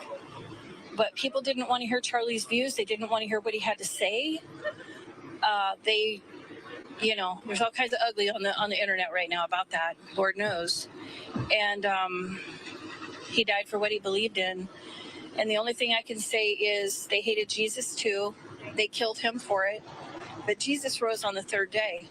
Charlie, in a mortal body, is in heaven with God right now. So his mortal body won't come up out of the grave today. But I digress. My daughter and I are both, it's just time to go buy more guns and more ammo. That's all. Because if they want to bring a fight like this to the street, I can guarantee you there's enough of us Americans, veterans, active, whoever it is in the neighborhood that wants it to stay safe and a safe America. I will guarantee you that gun sales are going to skyrocket beginning today. By the end of the week, stores are going to be out of ammunition. They're going to be out of guns. It's crazy. That's what the conservative will do when somebody does this, because that was foolish and selfish, just like the person who killed the man in the turban after 9/11, a local gas station owner, a Sikh man, Mr. Singh. He was murdered by a neighbor down the street because he wore a turban at his own gas station. And Mr. Singh had owned that gas station for decades. You know, you're being kind enough to, in your grief, taking the time to speak with me. What, I guess, message-wise, do you hope kind of share from that? Why was it important for you to say yes to speak? Because you have to be a patriot today. You have to be a patriot today. Because if you're not a patriot today, willing to stand up and defend this country, this neighborhood, these families that you live with in your home and down the street, who's going to protect us unless we do it ourselves? We're the common militia. We're the military. We're the neighbors. We're those people that fought the revolution in 1776 when it became official, but we fought for years after that, okay? It's important because if we don't stand up and take this fight and fight it valiantly, we're going to die. We're going to be killed in the street, and anarchy's going to reign. And that's the bottom line. And that's what's happened in other countries. I'm very sorry to have to meet under these circumstances, but I do appreciate you taking the time to speak with me today. Thank you. What's your name? Amalia. Amalia, thank you. It's nice to meet Are you with Fox News? Fox News? You're just listening in here on Live Now from Fox to some speakers outside of Turning Point USA headquarters there in Phoenix, Arizona. So following it closely here on Live Now from Fox, speaking out about political violence in previous years as well, and her concern over that and the escalating nature of it. We do have a live podium right now, just popping up here on Live Now from Fox. And I believe this is going to be the governor of Utah, Spencer Cox, expected to speak at this microphone. You see all these media members setting up their microphones, the seal there at the bottom. I believe it should say Utah. I'm not exactly sure, but you see other people awaiting, getting a white balance. That's what they're doing. We're going to put that down because that might be that guy's driver's license. But let's also take you out to some most recent reaction, including the former president, Barack Obama, talking about this, saying, we don't know yet what motivated the person who shot and killed Charlie Kirk, but this kind of despicable violence has no place in our democracy. Michelle and I will be praying for Charlie's family tonight, especially his wife, Erica, and their 2 young children. So obviously that coming in from Barack Obama, the former president, here on Live Now from Fox, as We're hearing from different members of the cabinet, from President Trump himself, who confirmed the news. That was the initial report coming out. And Charlie Kirk, a former close ally now of the president and a conservative commentator, losing his life, speaking out. And we heard different reporting there from on the ground talking about this turning point, showcasing a statement right now saying it's with a heavy heart that we confirm James Charles Kirk has been murdered by a gunshot that took place during Turning Point USA's The American Comeback Tour campus event at Utah Valley University on September the 10th, 2025. May he be received into the merciful arms of our loving Savior who suffered and died for Christ, for Charlie. We ask that everyone keep his family and loved ones in your prayers. We ask that you please respect their privacy and dignity during this time. And this is a live picture at the headquarters of Turning Point USA in Phoenix, Arizona. And Charlie Kirk has been on campuses far and wide, potentially even in a location near you, wherever you're watching us here on Live Now. So we're awaiting a press conference from the governor of Utah talking about this, potentially providing an update on the suspect. That is the big question right now. Where is the suspect? Potentially what motivated this individual, because it was just a single shot that rang out, that what that crowd of hundreds heard unfold there on that campus at UVU in Orem, Utah. So we're expecting to hear an update from the governor. I believe we do have a post on social media from the governor as well, Spencer Cox, expressing his condolences to Charlie Kirk, the conservative commentator, as the death was announced on social media, saying no one, by President Trump, saying no one understood or had the heart of the youth in the United States of America better than Charlie. So saying he was legendary for his empowerment, the fact that his voice resonated so fully with those in the youth movement that came out to the polls in a big way to push to get President Trump over the edge in this most recent election. Live picture right now there at the White House, the flags being flown at half staff for this. So we are still waiting. Reporters, though, in front of the cameras right now. So we are still monitoring it, and we'll take you out to it as soon as it happens. Let's take you right now out to more witness sound, what they saw, what they heard on the ground in Utah. It again, but what happened? Well, I can tell you that us standing in the question line, there were a bunch of different people with a bunch of different people. Sure. Who were all talking to each other. I was helping a person with a different viewpoint actually role play to ask Charlie Kirk a question. And we were all laughing, joking, sharing, asking each other, what's your question? What's your question? And all the shooter did today is take the ability for us to come together and share different discussions, and they completely took that away from us. And anybody that has any idea of doing something like this in the future, that is all you're doing is taking away our ability as Americans. Myself as a veteran, I love situations like this where different people can come together with different viewpoints, and all you did was strip that ability for us to talk and have discourse and share ideas with each other. You stripped that away from us and just drove us further ahead. What did you see when you were in line and the shooting happened? Kind of describe that. We were all watching Charlie. The first question was a question about LDS, which, of course, typical Utah, right? Oddly enough, the very second question that was asked when it happened had to do with transgender shooters, right? And I'm not saying that the shooter was transgender. I have no idea, and I don't think it's right for anybody to speculate as to whether or not that shooter was transgender. But conveniently enough, the very question that was being answered while Charlie got shot was a question about shooters and transgender. And the fact of the matter is that the shooter has issues. It's not whether or not they're transgender. It's not whether or not they're white, black, yellow, orange, green, like guys, like girls. What matters is the fact that this person has issues, that they feel murder is the way to resolve those issues. You mentioned that you were a veteran. Yeah. When this happened, what did you do? These are the types of situations where I served in Afghanistan in 2011. Gunshots aren't a foreign thing to me. I had actually had this discussion with other spectators, how what Charlie was put in was a goal. an absolute kill box, right? It's just a bowl with him on one end, and he does have an evacuation tunnel, which was great. But I had the discussion with them on, hey, heaven forbid something happens today. This is what you need to do. Get up against the wall, go out through the tunnel. It's the safest way out. And when everything happened, that's exactly what I did. I said, everybody up against the wall, go out through the tunnel, everybody get down. And it was just sheer panic. Could you tell where the shot even came from? In a small enclosed space like that, and like I said, we call it kill box. There's no telling. I had no idea. Yeah.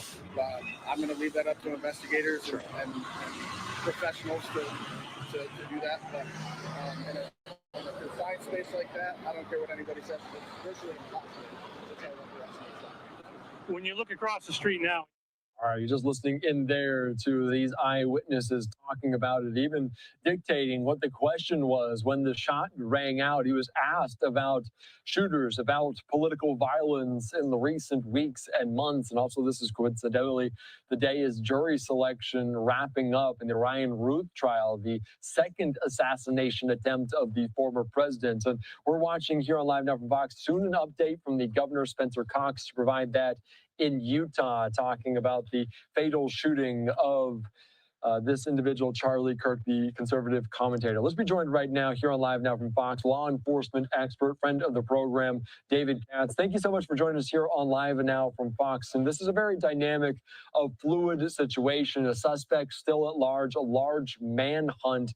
What, in your eyes, is law enforcement doing right now to apprehend this individual? Let's move forward. And, that's what I'm going to stand with, and that's how I'm going to move forward with all this.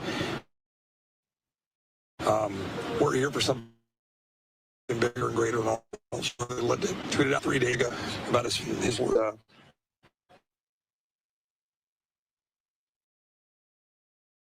two young children. What does it say that couldn't even get through kind of the prayer without it being shouted? I think some of that was cut. I don't know why we couldn't have had a spoken prayer, but speaker was trying to move things along, get us through the votes. We had a moment of silence. I'm quite certain we'll have some deeper conversations and public displays of our appreciation for Charlie going forward. And the president's obviously taken some steps, but look, it is what it is. We'll move forward through it. Thanks. What does his legacy mean for the conservative movement? I mean, Charlie. I have to say past tense right now. It's just Charlie was a incredible deep thinker, grounded in philosophy. And I remember a couple months ago, he was over at Oxford debates or whatever it was.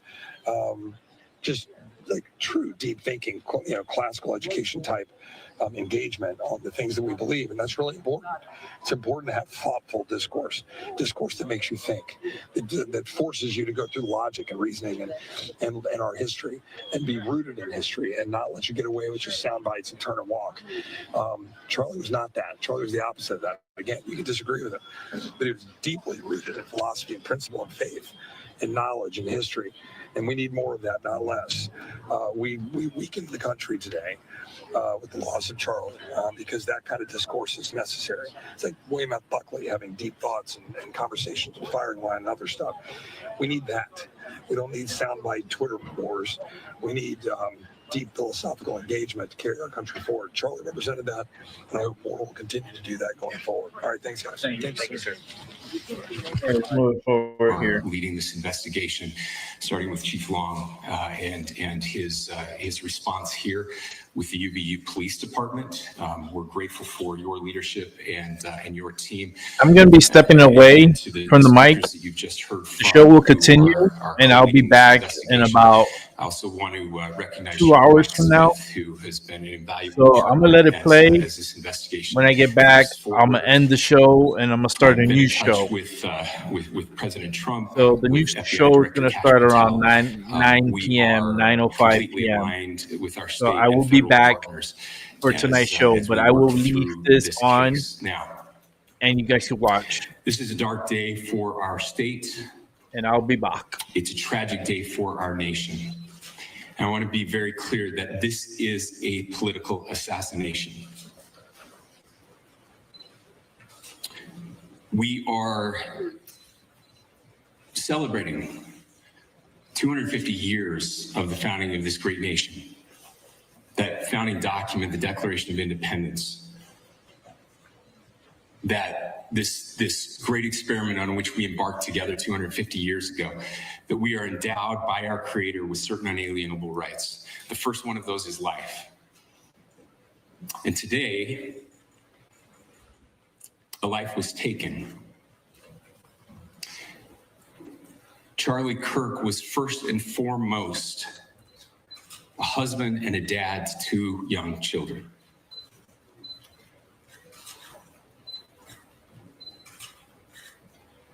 He was also very much politically involved, and that's why he was here on campus. Charlie believed in the power of free speech and debate to shape ideas and to persuade people.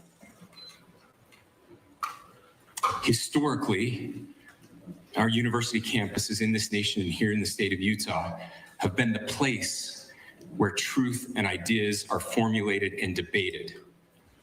And that's what he does. He comes on college campuses and he debates. That is foundational to the formation of our country, to our most basic constitutional rights. And when someone takes the life of a person because of their ideas or their ideals, then that very constitutional foundation is threatened. Now, we have a person of interest in custody. The investigation is ongoing. But I want to make it crystal clear right now to whoever did this, we will find you. We will try you. And we will hold you accountable to the furthest extent of the law. And I just want to remind people that we still have the death penalty here in the state of Utah.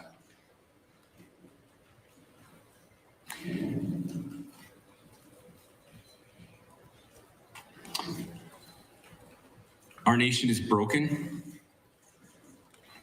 We've had political assassinations recently in Minnesota. We had an attempted assassination on the governor of Pennsylvania. And we had an attempted assassination on a presidential candidate and former president of the United States, and now current president of the United States. Nothing I say can unite us as a country. Nothing I can say right now can fix what is broken. Nothing I can say can bring back Charlie Kirk. Our hearts are broken. We mourn with his wife, his children, his family, his friends. We mourn as a nation. If anyone in the sound of my voice celebrated even a little bit at the news of this shooting, I would beg you to look in the mirror and to see if you can find a better angel in there somewhere. I don't care what his politics are. I care that he was an American. We desperately need our country. We desperately need leaders in our country. But more than the leaders, we just need every single person in this country to think about where we are and where we want to be. To ask ourselves, is this it? Is this what 250 years has wrought on us? I pray that that's not the case. I pray that those who hated what Charlie Kirk stood for will put down their social media and their pens and pray for his family, and that all of us will try to find a way to stop hating our fellow Americans. With that, we're happy to take a few questions. The FBI director is posting that a suspect is in custody. I would just like clarification. Do you or do you not have a suspected shooter in custody? We have a person of interest in custody that is being interviewed right now. We do. That is not George Zinn. That is not George Zinn. That is correct. So you're still searching or looking for another shooter or anybody else related to this? Yes, we are actively looking for anyone and everyone who has any possible information relating to this shooting. Can you tell us details about the suspect being taken into custody? Where, how long ago? We cannot at this point, but we will get you that information when we can. Is there believed to be a second individual involved in the shooting? At this point, there is no information that would lead us to believe that there is a second person involved. Can you guys talk about the possible shooter?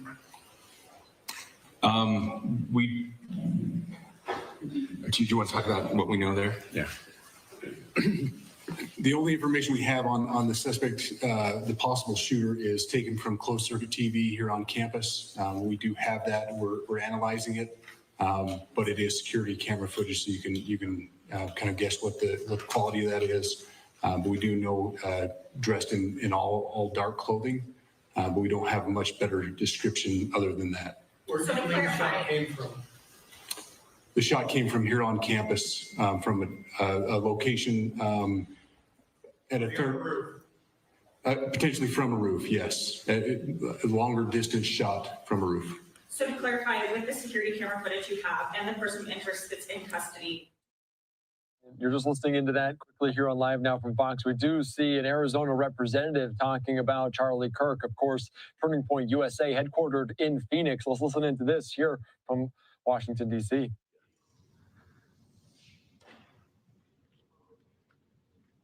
Look,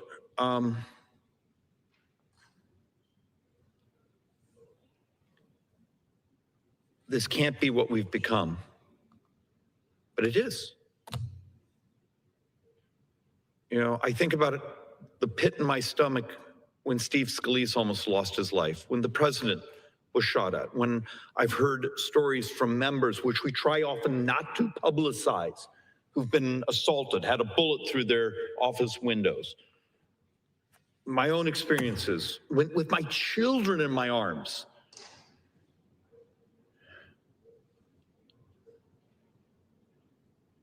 Okay, we're politicians. There's a certain risk, certain insanity that goes with doing this. But how about if you're just someone out there who's, you've built a very powerful, very successful organization, but you're also telling a story that is American. It's actually what made us. Go read the actual documents. Go watch the actual videos. And after that, if you have an opinion, it's your opinion. You're an American. You get to have your beliefs, but don't make it a belief based on ignorance. For everyone in my community, the Phoenix, Scottsdale area, Charlie's home, please pray, extend kindness, because Anna, Doric, Erica, he's not coming home. Please, God, let's not make this what our future looks like. We got to be better than this. Because when the messenger that's ultimately a message of optimism and prosperity and morality and love takes your life, I come up here every week and talk about the economics and how terrified I am about the debt and deficits and demographics. Maybe I should be just terrified of what our future looks like when you have someone at 31 years old who's built a following just telling the truth. Mr. Speaker, I got to stop myself from rambling because I have 1,000 thoughts going through my head, and many of them are quite angry. And I promised myself I wasn't going to come up here and do a tirade. But let's make this a moment of reflection, and particularly for those who fill my text messages, fill my emails, fill my mailbox at home with hate. If you're on the left and you are full of burning hate, maybe it's now a good moment for some reflection of what you've brought to our society. Is this really what you are? Is this really what we are? Maybe actually do it, my challenge. Take my challenge up. Go actually watch. Go read what Charlie Kirk was actually trying to communicate. And actually you might find out it's not that foreign to where your hearts are at. And with that, Mr. Speaker, I give back.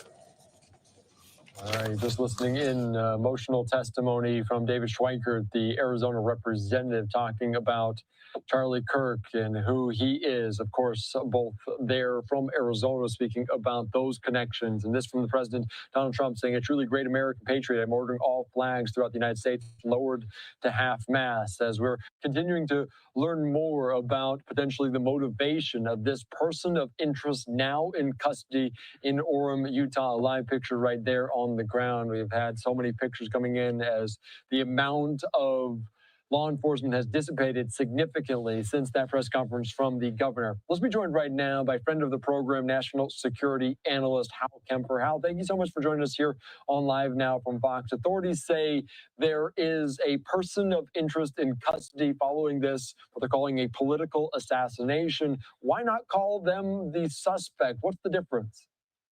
Well, they don't have all the predicate to really call him a suspect at this time. Right now, that's a person of interest.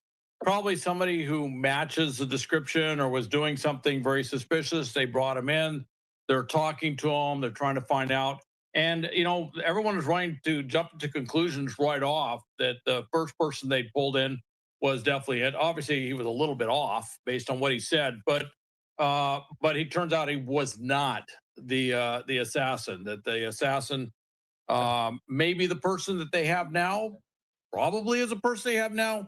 Don't know for sure. You know, this was the thing with this. This isn't somebody walked up in the crowd. In fact, that's what some thought initially, that maybe somebody near where Charlie Kirk was on the podium when he was talking, that somebody may have shot him at close range. That certainly was what some thought. Now, this turns out it was actually somebody at longer range, which infers that they had some sort of long rifle, some sort of something, you know, by definition, a sniper type of attack, if you will. Not saying this person's a trained sniper, but obviously they could shoot well enough that they could cover enough distance, and that was a pretty accurate shot. I don't know for sure. I mean, I did see the video that we're not showing that, but the one where it was actual impact, and my guess is that they weren't going for what was essentially a throat shot. They were probably going for a head shot, and he may have moved his head a little bit. I mean, we all saw that with the attempted assassination on President Trump, where he moved his head, and fortunately, the assassin only clipped his ear, as opposed to what could have been, a fatal shot. And this may have been something like that, but in this case, it was a fatal shot regardless. But that was probably where it was. That's unusual, though. I will say that within the military and law enforcement, snipers, generally speaking, depending on the circumstances, try to go center mass. They try to shoot for the torso. It's an easier shot, you know, more likely to get a hit. And so it kind of makes me wonder, did he have any training of any sort? Probably, and maybe not. And of course, you remember that the assassin, would-be assassin, in Pennsylvania was self-taught, essentially, was not trained or anything like that. So, but it was on campus. You know, a lot of the questions I'm going to be asking after they figure out who it is not just the cameras, but did people see him? And what will probably come out of this is there will be students and others that were at this event. They'll say, "Oh, I saw that guy. I thought he was suspicious. And what'd you do?" Did what 99.9% of the population does, which is they looked the other way and just kept on and didn't say anything about it. You know, when they put out that mantra of if you say something, see something, say something, that's really what it means. When you see this stuff that you know just doesn't look quite right, get it into the system, especially when you have these big events. This is an event. You can't put Secret Service security or style security at every event.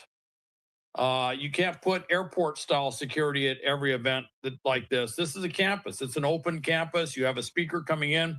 There was some minimal personal security around him to keep someone from charging the stage or whatever that is. But there wasn't something was set up for a sniper attack at a distance, shooting across the campus at that space, and to do something on that level to require an immense amount of security curtain that and clearance and everything else that they just can't do in that type of an atmosphere. So, there's be a lot of lessons learned on this. Let's hope that they have the assassin in custody, but let's also find out who this person was connected to. Yeah. As we like to say, or I don't know if we like to say it, but we do say it. Usually before they're acting out in the real world, they're venting like crazy in the virtual world. And the question was he venting? What was he saying online? What was he saying in social media? Who was he communicating with? Could this have been a coordinated effort? And they're going to be looking at a lot of things. And the other thing, and it may be a little reaching, but we've seen where Iran and Russia have been recruiting online would-be terrorists and assassins. I'm sure that's something that they're going to look at here to say, okay, he may have been radicalized. Was he intentionally radicalized by, a foreign player or a foreign state or something like that? These are all things the FBI will go through and look at and see if that's, or more likely than not, he's just very extreme in his views, and there's a very good chance there may be mental illness involved. That seems to be a common theme we see with these would-be assassins, extreme emotional distress or some sort of mental issues or depression or something like that. So that's very possible. We don't know at this time. That's all speculation. I just want to make that clear. But if there is any shred that he could be connected to some violent extremist or terrorist movement, or heaven forbid, some hybrid, elaborate hybrid warfare plot, then that needs to be chased to ground and if nothing else, ruled out. Yeah, that is so very true. And obviously looking at some of those correlations, those trends is kind of what we do. And you don't want to speculate, but you can kind of make those leaps pretty easily, or at least people do in terms of this.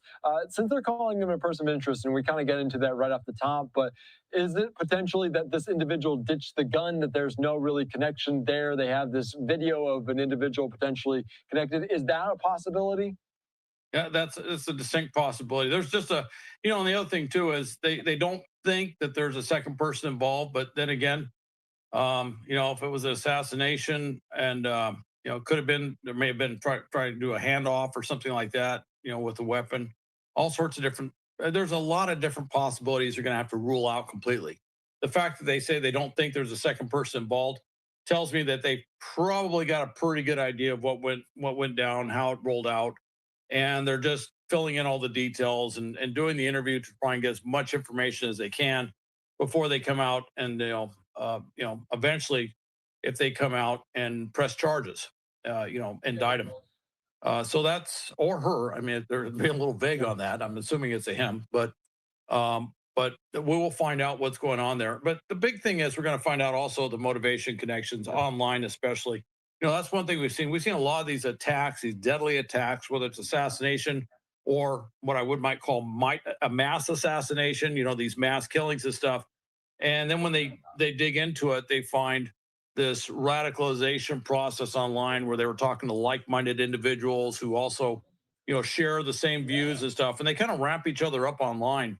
And that's important to know, because if he was talking to somebody, and in some cases they will say things that were clearly in retrospect indicative that they were planning on doing some sort of attack, and people literally sat on that information. And I can think of at least a couple of cases where they criminally indicted those who knew that this was going to happen and didn't say anything about it. So we'll see what comes out of this. Yeah, the digital footprint is sometimes there, and it almost seems so obvious in retrospect looking back on it. I do want to talk to you about the specific shot, because it was just a single shot. This from Fox News saying they believe the suspected assassin dressed in all dark clothes, and a single shot potentially came from the roof. We also have talked about what happened in Butler, Pennsylvania, the attempted assassination of Donald Trump. There were multiple shots in there. Does that tell you anything? Is that indicative that this person only shot once? Well, Wendy, I have not seen the weapon, so I don't know what the weapon is. If it was a bolt action weapon and he had optics on it, being a scope, And based on the shot, the scope was obviously, BZ battle, but basically it was sighted in for the rifle. If that is all the case, and if it was what's called a bolt action thing, that's that old thing where you single shot, he might have got the shot, see that he got a hit, and then made the decision to leave. And that would indicate that he had pretty good, close in optics on Charlie Kirk himself to see if that first round actually hit him. And that's why he didn't fire off the second round. That's possible. That's pure speculation. If he had a semi-automatic and he just took one shot, I don't know. We'll find out. Yeah. We may find out he took one shot and the weapon jammed. That happens too. And so there's a lot of different possibilities as to what could have occurred there. But I would say right now, barring a weapon malfunction or a jamming or something like that, my guess is he might have got a bolt action weapon, very common with hunting, and may have taken his shot. And when he saw that he had hit him, he'd gone back, there was blood. That was it. And then he decided he was going to, basically escape and get out of there. And hopefully that was an unsuccessful escape and they have him in custody. Yeah, that is a very good point. And we don't know the weapon as of yet. They would not discern those details during that most recent press conference. But as we also go back and tie it back to Butler, Pennsylvania, and that assassination attempt, there were plenty of Secret Service around there. And we don't need to get in the conversation about the lapse by law enforcement in that regard. But obviously what happened here, he's not an elected official. He's just a prominent figure in the conservative circles. They were not even checking tickets. They didn't have metal detectors. How did that complicate things in your eyes as police are trying to uncover what happened, that basically anyone could go to this event? Well, anybody can be a target of assassination. You don't have to be a politician. You don't have to be someone in high office. Don't forget that not that long ago, there was a big terrorist plot that they uncovered and thwarted in Vienna, Austria, with Taylor Swift.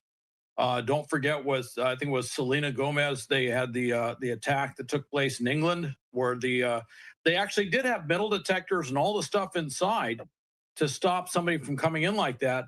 So what the terrorist did was he waited outside until the concert was over, and then when he was surrounded with just a mass of humanity, of concert goers, he set off his, basically, an improvised explosive device, and it was, basically a vest that he had set up and caused mass carnage.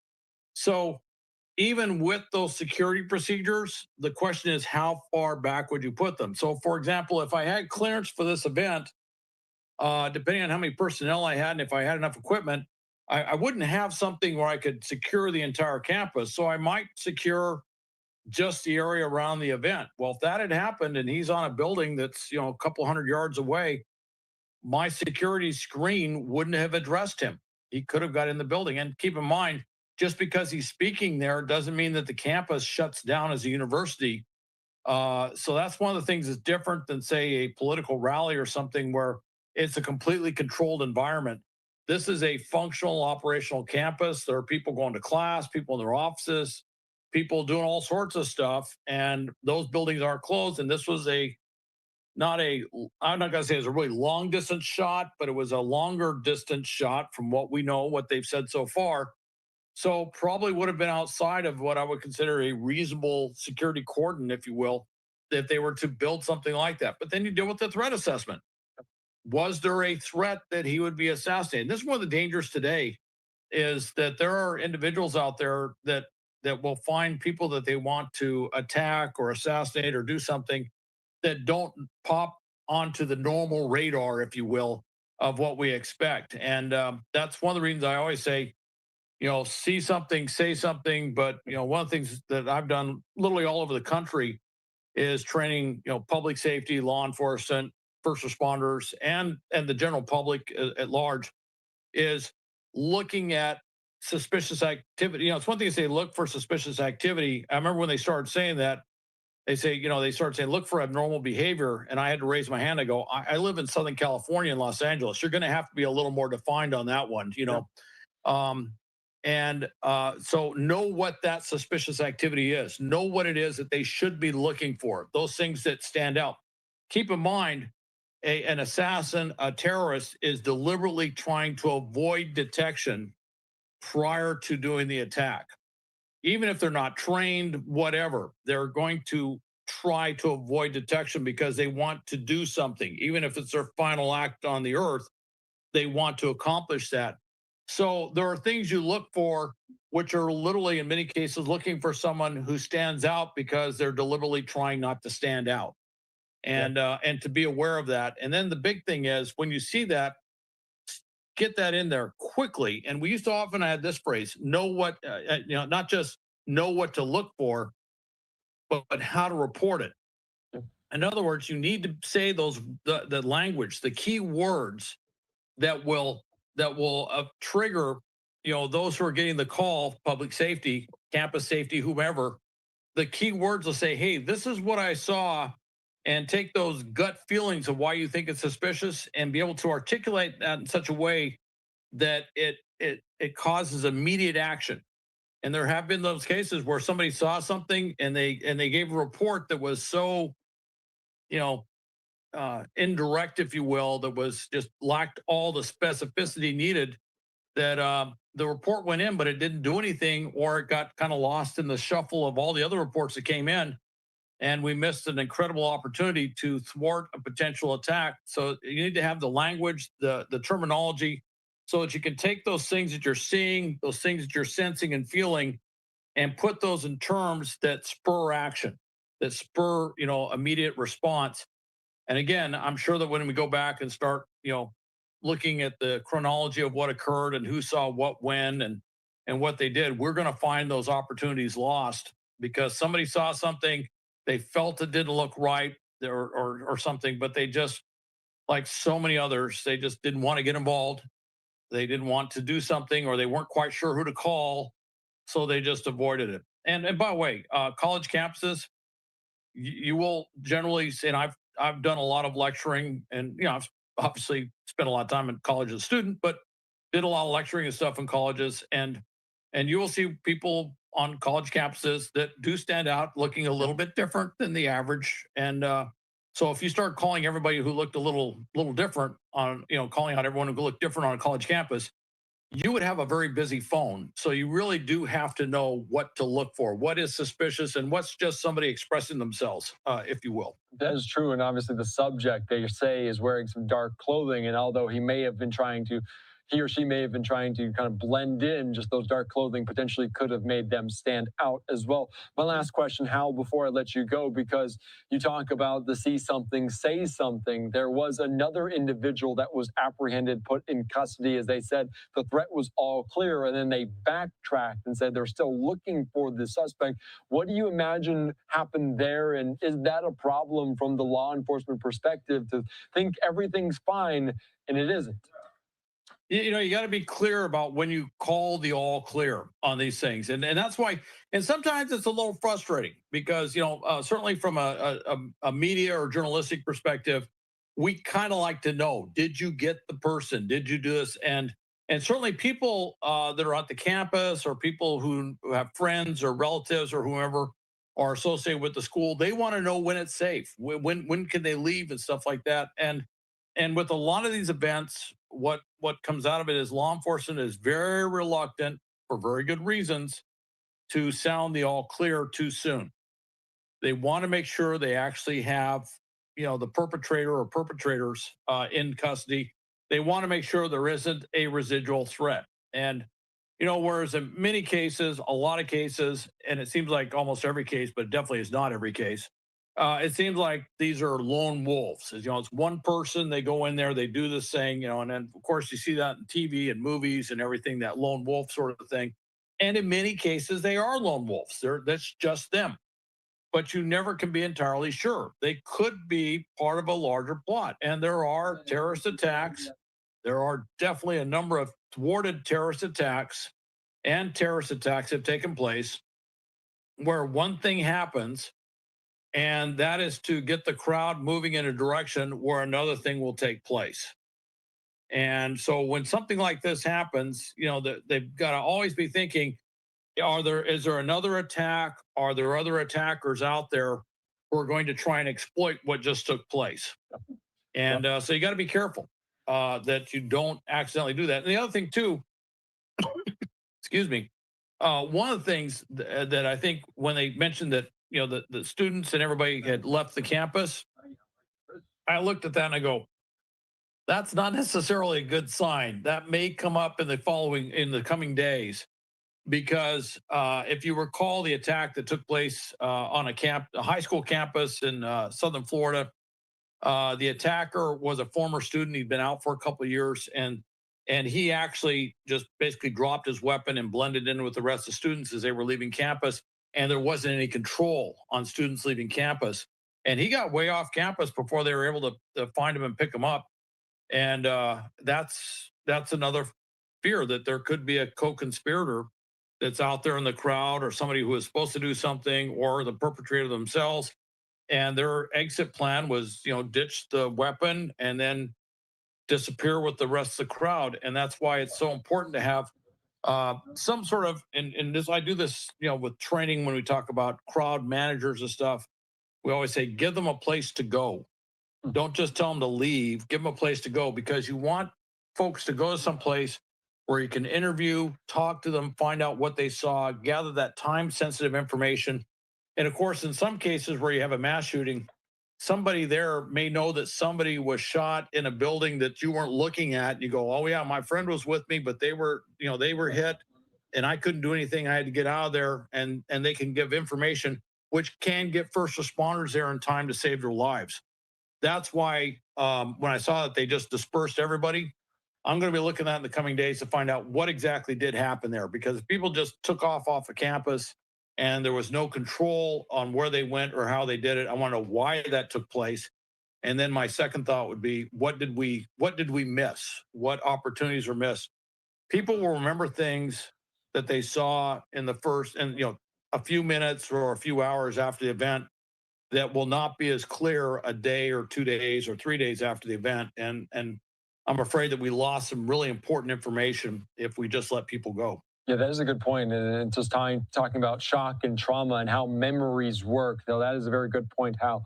And we obviously, like you also mentioned, we don't know the identity, the age of the suspect, and maybe potentially could have blended in with the college students there on campus. Mm-hmm. All right, Hal, thank you so much. I appreciate your time. As always, we'll talk again soon. All right. Thank you, Andy. All right, thank you so much. All right, great conversation as always, Hal Kemper, always so invaluable to us as the conservative commentator. Charlie Kirk fatally shot there in what they're calling a political assassination on the campus in Orem, Utah. I'm Andy Mack. We're back after this.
Okay, I'm here. As you guys can hear me, I'm out running some errands. They're on a break right now, and they'll be back in a moment. Such unique times right now we're living in. Very dangerous times. This is going to cause a lot of headaches, a lot of problems, and it's only going to get worse before it gets better. And man, my heart goes out to the family, the wife, the 2 kids. My goodness gracious, how could this happen? It's just a travesty. It's a young life taken too soon. All right, welcome back in here to Live Now from Vox. I am Andy Mack. Let's take you back out to more reaction from lawmakers and former presidents reacting to this, the fatal shooting of Charlie Kirk. The conservative commentator, including Bill Clinton, saying, "I'm saddened and angered by Charlie Kirk's murder, and I hope we all go through some serious introspection and redouble our efforts to engage in debate passionately yet peacefully. Hillary and I are keeping Erica and their 2 young children and their families in our prayers." So obviously hearing from all sorts of former presidents here about this. We're also hearing from different lawmakers reacting to the news. There was a prayer held at the House of Representatives on the floor. Let's take you right now out to lawmakers, including Jamie Raskin there in Washington, D.C. To tone down the rhetoric after what happened with Charlie Kirk, I mean, it's a horror what's going on, and the gun violence is out of control. And my heart goes out to Charlie Kirk's family. What a nightmare this whole thing is. And we saw it recently in Minnesota with elected officials being targeted, and it's just out of control across the country. And so. Is this so? You would say this is a gun violence issue, not a political rhetoric issue. What is a gun violence? The political assassination that we saw in Minnesota, the political assassination that we saw today in Utah with Charlie Kirk. Well, there were also young people who were shot today in Colorado. I don't know if you're aware of that, but there were high school students who were injured by gun violence. So we have a major problem with gun violence in the country. America's in a class by itself in terms of the modern industrialized world. But we have rates of gun violence that are 10 or 20 times higher than Canada, the European Union, Mexico, or what have you. So that's something concrete that we can do to try to turn this nightmare around. Obviously, I don't want people engaged in political violence of any kind, whether it's with guns or knives or fists. The whole point of having a social contract is that we resolve our conflicts non-violently through the political process. Some Republican members of Congress have blamed Democrats at this point in the rhetoric from the left as a result for this shooting. I mean, do you think that rings true at all? Well, first of all, I haven't seen any reports about who the shooter was or who the killer was. And I think it doesn't help a very difficult situation for people to be blaming violence like this on political parties or political factions.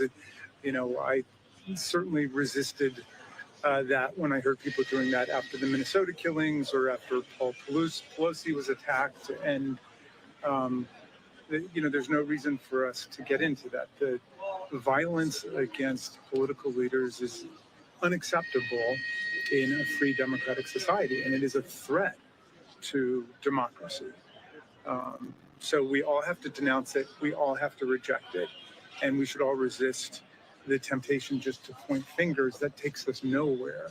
We should be rejecting gun violence and political violence in all of their forms, regardless of who the target is. As far as the political rhetoric goes, though, do you believe that lawmakers on both sides need to tone this down? Sure, I definitely believe lawmakers need to tone it down, and we should do our best to try to make friends with people on the other side of the aisle. I mean, we're all Americans, right? So I just don't accept the idea that to belong to a different political party means that you're in some kind of enemy camp. And we all have to reject that and struggle against it. How do you struggle and reject that? I mean, it seems like so much of this comes from a cultural animus that's almost bottom up in a sense. Can you really display a top-down sense of an example to follow that you think will be effective? Well, I think no, but we can display bottom up forms of friendship and relationship. And I hope we all can do it. I mean, obviously, in the House of Representatives, we got 435 people. You can't make close friends with everybody, but everybody can try to make friends with some people who are outside of their immediate, state or political group. I certainly try and do that, and I hope we all will try and do that. But it's a very dark time with the political violence spiraling out of control and gun violence a threat to everybody in the country. You and other members of the former January 6th committee had stepped up security in the days after that committee. Are you worried for your own safety and the safety of your colleagues? I mean, I'm worried for the country that we're in this state. We've got to step away from violence as a way of people expressing political differences or even, passionate feelings about things. We can model for our kids that we know how to use words, we know how to use language, we know how to have conversations. But the idea that people use violence as an instrument of their emotion is just intolerable. The whole reason we have a social contract is to make ourselves safer. And that means that we resolve conflicts within American society nonviolently. And that's something that every political leader and public official today should be speaking up for. And we should be modeling as much as possible civil dialogue, even when we have very strong disagreements about stuff. We've got to model civil disagreements. And then, I feel very strongly about gun violence and the unique situation the United States of America is in. And I've been very willing to talk to colleagues across the political spectrum and across the aisle about why I think we need to act. We have more than 90% of American people who support a universal violent criminal background check on all gun purchases. Commanding majorities support bans on assault weapons, so we don't, see, future horrors like we did in Newtown or in Parkland, Florida. Some people say it's impolite or impolitic to talk about policy solutions on a day when people are shot.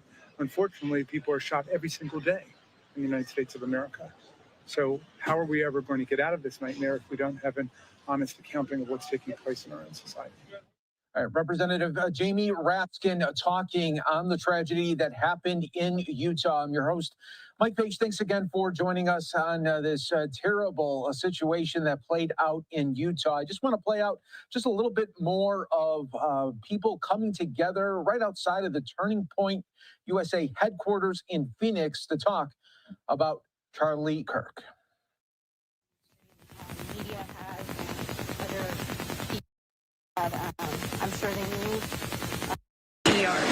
So it's been a very, very quick few hours. Can you just tell me kind of where your head's at? My head's in a really surreal place right now because a while ago I was on the road visiting an actual place from my childhood. I went and revisited that neighborhood briefly, and my oldest daughter called me on the phone. And she says, Mom, guess why I'm calling you right now? And I couldn't think of anything specific other than bad news, right? And that's when she said Charlie had been shot. So we followed that on social media for a bit until right now. And when she finally let me know what the final word was, I said, I'm right down the street. I'm going over there. And my head's in a place of anger right now for his loss. And my head's also in a place of the evil that it took to take his life, the hatred and evil, all in the name of, I don't agree with you. That was all. Just, I don't agree with you. And that's not a reason to take someone's life at all. There's a lot of people I don't agree with, but I'm not out there shooting them, I'm not sabotaging their life in any way. But that's what this was about. It was about, I don't agree with you. I hate you to the point that I'm willing to kill you. That's what this was about. You said that it was your daughter who told you about this. What did Charlie Kirk and his work mean to you and your family? My oldest daughter is a veteran of the Navy. She was a doc at Camp Pendleton for 3 years. So to have conservative commentary that supported our military and believed in what we did in America as Americans means the world to her. And to have someone like Charlie to speak up, not just for veterans, but for unspoken Americans everywhere, as well as the privileged and the underprivileged. Because Charlie's message was all about faith and belief and patriotism, okay? And your First Amendment is your First Amendment, but you have to be sure of what you believe in, and you have to be willing and ready to share that at a moment's notice. Because people are going to question you on what you believe, and Charlie believed it, and he knew it, and he was always ready with a good answer, with the right answer. All right, everyone, just some more reaction coming right outside of the TPUSA headquarters out in Phoenix. Obviously, we are still awaiting major news when it comes to the suspect. Once we know more information, we will pass that along to you. But again, more reaction is now coming. I want to bring in our next guest just to really talk about the tragic day out in Utah. This is Trevor Lee, a Utah State House Representative. Thanks so much for joining us. And I'm so sorry that we're meeting on these terms here, but just a tragic day in Utah and for Charlie Kirk and his family. Yeah, no, Mike, thanks for having me on. It still is shocking. I mean, everyone that I know who's involved in Charlie's life, anyone who's ever worked with him, this is as bad as sad as it gets. Tragic. I completely heartbroken for him and his family. I cannot even imagine the conversation have to be had with his wife and his kids. Just a horrible, horrible day.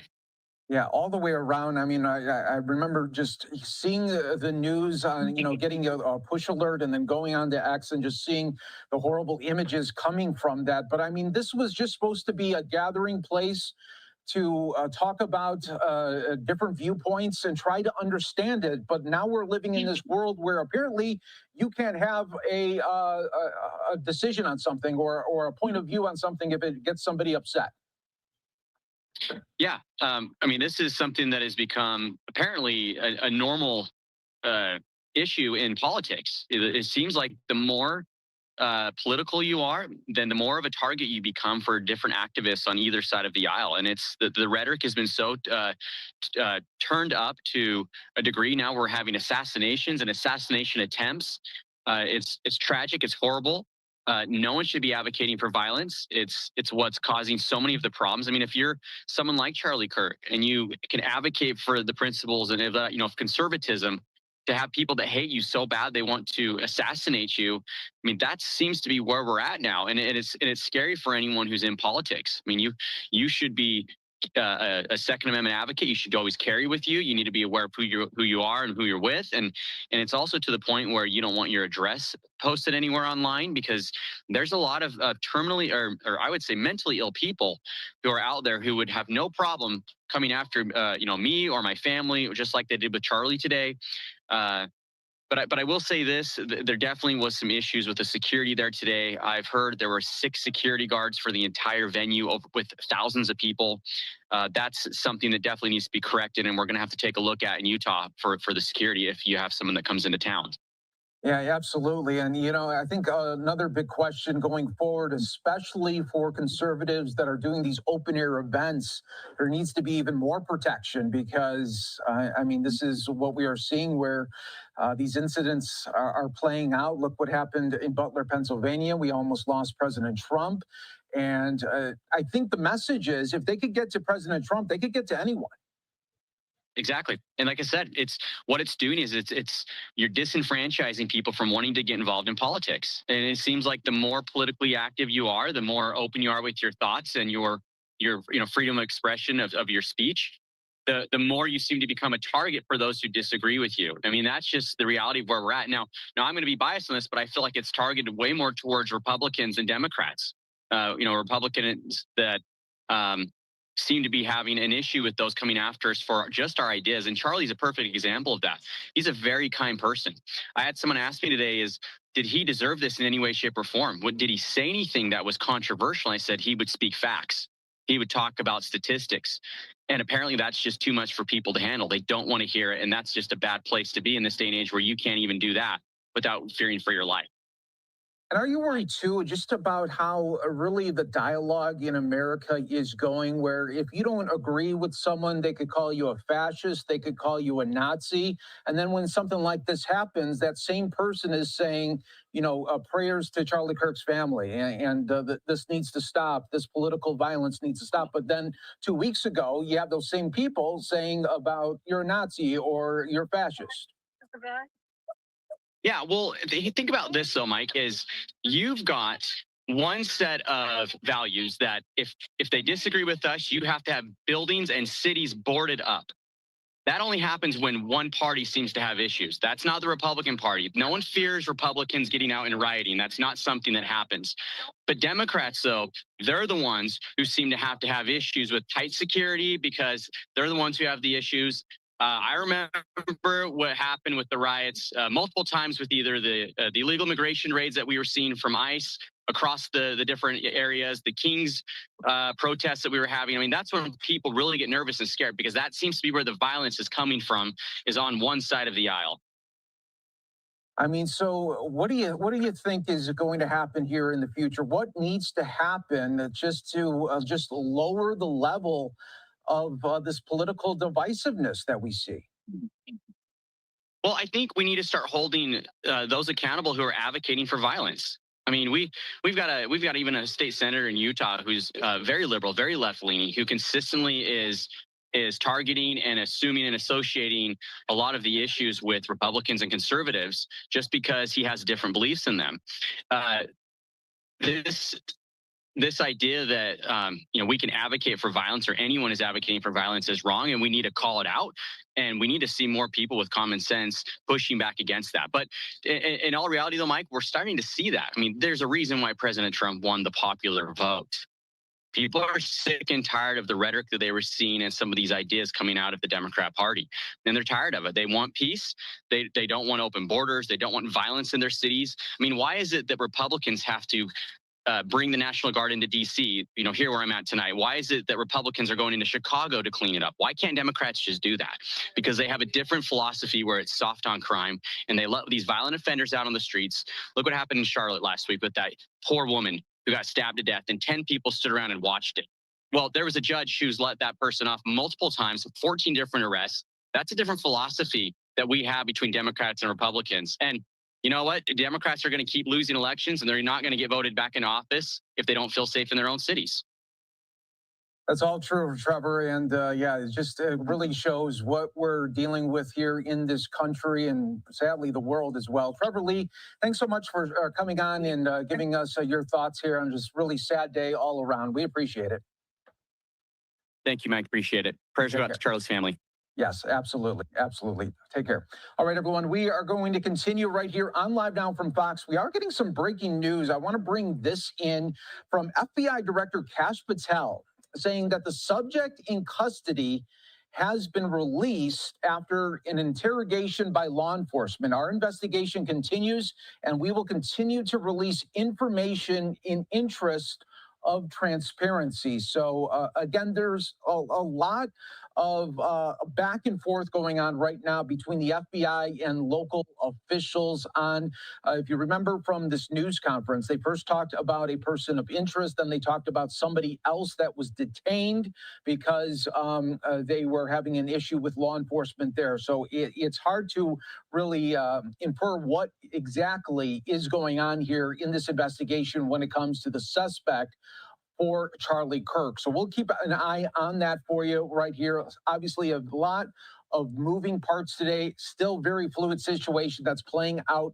in Utah, and we are going to continue to follow all of the breaking news surrounding this event. Again, a live look right now at the White House. Earlier today, the White House did put a lid on the day, meaning that we will not see President Trump. So we are expecting maybe sometime tomorrow that we could hear from him. All right. While we do wait for some more updates, I do want to bring you just some more of the sights and sounds that were coming from TPUSA headquarters in Phoenix. Say your first and last name, spell it out for me. At the very bottom. Tommy Richardson, TOMMYRICHARDSON. Keep this simple. About what brings you here today and kind of where your head's at. Just looking for a little bit of a place to mourn. As far as where my head's at, conflicted. I would say the majority of people that'll come here today to lay flowers are probably Christians, and Christ tells us to turn the other cheek. That feels really hard on days like today, because I would say outraged and furious is probably how I feel the most, but also distraught and just devastated, just gut-wrenching is how I describe the day. Special thoughts to the family. I have young kids of my own. And just when you see things like that, I'm in my 30s. I wasn't around for Kennedy assassinations or Martin Luther King or that sort of thing. I felt this way on the attempted assassination of Trump last year. And it's just kind of shocking that we're still in a place where something like that could be happening in our country. Political assassinations are a part of our life.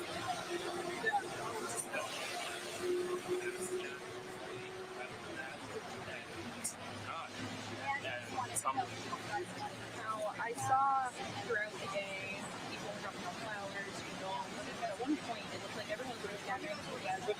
Can you describe what they're like being in that crowd down there with all of you wanting that same mission together? I think people take comfort in mourning together, and particularly that was just one prayer where we're all, I'm sure, believers that Jesus Christ is our Lord and Savior, and that He's watching over this, and while this is hard to understand, He's the ultimate one in control. So especially asking for blessings upon our country and His family, and it does feel unifying to be mourning with others that are feeling the same thing. Now, especially being able to come here, which is headquarters, a turning point per se, very traumatized Arizona. Do you feel that connection now? I fully expected Charlie to be the governor of Arizona within the next decade, and probably a leader in the Republican Party, and potentially even a president of the United States. To see that life cut short at 30. All right, just some more reaction here to Charlie Kirk's death. Still, people in shock right now, given the news just happening earlier this afternoon. We want to continue to hear from people about Charlie Kirk and his legacy. Let's go right now out to TPUSA's headquarters out in Phoenix. That is where we find Kenzie Beach with Fox 10 Phoenix here with the very latest. And Kenzie, what are people saying right now? Yeah, so to just kind of paint a picture of what has been happening here at the Turning Point USA headquarters right here in Phoenix, Arizona, a lot of people in the valley coming to pay their respects. A very large, growing memorial. Flags are at half-staff here, actually ordered by President Trump all over the country. But I kind of step out of the way to show you what they have just unveiled here. A new memorial they stuck into the ground. It says, "May Charlie be received into the merciful arms of Jesus, our loving Savior." And as we move over to the left, you can see at the front door of Turning Point photos of Charlie, people bringing flowers, balloons, coming to pay their respects. It's a very emotional and somber time here, but we heard new information from the FBI Director Kash Patel that they are still looking for a suspect, the person responsible for shooting and killing CEO and founder of Turning Point USA, Charlie Kirk. Now, they have now taken 2 people into custody and released those 2 people into custody. So the suspect is still on the loose. Now, they evacuated that college campus. We spoke to, actually, our Fox 10 affiliate in Utah spoke to a lot of witnesses describing what that was like, the moments before and after this shooting. And we've also seen aerials. This was not just college students on this campus, but families as well. Just one shot straight into Charlie Kirk, and that was it. He was talking about guns right when he was shot. And then he fell over and slumped down, and everybody got down and was screaming, and then we all ran. So everyone got down. Everyone was so scared, and I just grabbed her, and my boss was with us, which is her mom. She was like, "Run!" And we finally got up and followed the crowd, and I just kept holding her. I don't even have my shoes on. I left my keys, and everyone's just scared. It's traumatizing. not only the public safety director of Utah, but also the FBI director, Kash Patel, talking about they believe this was a targeted attack, a single shot directed at Charlie Kirk. And as I mentioned, we're here at Turning Point headquarters in Arizona. Not only are the headquarters here, but Charlie Kirk and his family spending a lot of time here in Arizona. They got a home here, and it's somewhere where Charlie Kirk spent a lot of time prior to the 2024 presidential election. And that's what Turning Point is about, reaching out to young voters on high school and college campuses. And that's exactly what Charlie Kirk was doing today when his life was taken. I'll send it back to you.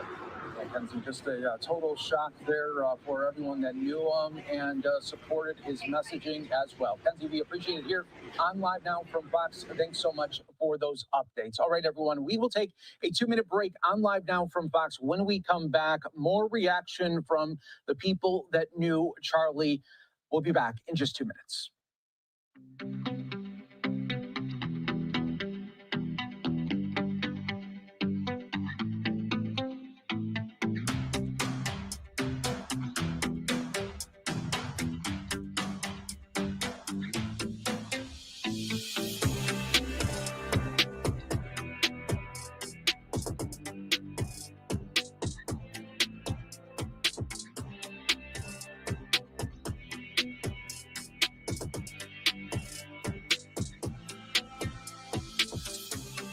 All right. As they are here going live, actually they're taking a break right now. I'm actually heading back to the house.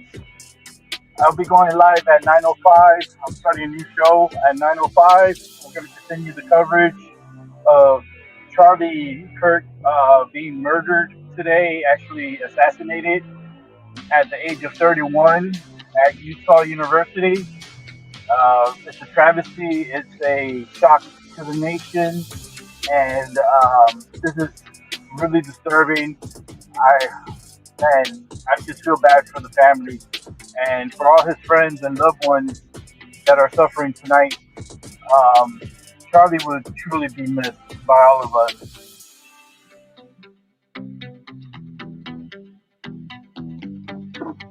And the suspect is still on the loose.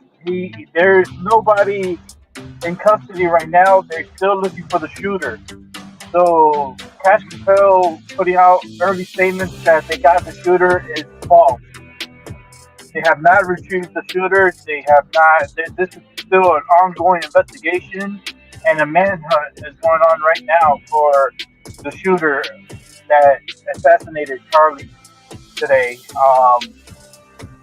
This is amazing and very scary that they still have not found the shooter on yet. Live Now from Fox. Thanks again for joining us. We continue to bring you the very sad details coming out of Utah, the murder of Charlie Kirk. We are still waiting for more key updates into this investigation, but we want to talk to those that knew Charlie Kirk and really understood what his messaging was about and what he was trying to really convey, not only to the rest of the country, but even those that didn't agree with him as well. I do want to bring in our next guest here. This is Cameron Kinsey, who knew Charlie Kirk and is a former President Trump White House official. Cameron, thanks so much for joining us here on Live Now from Fox. Given the very sad circumstances, I appreciate you coming on such short notice, and it's a horrible day.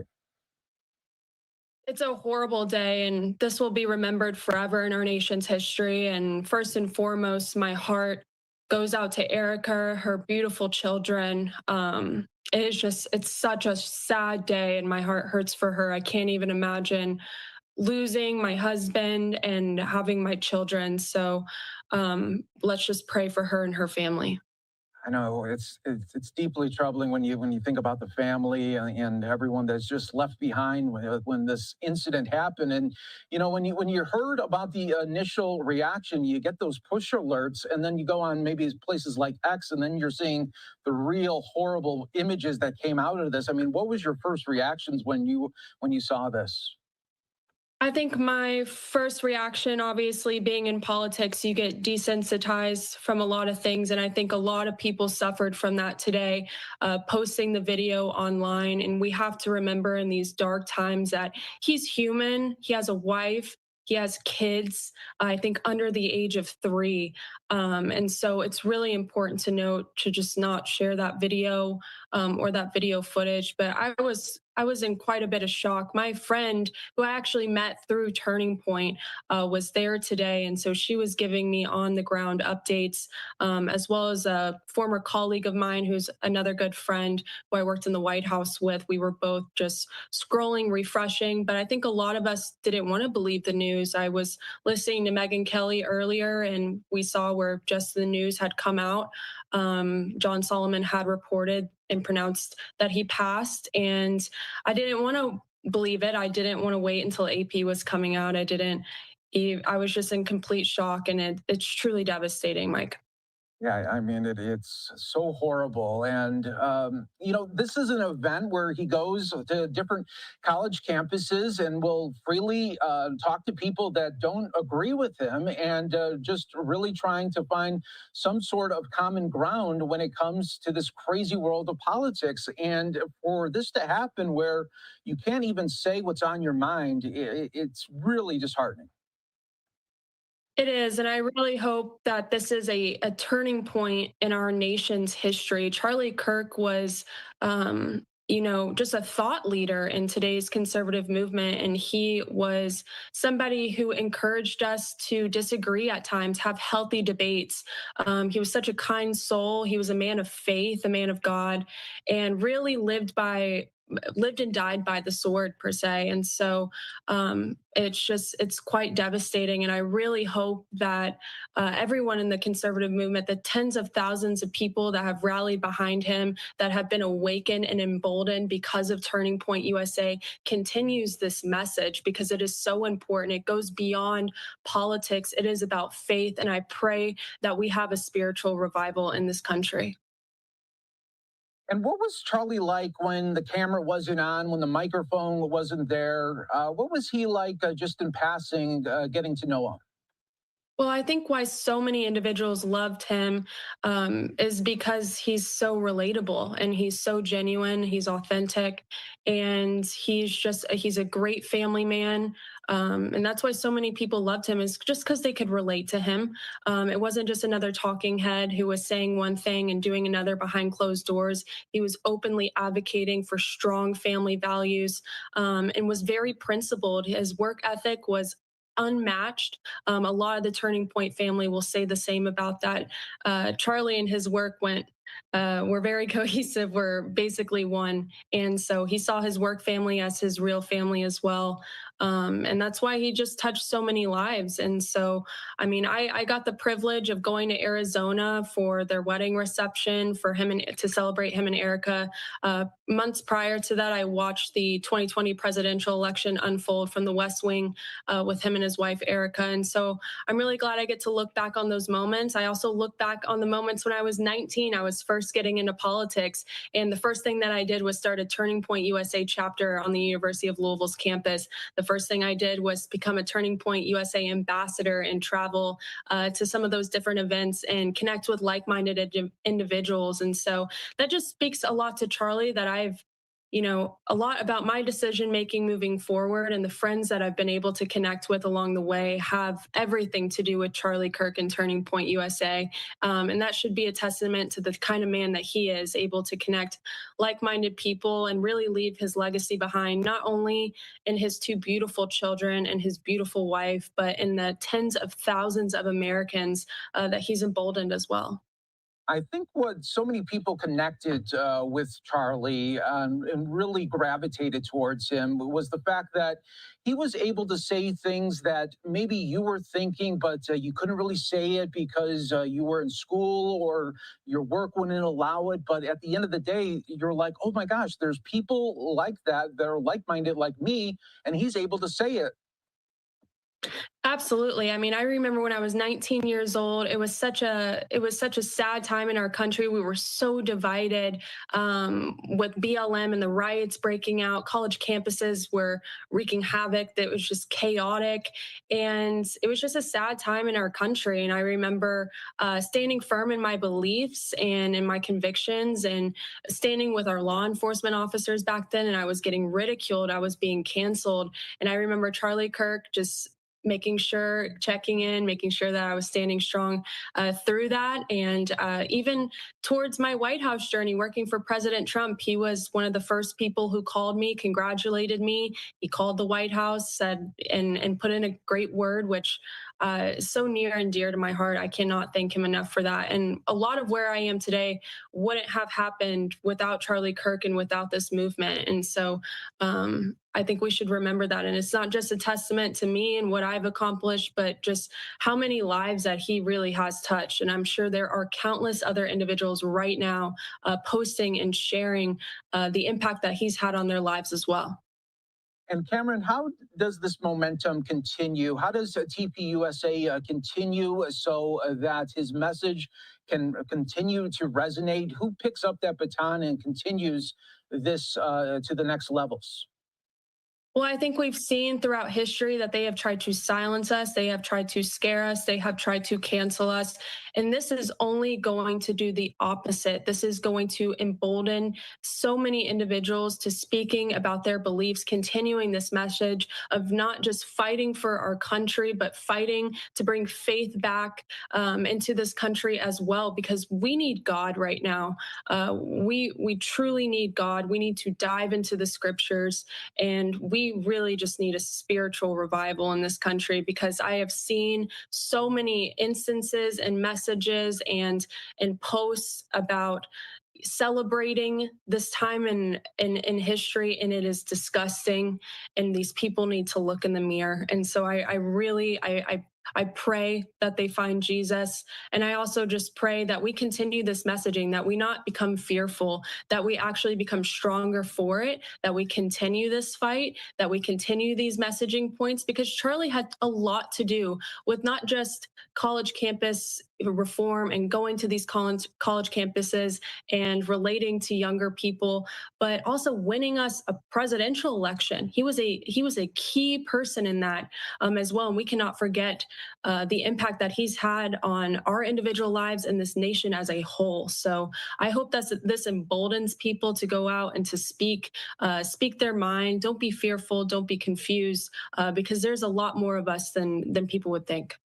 Yeah, Cameron, I think you're so on it when you say that there's so many people lost in this country, when you're thinking about, okay, you're putting people in a box by saying, okay, they're just a Democrat or they're just a Republican, but we're forgetting about human decency, about these people are human beings at the end of the day. They have families that they have to go home to. And now Charlie doesn't able to do that. Yeah, he will never be able to walk his daughter down the aisle. I don't even think his children are at the age to really remember him. I know that there will be some videos, probably I've seen some that Erica has posted, fortunately, of their family that they can look back on. But this is so devastating. And right now, it's really the time to come together. This is not a time to be divided. This was obviously politically motivated. Obviously, we're still waiting on details to come out. Fortunately, I have kept up with the FBI. They have, because I was seeing some conflicting posts whether the shooter was actually the shooter or not, but they do have the suspect in custody. And so we are waiting to get information on that. But I pray for justice. And luckily, we do have a president right now who is restoring law and order, who has confronted this, said that this violence has no place in our country. And so I hope we learn from this, that we grow from this, because Charlie Kirk is an American martyr. And we, at this core moment in our life, I pray that we not forget, especially because a lot of us do content creation, are online getting our news these days, that we remain human, that we remember that he has a family, he has kids at home, and to just be spreading positive messaging at this time. Yeah, absolutely. And you know what? Just about 3 minutes ago, before we started this, it seemed like FBI Director Kash Patel says now that they may not have the person in custody. So there's so much back and forth right now that it's just so hard to try to figure out exactly what's going on at this moment. But yeah, we'll definitely try to continue to keep up on the suspect there. But Cameron, thanks so much for joining us here on Live Now from Fox. A very difficult day, and thank you again for sharing your thoughts on Charlie, your memories with him, and I'm very sorry for your loss. Well, thank you. Just continuing to be strong for him and continue this message. And thank you for fighting for our country, Mike. I appreciate you. Thank you, Cameron. All right, we will take a 2-minute break on Live Now from Fox, everyone. We will be back in just moments with more.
And we are back here for you on Live Now from Fox. I'm your host, Mike Page, continuing to cover the breaking news of Charlie Kirk dead at the age of 31, shot and killed. The governor of Utah calling it a political assassination. We are going to hear now more responses and reaction from congressmen and women. Let's go out to Representative Chip Roy speaking just a little bit ago. The killing of Charlie Kirk, I mean, it was obviously shocking, the way that happened. As I said earlier, the absurdity that this is a guy that you can disagree with him. I obviously agree with him on most things. This is a guy that was trying to open up dialogue and engage in civil discourse across college campuses. It was part of his appeal, even those that disagreed with him, right? Just engaging in an open debate. And it was extremely popular. And, you know, this is going to be one of those things that, you know, changes some things. I haven't quite yet figured out how or what, but, you know, it's, you know, this one hits. You know, I'm just thinking about most recent conversations with Charlie about different issues, different things. And my son, I was texting with him, and he was a big fan. And he was asking about it, and I told him, I said, stay off. He's not on social media, he can't ask it, but if somebody sent him a video or something, I said, just don't click on all that stuff. And, you know, he asked what his status was. I told him he passed away. And he goes, oh man, is that public news? I said, it's official. He's gone, and I'm sorry. And he said, you know, I'd like to have met him. And sent a Bible verse about staying the course. And I'm really proud of him. But I think this is gonna, you know, this is gonna change things. Just kind of got to figure out exactly how. But we're gonna stay the course and keep doing what we believe. But country that's turning its back on our collective faith as a nation.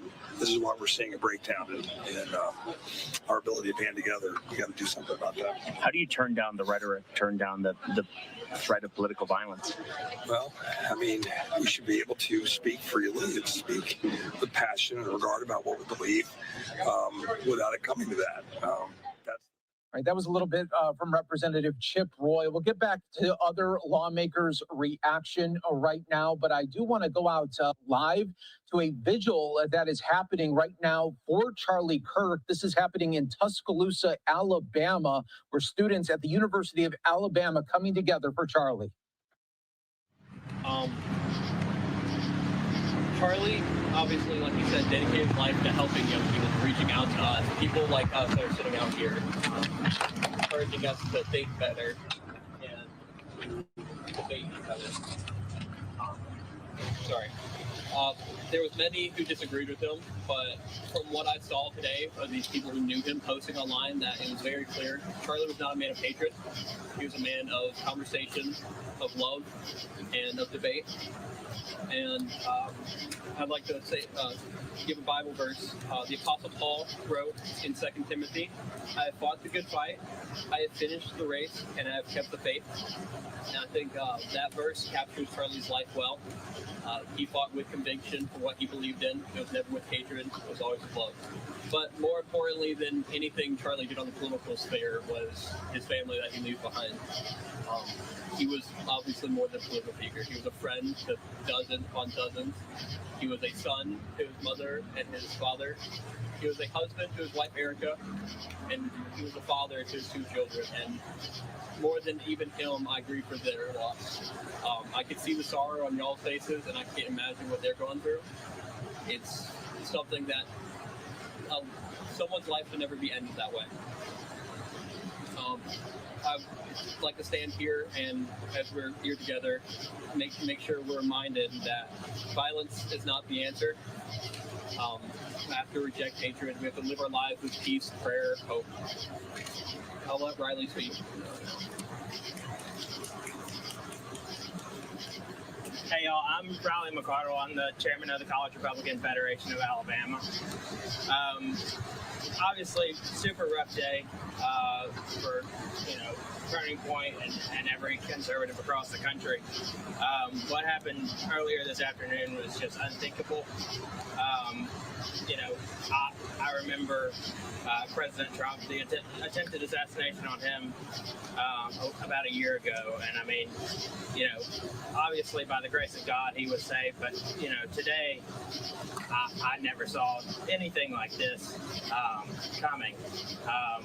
Charlie Kirk was there, Utah Valley University, with both of his children and his wife. Both watched him be shot. There's nothing that I or anybody could say to them at this point. I imagine that would, help heal those wounds. But it's super moving that all of y'all came out here tonight to honor Charlie and to honor the incredible impact that he made. I mean, 31 years old, and the impact that he's made is just immeasurable. And I think it speaks volumes that so many people came out here tonight to honor him. So thank you all so much for coming and remembering Charlie for the patriot and the fighter that he was. And, he dedicated his life to the service of this nation and making it better every day. And we will proudly pick up that torch and continue that fight. The 3 of us, are totally committed to that. And, God bless Charlie Kirk, God bless his family, and God bless the United States of America. All right, I'm going to lead us in prayer real quick. How it's going to work, I'll start, and then if any of y'all want to jump in, please feel free. Just speak up because we've got a lot of people here tonight. So if you would bow your heads, close your eyes. Lord, we just lift up your good and faithful servant, Charlie Kirk, tonight. We thank you for his life and everything you blessed him and gave him the ability to do for us, our country, our communities, and us as individuals. We lift up his family, his wife Erica and his 2 children, his mom and his dad, and all those who knew and loved him and worked with him. We just ask that you you bring a level of comfort and consolement to them, however you may do that. And we just ask that you continue to bless them and bless all those who are continuing Charlie's fight.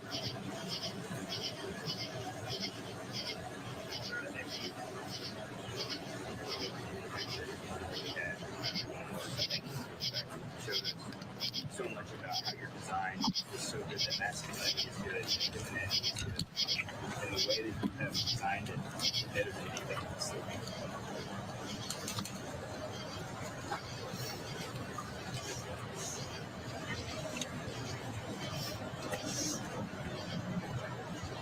Father, I want to pray for the Church of America, God. I pray that through this, Lord, that you would give us an eternal perspective, God, and that we would realize the finality of our days, Lord, that at a certain point, Lord, everything that we have done is everything that will have been done for our lives, God. So I pray that you would give us so much more intentionality, God, to the way that, Lord, that we live our lives, God. I pray that you would give us dreams, Lord, and people to impact, God. And I pray that you would give us the boldness through this, Lord, that we might have the boldness to fight the fight that Charlie is fighting, Lord, against the kingdom of darkness.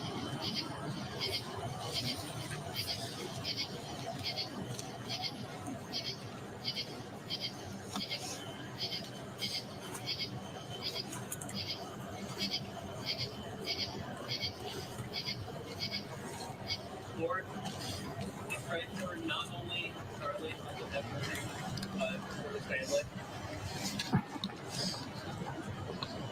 He was taken from us too soon, but we're comfort to know. I pray that your family knows that people across the country and across the world will pray. I pray that we can learn to know them.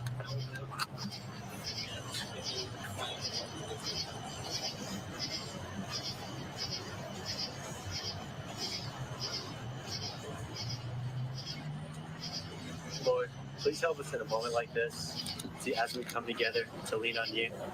I know that you are eternal, and that he's in a much better place with you, Lord, because you are all good. All right, we are seeing more dedications and remembrances for Charlie Kirk, really all across the country, from Arizona to Alabama. We take you here to the University of Alabama, and again, just some more memories being shared of Charlie Kirk, and we'll continue to bring that to you here on Live Now from Fox. But we continue to bring you some of the people that knew Charlie Kirk, worked with him, and continue to share his thoughts and memories with everyone. I do want to bring in our next guest to help bring in some more memories of Charlie. This is Matt Schlapp, CPAC chairman. Thanks so much, Matt, and I'm sorry that we're meeting under these circumstances. He was a friend of yours, and I'm very sorry of this news. Yeah, it's devastating, positively tragic. You feel it on a personal level. Everybody knows he was a young man with a brand new family, hadn't been married that long. Beautiful photos and great example. And then you have this larger context, which is what the hell is going on in our country? What's wrong with our society? Why have we started to hate so much politically? I think, obviously, I don't like what I see coming from the hard left. I don't like this idea that you can't be friends with people who you disagree with politically. I just think as soon as that got entered into the American political context, everything became toxic. You have people who have canceled family reunions because of politics. That never used to happen in America. You have people who, in our neighborhood, they do the nastiest things because they don't like my wife's or my politics. This has to end. We have to learn about the golden rule, rediscover it, being a good neighbor. And if we see people in our society who are inappropriate with violence, maybe we need to call the authorities a lot sooner. We just seem to have a lot of very mentally deranged and sick people who are letting politics do them things that it's changing the course of history in a very negative way. You know, Matt, it used to be where if you didn't like someone's message, you just didn't listen to them or you ignored it. Now, when you don't like someone's message, it seems like you got to find out where they are and then want to shoot them from over 200 yards away. Yeah, we've seen a lot of this violence. You know, if you call someone Hitler or Nazi or someone who hates trans kids or hates Muslim kids, or, you know, this war on women was a rhetoric that Obama used. You know, when you use this incendiary language, you could be encouraging people who are not balanced to do something terrible. And I just think it's a good moment for everybody to take a few steps away from the brink. And I also think we better figure out as a society if we share things in common anymore. And one of those things could be the idea that America was a country that was established with a very wide and broad First Amendment that allowed people to express themselves politically. And I think we need to encourage that. We need to encourage people who disagree with each other to listen to each other. You know, the biggest problem we have right now is we have a news media that shows sides, that shows the left-hand side, the hard left side, and by and large with mainstream media. And, you know, that left people with no place to go to get the truth. And then you have people that are wandering to figure out what's going on. And I would like it if we had some things, some continuity that brought people together. Sports used to do that. They had to even ruin sports with politics, which they're doing less of now, thank God. But these are the things we need to see changes on. Yeah, especially when you look back at 2020 to like 2022 for sports, it was almost unwatchable because it went so politic driven. Matt, what about your events? Are you worried about the security around your events, the big events that you host? And tell us a little bit about that.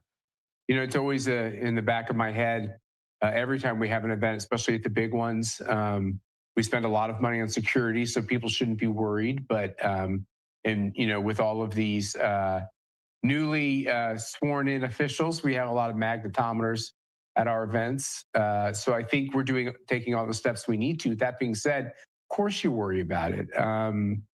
You know, we just live in a society where one person can do tremendous damage. And they seem to be feeding off each other. You know, we had the shooting at the Catholic Church that was, you know, not very long ago. And we had this terrible stabbing in the metro from a guy who had 14 priors and was violent. We're just seeing with rapidity terrible acts of senseless violence. We're a society that's growing accustomed to that. And that's a very dangerous and unacceptable thing. And I think if there's something I'd like to do, you know, we fought very hard on a lot of things that we care about at CPAC, and we've made a lot of Republicans upset at us at times because we've been very strident, and I don't take any of that back. But I would like to, you know, rekindle this idea that somebody who disagrees with me shouldn't feel like I wouldn't be kind to them or that I wouldn't want to talk to them. And Charlie did a good job of making sure people understood that. And I'm going to double down on trying that again. Sometimes you have to put your hand back out even when it's been slapped, or turn the other cheek, as our Savior, my Savior, our Savior told us in the good book. You know, these are the types of things we just have to rekindle in our society, else it's going to be too late. Yeah, that's so true. I mean, we're putting people in so many just boxes. We're saying, okay, you're a Democrat or you're just a Republican, but we're forgetting that at the end of the day, these are just human beings too. They have a family. They want to go home at the end of the day, just like everyone else. Yeah, that's exactly right. And really, you can have disagreement on public policy, but it doesn't mean you hate the person, right? So like somebody could say, look, I think DEI and affirmative action is doing more harm than good. It doesn't make you a racist. You can disagree with some policies coming out of the state of Israel on things, and that doesn't make you anti-Semitic. You can believe that terrorism too often is being sponsored by governments controlled by Muslims, right? That doesn't make you Islamophobic. Like all of these terms that these people just keep throwing out, and they're very broad and inexact, and all that needs to end as well. You can have political opinions that are unique, no matter what your religion, no matter what your color, no matter what your gender, and I think we just have to listen to what people are saying. And people say things that are over the line, of course, and I think that's inappropriate, especially if it's inciting violence. But beyond that, I think it's a pretty wide swath that you should be able to consider when you're speaking politically. And NPR and PBS telling people like me we can't appear anymore because we're climate deniers, or we're election deniers, or we're science deniers. This idiocy has to stop. And lastly, Matt, what was Charlie like? When the cameras weren't on, when the microphone wasn't on him, what was he just like as a person passing by? And what's he like? Well, he came to CPAC when he was quite young.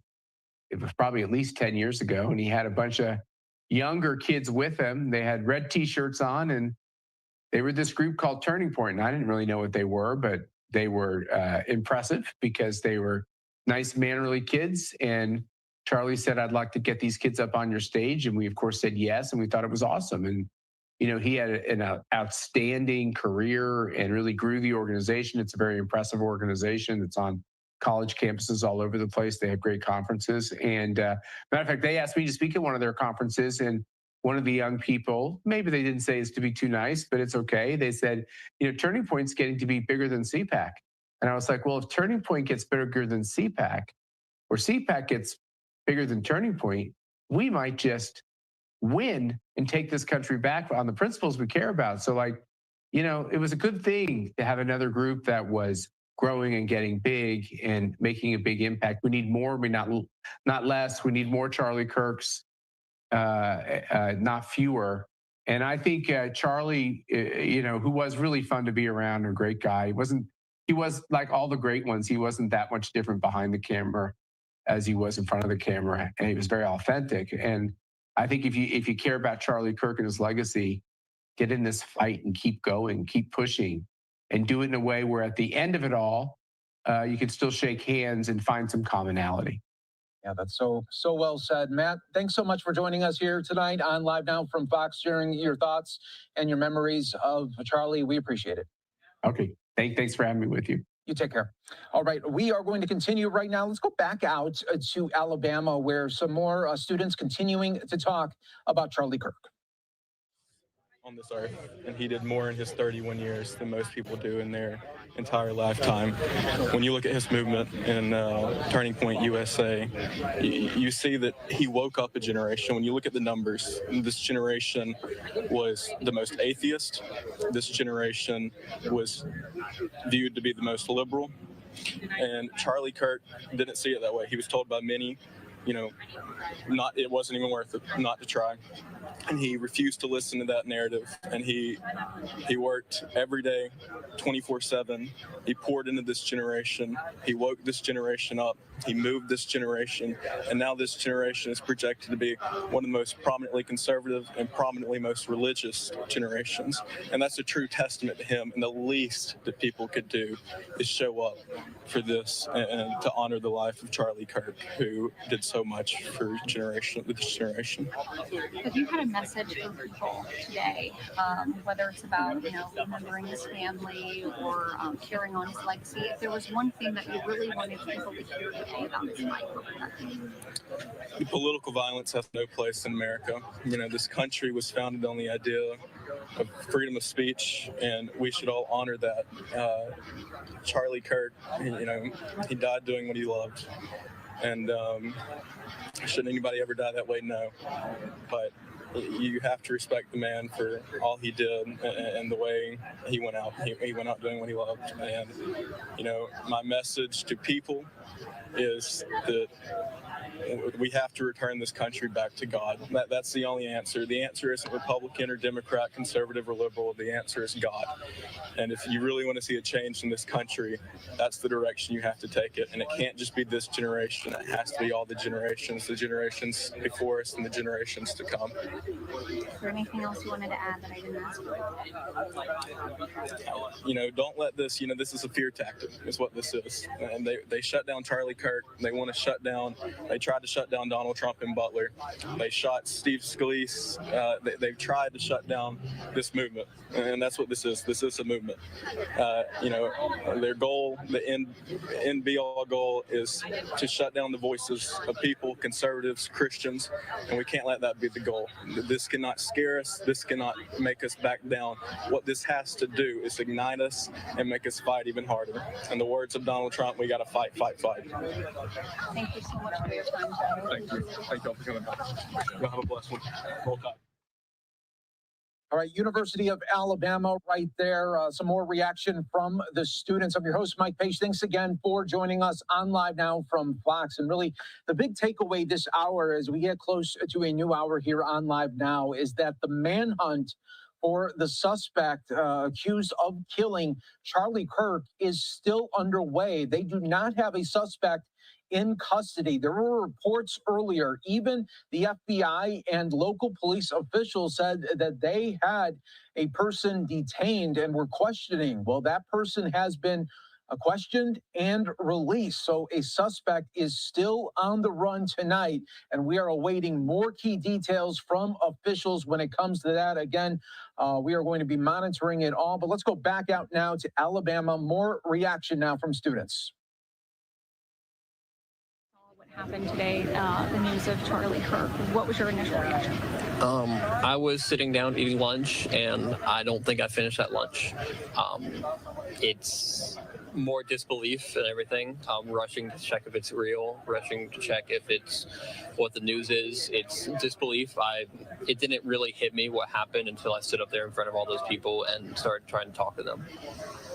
And so, I mean, just kind of reflecting on the amount of people that came out to honor his life today. I mean, what do you want to say about that? It's amazing. It means a lot to not only me, of course, to everyone who helped set this up, to his family, of course. I'm sure they might never hear about this event, but I'd hope it means a lot to them. Even if you disagreed with him, and I disagreed with him on a lot of things, it's still, no one deserves to die like that. He had a family, he had kids, no one deserves that. And the people coming out here to show that made you feel good. I don't know how to really put it into words. What kind of legacy do you think he leaves behind? Well, he was only 31 years old, and he started a movement that's now a household name in every house in America. He started a movement that will hopefully impact many lives generations from now. You already hear people talking about continuing the fight, and everyone's ready to do it for him. There was one thing you really wanted people to hear or take away from, because obviously this is kind of the big talk of the day, and this is what people are talking about. What do you want people to take away? I've heard it said 1,000 times today. There's no room for violence, political violence in this country. If you want to win a election, or if you want to win a debate, do it with your words. Don't do it with guns. Don't do it with knives. Don't do it with violence. These people who die, who are killed in these attacks, have families. They're missed by more than just their listeners. They have families, and sorry, it's hard to put into words. There's just no room for violence in this country. Is there anything else that you wanted to add? I'm fine. Thank you so much for your time. I really appreciate it. So, I mean, All right, everyone, you are watching Live Now from Fox. Again, we appreciate everyone continuing to join us during this breaking news of Charlie Kirk, dead at the age of 31, shot and killed at a rally in Utah. And now we are learning that the suspect Well, there is no suspect right now under custody because the police says they had someone detained. They were questioning that person, but that person has now been released. So that is the new information that we have. It's been really a back and forth between the FBI, the local police officials there on the ground, and we are still waiting for more of a clear direction from this investigation. But this was the moments just a little bit ago, and the governor, as well as the police, giving their update and saying at the time that they did have someone detained, but unfortunately, that is not true anymore. That person has now been released. So we will keep an eye on this for you right here on Live Now from Fox. All right, moving on. I want to take you now out to the White House because we are getting word that we have some video now of President Trump with a recorded statement on the passing of Charlie Kirk. Let's listen in. To my great fellow Americans, I am filled with grief and anger at the heinous assassination of Charlie Kirk on a college campus in Utah. Charlie inspired millions, and tonight, all who knew him and loved him are united in shock and horror. Charlie was a patriot who devoted his life to the cause of open debate and the country that he loved so much, the United States of America. He fought for liberty, democracy, justice, and the American people. He's a martyr for truth and freedom, and there's never been anyone who was so respected by youth. Charlie was also a man of deep, deep faith, and we take comfort in the knowledge that he is now at peace with God in heaven. Our prayers are with his wife, Erica, the two young, beloved children, and his entire family, who he loved more than anything in the world. We ask God to watch over them in this terrible hour of heartache and pain. This is a dark moment for America. Charlie Kirk traveled the nation, joyfully engaging with everyone interested in good faith debate. His mission was to bring young people into the political process, which he did better than anybody ever, to share his love of country and to spread the simple words of common sense. On campuses nationwide, he championed his ideas with courage, logic, humor, and grace. It's a long past time for all Americans and the media to confront the fact that violence and murder are the tragic consequence of demonizing those with whom you disagree day after day, year after year, in the most hateful and despicable way possible. For years, those on the radical left have compared wonderful Americans like Charlie to Nazis and the world's worst mass murderers and criminals. This kind of rhetoric is directly responsible for the terrorism that we're seeing in our country today, and it must stop right now.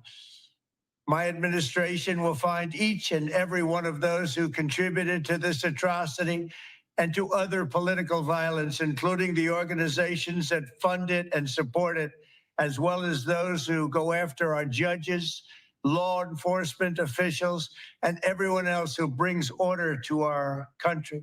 From the attack on my life in Butler, Pennsylvania last year, which killed a husband and father, to the attacks on ICE agents, to the vicious murder of a healthcare executive in the streets of New York, to the shooting of House Majority Leader Steve Scalise and 3 others, radical left political violence has hurt too many innocent people and taken too many lives.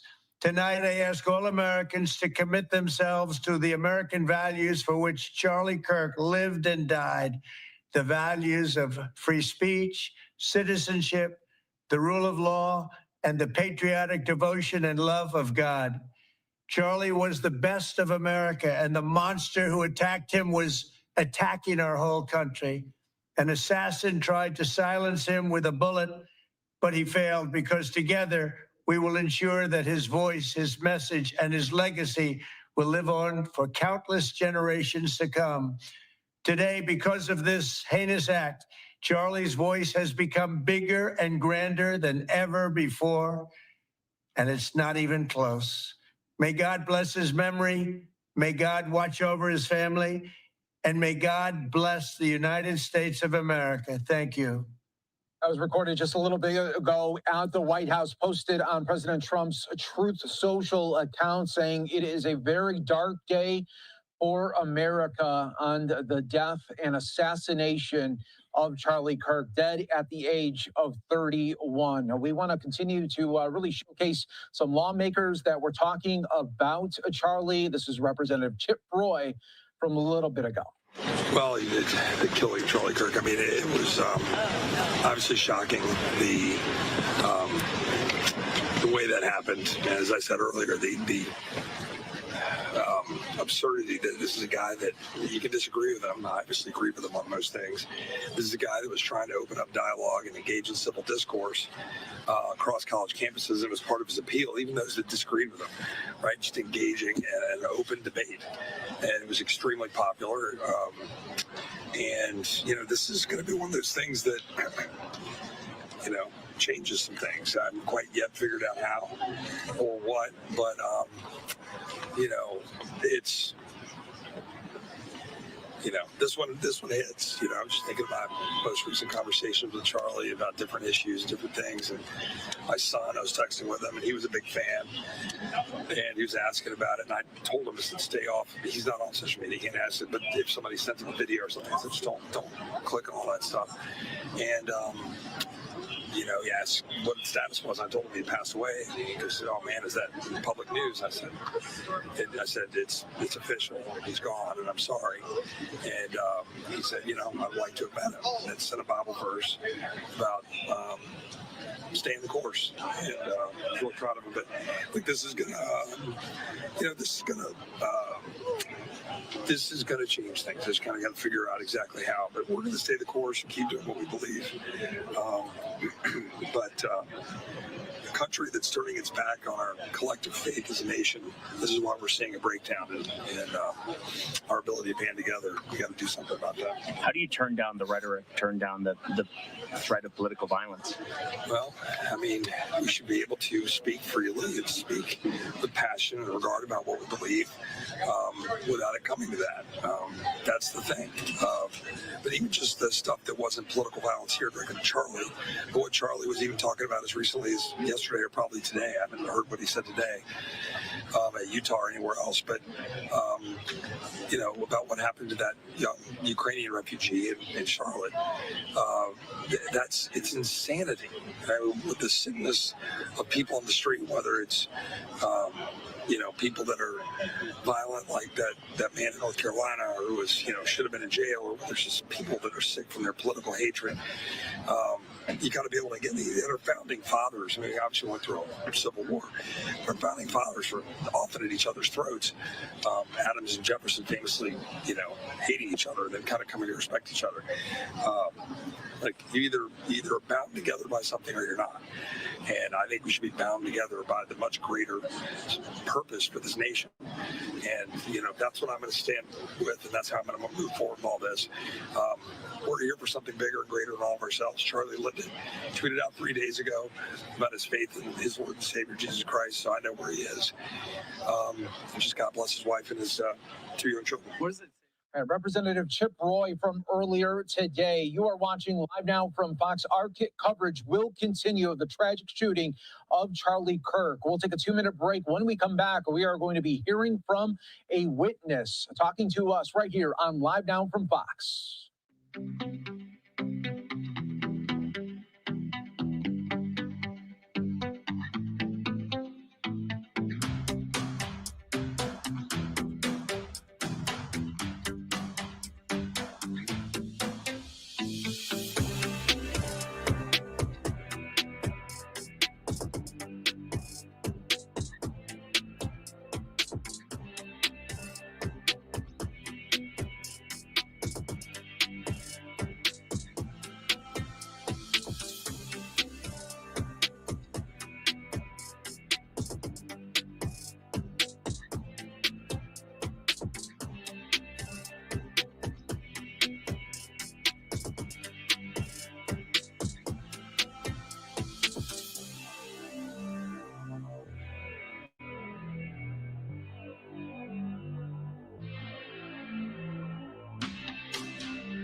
All right, ladies and gentlemen, I am back.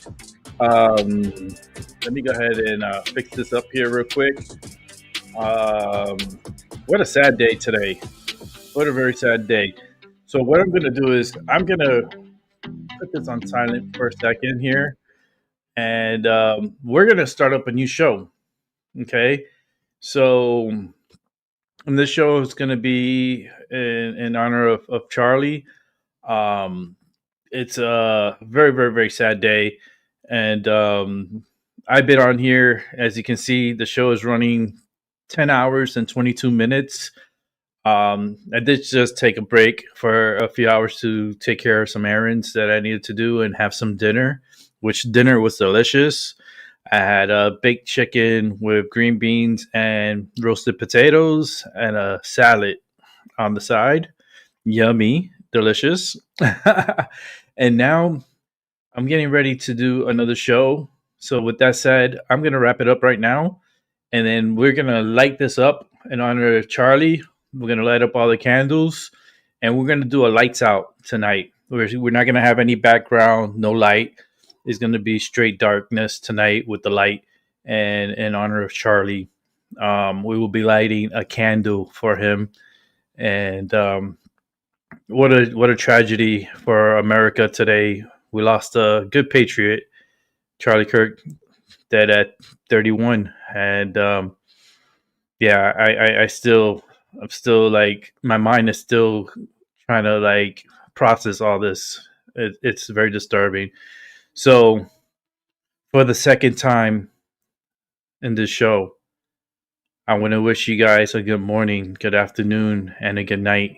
And I'll catch you on the flip side. And this time we're going to properly exit this show, and I will be back in just a few minutes. Thank you very much for watching. Again, Charlie,